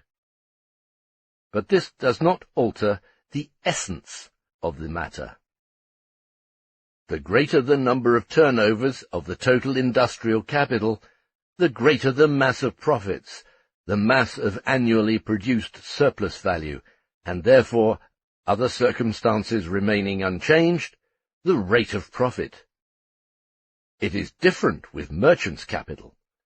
The rate of profit is a given magnitude with respect to it, determined on the one hand by the mass of profit produced by industrial capital, and on the other by the relative magnitude of the total merchant's capital, by its quantitative relation to the sum of capital advanced in the processes of production and circulation. The number of its turnovers does, indeed, decisively affect its relation to the total capital, or the relative magnitude of merchants' capital required for the circulation, for it is evident that the absolute magnitude of the required merchant's capital and the velocity of its turnovers stand in inverse proportion. But, all other conditions remaining equal, the relative magnitude of merchant's capital, or the part it makes up of the total capital, is determined by its absolute magnitude. If the total capital is 10,000, and the merchant's capital 1/10 of that sum, it is equal to 1,000. If the total capital is 1,000, then 1/10 of it equals 100. The absolute magnitude of merchant's capital varies, depending on the magnitude of the total capital, although its relative magnitude remains the same. But here we assume that its relative magnitude, say 1/10 of the total capital, is given. This relative magnitude, however, is again determined by the turnover. If it is turned over rapidly, its absolute magnitude, for example, will equal £1,000 in the first case, equal 100 in the second, and hence its relative magnitude equals 1/10. With a slower turnover, its absolute magnitude is, say, equal to 2,000 in the first case and 200 in the second. Its relative magnitude will then have increased from 1/10 to 1/5 of the total capital. Circumstances which reduce the average turnover of merchants' capital, like the development of means of transportation, for instance, reduce pro tanto the absolute magnitude of merchants' capital, and thereby increase the general rate of profit. If the opposite takes place, then the reverse is true. A developed capitalist mode of production, compared with earlier conditions, exerts a twofold influence on merchants' capital. On the one hand, the same quantity of commodities is turned over with a smaller mass of actually functioning merchants' capital. Owing to the more rapid turnover of merchants' capital and the more rapid reproduction process on which this depends, the relation of merchants' capital to industrial capital diminishes. On the other hand, with the development of the capitalist mode of production, all production becomes the production of commodities, which places all products into the hands of agents of circulation. It is to be added that under the previous mode of production, which produced on a small scale, a very large portion of the producers sold their goods directly to the consumers, or worked on their personal orders, save for the mass of products consumed directly in kind by the producer himself, and the mass of services performed in kind. While therefore under former modes of production commercial capital was greater in relation to the commodity capital which it turned over, it was, 1. Absolutely smaller, because a disproportionately smaller part of the total product was produced as commodities and passed as commodity capital into circulation, falling into the hands of merchants. It was smaller because the commodity capital was smaller. But at the same time it was proportionately larger, not only because its turnover was slower, and not only in relation to the mass of commodities turned over by it. It was larger also because the price of this mass of commodities, and hence the merchant's capital to be advanced for it, were greater than under capitalist production on account of a lower productivity of labour, so that the same value was incorporated in a smaller mass of commodities. 2. It is not only that a larger mass of commodities is produced on the basis of capitalist production, taking into account also the reduced value of this mass of commodities, but the same mass of products, for instance of corn, also forms a greater commodity mass. That is, more and more of it becomes an object of commerce. As a consequence, there is an increase not only of the mass of merchants' capital, but of all capital applied in circulation, such as in marine shipping, railways, telegraph, etc. 3. However, and this is an aspect which belongs to the discussion of competition among capitals, idle or only half-functioning merchants' capital grows with the progress of the capitalist mode of production, with the ease of entering retail trade, with speculation, and the redundance of released capital. But assuming the relative magnitude of merchants' capital to total capital to be given, the difference of turnovers in the various branches of commerce does not affect either the magnitude of the total profit falling to the share of merchants' capital or the general rate of profit. The merchant's profit is not determined by the mass of commodity capital turned over by him, but by the dimensions of the money capital advanced by him to promote this turnover. If the general annual rate of profit is 15%, and the merchant advances £100, which he turns over once a year, he will sell his commodities at 115. If his capital turns over 5 times a year, he will sell a commodity capital he bought at 100 at 103, 5 times a year. Hence, in a year, a commodity capital of 500 at 515. This gives the same annual profit of 15 on his advanced capital of 100. If this were not so, merchant's capital would yield a much higher profit, proportionate to the number of its turnovers, than industrial capital, which would be in conflict with the law of the general rate of profit. Hence, the number of turnovers of merchant's capital in the various branches of commerce has a direct influence on the mercantile prices of commodities. The amount added to the mercantile price, the aliquot part of mercantile profit of a given capital, which falls upon the price of production of a commodity, is in inverse proportion to the number of turnovers, or the velocity of turnover, of merchants' capitals in the various lines of commerce. If a certain merchant's capital is turned over 5 times a year, it will add to a commodity capital of equal value but 1/5 of what another merchant's capital, which turns over just once a year, adds to a commodity capital of equal value. The modification of selling prices by the average period of turnover of capitals in different branches of commerce amounts to this.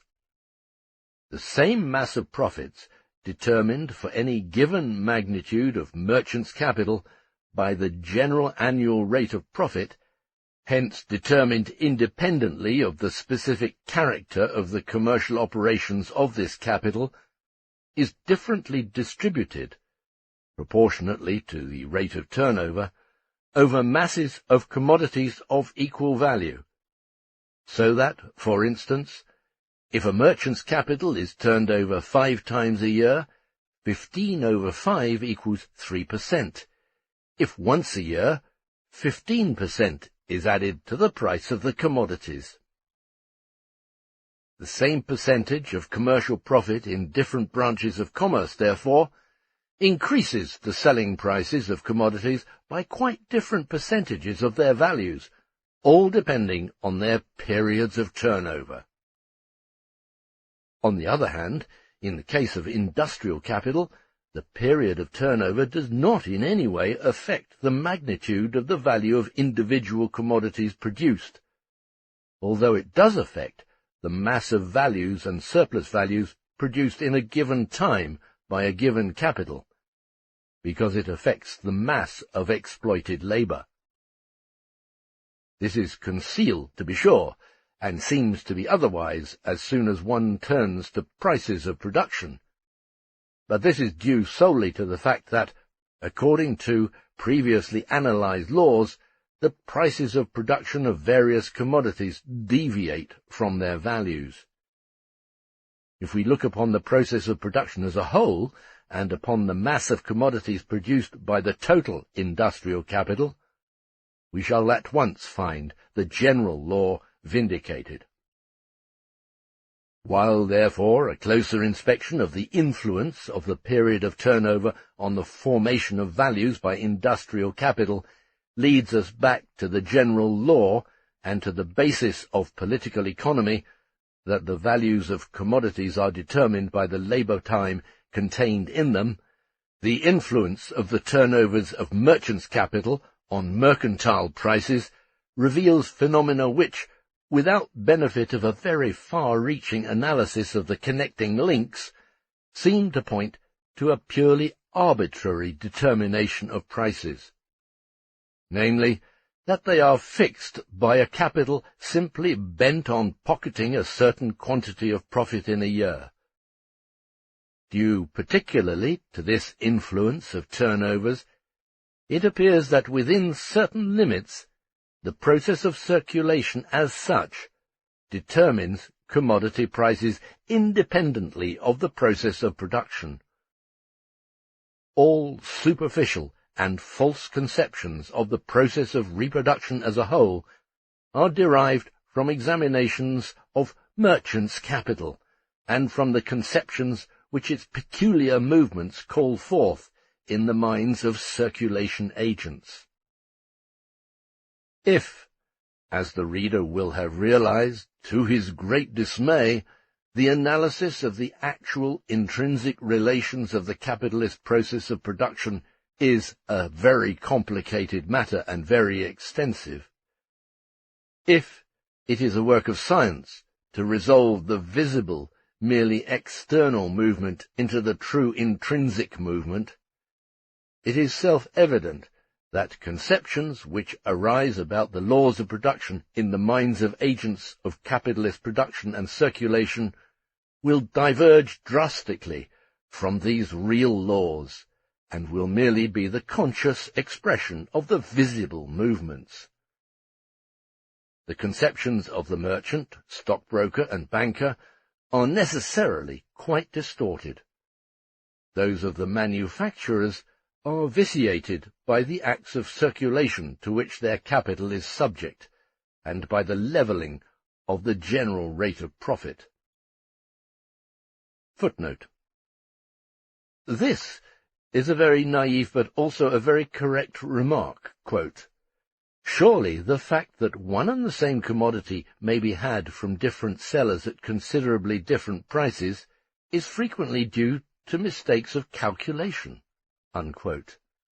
Feller and Odermann, Das Ganze der kaufmännischen Arithmetik, 7th edition, 1859.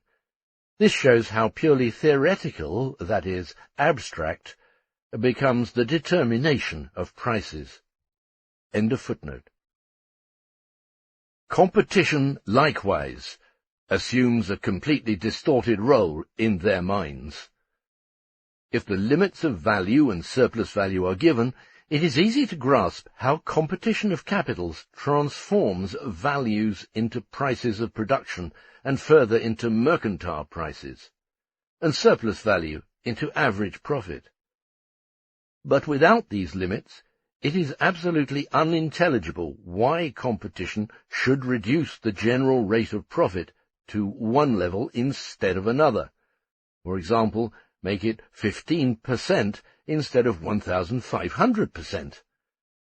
Competition can at best only reduce the general rate of profit to one level, but it contains no element by which it could determine this level itself. From the standpoint of merchants' capital, therefore, it is the turnover which appears to determine prices. On the other hand, while the rate of turnover of industrial capital, insofar as it enables a certain capital to exploit more or less labour, exerts a determining and limiting influence on the mass of profit, and thus on the general rate of profit. This rate of profit obtains for merchants' capital as an external fact, its internal connection with the production of surplus value being entirely obliterated. If, under otherwise equal circumstances, and particularly the same organic composition, the same industrial capital is turned over 4 times a year instead of twice, it produces twice as much surplus value and, consequently, profit. And this is apparent as soon and as long as this capital has a monopoly on an improved method of production, which makes this accelerated turnover possible. Conversely, differences in the periods of turnover in different branches of commerce manifest themselves in the fact that profit made on the turnover of a given commodity capital is in inverse proportion to the number of times the money capital turns over this commodity capital. Small profits and quick returns appear to the shopkeeper to be the principle which he follows, out of sheer principle. For the rest, it is self-evident that regardless of alternating, mutually compensating, speedier and slower turnovers, this law of turnover of merchants' capital holds good in each branch of commerce only for the average turnovers made by the entire merchants' capital invested in each particular branch. The capital of A, who deals in the same branch as B, may make more or less than the average number of turnovers. In this case, the others make less or more. This does not alter the turnover of the total mass of merchants' capital invested in this line, but it is of decisive moment for the individual merchant or shopkeeper. In this case, he makes an extra profit, just as industrial capitalists make extra profits if they produce under better than average conditions. If competition compels him, he can sell cheaper than his competitors without lowering his profit below the average. If the conditions which would enable him to turn over his capital more rapidly are themselves for sale, such as a favourable shop location, he can pay extra rent for it, that is, convert a portion of his surplus profit into ground rent. Chapter 19.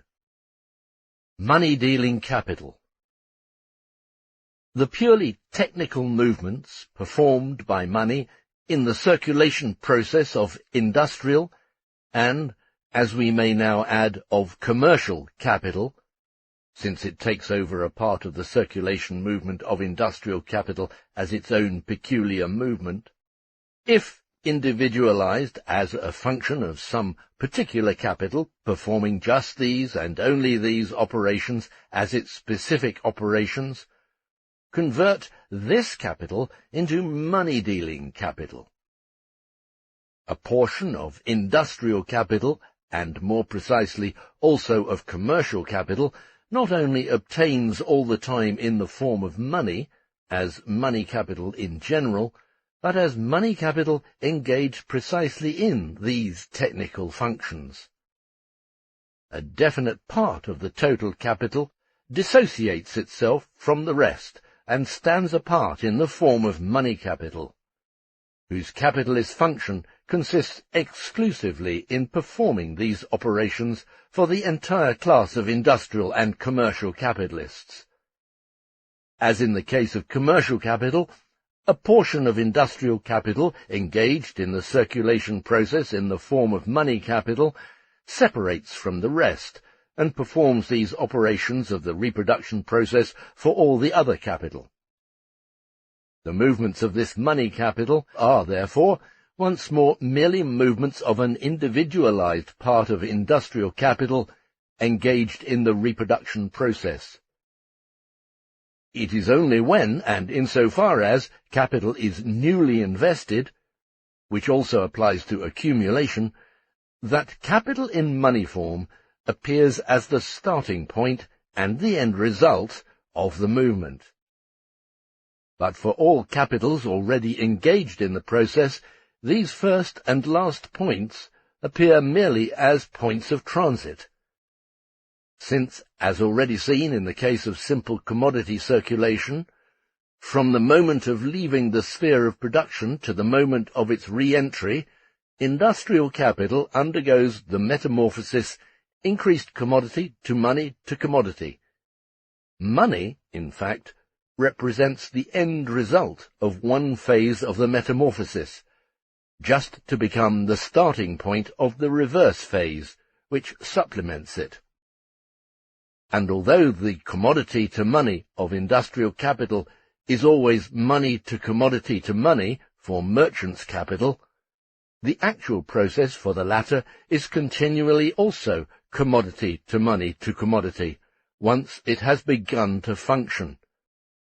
But it performs the acts commodity to money and money to commodity simultaneously. This is to say that there is not just one capital in the stage commodity to money, while another is in the stage money to commodity, but that the same capital buys continually and sells continually at one and the same time because of the continuity of the production process. It is to be found always in both stages at one and the same time. While one of its parts turns into money, later to be reconverted into commodities, another turns simultaneously into commodities, to be reconverted into money. It all depends on the form of the commodity exchange, whether the money serves here as a means of circulation or of payment. In both cases, the capitalist has to pay out money constantly to many persons, and to receive money continually from many persons. This purely technical operation of dispersing and receiving money is in itself labour, which, as long as the money serves as a means of payment, necessitates drawing up payment balances and acts of balancing accounts. This labour is a cost of circulation, that is, not labour creating value. It is shortened in being carried out by a special section of agents, or capitalists, for the rest of the capitalist class. A definite portion of the capital must be on hand constantly as a hoard, as potential money capital, a reserve of means of purchase, a reserve of means of payment, and idle capital in the form of money waiting to be put to work. Another portion streams back continually in this form. Aside from collecting, paying, and bookkeeping, this entails safekeeping the hoard, which is an operation all in itself. It is indeed a continuous conversion of the hoard into means of circulation and means of payment, and its restoration by means of money secured through sales and from payments due. This constant movement of the part of capital existing as money, dissociated from the function of capital itself, this purely technical function, causes its own labour and expense, classified as costs of circulation. The division of labour brings it about that these technical operations, dependent upon the functions of capital, should be performed for the entire capitalist class as much as possible by a special section of agents or capitalists as their exclusive function, or that these operations should be concentrated in their hands. We have here, as in merchants' capital, division of labour in a twofold sense. It becomes a specialized business, and because performed as a specialized business for the money mechanism of the whole class, it is concentrated and conducted on a large scale. A further division of labour takes place within it, both through division into various independent branches and through segmentation of work within these branches. Large offices, numerous bookkeepers and cashiers, and far-reaching division of labour.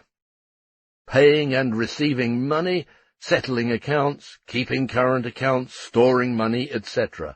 All this, dissociated from the acts necessitating these technical operations, makes money-dealing capital of the capital advanced for these functions.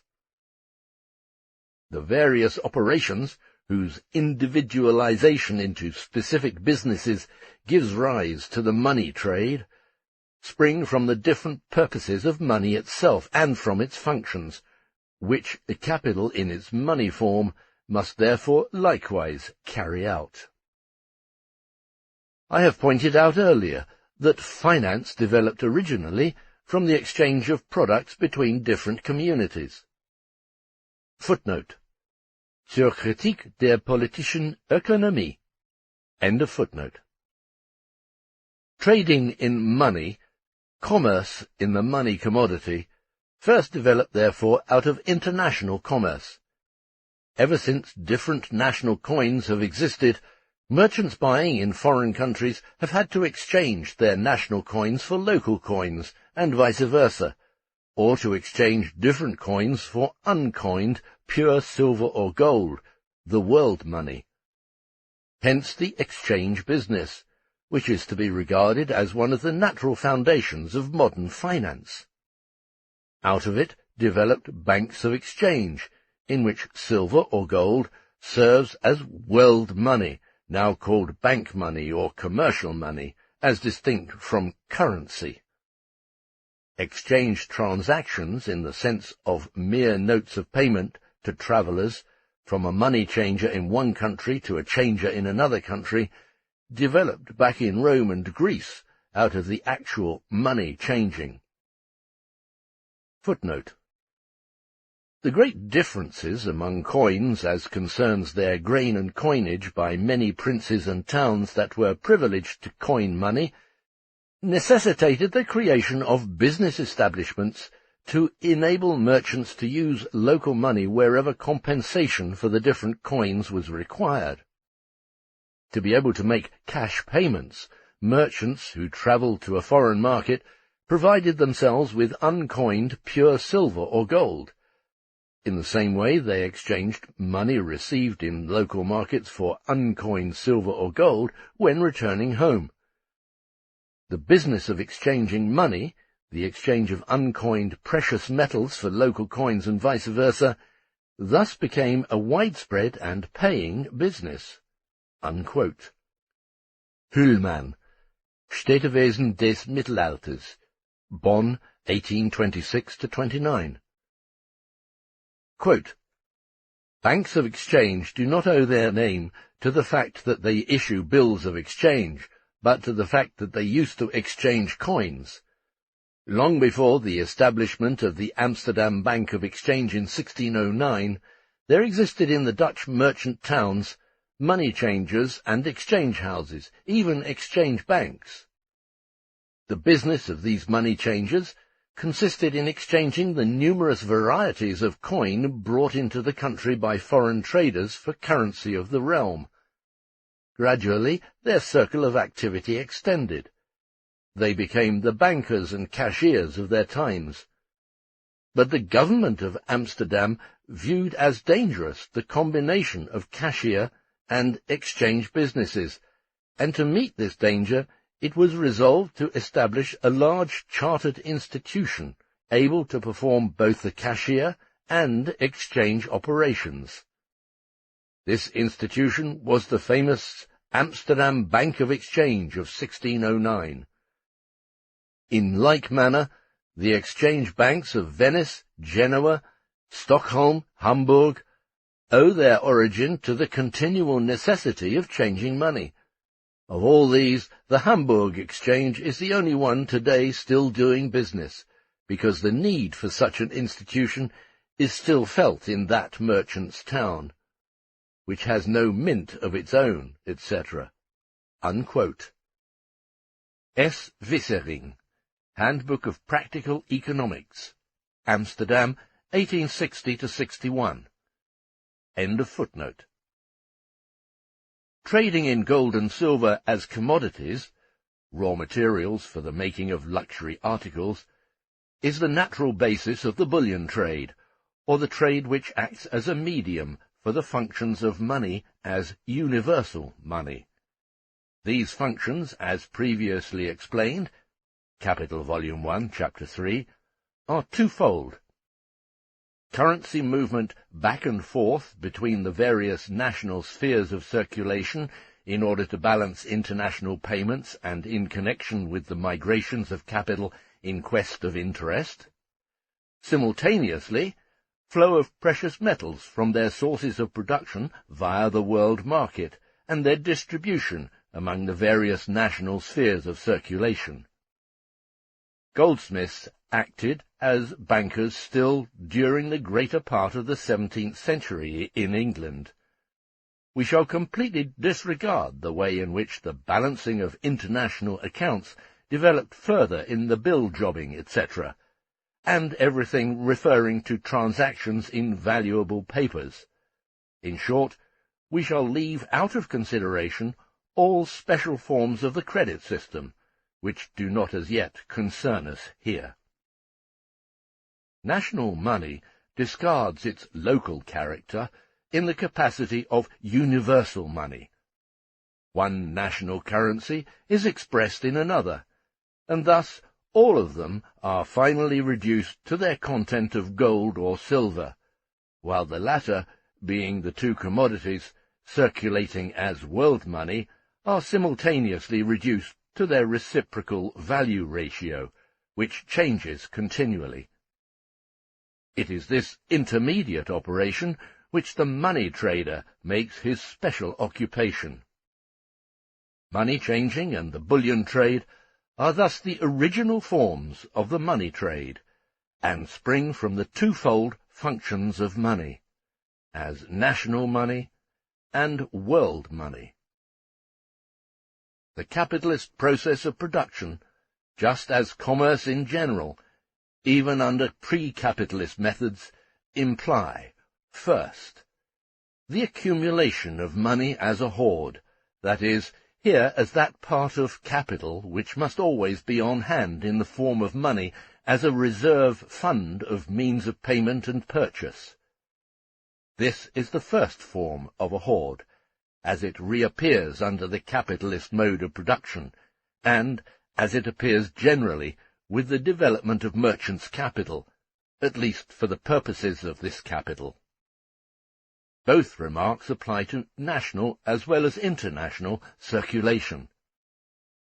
The hoard is in continuous flux, pours ceaselessly into circulation, and returns ceaselessly from it. The second form of a hoard is that of idle, temporarily unemployed capital in the shape of money, including newly accumulated and not yet invested money capital. The functions entailed by this formation of a hoard are primarily those of safekeeping, bookkeeping, etc.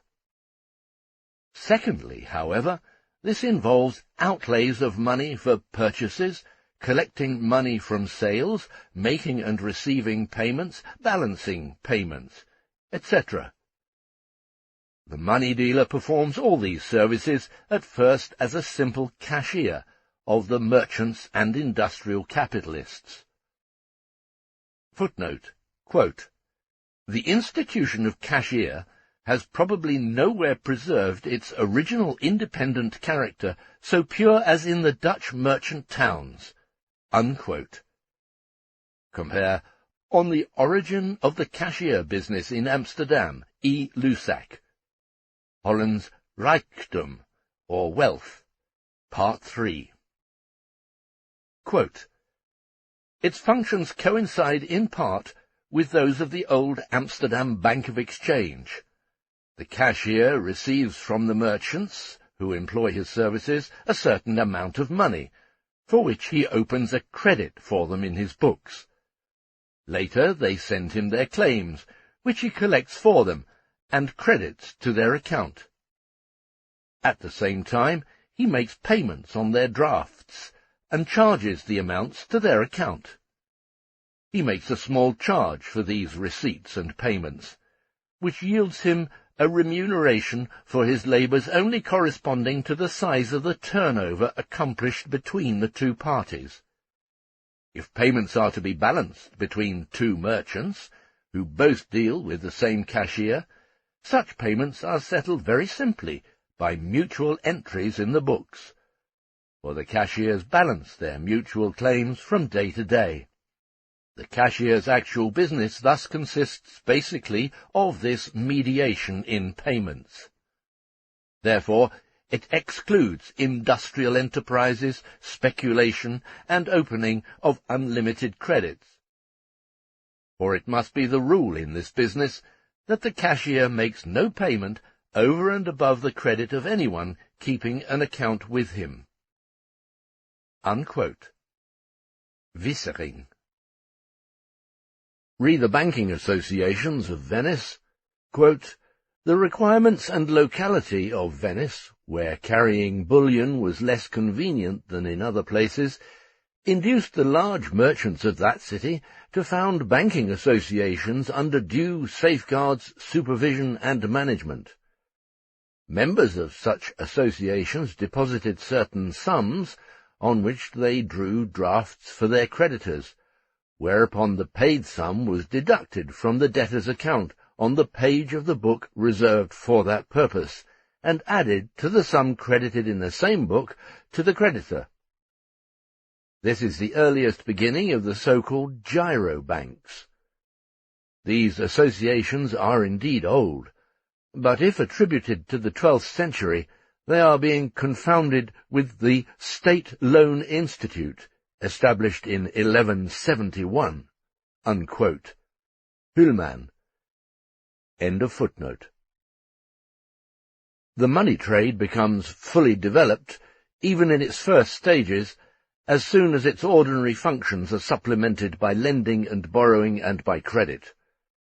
Of this, more in the next part, which deals with interest-bearing capital. The bullion trade itself, the transfer of gold or silver from one country to another, is merely the result of trading in commodities. It is determined by the rate of exchange which expresses the standing of international payments and the interest rates in the different markets. The bullion trader, as such, acts merely as an intermediary of the results. In discussing money and the way its movements and forms develop out of simple commodity circulation, we saw in Volume 1, Chapter 3, that the movements of the mass of money circulating as means of purchase and payment depend on the metamorphosis of commodities, on the volume and velocity of this metamorphosis, which we now know to be but a phase in the entire process of reproduction. As for securing the money materials, gold and silver, from their sources of production, this resolves itself into a direct exchange of commodities, an exchange of gold and silver as commodities for other commodities. Hence, it is itself as much a phase of the exchange of commodities as the securing of iron or other metals. However, so far as the movement of precious metals on the world market is concerned, we here leave aside movements expressing the transfer of capital by loans, a type of transfer which also obtains in the shape of commodity capital. It is quite as much determined by the international exchange of commodities as the movement of money, as a national means of purchase and payment is determined by the exchange of commodities in the home market. The inflow and outflow of precious metals from one national sphere of circulation to another, inasmuch as this is caused merely by a depreciation of the national currency or by a double standard, are alien to money circulation as such, and merely represent corrections of deviations brought about arbitrarily by state decrees. Finally, as concerns the formation of hoards, which constitute reserve funds for means of purchase and payment, be it for home or foreign trade, and which also merely represent a form of temporarily idle capital, they are in both cases necessary precipitates of the circulation process. If the entire circulation of money is in volume, form, and movement purely a result of commodity circulation, which, in its turn, from the capitalist point of view, is only the circulation process of capital, also embracing the exchange of capital for revenue and of revenue for revenue, so far as outlay of revenue is effected through retail trade, it is self-evident that dealing in money does not merely promote the circulation of money, a mere result and phenomenon of commodity circulation. This circulation of money itself, a phase in commodity circulation, is taken for granted in money dealing. What the latter promotes is merely the technical operations of money circulation, which it concentrates, shortens, and simplifies. Dealing in money does not form the hoards. It provides the technical means by which the formation of hoards may, so far as it is voluntary, hence not an expression of unemployed capital or of disturbances in the reproduction process, be reduced to its economic minimum, because if managed for the capitalist class as a whole, the reserve funds of means of purchase and payment need not be as large as they would have to be if each capitalist were to manage his own. The money dealers do not buy the precious metals, they merely handle their distribution, as soon as the commodity trade has bought them. They facilitate the settling of balances, inasmuch as money serves as the means of payment, and reduce through the artificial mechanism of these settlements the amount of money required for this purpose. But they do not determine either the connections or the volume of the mutual payments.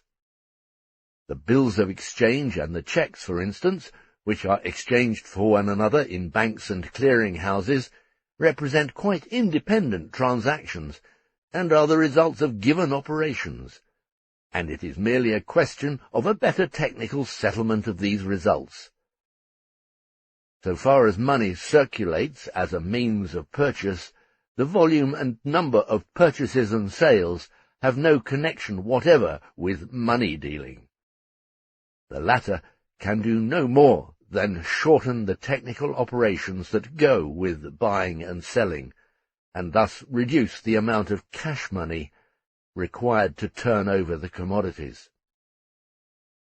Money dealing in its pure form, which we consider here, that is, set apart from the credit system, is thus concerned only with the technique of a certain phase of commodity circulation, namely that of money circulation and the different functions of money arising in its circulation. This substantially distinguishes dealing in money from the dealing in commodities which promotes the metamorphosis of commodities and their exchange, or even gives this process of the commodity capital the appearance of a process of a capital set apart from industrial capital. While, therefore, commercial capital has its own form of circulation, money to money, in which the commodity changes hands twice and thus provides a reflux of money, as distinct from commodity to commodity, in which money changes hands twice and thus promotes commodity exchange. There is no such special form in the case of money-dealing capital. Insofar as money capital is advanced by a separate class of capitalists in this technical promotion of money circulation, a capital which, on a reduced scale, represents the additional capital the merchants and industrial capitalists would otherwise have to advance themselves for these purposes, the general form of capital, money to increased money, occurs here as well. By advancing money, the advancing capitalist secures money plus delta money. But promotion of money to increased money does not here concern the material, but only the technical processes of the metamorphosis. It is evident that the mass of money capital with which the money dealers operate is the money capital of merchants and industrial capitalists in the process of circulation, and that the money dealers' operations are actually operations of merchants and industrial capitalists in which they act as middlemen. It is equally evident that the money dealer's profit is nothing but a deduction from the surplus value, since they operate with already realized values, even when realized in the form of creditors' claims. Just as in the commodity trade, there is a duplication of functions, because a part of the technical operations connected with money circulation must be carried out by the dealers and producers of commodities themselves. Chapter 20. Historical Facts about Merchants' Capital. The particular form in which commercial and money-dealing capitals accumulate money will be discussed in the next part. It is self-evident from what has gone before that nothing could be more absurd than to regard merchants' capital, whether in the shape of commercial or of money-dealing capital, as a particular variety of industrial capital, such as, say, mining, agriculture, cattle-raising, manufacturing, transport, etc., which are sidelines of industrial capital, occasioned by the division of social labour, and hence different spheres of investment. The simple observation that in the circulation phase of its reproduction process, every industrial capital performs as commodity capital and as money capital the very functions which appear as the exclusive functions of the two forms of merchant's capital, should rule out such a crude notion. On the other hand, in commercial and money-dealing capital, the differences between industrial capital as productive capital and the same capital in the sphere of circulation are individualized through the fact that the definite forms and functions which capital assumes for the moment appear as independent forms and functions of a separate portion of the capital, and are exclusively bound up with it. The transmuted form of industrial capital and the material differences between productive capitals applied in different branches of industry, which arise from the nature of these various branches, are worlds apart. Aside from the crudity with which the economist generally considers distinctions of form which really concern him only from their substantive side, this misconception by the vulgar economist is explained on two additional counts. First, his inability to explain the peculiar nature of mercantile profit, and secondly, his apologetic endeavours to deduce commodity capital and money capital, and later commercial capital and money-dealing capital, as forms arising necessarily from the process of production as such, whereas they are due to the specific form of the capitalist mode of production, which above all presupposes the circulation of commodities, and hence of money, as its basis.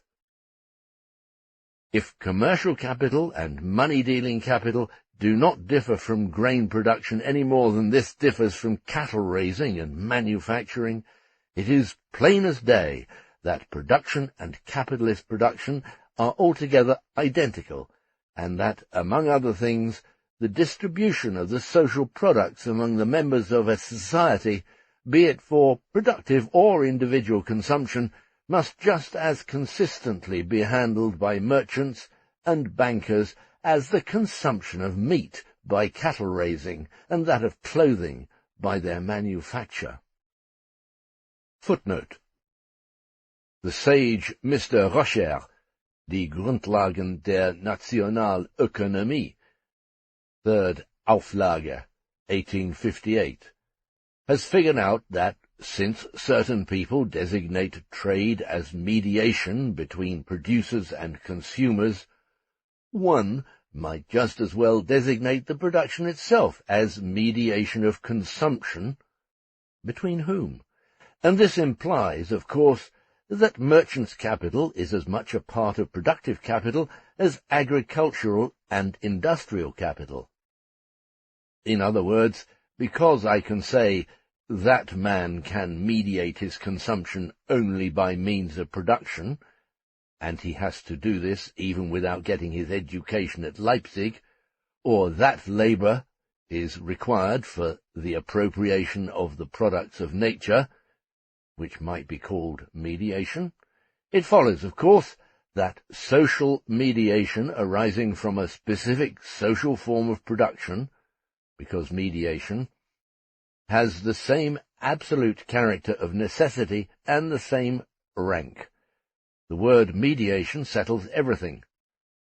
By the way, the merchants are not mediators between producers and consumers as distinct from producers. Consumers, that is, who do not produce, are left aside for the moment, but mediators in the exchange of the products of these producers among themselves. They are but middlemen in an exchange which in thousands of cases proceeds without them. End of footnote. The great economists, such as Smith, Ricardo, etc., are perplexed over mercantile capital being a special variety, since they consider the basic form of capital as industrial capital, and circulation capital, commodity capital and money capital, solely because it is a phase in the reproduction process of every capital. The rules concerning the formation of value, profit, etc., immediately deduced by them from their study of industrial capital, do not extend directly to merchants' capital. For this reason, they leave merchants' capital entirely aside and mention it only as a kind of industrial capital. Wherever they make a special analysis of it, as Ricardo does in dealing with foreign trade, they seek to demonstrate that it creates no value, and consequently no surplus value. But whatever is true of foreign trade is also true of home trade. Hitherto we have considered merchants' capital merely from the standpoint and within the limits of the capitalist mode of production. However, not commerce alone, but also merchants' capital is older than the capitalist mode of production, is in fact historically the oldest free state of existence of capital. Since we have already seen that money dealing and the capital advanced for it require nothing more for their development than the existence of wholesale commerce, and further of commercial capital, it is only the latter which we must occupy ourselves with here. Since merchants' capital is penned in the sphere of circulation, and since its function consists exclusively of promoting the exchange of commodities, it requires no other conditions for its existence, aside from the undeveloped forms arising from direct barter, outside those necessary for the simple circulation of commodities and money, or rather the latter is the condition of its existence.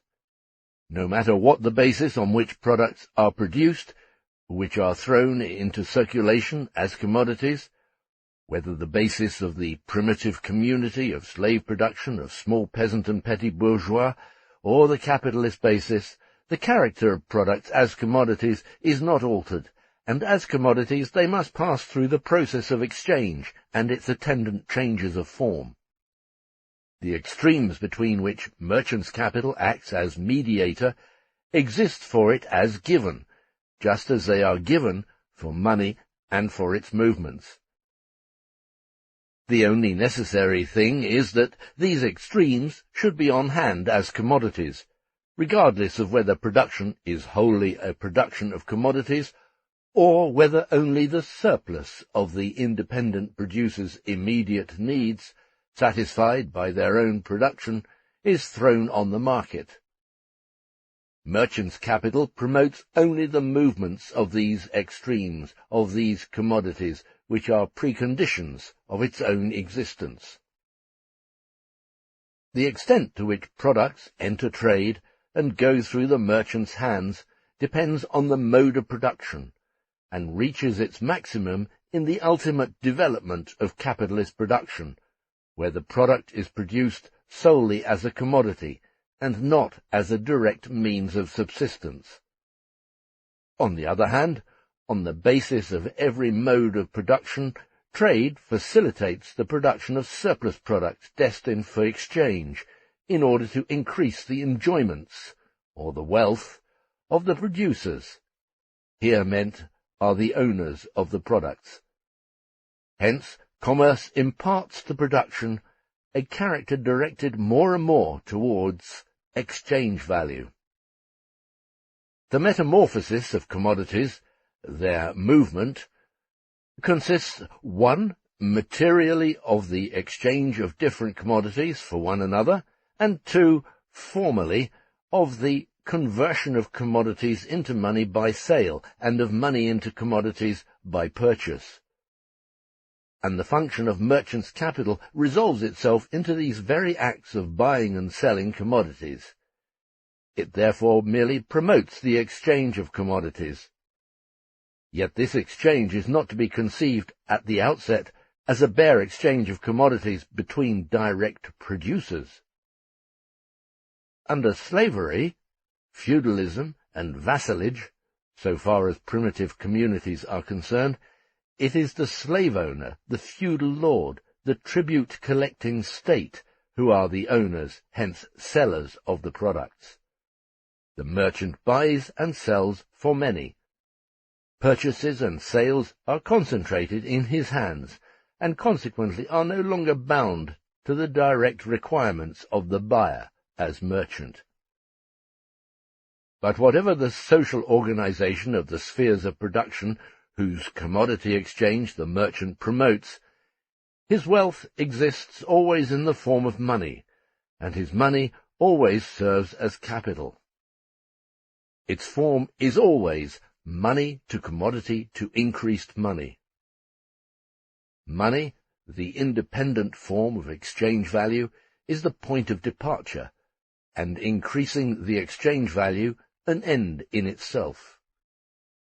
Commodity exchange as such, and the operations effecting it, separated from production and performed by non-producers, are just a means of increasing wealth, not as mere wealth, but as wealth in its most universal social form, as exchange value. The compelling motive and determining purpose are the conversion of money into money plus delta money. The transactions money to commodity and commodity to increased money, which promote money to increased money, appear merely as stages of transition in this conversion of money into money plus delta money.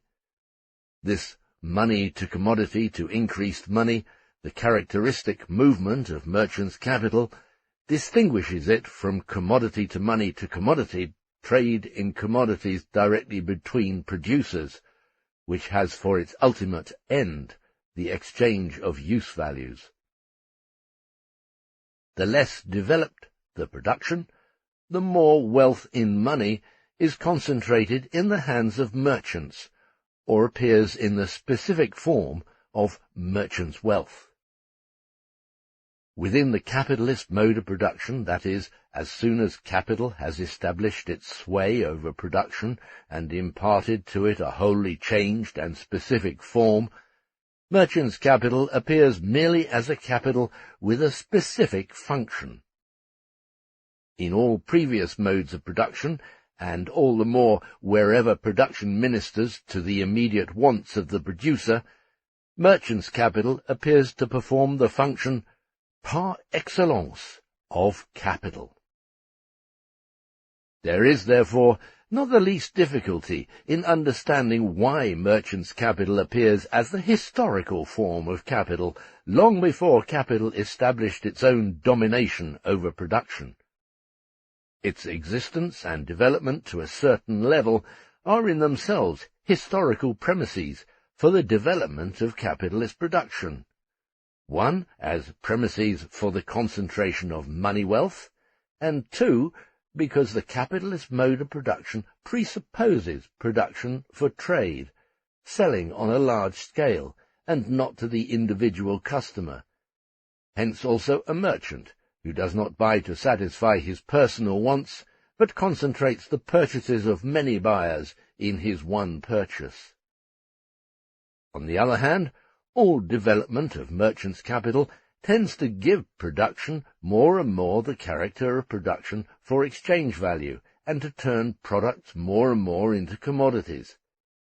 Yet its development, as we shall presently see, is incapable by itself of promoting and explaining the transition from one mode of production to another. Within capitalist production, merchant's capital is reduced from its former independent existence to a special phase in the investment of capital, and the levelling of profits reduces its rate of profit to the general average. It functions only as an agent of productive capital. The special social conditions that take shape with the development of merchant's capital are here no longer paramount. On the contrary, wherever merchant's capital still predominates, we find backward conditions. This is true even within one and the same country, in which, for instance, the specifically merchant towns present far more striking analogies with past conditions than industrial towns. Footnote. Herr W. Kieselbach, in his Der Gang des Welthandels im Mittelalter, 1860, is indeed still enwrapped in the ideas of a world in which merchant's capital is the general form of capital. He has not the least idea of the modern meaning of capital, any more than Mommsen, when he speaks in his history of Rome of capital and the rule of capital. In modern English history, the commercial estate proper and the merchant towns are also politically reactionary and in league with the landed and moneyed interest against industrial capital. Compare, for instance, the political role of Liverpool with that of Manchester and Birmingham. The complete rule of industrial capital was not acknowledged by English merchants' capital and moneyed interest until after the abolition of the corn tax, etc. End of footnote. The independent and predominant development of capital as merchants' capital is tantamount to the non-subjection of production to capital, and hence to capital developing on the basis of an alien social mode of production which is also independent of it. The independent development of merchants' capital, therefore, stands in inverse proportion to the general economic development of society.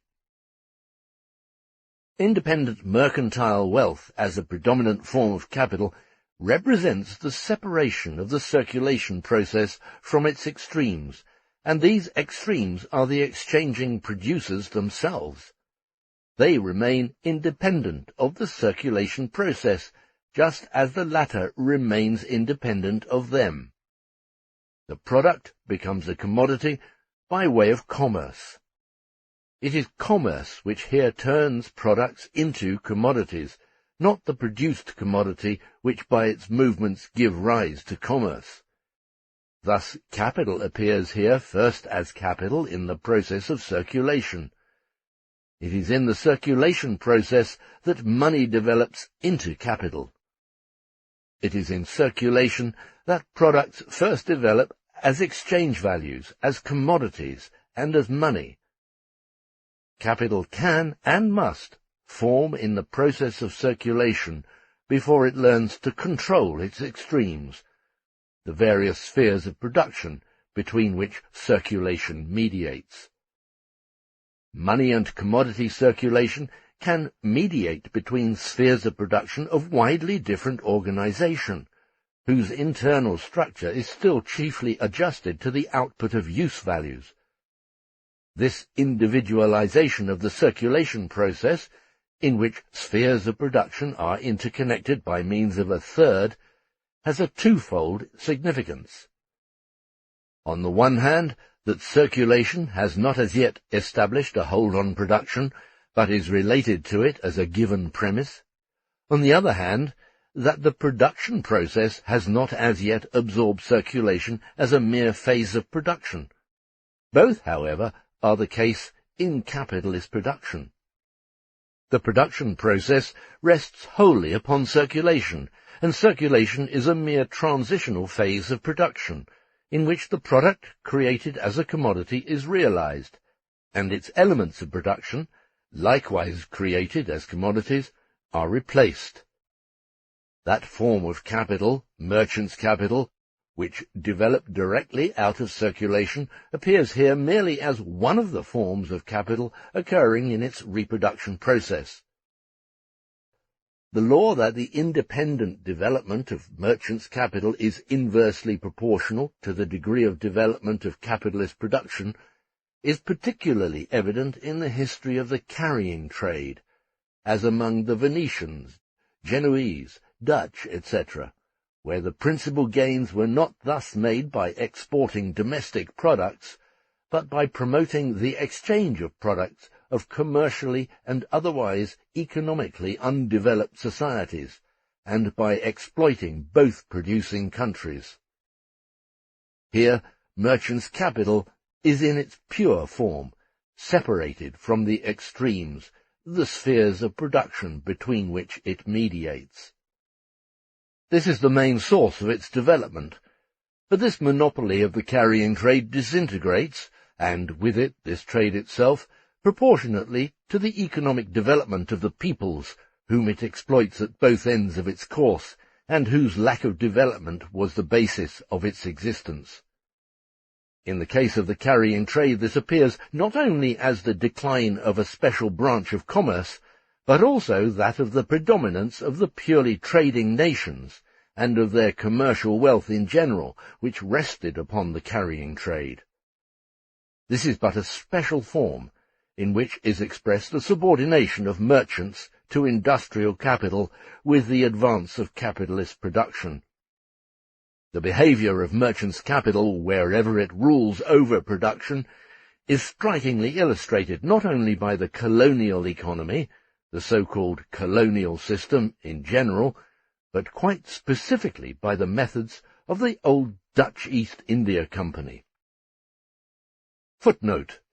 Quote, "The inhabitants of trading cities, by importing the improved manufactures and expensive luxuries of richer countries, afforded some food to the vanity of the great proprietors, who eagerly purchased them with great quantities of the rude produce of their own lands.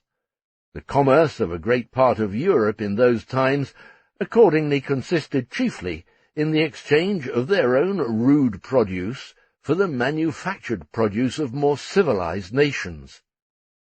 When this taste became so general as to occasion a considerable demand, the merchants, in order to save the expense of carriage, naturally endeavoured to establish some manufactures of the same kind in their own country." Unquote. Adam Smith, Wealth of Nations, Book 3, Chapter 3, London, 1776. End of footnote. Since the movement of merchants' capital is money to commodity to increased money, the merchant's profit is made, first, in acts which occur only within the circulation process, hence in the two acts of buying and selling, and, secondly, it is realized in the last act, the sale. It is therefore profit upon alienation. Prima facie, a pure and independent commercial profit seems impossible so long as products are sold at their value. To buy cheap in order to sell dear is the rule of trade. Hence not the exchange of equivalents. The conception of value is included in it in so far as the various commodities are all values, and therefore money. In respect to quality, they are all expressions of social labour. But they are not values of equal magnitude. The quantitative ratio in which products are exchanged is at first quite arbitrary. They assume the form of commodities inasmuch as they are exchangeables, that is, expressions of one and the same third. Continued exchange and more regular reproduction for exchange reduces this arbitrariness more and more, but at first not for the producer and consumer, but for their go-between, the merchant, who compares money prices and pockets the difference. It is through his own movements that he establishes equivalence. Merchant's capital is originally merely the intervening movement between extremes, which it does not control, and between premises, which it does not create.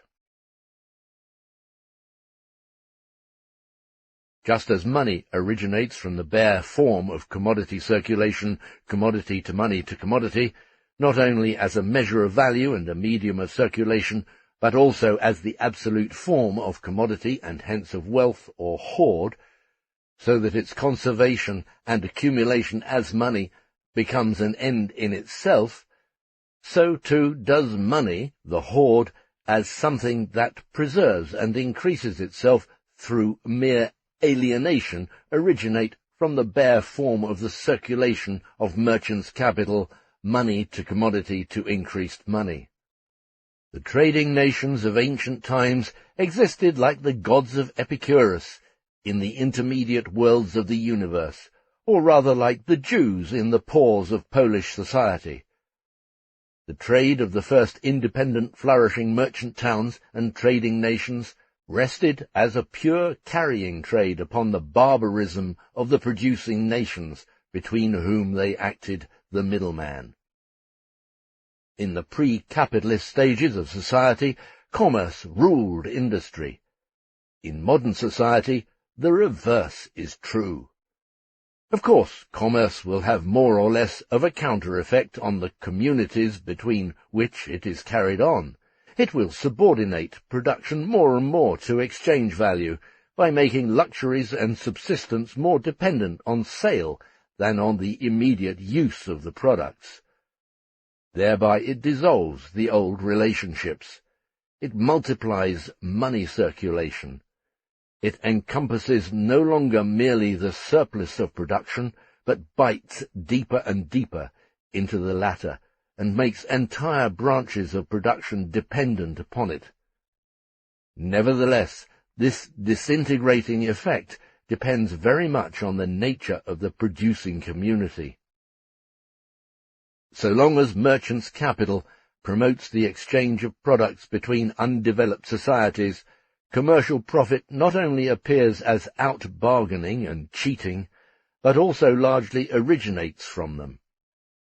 Aside from the fact that it exploits the difference between the prices of production of various countries, and in this respect it tends to level and fix the values of commodities, those modes of production bring it about that merchants' capital appropriates an overwhelming portion of the surplus product, partly as a mediator between communities which still substantially produce for use value, and for whose economic organization the sale of the portion of their product entering circulation, or for that matter, any sale of products at their value, is of secondary importance, and partly because under those earlier modes of production the principal owners of the surplus product with whom the merchant dealt, namely the slave owner, the feudal lord, and the state, for instance the Oriental despot, represent the consuming wealth and luxury which the merchant seeks to trap,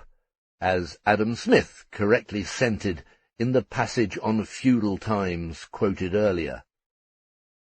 Merchants' capital, when it holds a position of dominance, stands everywhere for a system of robbery, so that its development among the trading nations of old and modern times is always directly connected with plundering, piracy, kidnapping slaves, and colonial conquest, as in Carthage, Rome, and later among the Venetians, Portuguese, Dutch, etc. Footnote. Quote, Now there is among merchants much complaint about the nobles or robbers, because they must trade under great danger and run the risk of being kidnapped, beaten, blackmailed, and robbed. If they would suffer these things for the sake of justice, the merchants would be saintly people. But since such great wrong and unchristian thievery and robbery are committed all over the world by merchants, and even among themselves, is it any wonder that God should procure that such great wealth, gained by wrong, should again be lost or stolen, and they themselves be hit over the head or made prisoner? And the princes should punish such unjust bargains with due rigour, and take care that their subjects shall not be so outrageously abused by merchants. Because they fail to do so, God employs knights and robbers, and punishes the merchants through them for the wrongs they committed, and uses them as his devils, just as he plagues Egypt and all the world with devils, or destroys through enemies. He thus pits one against the other, without thereby insinuating that knights are any the less robbers than merchants, although the merchants daily rob the whole world, while a knight may rob one or two once or twice a year. Go by the word of Isaiah. Thy princes have become the companions of robbers, for they hang the thieves, who have stolen a gulden or half a gulden, but they associate with those who rob all the world, and steal with greater assurance than all others, so that the proverb remains true, big thieves hang little thieves. and as the Roman senator Cato said, "Mean thieves lie in prisons and stocks, but public thieves are clothed in gold and silks." But what will God say finally? He will do as he said to Ezekiel. He will amalgamate princes and merchants, one thief with another, like lead and iron, as when a city burns down, leaving neither princes nor merchants. Unquote. Martin Luther, Von Kaufshandlung und Wucher, 1524. End of footnote. The development of commerce and merchants' capital gives rise everywhere to the tendency towards production of exchange values, increases its volume, multiplies it, makes it cosmopolitan, and develops money into world money. Commerce, therefore, has a more or less dissolving influence everywhere on the producing organization which it finds at hand, and whose different forms are mainly carried on with a view to use value. To what extent it brings about a dissolution of the old mode of production depends on its solidity and internal structure, and whither this process of dissolution will lead, in other words, what new mode of production will replace the old, does not depend on commerce, but on the character of the old mode of production itself. In the ancient world, the effect of commerce and the development of merchants' capital always resulted in a slave economy, or, depending on the point of departure, in the transformation of a patriarchal slave system devoted to the production of immediate means of subsistence into one devoted to the production of surplus value. However, in the modern world, it results in the capitalist mode of production. It follows therefrom that these results spring in themselves from circumstances other than the development of merchants' capital. It is in the nature of things that as soon as town industry as such separates from agricultural industry, its products are from the outset commodities, and thus require the mediation of commerce for their sale. The leaning of commerce towards the development of towns, and on the other hand the dependence of towns upon commerce, are so far natural. However, it depends on altogether different circumstances to what measure industrial development will go hand in hand with this development. Ancient Rome, in its later republican days, developed merchants' capital to a higher degree than ever before in the ancient world, without showing any progress in the development of crafts, while in Corinth and other Grecian towns in Europe and Asia Minor, the development of commerce was accompanied by highly developed crafts.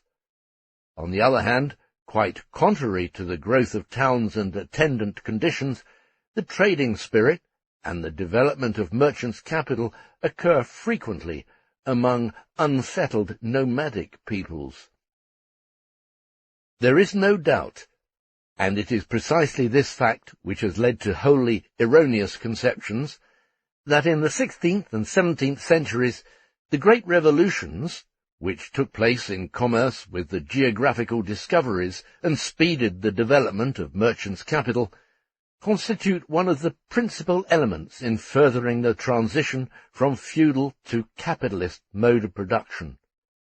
The sudden expansion of the world market, the multiplication of circulating commodities, the competitive zeal of the European nations to possess themselves of the products of Asia and the treasures of America, and the colonial system, all contributed materially toward destroying the feudal fetters on production. However, in its first period, the manufacturing period, the modern mode of production developed only where the conditions for it had taken shape within the Middle Ages. Compare, for instance, Holland with Portugal. Footnote: how predominant fishery, manufacture, and agriculture, aside from other circumstances, were as the basis for Holland's development, has already been explained by 18th-century writers such as Massey, in contradistinction to the former view which underrated the volume and importance of commerce in Asia, in antiquity and in the Middle Ages, it has now come to be the custom to extremely overrate it. The best antidote against this conception is to study the imports and exports of England in the early 18th century, and to compare them with modern imports and exports. And yet they were incomparably greater than those of any former trading nation. See Anderson, An Historical and Chronological Deduction of the Origin of Commerce, Volume 2, London, 1764. End of footnote. And when, in the 16th, and partially still in the 17th century, the sudden expansion of commerce and emergence of a new world market overwhelmingly contributed to the fall of the old mode of production and the rise of capitalist production, this was accomplished, conversely, on the basis of the already existing capitalist mode of production. The world market itself forms the basis for this mode of production. On the other hand, the inherent necessity of this mode of production to produce on an ever-enlarged scale tends to extend the world market continually, so that it is not commerce in this case which revolutionizes industry, but industry which constantly revolutionizes commerce. Commercial supremacy itself is now linked with the prevalence to a greater or lesser degree of conditions for a large industry. Compare, for instance, England and Holland. The history of the decline of Holland as the ruling trading nation is the history of the subordination of merchants' capital to industrial capital. The obstacles presented by the internal solidity and organization of pre-capitalistic national modes of production to the corrosive influence of commerce are strikingly illustrated in the intercourse of the English with India and China. The broad basis of the mode of production here is formed by the unity of small-scale agriculture and home industry, to which in India we should add the form of village communities built upon the common ownership of land, which, incidentally, was the original form in China as well. In India, the English lost no time in exercising their direct political and economic power as rulers and landlords to disrupt these small economic communities. Footnote. If any nation's history, then the history of the English in India is a string of futile and really absurd, in practice infamous, economic experiments. In Bengal they created a caricature of large-scale English landed estates. In southeastern India, a caricature of small parcelled property. In the northwest, they did all they could to transform the Indian economic community with common ownership of the soil into a caricature of itself. End of footnote. English commerce exerted a revolutionary influence on these communities and tore them apart, only insofar as the low prices of its goods served to destroy the spinning and weaving industries, which were an ancient integrating element of this unity of industrial and agricultural production. And even so, this work of dissolution proceeds very gradually, and still more slowly in China, where it is not reinforced by direct political power. The substantial economy and saving in time afforded by the association of agriculture with manufacture put up a stubborn resistance to the products of the big industries, whose prices include the faux frais, the incidentals, of the circulation process which pervades them.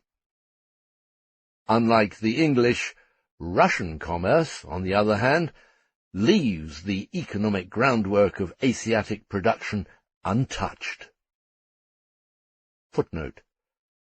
Since Russia has been making frantic exertions to develop its own capitalist production, which is exclusively dependent upon its domestic and the neighbouring Asiatic market, this is also beginning to change.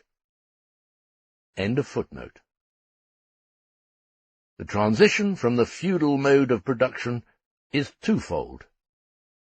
The producer becomes merchant and capitalist, in contrast to the natural agricultural economy and the guild-bound handicrafts of the medieval urban industries.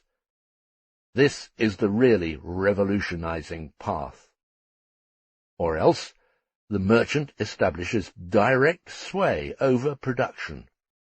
However much this serves historically as a stepping stone, witness the English 17th-century clothier who brings the weavers, independent as they are under his control, by selling their wool to them and buying their cloth, it cannot by itself contribute to the overthrow of the old mode of production, but tends rather to preserve and retain it as its precondition. The manufacturer in the French silk industry and in the English hosiery and lace industries, for example, was thus mostly but nominally a manufacturer until the middle of the 19th century. In point of fact, he was merely a merchant, who let the weavers carry on in their old, unorganized way, and exerted only a merchant's control, for that was for whom they really worked. Footnote. The same is true of the ribbon and basting makers and the silk weavers of the Rhine.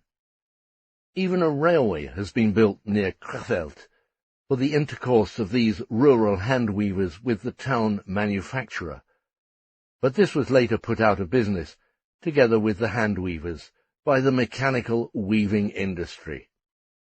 End of footnote.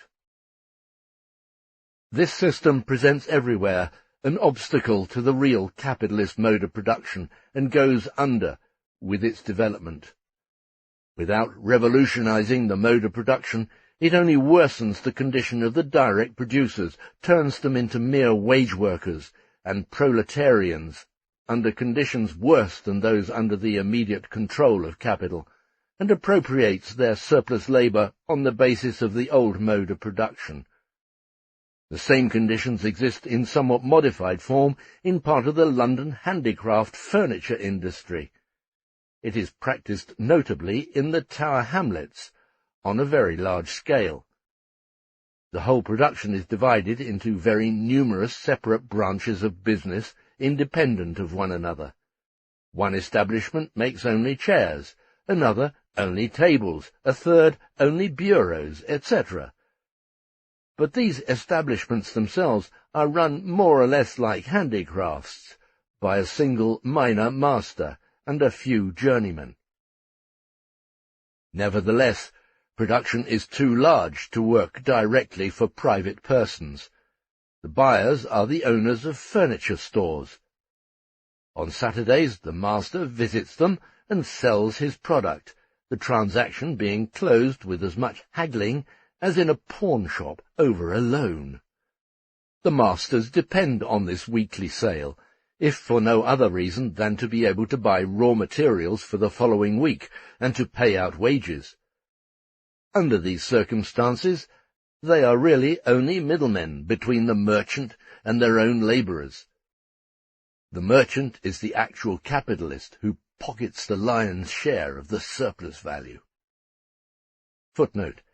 This system has been developed since 1865 on a still larger scale. For details, see the first report of the Select Committee of the House of Lords on the sweating system. London, 1888. End of footnote. Almost the same applies in the transition to manufacture of branches formerly carried on as handicrafts or side lines to rural industries. The transition to large-scale industry depends on the technical development of these small owner-operated establishments, wherever they employ machinery that admits of a handicraft-like operation. The machine is driven by steam instead of by hand.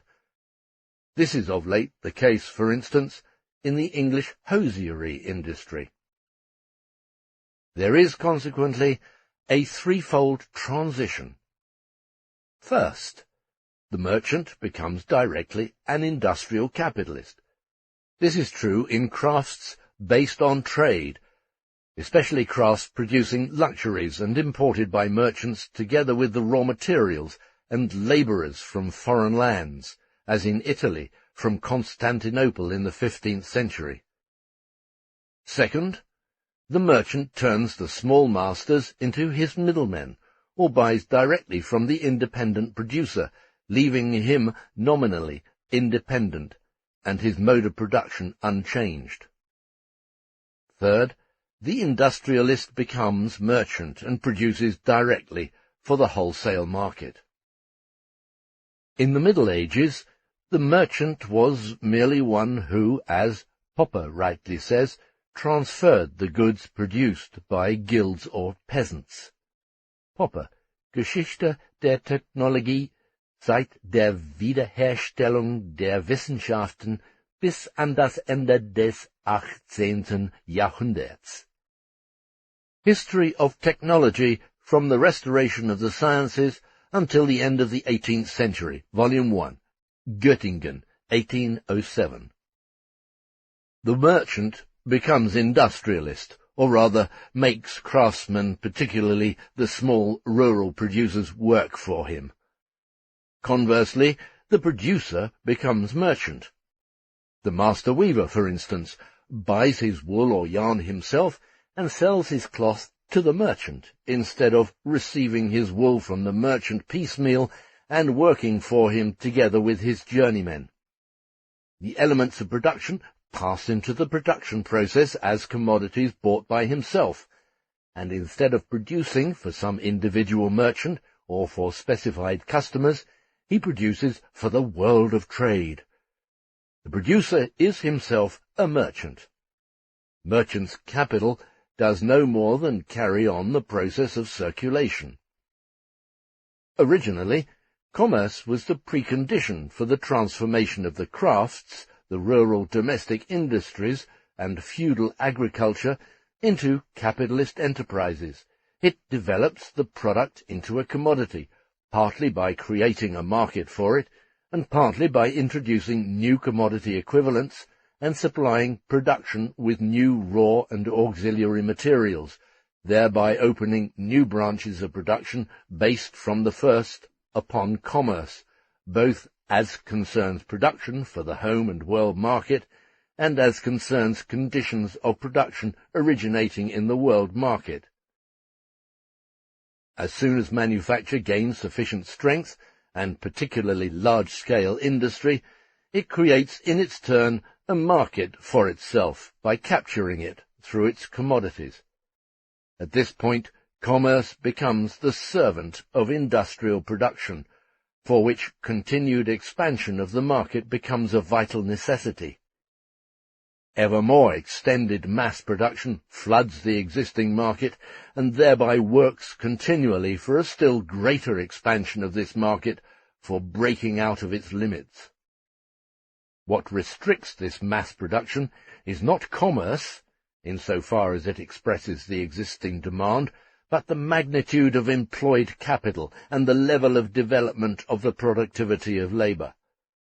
The industrial capitalist always has the world market before him, compares, and must constantly compare, his own cost prices with the market prices at home and throughout the world.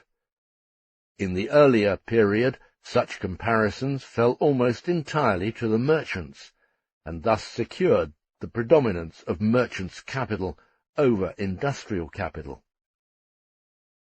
The first theoretical treatment of the modern mode of production, the mercantile system, proceeded necessarily from the superficial phenomena of the circulation process as individualized in the movements of merchants' capital, and therefore grasped only the appearance of matters. Partly because merchants' capital is the first free state of existence of capital in general, and partly because of the overwhelming influence which it exerted during the first revolutionizing period of feudal production, the genesis of modern production. The real science of modern economy only begins when the theoretical analysis passes from the process of circulation to the process of production. Interest-bearing capital is, indeed, likewise a very old form of capital. But we shall see later why mercantilism does not take it as its point of departure, but rather carries on a polemic against it.